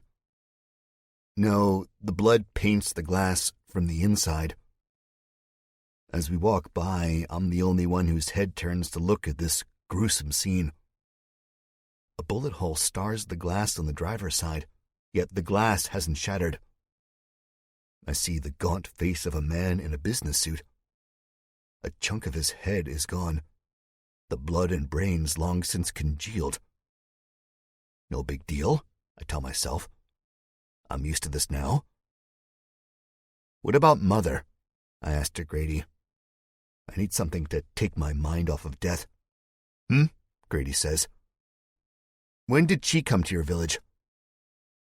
She was one of the first, Jacob says, turning to me. Grady, Mother, another woman who's been dead a few months. My wife and I were the founders. Well, I don't know if we can call ourselves founders. It was Mother, Grady says. I took care of her. He smiles. I don't look it, but I worked in a nursing home. Mother was there much longer than I was, but she was the brightest. And as the disease spread, and folks came to take home dear old Granny and Grandpappy, no one came for Mother. I've been divorced since '03, and I don't have kids. My mom died when I was 13 of a heroin overdose. Father was never there. I had no one. Not even friends, really, Grady says. His smile has disappeared. I feel for the man. I know what it's like to be alone. Maybe not to his extent, but before I met Darlene. Loner would have been an apt term to describe me. We were now walking across a small bridge where the highway, also full of unmoving cars, stretches miles below us. A strong sense of vertigo hits me, making me feel queasy. Almost as queasy as when I looked into the bloody car. So I took Mother. I took her out of the home, and the day I took her was the day a fire ripped through our little town. My apartment complex was one of the first buildings to go, so now I really didn't have anything. I took one of the handicap vans, and Mother and I hit the road. She told me to stay away from the big cities. She told me our safety depended on it. The rest is history. Not really, Jacob says. We met each other on the road, not far from our little village. Mother started having the dreams. She always had the dreams, Grady says. You guys gonna yap all day? Or are we gonna actually haul some ass and hit that hospital? Billy asks. Hate to agree with him, but he's right, Sean says. I'm curious about the dreams. That's all that seems important to me right now. It's not far, Grady says. The faster we go, the more apt we are to make a mistake. Grady stops. Everyone keeps going, even Jacob and I. Besides, Grady says, looking over the bridge, and we aren't even halfway across the overpass when he stops. We're almost there. He points to a large building with a globe hanging crookedly off its facade. Mercy Global Hospital is written below the globe in electric blue. I imagine at one point in time the sign glowed before the electricity went out. It's a few blocks away. How the hell do you expect us to get down? Billy says. Yeah, Grady, we don't have wings, Sean says. We jump, Grady answers. 32. Just kidding, he says, smiling at our uneasy faces. We climb down. I look over the side at the crooked cars and their flat tires, at the trash blowing gently down the interstate. It's got to be at least 30 feet to the ground. Grady unslings his pack, unzips it, and starts rifling through the contents. Billy tilts his head back and says, You gotta be kidding me. I'm not Spider-Man, man. It's easy, Grady says. He pulls 2 rolled ropes out of the bag. They're black, and on one end is a clip. I'm assuming to be clipped to a harness or something he probably doesn't have. On the other end is a metal claw. This is so much like a gadget you'd see in a heist movie. I almost want to burst out laughing. Your love of extreme sports is going to end up killing us, Sean says. First the parachuting in Richmond, the rock climbing in that cave, and now this? I wonder just how far these guys go back. Hey, you're still alive, Grady says. And it was fun as hell, wasn't it? Sean rocks his head back and forth, weighing his options. Then a smile breaks out on his face and says, Hell yeah, but that's not the point. So just trust me, Grady says. He walks to the handrail, loops the claw end through it 2 times and pulls the rope hard enough for the metal to screech against the concrete barrier. Perfectly safe. Why don't we take the long way? Sean asks. His face is pallid, maybe even squeamish. I mean, we can walk and live. Or we can rappel down and be out of here in 2 hours instead of 6. Plus, our friends would love for us to go the long way. Huh? I say. Grady stands on the concrete edge. Stand up here, he says. No thanks, I don't like heights, Sean says. So I do. The wind whips through my hair. What was 30 feet now seems like hundreds. Grady points beyond the bridge, over husks of crumbled buildings and flipped cars. In the distance, I see movement, and as I narrow my eyes, I realize it's zombies. Hundreds of them all milling about like mindless farm animals. I jump down real quick, my voice shaky. Yeah, let's rappel down. It's been a while since I've seen that many grouped up. The only thing separating us from them is really just a stretch of blacktop. And I don't like that at all. Yeah, bro, Billy says. Grow a pair. That's the spirit, Grady shouts. He tosses the other claw to Billy and says, Tie it up and let's get some medicine. Billy smirks and elbows his brother. How about you, Jack? Jacob asked me. You ready for some fun? No, but what choice do I have? Run from the dead by myself? Hell no. Let's do it, I say. I'll go first, Grady says. Then you guys, but let me show you how it's done. He smiles and winks, then unrolls a harness. It's one of those harnesses that you step into and wear like a pair of shorts. He pulls it on seamlessly. Then he is on the edge of the bridge, probably looking down at the sea of rusting metal and dead bodies from 30 to 40 feet up. I get that feeling like I'm falling just by looking at him. I can't imagine what it's going to be like once it's time for me to put the harness on. I'm breaking out into a sweat just thinking about it. I mean, one wrong move, one slip, and I'm splat on the pavement. They'll have to pick me up with a spatula. Damn, if Darlene finds out I died bungee jumping off a bridge, she'll kill me. Woo-hoo, Grady says. And he doesn't ease his way down like I think he's going to. He just kind of drops, kicking his legs against one of the concrete pillars. It's so quiet up here I hear my breath hitching. Hell, I hear Grady's breath and the scrape of his boot soles against the rough surface. It takes him about 10 seconds before he's down. He stands on top of a Mustang that rear-ended a Kia. The door is still open. My skin prickles, feeling both excruciatingly cold and warm at the thought of the driver still being inside of the Mustang's cabin. The image of the red-drenched windshield a half-mile back up the bridge comes back to me in a flood of blood. Kind of like that scene in Kubrick's The Shining. Except seeing it for real and seeing something like that on the silver screen is way different. But I've been thinking that way since this whole Zompoc happened. That easy, Grady shouts up. I snap my head to the other guys. Grady shouldn't be shouting. I don't know what the population of DC was before the end, but the thoughts of millions of zombies coming our way while we're trapped on a bridge is not a pleasant one. Billy raises his hand and holds up 3 fingers, nodding at me. Just ignore him, Jacob says as he pulls up the rope. I'm already stepping into the harness the twins set up not too far from the one Grady's rappelling down. The metal loop brushes up against my skin. It's ice cold. I feel my heartbeat. Steady but hitting my chest hard. Piece of cake, Grady shouts again. Sean is already harnessed up.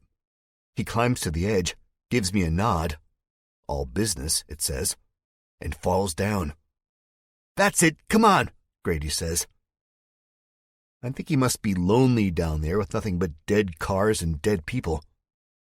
Before I even look at Billy, I raise my own hand and hold up 4 fingers. This makes the twins chuckle. Sean pats me on the back as I check the harness and make sure it's secure. I step onto the edge, but I'm nothing like Grady. I sit my ass on the concrete and ease myself down, eyes closed. Yeah, that's it. Keep going, Jack, Grady says. The ground goes out beneath my feet, and I'm dangling 30 feet above the road on a thin line. I'm practically zombie bait.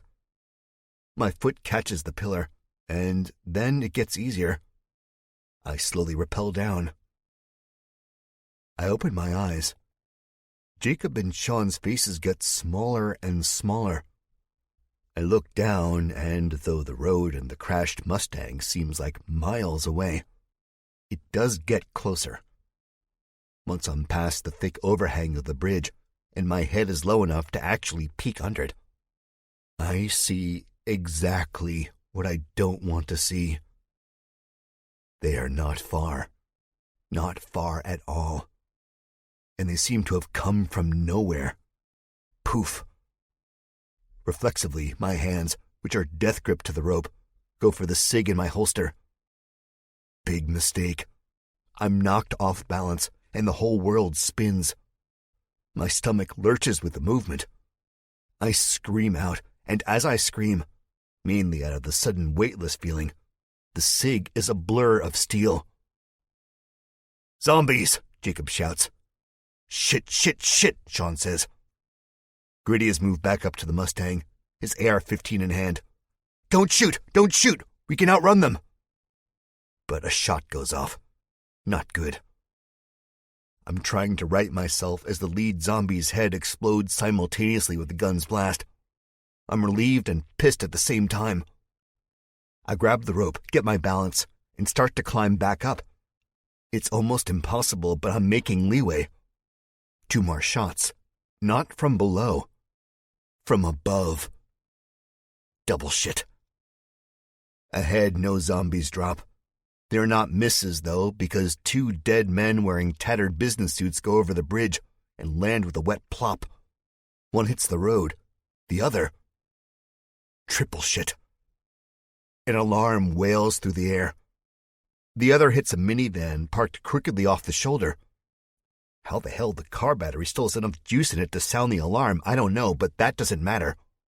What matters is that in the quiet, dead city, we have basically just let everyone know, dead or otherwise, where we're at. Not to mention all the dead at the end of the overpass. And this mission was supposed to be easy. So much for that. Sean aims his pistol as he swings back and forth on the rope. "Kill the alarm! Kill the alarm!" I shout down to Grady, not even worried about the fact I'm still dangling like a worm on a hook. Now a sea of dead sweep up the roadway. Again, it comes from nowhere and everywhere at the same time. It's an actual solid wave. A mass so disgusting and bland and gray and bloody. I think to myself how it can't be real. Sean squeezes the trigger, drops a few, but it makes no difference. We'll need a fucking rocket launcher to even make a dent. "Grab my bag, Bill," he shouts. The bag! I've got..."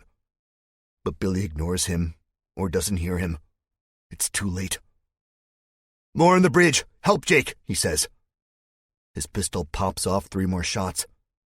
I can't see up there very well with the sun beaming down on us, illuminating every gross and dead thing with fire. But I hear the grunts. The sounds of meat mashing against a blunt object. "Overrun," Jacob says, struggling. Gotta go over. Come on." Suddenly the rope lurches and twangs. Jacob, who is not a small man by any means, slides down it until he crashes into me. No harness. Up on the bridge, zombie heads pop over the edge, their yellow eyes searching for lost meals, mouths open and dripping with gunk and blood. They snarl and growl. Rabid. Billy has done the same thing. He now shares the rope with his twin brother. He aims the gun up and shoots at the zombies looking down at us. At the same time the shot goes off, so does the alarm. Way to go, Grady. "We gotta go," I say. "We gotta get the fuck off this rope before they surround us." Grady pumps lead into the oncoming crowd. The shadows beneath the bridge are lit up with bursts of lightning. 2 rows of shambling dead drop, are trampled underfoot, tripping others. But most keep going. The allure of fresh meat, Bright lights and explosive sounds are too much. They don't know any better. No one is on the bridge to feed us the rest of the rope, so with my gunless hand, I grab my knife off my belt and I saw at the harness. I figure it'll break easier than the rope, which looks to be entwined with some sort of metal. "Let go, Jake," I say. The old man shakes his head, blubbers something. His face is beet red. The dead are getting closer. I can smell them right under us. "Drop now or drop when they're below us with their mouths open," I shout. This convinces Jacob. He screams as he drops. The hood of a car pops and then Jacob groans. I see him scrambling up, aiming his weapon. Now the harness is more exposed. I saw at it with the speed of a jackhammer. It's not easy, but I get through it. It's my turn to scream. Then, as has been the case since I stepped into the harness, all sense of gravity leaves me, and I'm falling. It's about a 10-foot drop. I hit the same car Jacob hit, and I hit it hard. No time to feel pain. Time to run. Time to get the hell out of here. And the dead shambling toward me, toward us, look a whole lot more scarier this close. 33.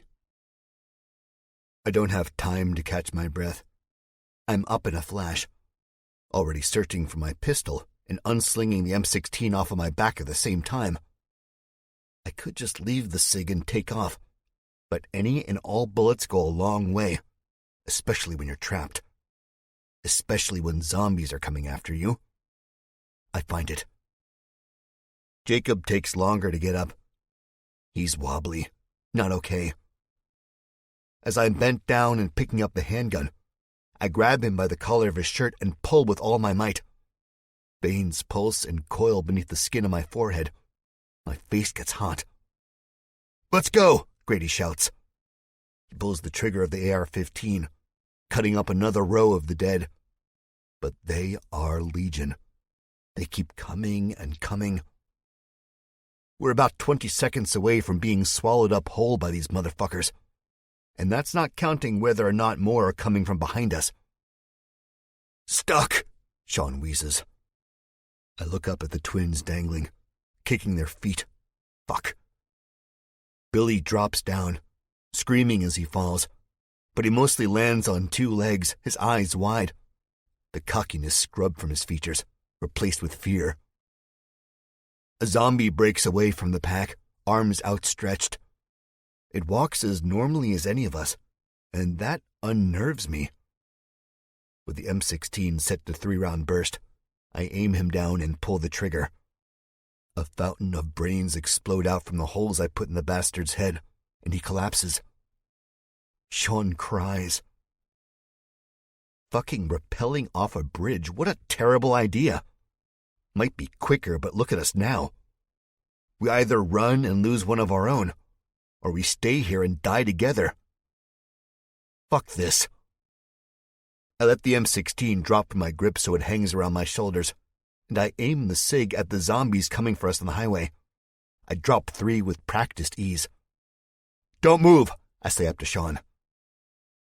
Grady and Jacob have broken rank, the bastards. They're gone. It's just me and Billy looking up at this piece of meat who happens to be a part of our group, and Billy's twin brother. "I'm gonna catch you, bro," Billy shouts. The dead on the bridge are getting braver. Greasy hair hangs down as they lean over the edge. One long-haired former man, the hippie type, hangs the farthest. And before I can even pull the trigger of the SIG, the zombie's smeared John Lennon glasses fall from his face and clatter off of the same smashed car in front of me. "Hold on," Billy shouts. He shoots once and misses. A puff of dust explodes from the concrete. Pebbles rain down on Billy and the cars. Sean is sobbing, rocking back and forth violently, kicking his legs. His hands scrabble at the harness. I shoot now, but not at the rope. I shoot at the zombies hanging over the edge. I blow the scalp off a wrinkled, ragged woman. blood rains down on us, repainting a gray VW. Third time's the charm, I think, as Billy aims at the rope again. But it's swinging. It's a tough target. The moaning zombie's breath engulfs us. They are mere feet away. "Steady!" Billy shouts. His gun goes off the same time mine does. Except now I'm shooting under the bridge, pushing them back. Zombies drop in the shadows, making the blood look black. I'm reminded of the old horror movies. Night of the Living Dead is the first one that comes to mind. The stench is, oh God, horrid, putrid. Worse than hot roadkill. "Hurry," I start to say, knowing I'll have to change magazines soon. But it's too late. Another zombie falls from the bridge. 3 more after it. One hits Sean, then 2, 3, 4. The rope snaps, unable to handle all of that dead weight. He screams. The fall didn't kill any of them, and it didn't kill Sean either. The massive rotten flesh that is the accumulation of 4 zombies writhes and moves like a slimy bug. Sean screams. Flesh tears. I plunge into the pile, braining 2 dead women with the butt of the M16, not killing them but clearing space. "Sean!" Billy shouts. It's terrible.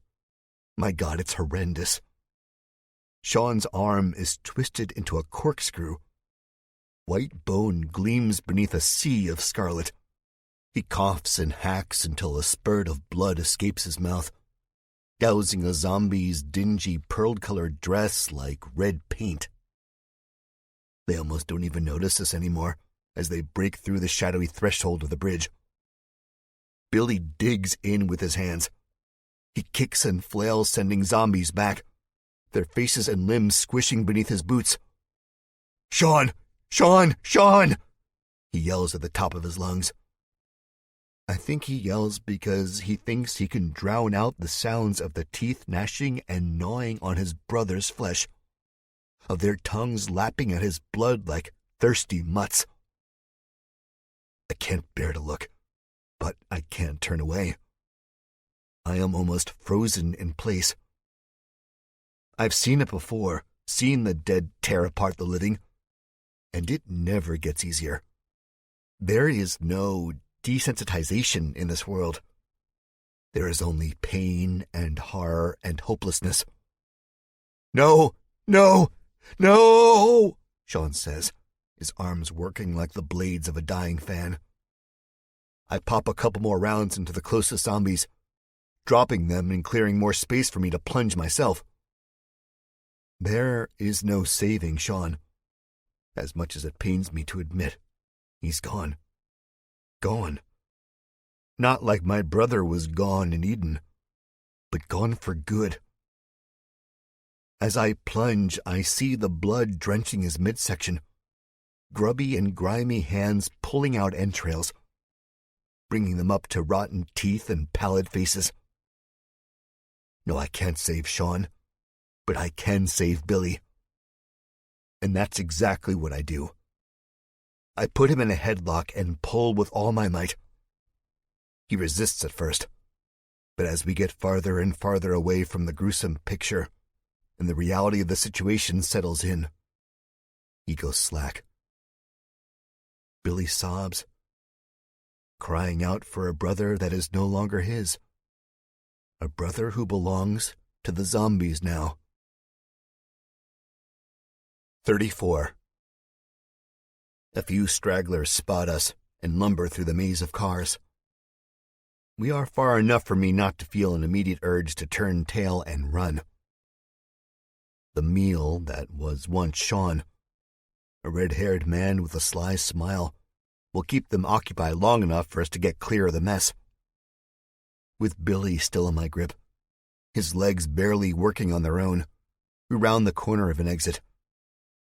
The sign above has fallen and lays face down across the road, a few cars under it like unfortunate bugs beneath a boot.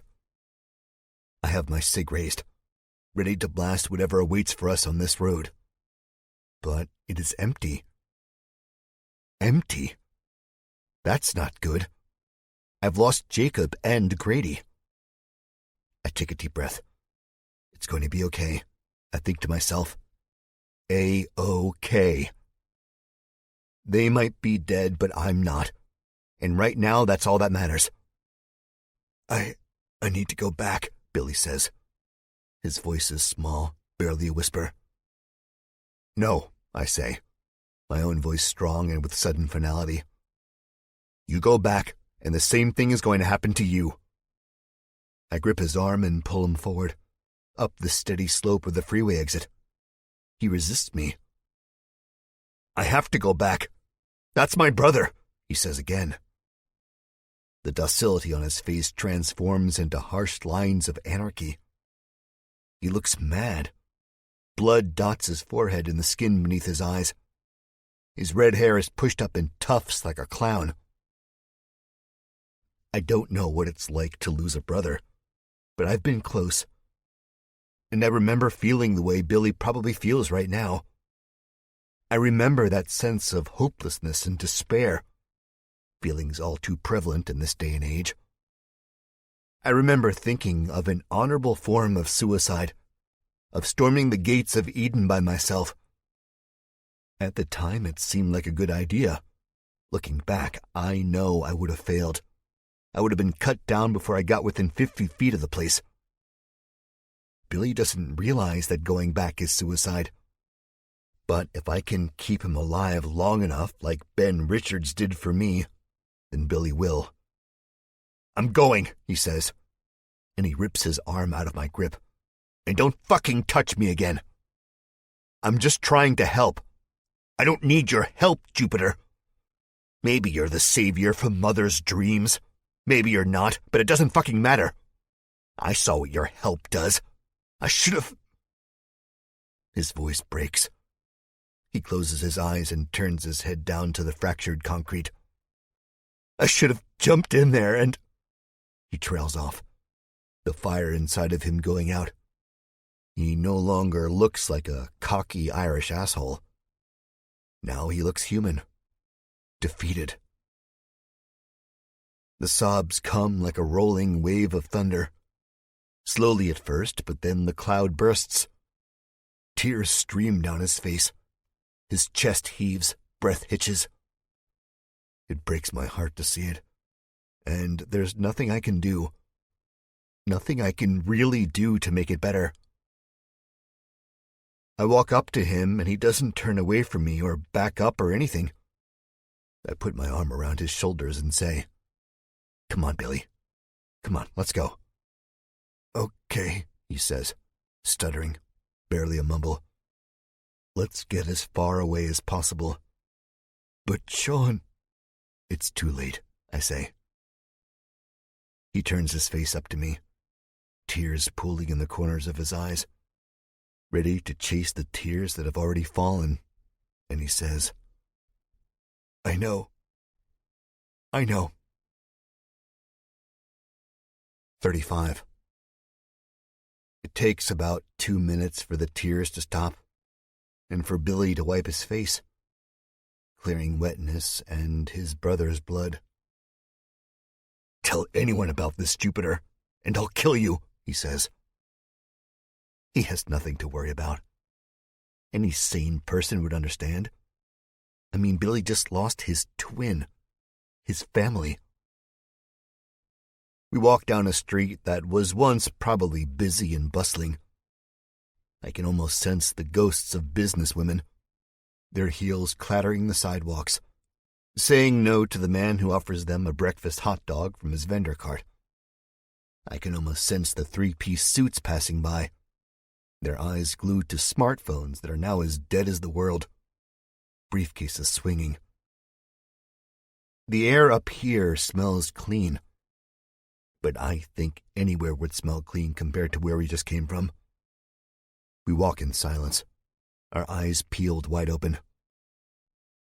A paper blows across the street and thwaps against a bus stop overhang just ahead. I bend down, pick it up, and read the headline. It almost makes me sick. Who's to blame as flu rages across the East Coast? The Washington Post, dated September 19th, 2016. Just the East Coast? This wasn't before the disease reached other countries and parts of the states. Only a fool believed that. This was just before the papers and media shut down completely. Where are we heading? Billy asks. How the hell do we even know if Jake and Grady went this way? I'm going to the hospital, I say. The hospital? Seriously? Forget the hospital. My brother died, Jack. My brother. I nod. I don't know what else to say. Billy stops. I am ahead of him, leading the way through the empty street, but I know he's stopped because his boot heels no longer click against the sidewalk. It's that quiet in the city. Our nation's capital. Not left to die, but left to the dead. I turn around and look him square in the face. I'm no longer messing around, I say. I don't care about saving the world. I don't care about Doc Klein. My world is my family, and Abby is a part of that family. She lies in a hospital bed in a village I hardly know anything about. If she dies because her wound is infected and there's no longer any medicine to fight that infection, then I fail. I hate failing. We need to round the bridge again and get to the cars, Billy says. He knows as well as I know that it won't matter if we get to the cars. We don't have the keys. He just wants an excuse to go see his brother. And I'm not about to tell him there's probably nothing left of his brother to see besides a red stain on the blacktop. I shake my head. I'm going to the hospital, and if I were Jake or Grady, I would do the same thing. We have our weapons and our brains. We can do what we were sent here to do. Billy looks at me with contempt. He crosses his arms and shakes his head. People die every day, I say. That's the way it is now. I'm not budging. If I budge, I fail, and he wins. He knows he's dead without me. He can't shoot worth a dick, and I can. There's too many zombies for two people, let alone one. If you want to go, then go.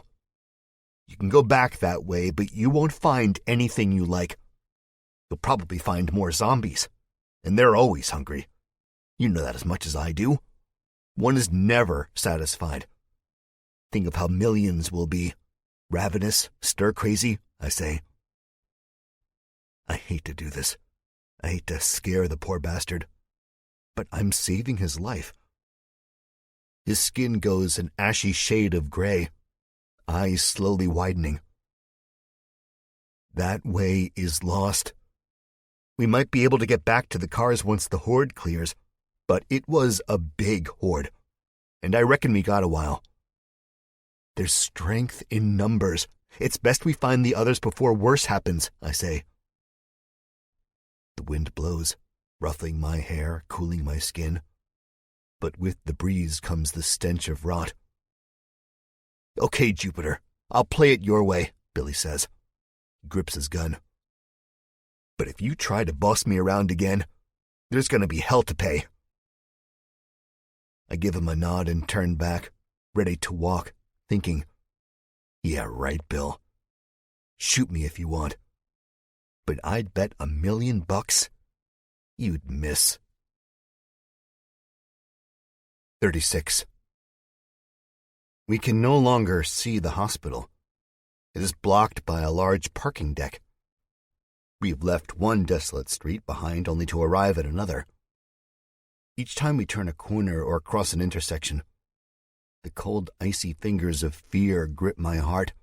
My breath catches, and I think I'll be face to face with another horde. Frozen. Not enough bullets to get out alive. That's not the case. We have seen a few stragglers as we've walked, but before they notice us, we turn the other way or hide behind a stalled car. Mainly these stragglers walk where they couldn't 7 months ago, where the traffic would have flattened them to pancakes in the middle of the road, or they would have at least pissed a lot of people off. Billy doesn't see the straggler I see now. He is lost in a pain-induced haze, though he'll never admit it. I can see it written on his face. It sucks, I know, but he can't mourn now. One slip-up, 1 second spent looking at your feet, and the next thing you know, you're looking at the turquoise sky while a group of pus bags rip open your chest and chew in your lungs. He almost breaks free from the cover of the street corner I'm stopped at, but my hand is lightning quick. It grips him on the arm and yanks him back to the shadows. His mouth opens to protest, but I raise a fist like I'm about to strike him. When it comes down to it, Bill is a bully, and I've spent a fair amount of time fighting bullies, especially lately. I think he senses this, sees it in my eyes. I point to our right with my thumb, and with my other hand, no longer holding Billy's arm, I wiggle my index and middle fingers as if I'm signaling walking. He understands immediately and peeks around the corner. He opens his mouth and pushes his tongue out as if the air tastes bad, and it kind of does. "Put this one out of its misery," he whispers. "No," I whisper back. "No sounds. Just walk quietly and fast." Billy grimaces. He hates listening to me, but I think he knows he has to. There's a yellow cab parked in the crosswalk, resting on a steady decline with more cars beyond that. In order to get to the next street and to be able to see the gleaming blue sign of Mercy Globe Hospital, we have to get around it. Problem is, there's shards of glass glittering all over the blacktop. Each window of almost every car seems to be punched out. Up ahead, there's a van on its side, halfway pushed into a storefront, a traffic light lying on top. This particular area of Washington, D.C. looks as if it experienced Armageddon in all its glory. But part of me thinks everywhere else is just as bad. "Mind the glass," I whisper, "and be quiet." Billy rolls his eyes again. "What do you take me for?" he seethes. Unstable, I want to say, but don't. So he walks forward, crouched low. He gets to the taxi without causing a sound. I peek around the corner, hearing my pulse in my ears. The zombie stands at the far end of the street in front of a building that looks like it was once an Italian bakery. The bricks charred and covered in soot. I follow after Billy. "Get down," he whispers. His voice is rushed. I spin around to see a group of more dead shambling toward us at the intersection. I don't think they've seen us yet, but they're closer than I'd like them to be. Billy, now hiding behind the bent door of the cab, has nowhere to go. I think about running, just turning tail and taking out the straggler at the end of the street. But I don't, because it wouldn't get us any closer to the hospital. It would take us out of the way. I dart to the open door. "Come on," Billy whispers. He crawls into the front seat of the cab, very carefully, and keeps going over the middle console toward the passenger side door. Except he isn't nimble. One look at this guy and you'd know that. His hip bumps into the car horn. Time freezes as I prepare for the blast, the sound that will ultimately notify the group and the straggler where we are. Nothing comes. I exhale a deep breath. Thank God for dead batteries. Though, where was this luck when we were rappelling down the overpass and the alarm went off? As the great Kurt Vonnegut once said, so it goes. Billy puts his hand on the passenger side doorknob. I stop him and shake my head. From my vantage point in the driver's seat, I can see the zombies walking.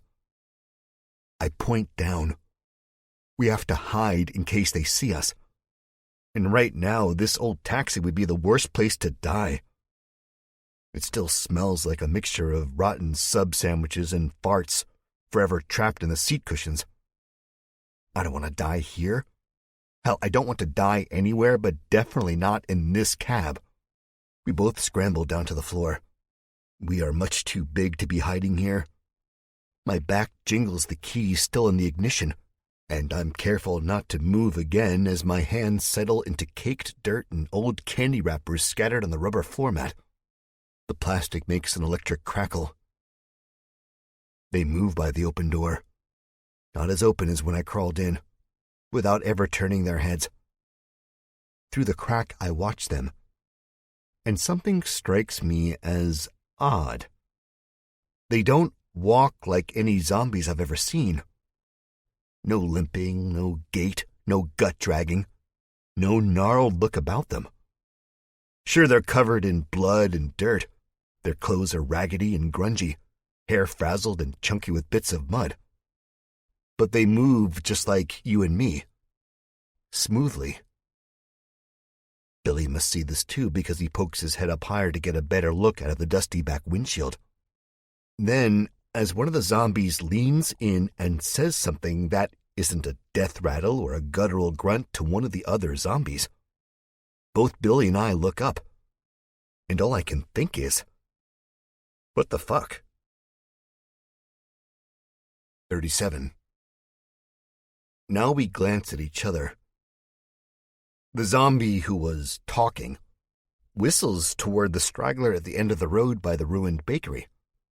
This one puts their hands up and says, "Thought you were never gonna make it." It's a female's voice. I am totally lost. "Find out who was making all that noise?" one of the not zombies closest to us asks. The woman by the bakery shakes her head.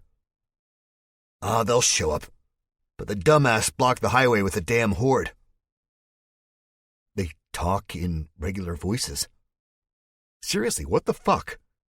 The sounds carry through the dead streets, echoing off empty buildings and hollow cars.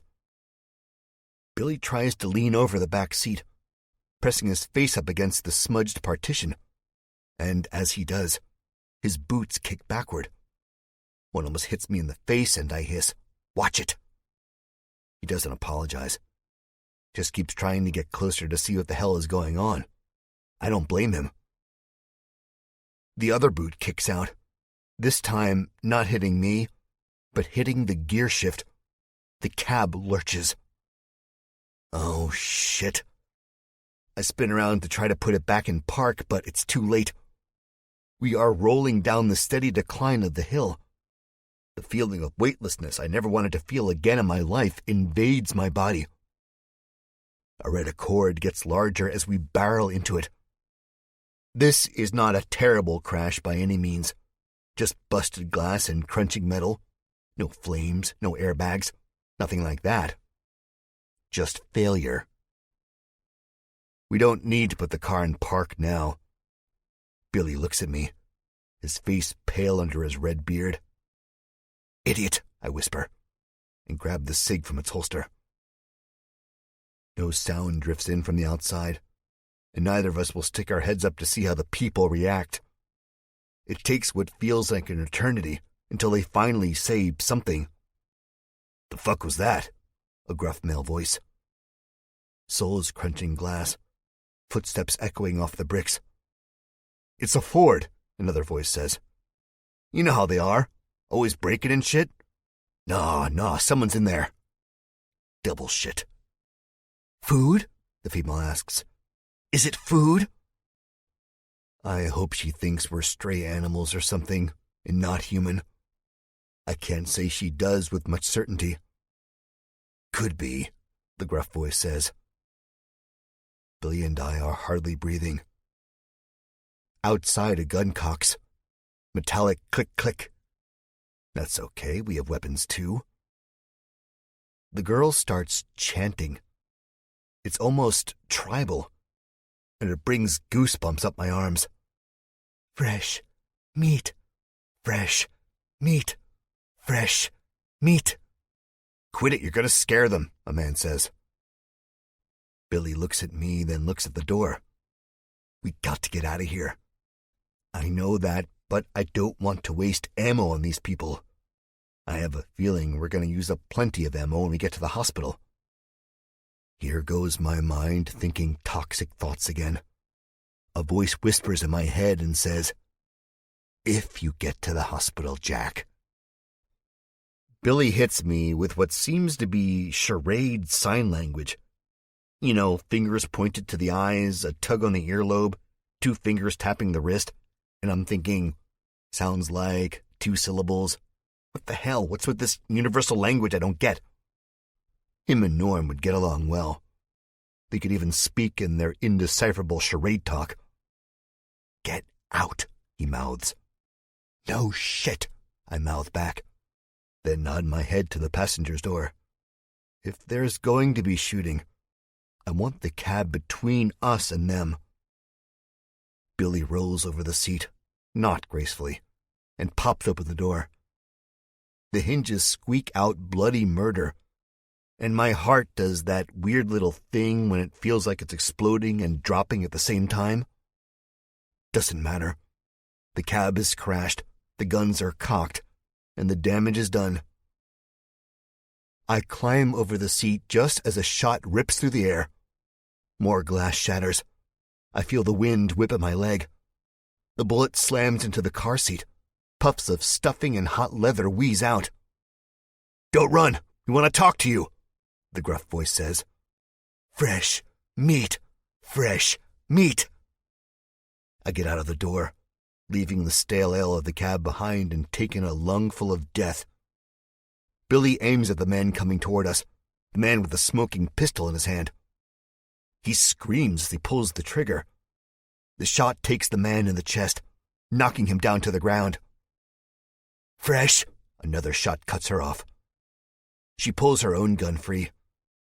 Her hair is blonde beneath the muck. I don't know why I noticed this, but I do.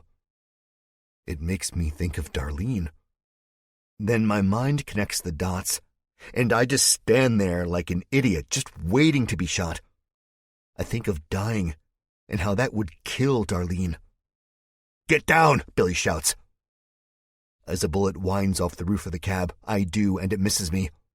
But I'm showered in metal shavings, hot metal shavings. A barrage of shots hammer into the cab's body. I'm breathing hard. My body feels iced over. I speak, and it doesn't sound like me. "We gotta run," I say. "No shit," Billy says. "Let me drop a few more of them." "No, we gotta go now." It's only a matter of time before the zombies, the real zombies, follow the sounds of the firefight. Then what? Our escape routes will be few and far between. Billy stands up as more shots sound from the group. He busts off 3 more. I hear a man scream, and as I look up, I see a spray of blood from his arm. 3 more people dressed like the dead eye us from the cover of an alleyway. Now's as good a time as any. I grab Billy before he can squeeze off another shot and drag him. This time he goes willingly enough, because there's no brother for him to save. There's only death and destruction, and despite the horribly raw look on his face, I think we are both sick of those 2 things. 38. We run through another empty street. The quiet is so constant. I can hear their shoes slapping the pavement as they chase us. It's only a matter of time before they start shooting again. God save me. "The alley," I say, pointing ahead. A crevice between a bookstore and a 5-and-dime clothing place overflows with garbage. The stench is rotten, almost fresh rotten. But what choice do we have? Billy breaks left, me not far behind him, and we dive into a pile of papers and wet cardboard boxes. "Wait till they pass," I say. "You mean get the jump on them and bury a clip in their spinal cords, right?" I narrow my eyes at him. Not quite. We can get out of this without killing people. He must see me weighing my options, because he says, after a moment, "They shot at us, man. Kill or be killed." He sounds like Norm. "Save your ammo for the hospital," I say. Billy shakes his head. The pounding of their shoes grows closer. "Fresh, red meat. Fresh, red meat. Fresh." the woman chants. Her voice is chilling, almost spooky. Part of me wishes she was a zombie. It would make putting a bullet in her head a lot easier. Come out, wherever you are, a man says. Billy's knuckles are showing bone white through his flesh as he grips his pistol. I see his finger twitching.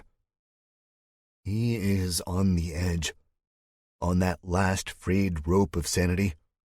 If the rope snaps, he's not only going to kill them, but get us killed in the process.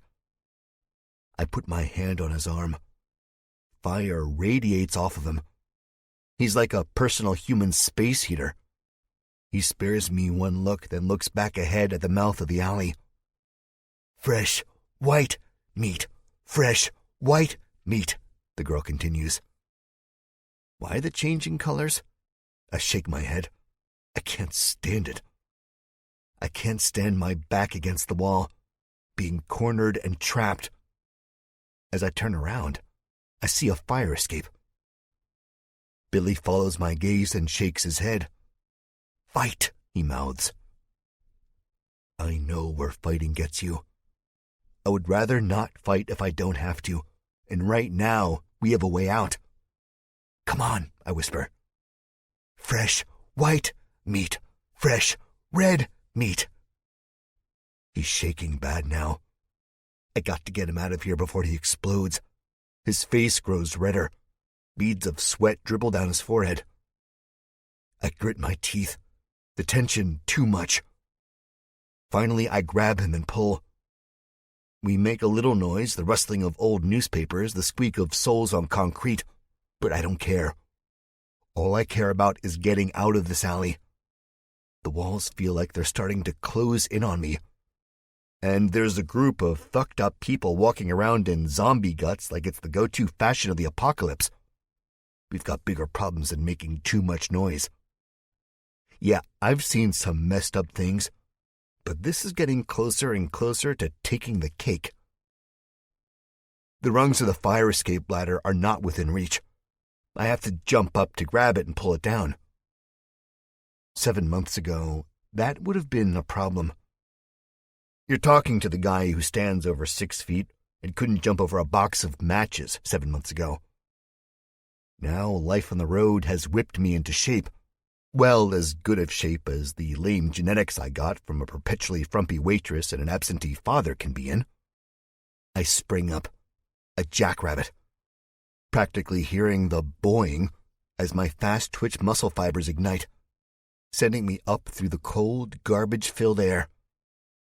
And for a split second, as my breath whooshes from between gritted teeth and my hands close around the black steel rungs, I am reminded of the last time I climbed a ladder.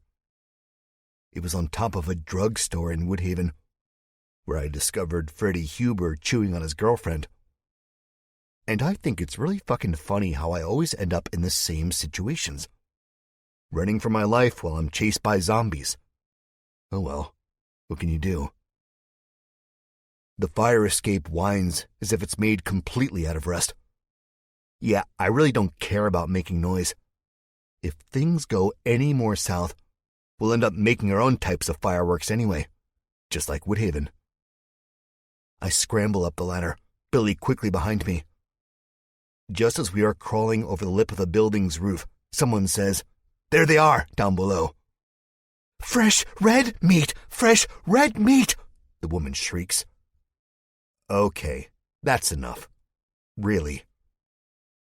I draw my N16, which has been banging me in the middle of the spine this whole time. If I survive this, then I'm not going to be able to sleep on my back for at least a couple of weeks. But that's better than being dead. 3-round burst, ready to fire, one eye closed, the other squinted and looking down the iron sight. I have a good view of all 6 of them, dressed in their raggedy clothes, the dried blood caked on their faces like some kind of demented mud mask. The ghost of Grady's voice comes into my head from when he taught me about the variety of this weapon's firing capability. Use the burst to conserve ammo, or something like that. I don't know, it seems like it happened ages ago. Fuck that. My finger finds the metal tab and switches the arrow to auto, just as the shot clips the concrete right in front of me. I don't even flinch, but Billy is whimpering. No time for that. My finger brushes against the cold metal. I hate the tingle it sends through my body, that electric buzz of anticipation. But again, what choice do I have? I can't roll over and let them kill me. I don't intend them all to be headshots. My aim isn't good enough to do that anyway. Kill or be killed. I suck in a great burst of breath, steadying my shaking arms. Billy whimpers again. "Jack," he squeals. I barely hear him. I'm too focused. Something pokes into the back of my head. My finger drops from the trigger. The gun slowly follows. Damn it. It's times like these I wish I didn't know what the barrel of a gun felt like against my skull. We've lost. I blink slowly, the cold wind stinging my eyes. Down below, the shabby group of zombie impersonators walk into the alley, their weapons raised. "Fresh meat?" the girl squeals. My stomach roils. 39. "Move a muscle and your head is going to have a really big hole in it," a woman says. "Really? That's what you came up with? A really big hole?" a man says. "Can't you be a little more creative than that?" "Shut up," the woman says. "Listen," I say. "We don't want any trouble." "You found it," the man grumbles. Good one. If the guy didn't have a gun, I'd laugh my ass off at the cheesiness of that action movie line. Silence. Then he continues, his voice a little more cheery. "See? That's how you gotta do it." "Oh, please," the woman says. "You stole that from a movie or something." "Exactly," I think. "Whatever," the guy answers. The gun shoves into the back of my head, pushing me forward. I'm already off balance enough as it is, crouched like a frog about to jump. So I go over it easily enough, the M16 with me. A bloody hand reaches down, breaking my peripheral vision. The M16 is ripped off of me, the strap snapping. A boot stamps me on the back, causing the bruise I spoke of earlier to go from forming to formed. "This is our city, asshole," the man says. "It's the dead's," I say through gritted teeth. A pebble has pressed itself into the corner of my mouth. I taste dirt and bird shit. Don't ask me how I know what it tastes like. I couldn't tell you. "No, the dead are just overgrown rats and cockroaches," the woman says. A little pressure is taken off my spine, but not enough for me to make a move on this guy. "There you go," the man says. "I knew you had it in you." I don't even know anything about these people. I don't know how large they are, how much they're packing, anything. But I do know this man is heavy. The apocalypse has treated him well. "You have the rope?" the woman says. "Now, Steph, you think I'd really forget that?" the man says. "What kind of brother do you think I am?" "A shit one?" Steph, the woman, says under her breath, but loud enough for all of us to hear it. Great, this is exactly what I need. Family drama while our lives are on the line. "I'll pretend I didn't hear that," the man says. "You don't hear a lot, Danny," Steph says. Danny scoffs, and then I feel ropes against my wrists. He pulls them tight, causing the blood in my arms to pulse. "Are you sure it's him?" Steph says. "Why don't you just ask me?" I say as the man drags me up to my knees. Now I see Billy is the same way, hands tied behind his back. Take away his gun, and all the fire goes out of him, making the reddest part of him his beard. His eyes swell with water, and looking at him makes me feel a mixture of things. pity, sadness, anger. Anger because he's not the man I expected him to be, the backup I needed. No, that's not a fair thought. He's just lost a brother, and I've been down that road for a time when I thought I lost Norm. He got it worse, too. He actually saw his brother torn to pieces. No, but we'll take him back before we... Danny trails off and looks into my face with his black and glassy eyes. Before we feast. All bravery goes out the window. The way he speaks, I can tell he means it. I can tell this human being could chew on my liver and sip on a blood and guts smoothie, all while discussing such trivial matters as the weather. At least with the dead, there's no morale. They don't know if what they're doing is right or wrong. I mean, they're dead, for crying out loud. This guy and gal, well, they're not. They're just hungry. That means these people are worse. So much worse. What about Redbeard? Steph asks. Danny turns away from me, a snarl in his face. What about him? He asks. Down below, the woman still chants, fresh, red, meat, fresh, red, meat. I think I'm getting sick to my stomach. My guns are out of reach.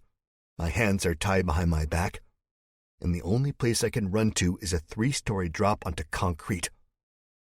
Things ain't looking up. Ain't looking up at all.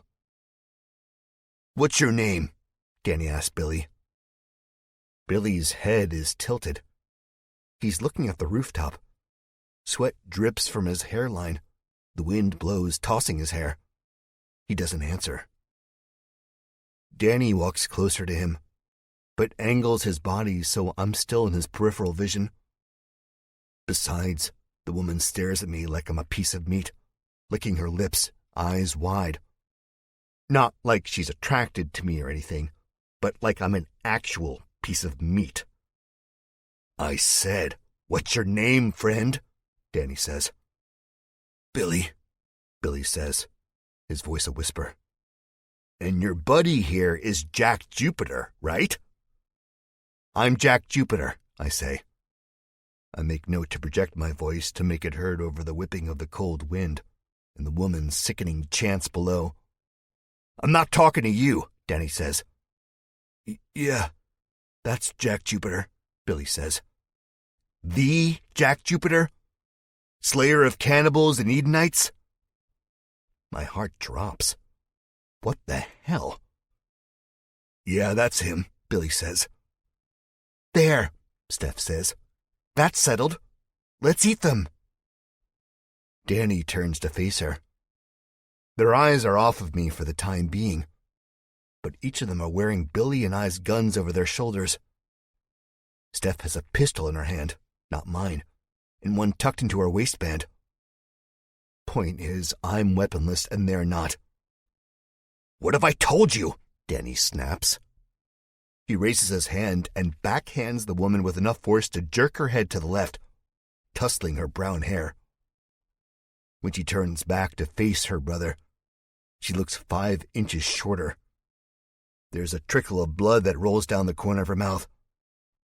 I don't know, Steph says, slurring the words like a drunk. We are lions. The ones below aren't. But they respect us and worship us, and we have to keep their respect. Which means? We have to feed them, Steph says. Exactly. Do you really want to have to hear the tunnel woman repeating that god-awful chant? So I'm glad they hear it too. I'm glad I'm not totally crazy. It is god-awful. Steph shakes her head. Good girl, Danny says and cups his sister's face in his hand. He wipes away the blood, then sticks the finger in his mouth. I swallow down this morning's breakfast. The sight of a man sucking on someone's blood, just as a way of making you queasy, I guess. What happens next? Happens so fast I can barely comprehend it. Danny, a big grin on his face, his lips red with his sister's blood, takes Billy by the throat. Billy's eyes light up, all sadness goes out of them. Now they're replaced with alarm. I find myself getting up, heart hammering. Faintly, out of the corner of my eye, I see Steph pointing my cig at me. How she got it, I don't know, and I don't remember. It doesn't matter. "Fresh, red meat! Fresh, red meat!" comes from below. Shrieks of joy. Over the edge, I see the faint shadows of arms extended up to the heavens. They are cast against the adjacent brick wall. But there's more than the group who chased us. Now there is a whole army. "Feed us! Feed us!" I think of talking zombies. I think of crazy people. I think of death. "Fresh meat! Fresh meat!" Billy chokes under the hands of Danny. "Don't move," Steph says to me, but I keep going. A shot goes off, sending a chunk of concrete spraying up at my face. I have no hands to shield it, so I turn away, tripping over my feet and hitting the rooftop hard. I scramble up, but it's too late. Billy is on the edge, screaming now. I barely hear the screams over the chants, over the shrieks and calls from below. I'm in a nightmare. I'm in hell. "No!" I shout. Danny says, "Yes!" And Billy falls over the edge. For a split second that feels like eternity. He is suspended over the crowd, his lips pulled back and revealing a death grin, his eyes all but pools of blackness. Then he drops. Now I'm up, not following his descent, but going for Danny, who is close to the edge, watching what he did. The splat saves Danny's life. It is the single most disgusting and disturbing sound I've ever heard. My knees turn to water, and I drop to the rooftop again before I can reach the man who threw Billy over. The chanting has stopped. Now they're cheering. I lied. That's the most disgusting sound I've ever heard. 40. Steph is on me. She chops down with the butt of the pistol, hitting me between my shoulder and neck. My whole body quivers. I feel like I'm stuck with pins and needles. I can't move. But I'm screaming. I don't know how, but I am. "Why? No, why?" "We had to," Danny says. He sounds so far away. I'm at the bottom of the ocean, and he is the bloodthirsty shark hovering near the surface, smiling at me with big, sharp teeth. "We had to." "Spare him the philosophical bullshit," Steph says. She sounds closer. I can't see much of anything. The day is getting dark, dark, dark. I have to get home before the dark. I have to get back to Darlene. Let her know I'm okay. See how Abby is doing. If she's sick and getting better. If her hand is grown back like a lizard's tail. No, that can't happen. Got to get the medicine. Got to find Jacob and Grady and Sean and Billy, Hummer, Bridges. The zombies with their yellow eyes and bloody smiling faces. No, not Billy. Billy is dead. "I'm too hungry to hear you prattle on about that," Steph is saying. Billy. I hear them ripping his flesh. I hear them fighting over his limbs, pulling him apart, lapping at his blood, their stomachs grumbling, craving more. Inside my head, I'm screaming because my vocal cords no longer work. It hurts. My brain feels like it's on the verge of exploding. Billy. The rooftop is gone. I am feeling weightlessness. I hate it. He's not heavy, Steph says. Carry him yourself. We gotta help each other, Danny says. It's not far. The sun is gone. Oh, no, the sun is gone. They've killed the sun and it's gone. Darlene is gone. We will never get married and she'll hate me no matter how much she says she loves me. And Norm, he'll laugh because I failed. Should have took you with me, little brother. I'm not meant to babysit. I'm meant to kill. Kill. Kill. Death. I'm dying. A door closes, rusty hinges squeaking. Just slide him down the steps, Steph says. Danny is grunting. The smell is soap. I smell soap and polished floors. I'm not dead. Through blurry vision, I see white-tiled ceilings, a desk, a door to my right marked private. Danny grunts. My head and my neck and my knee. It burns and cools. I've scraped it. I'm dying. He's coming to, Steph says. It's easier if he's not awake. Hit him again. My eyes shoot open. The blurriness goes away. I'm in a small hallway. In front of us is a tunnel covered with debris and garbage. Beyond that, more steps. I blink once, twice. Steph invades my vision. Dried blood at the corner of her mouth, looking haggard and starved. Looking hungry. The butt of the cig is above me now, too. I see it coming down. Hear the crack before I feel it. Then I feel it. Blackness. 41. You sure he ain't dead? A voice. One I recognize, I think. Steph.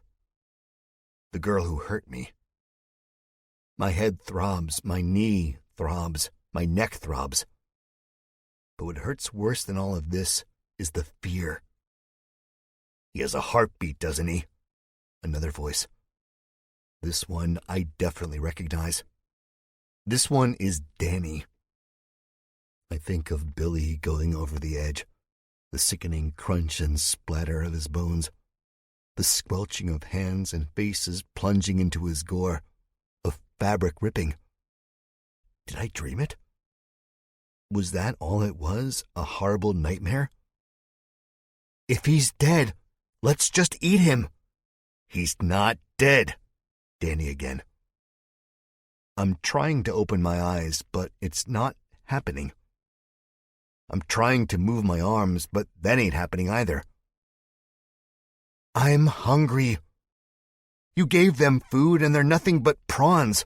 Look at them, Steph says. Like animals. Like the fucking sick. You would eat like that too if you lived off of garbage, Danny says. Where are they? They were supposed to meet us at 4, Steph whines. But the whines are stopped fast. Who? What is this, a dinner date? Look at his eyes. Look, he's not dead, they're twitching, Steph shouts. Somehow she sounds disappointed. She's going to be really disappointed when I get up and fight my way out of here. I already told you that, Danny snaps. Then in a quieter voice, Hey there, big guy. Glad you're all right. Oh my God, Dan, look at them. I hear her tap on glass. Mutilating the zombies and eating? They really are savages. Again, you would do the same if you were in their position.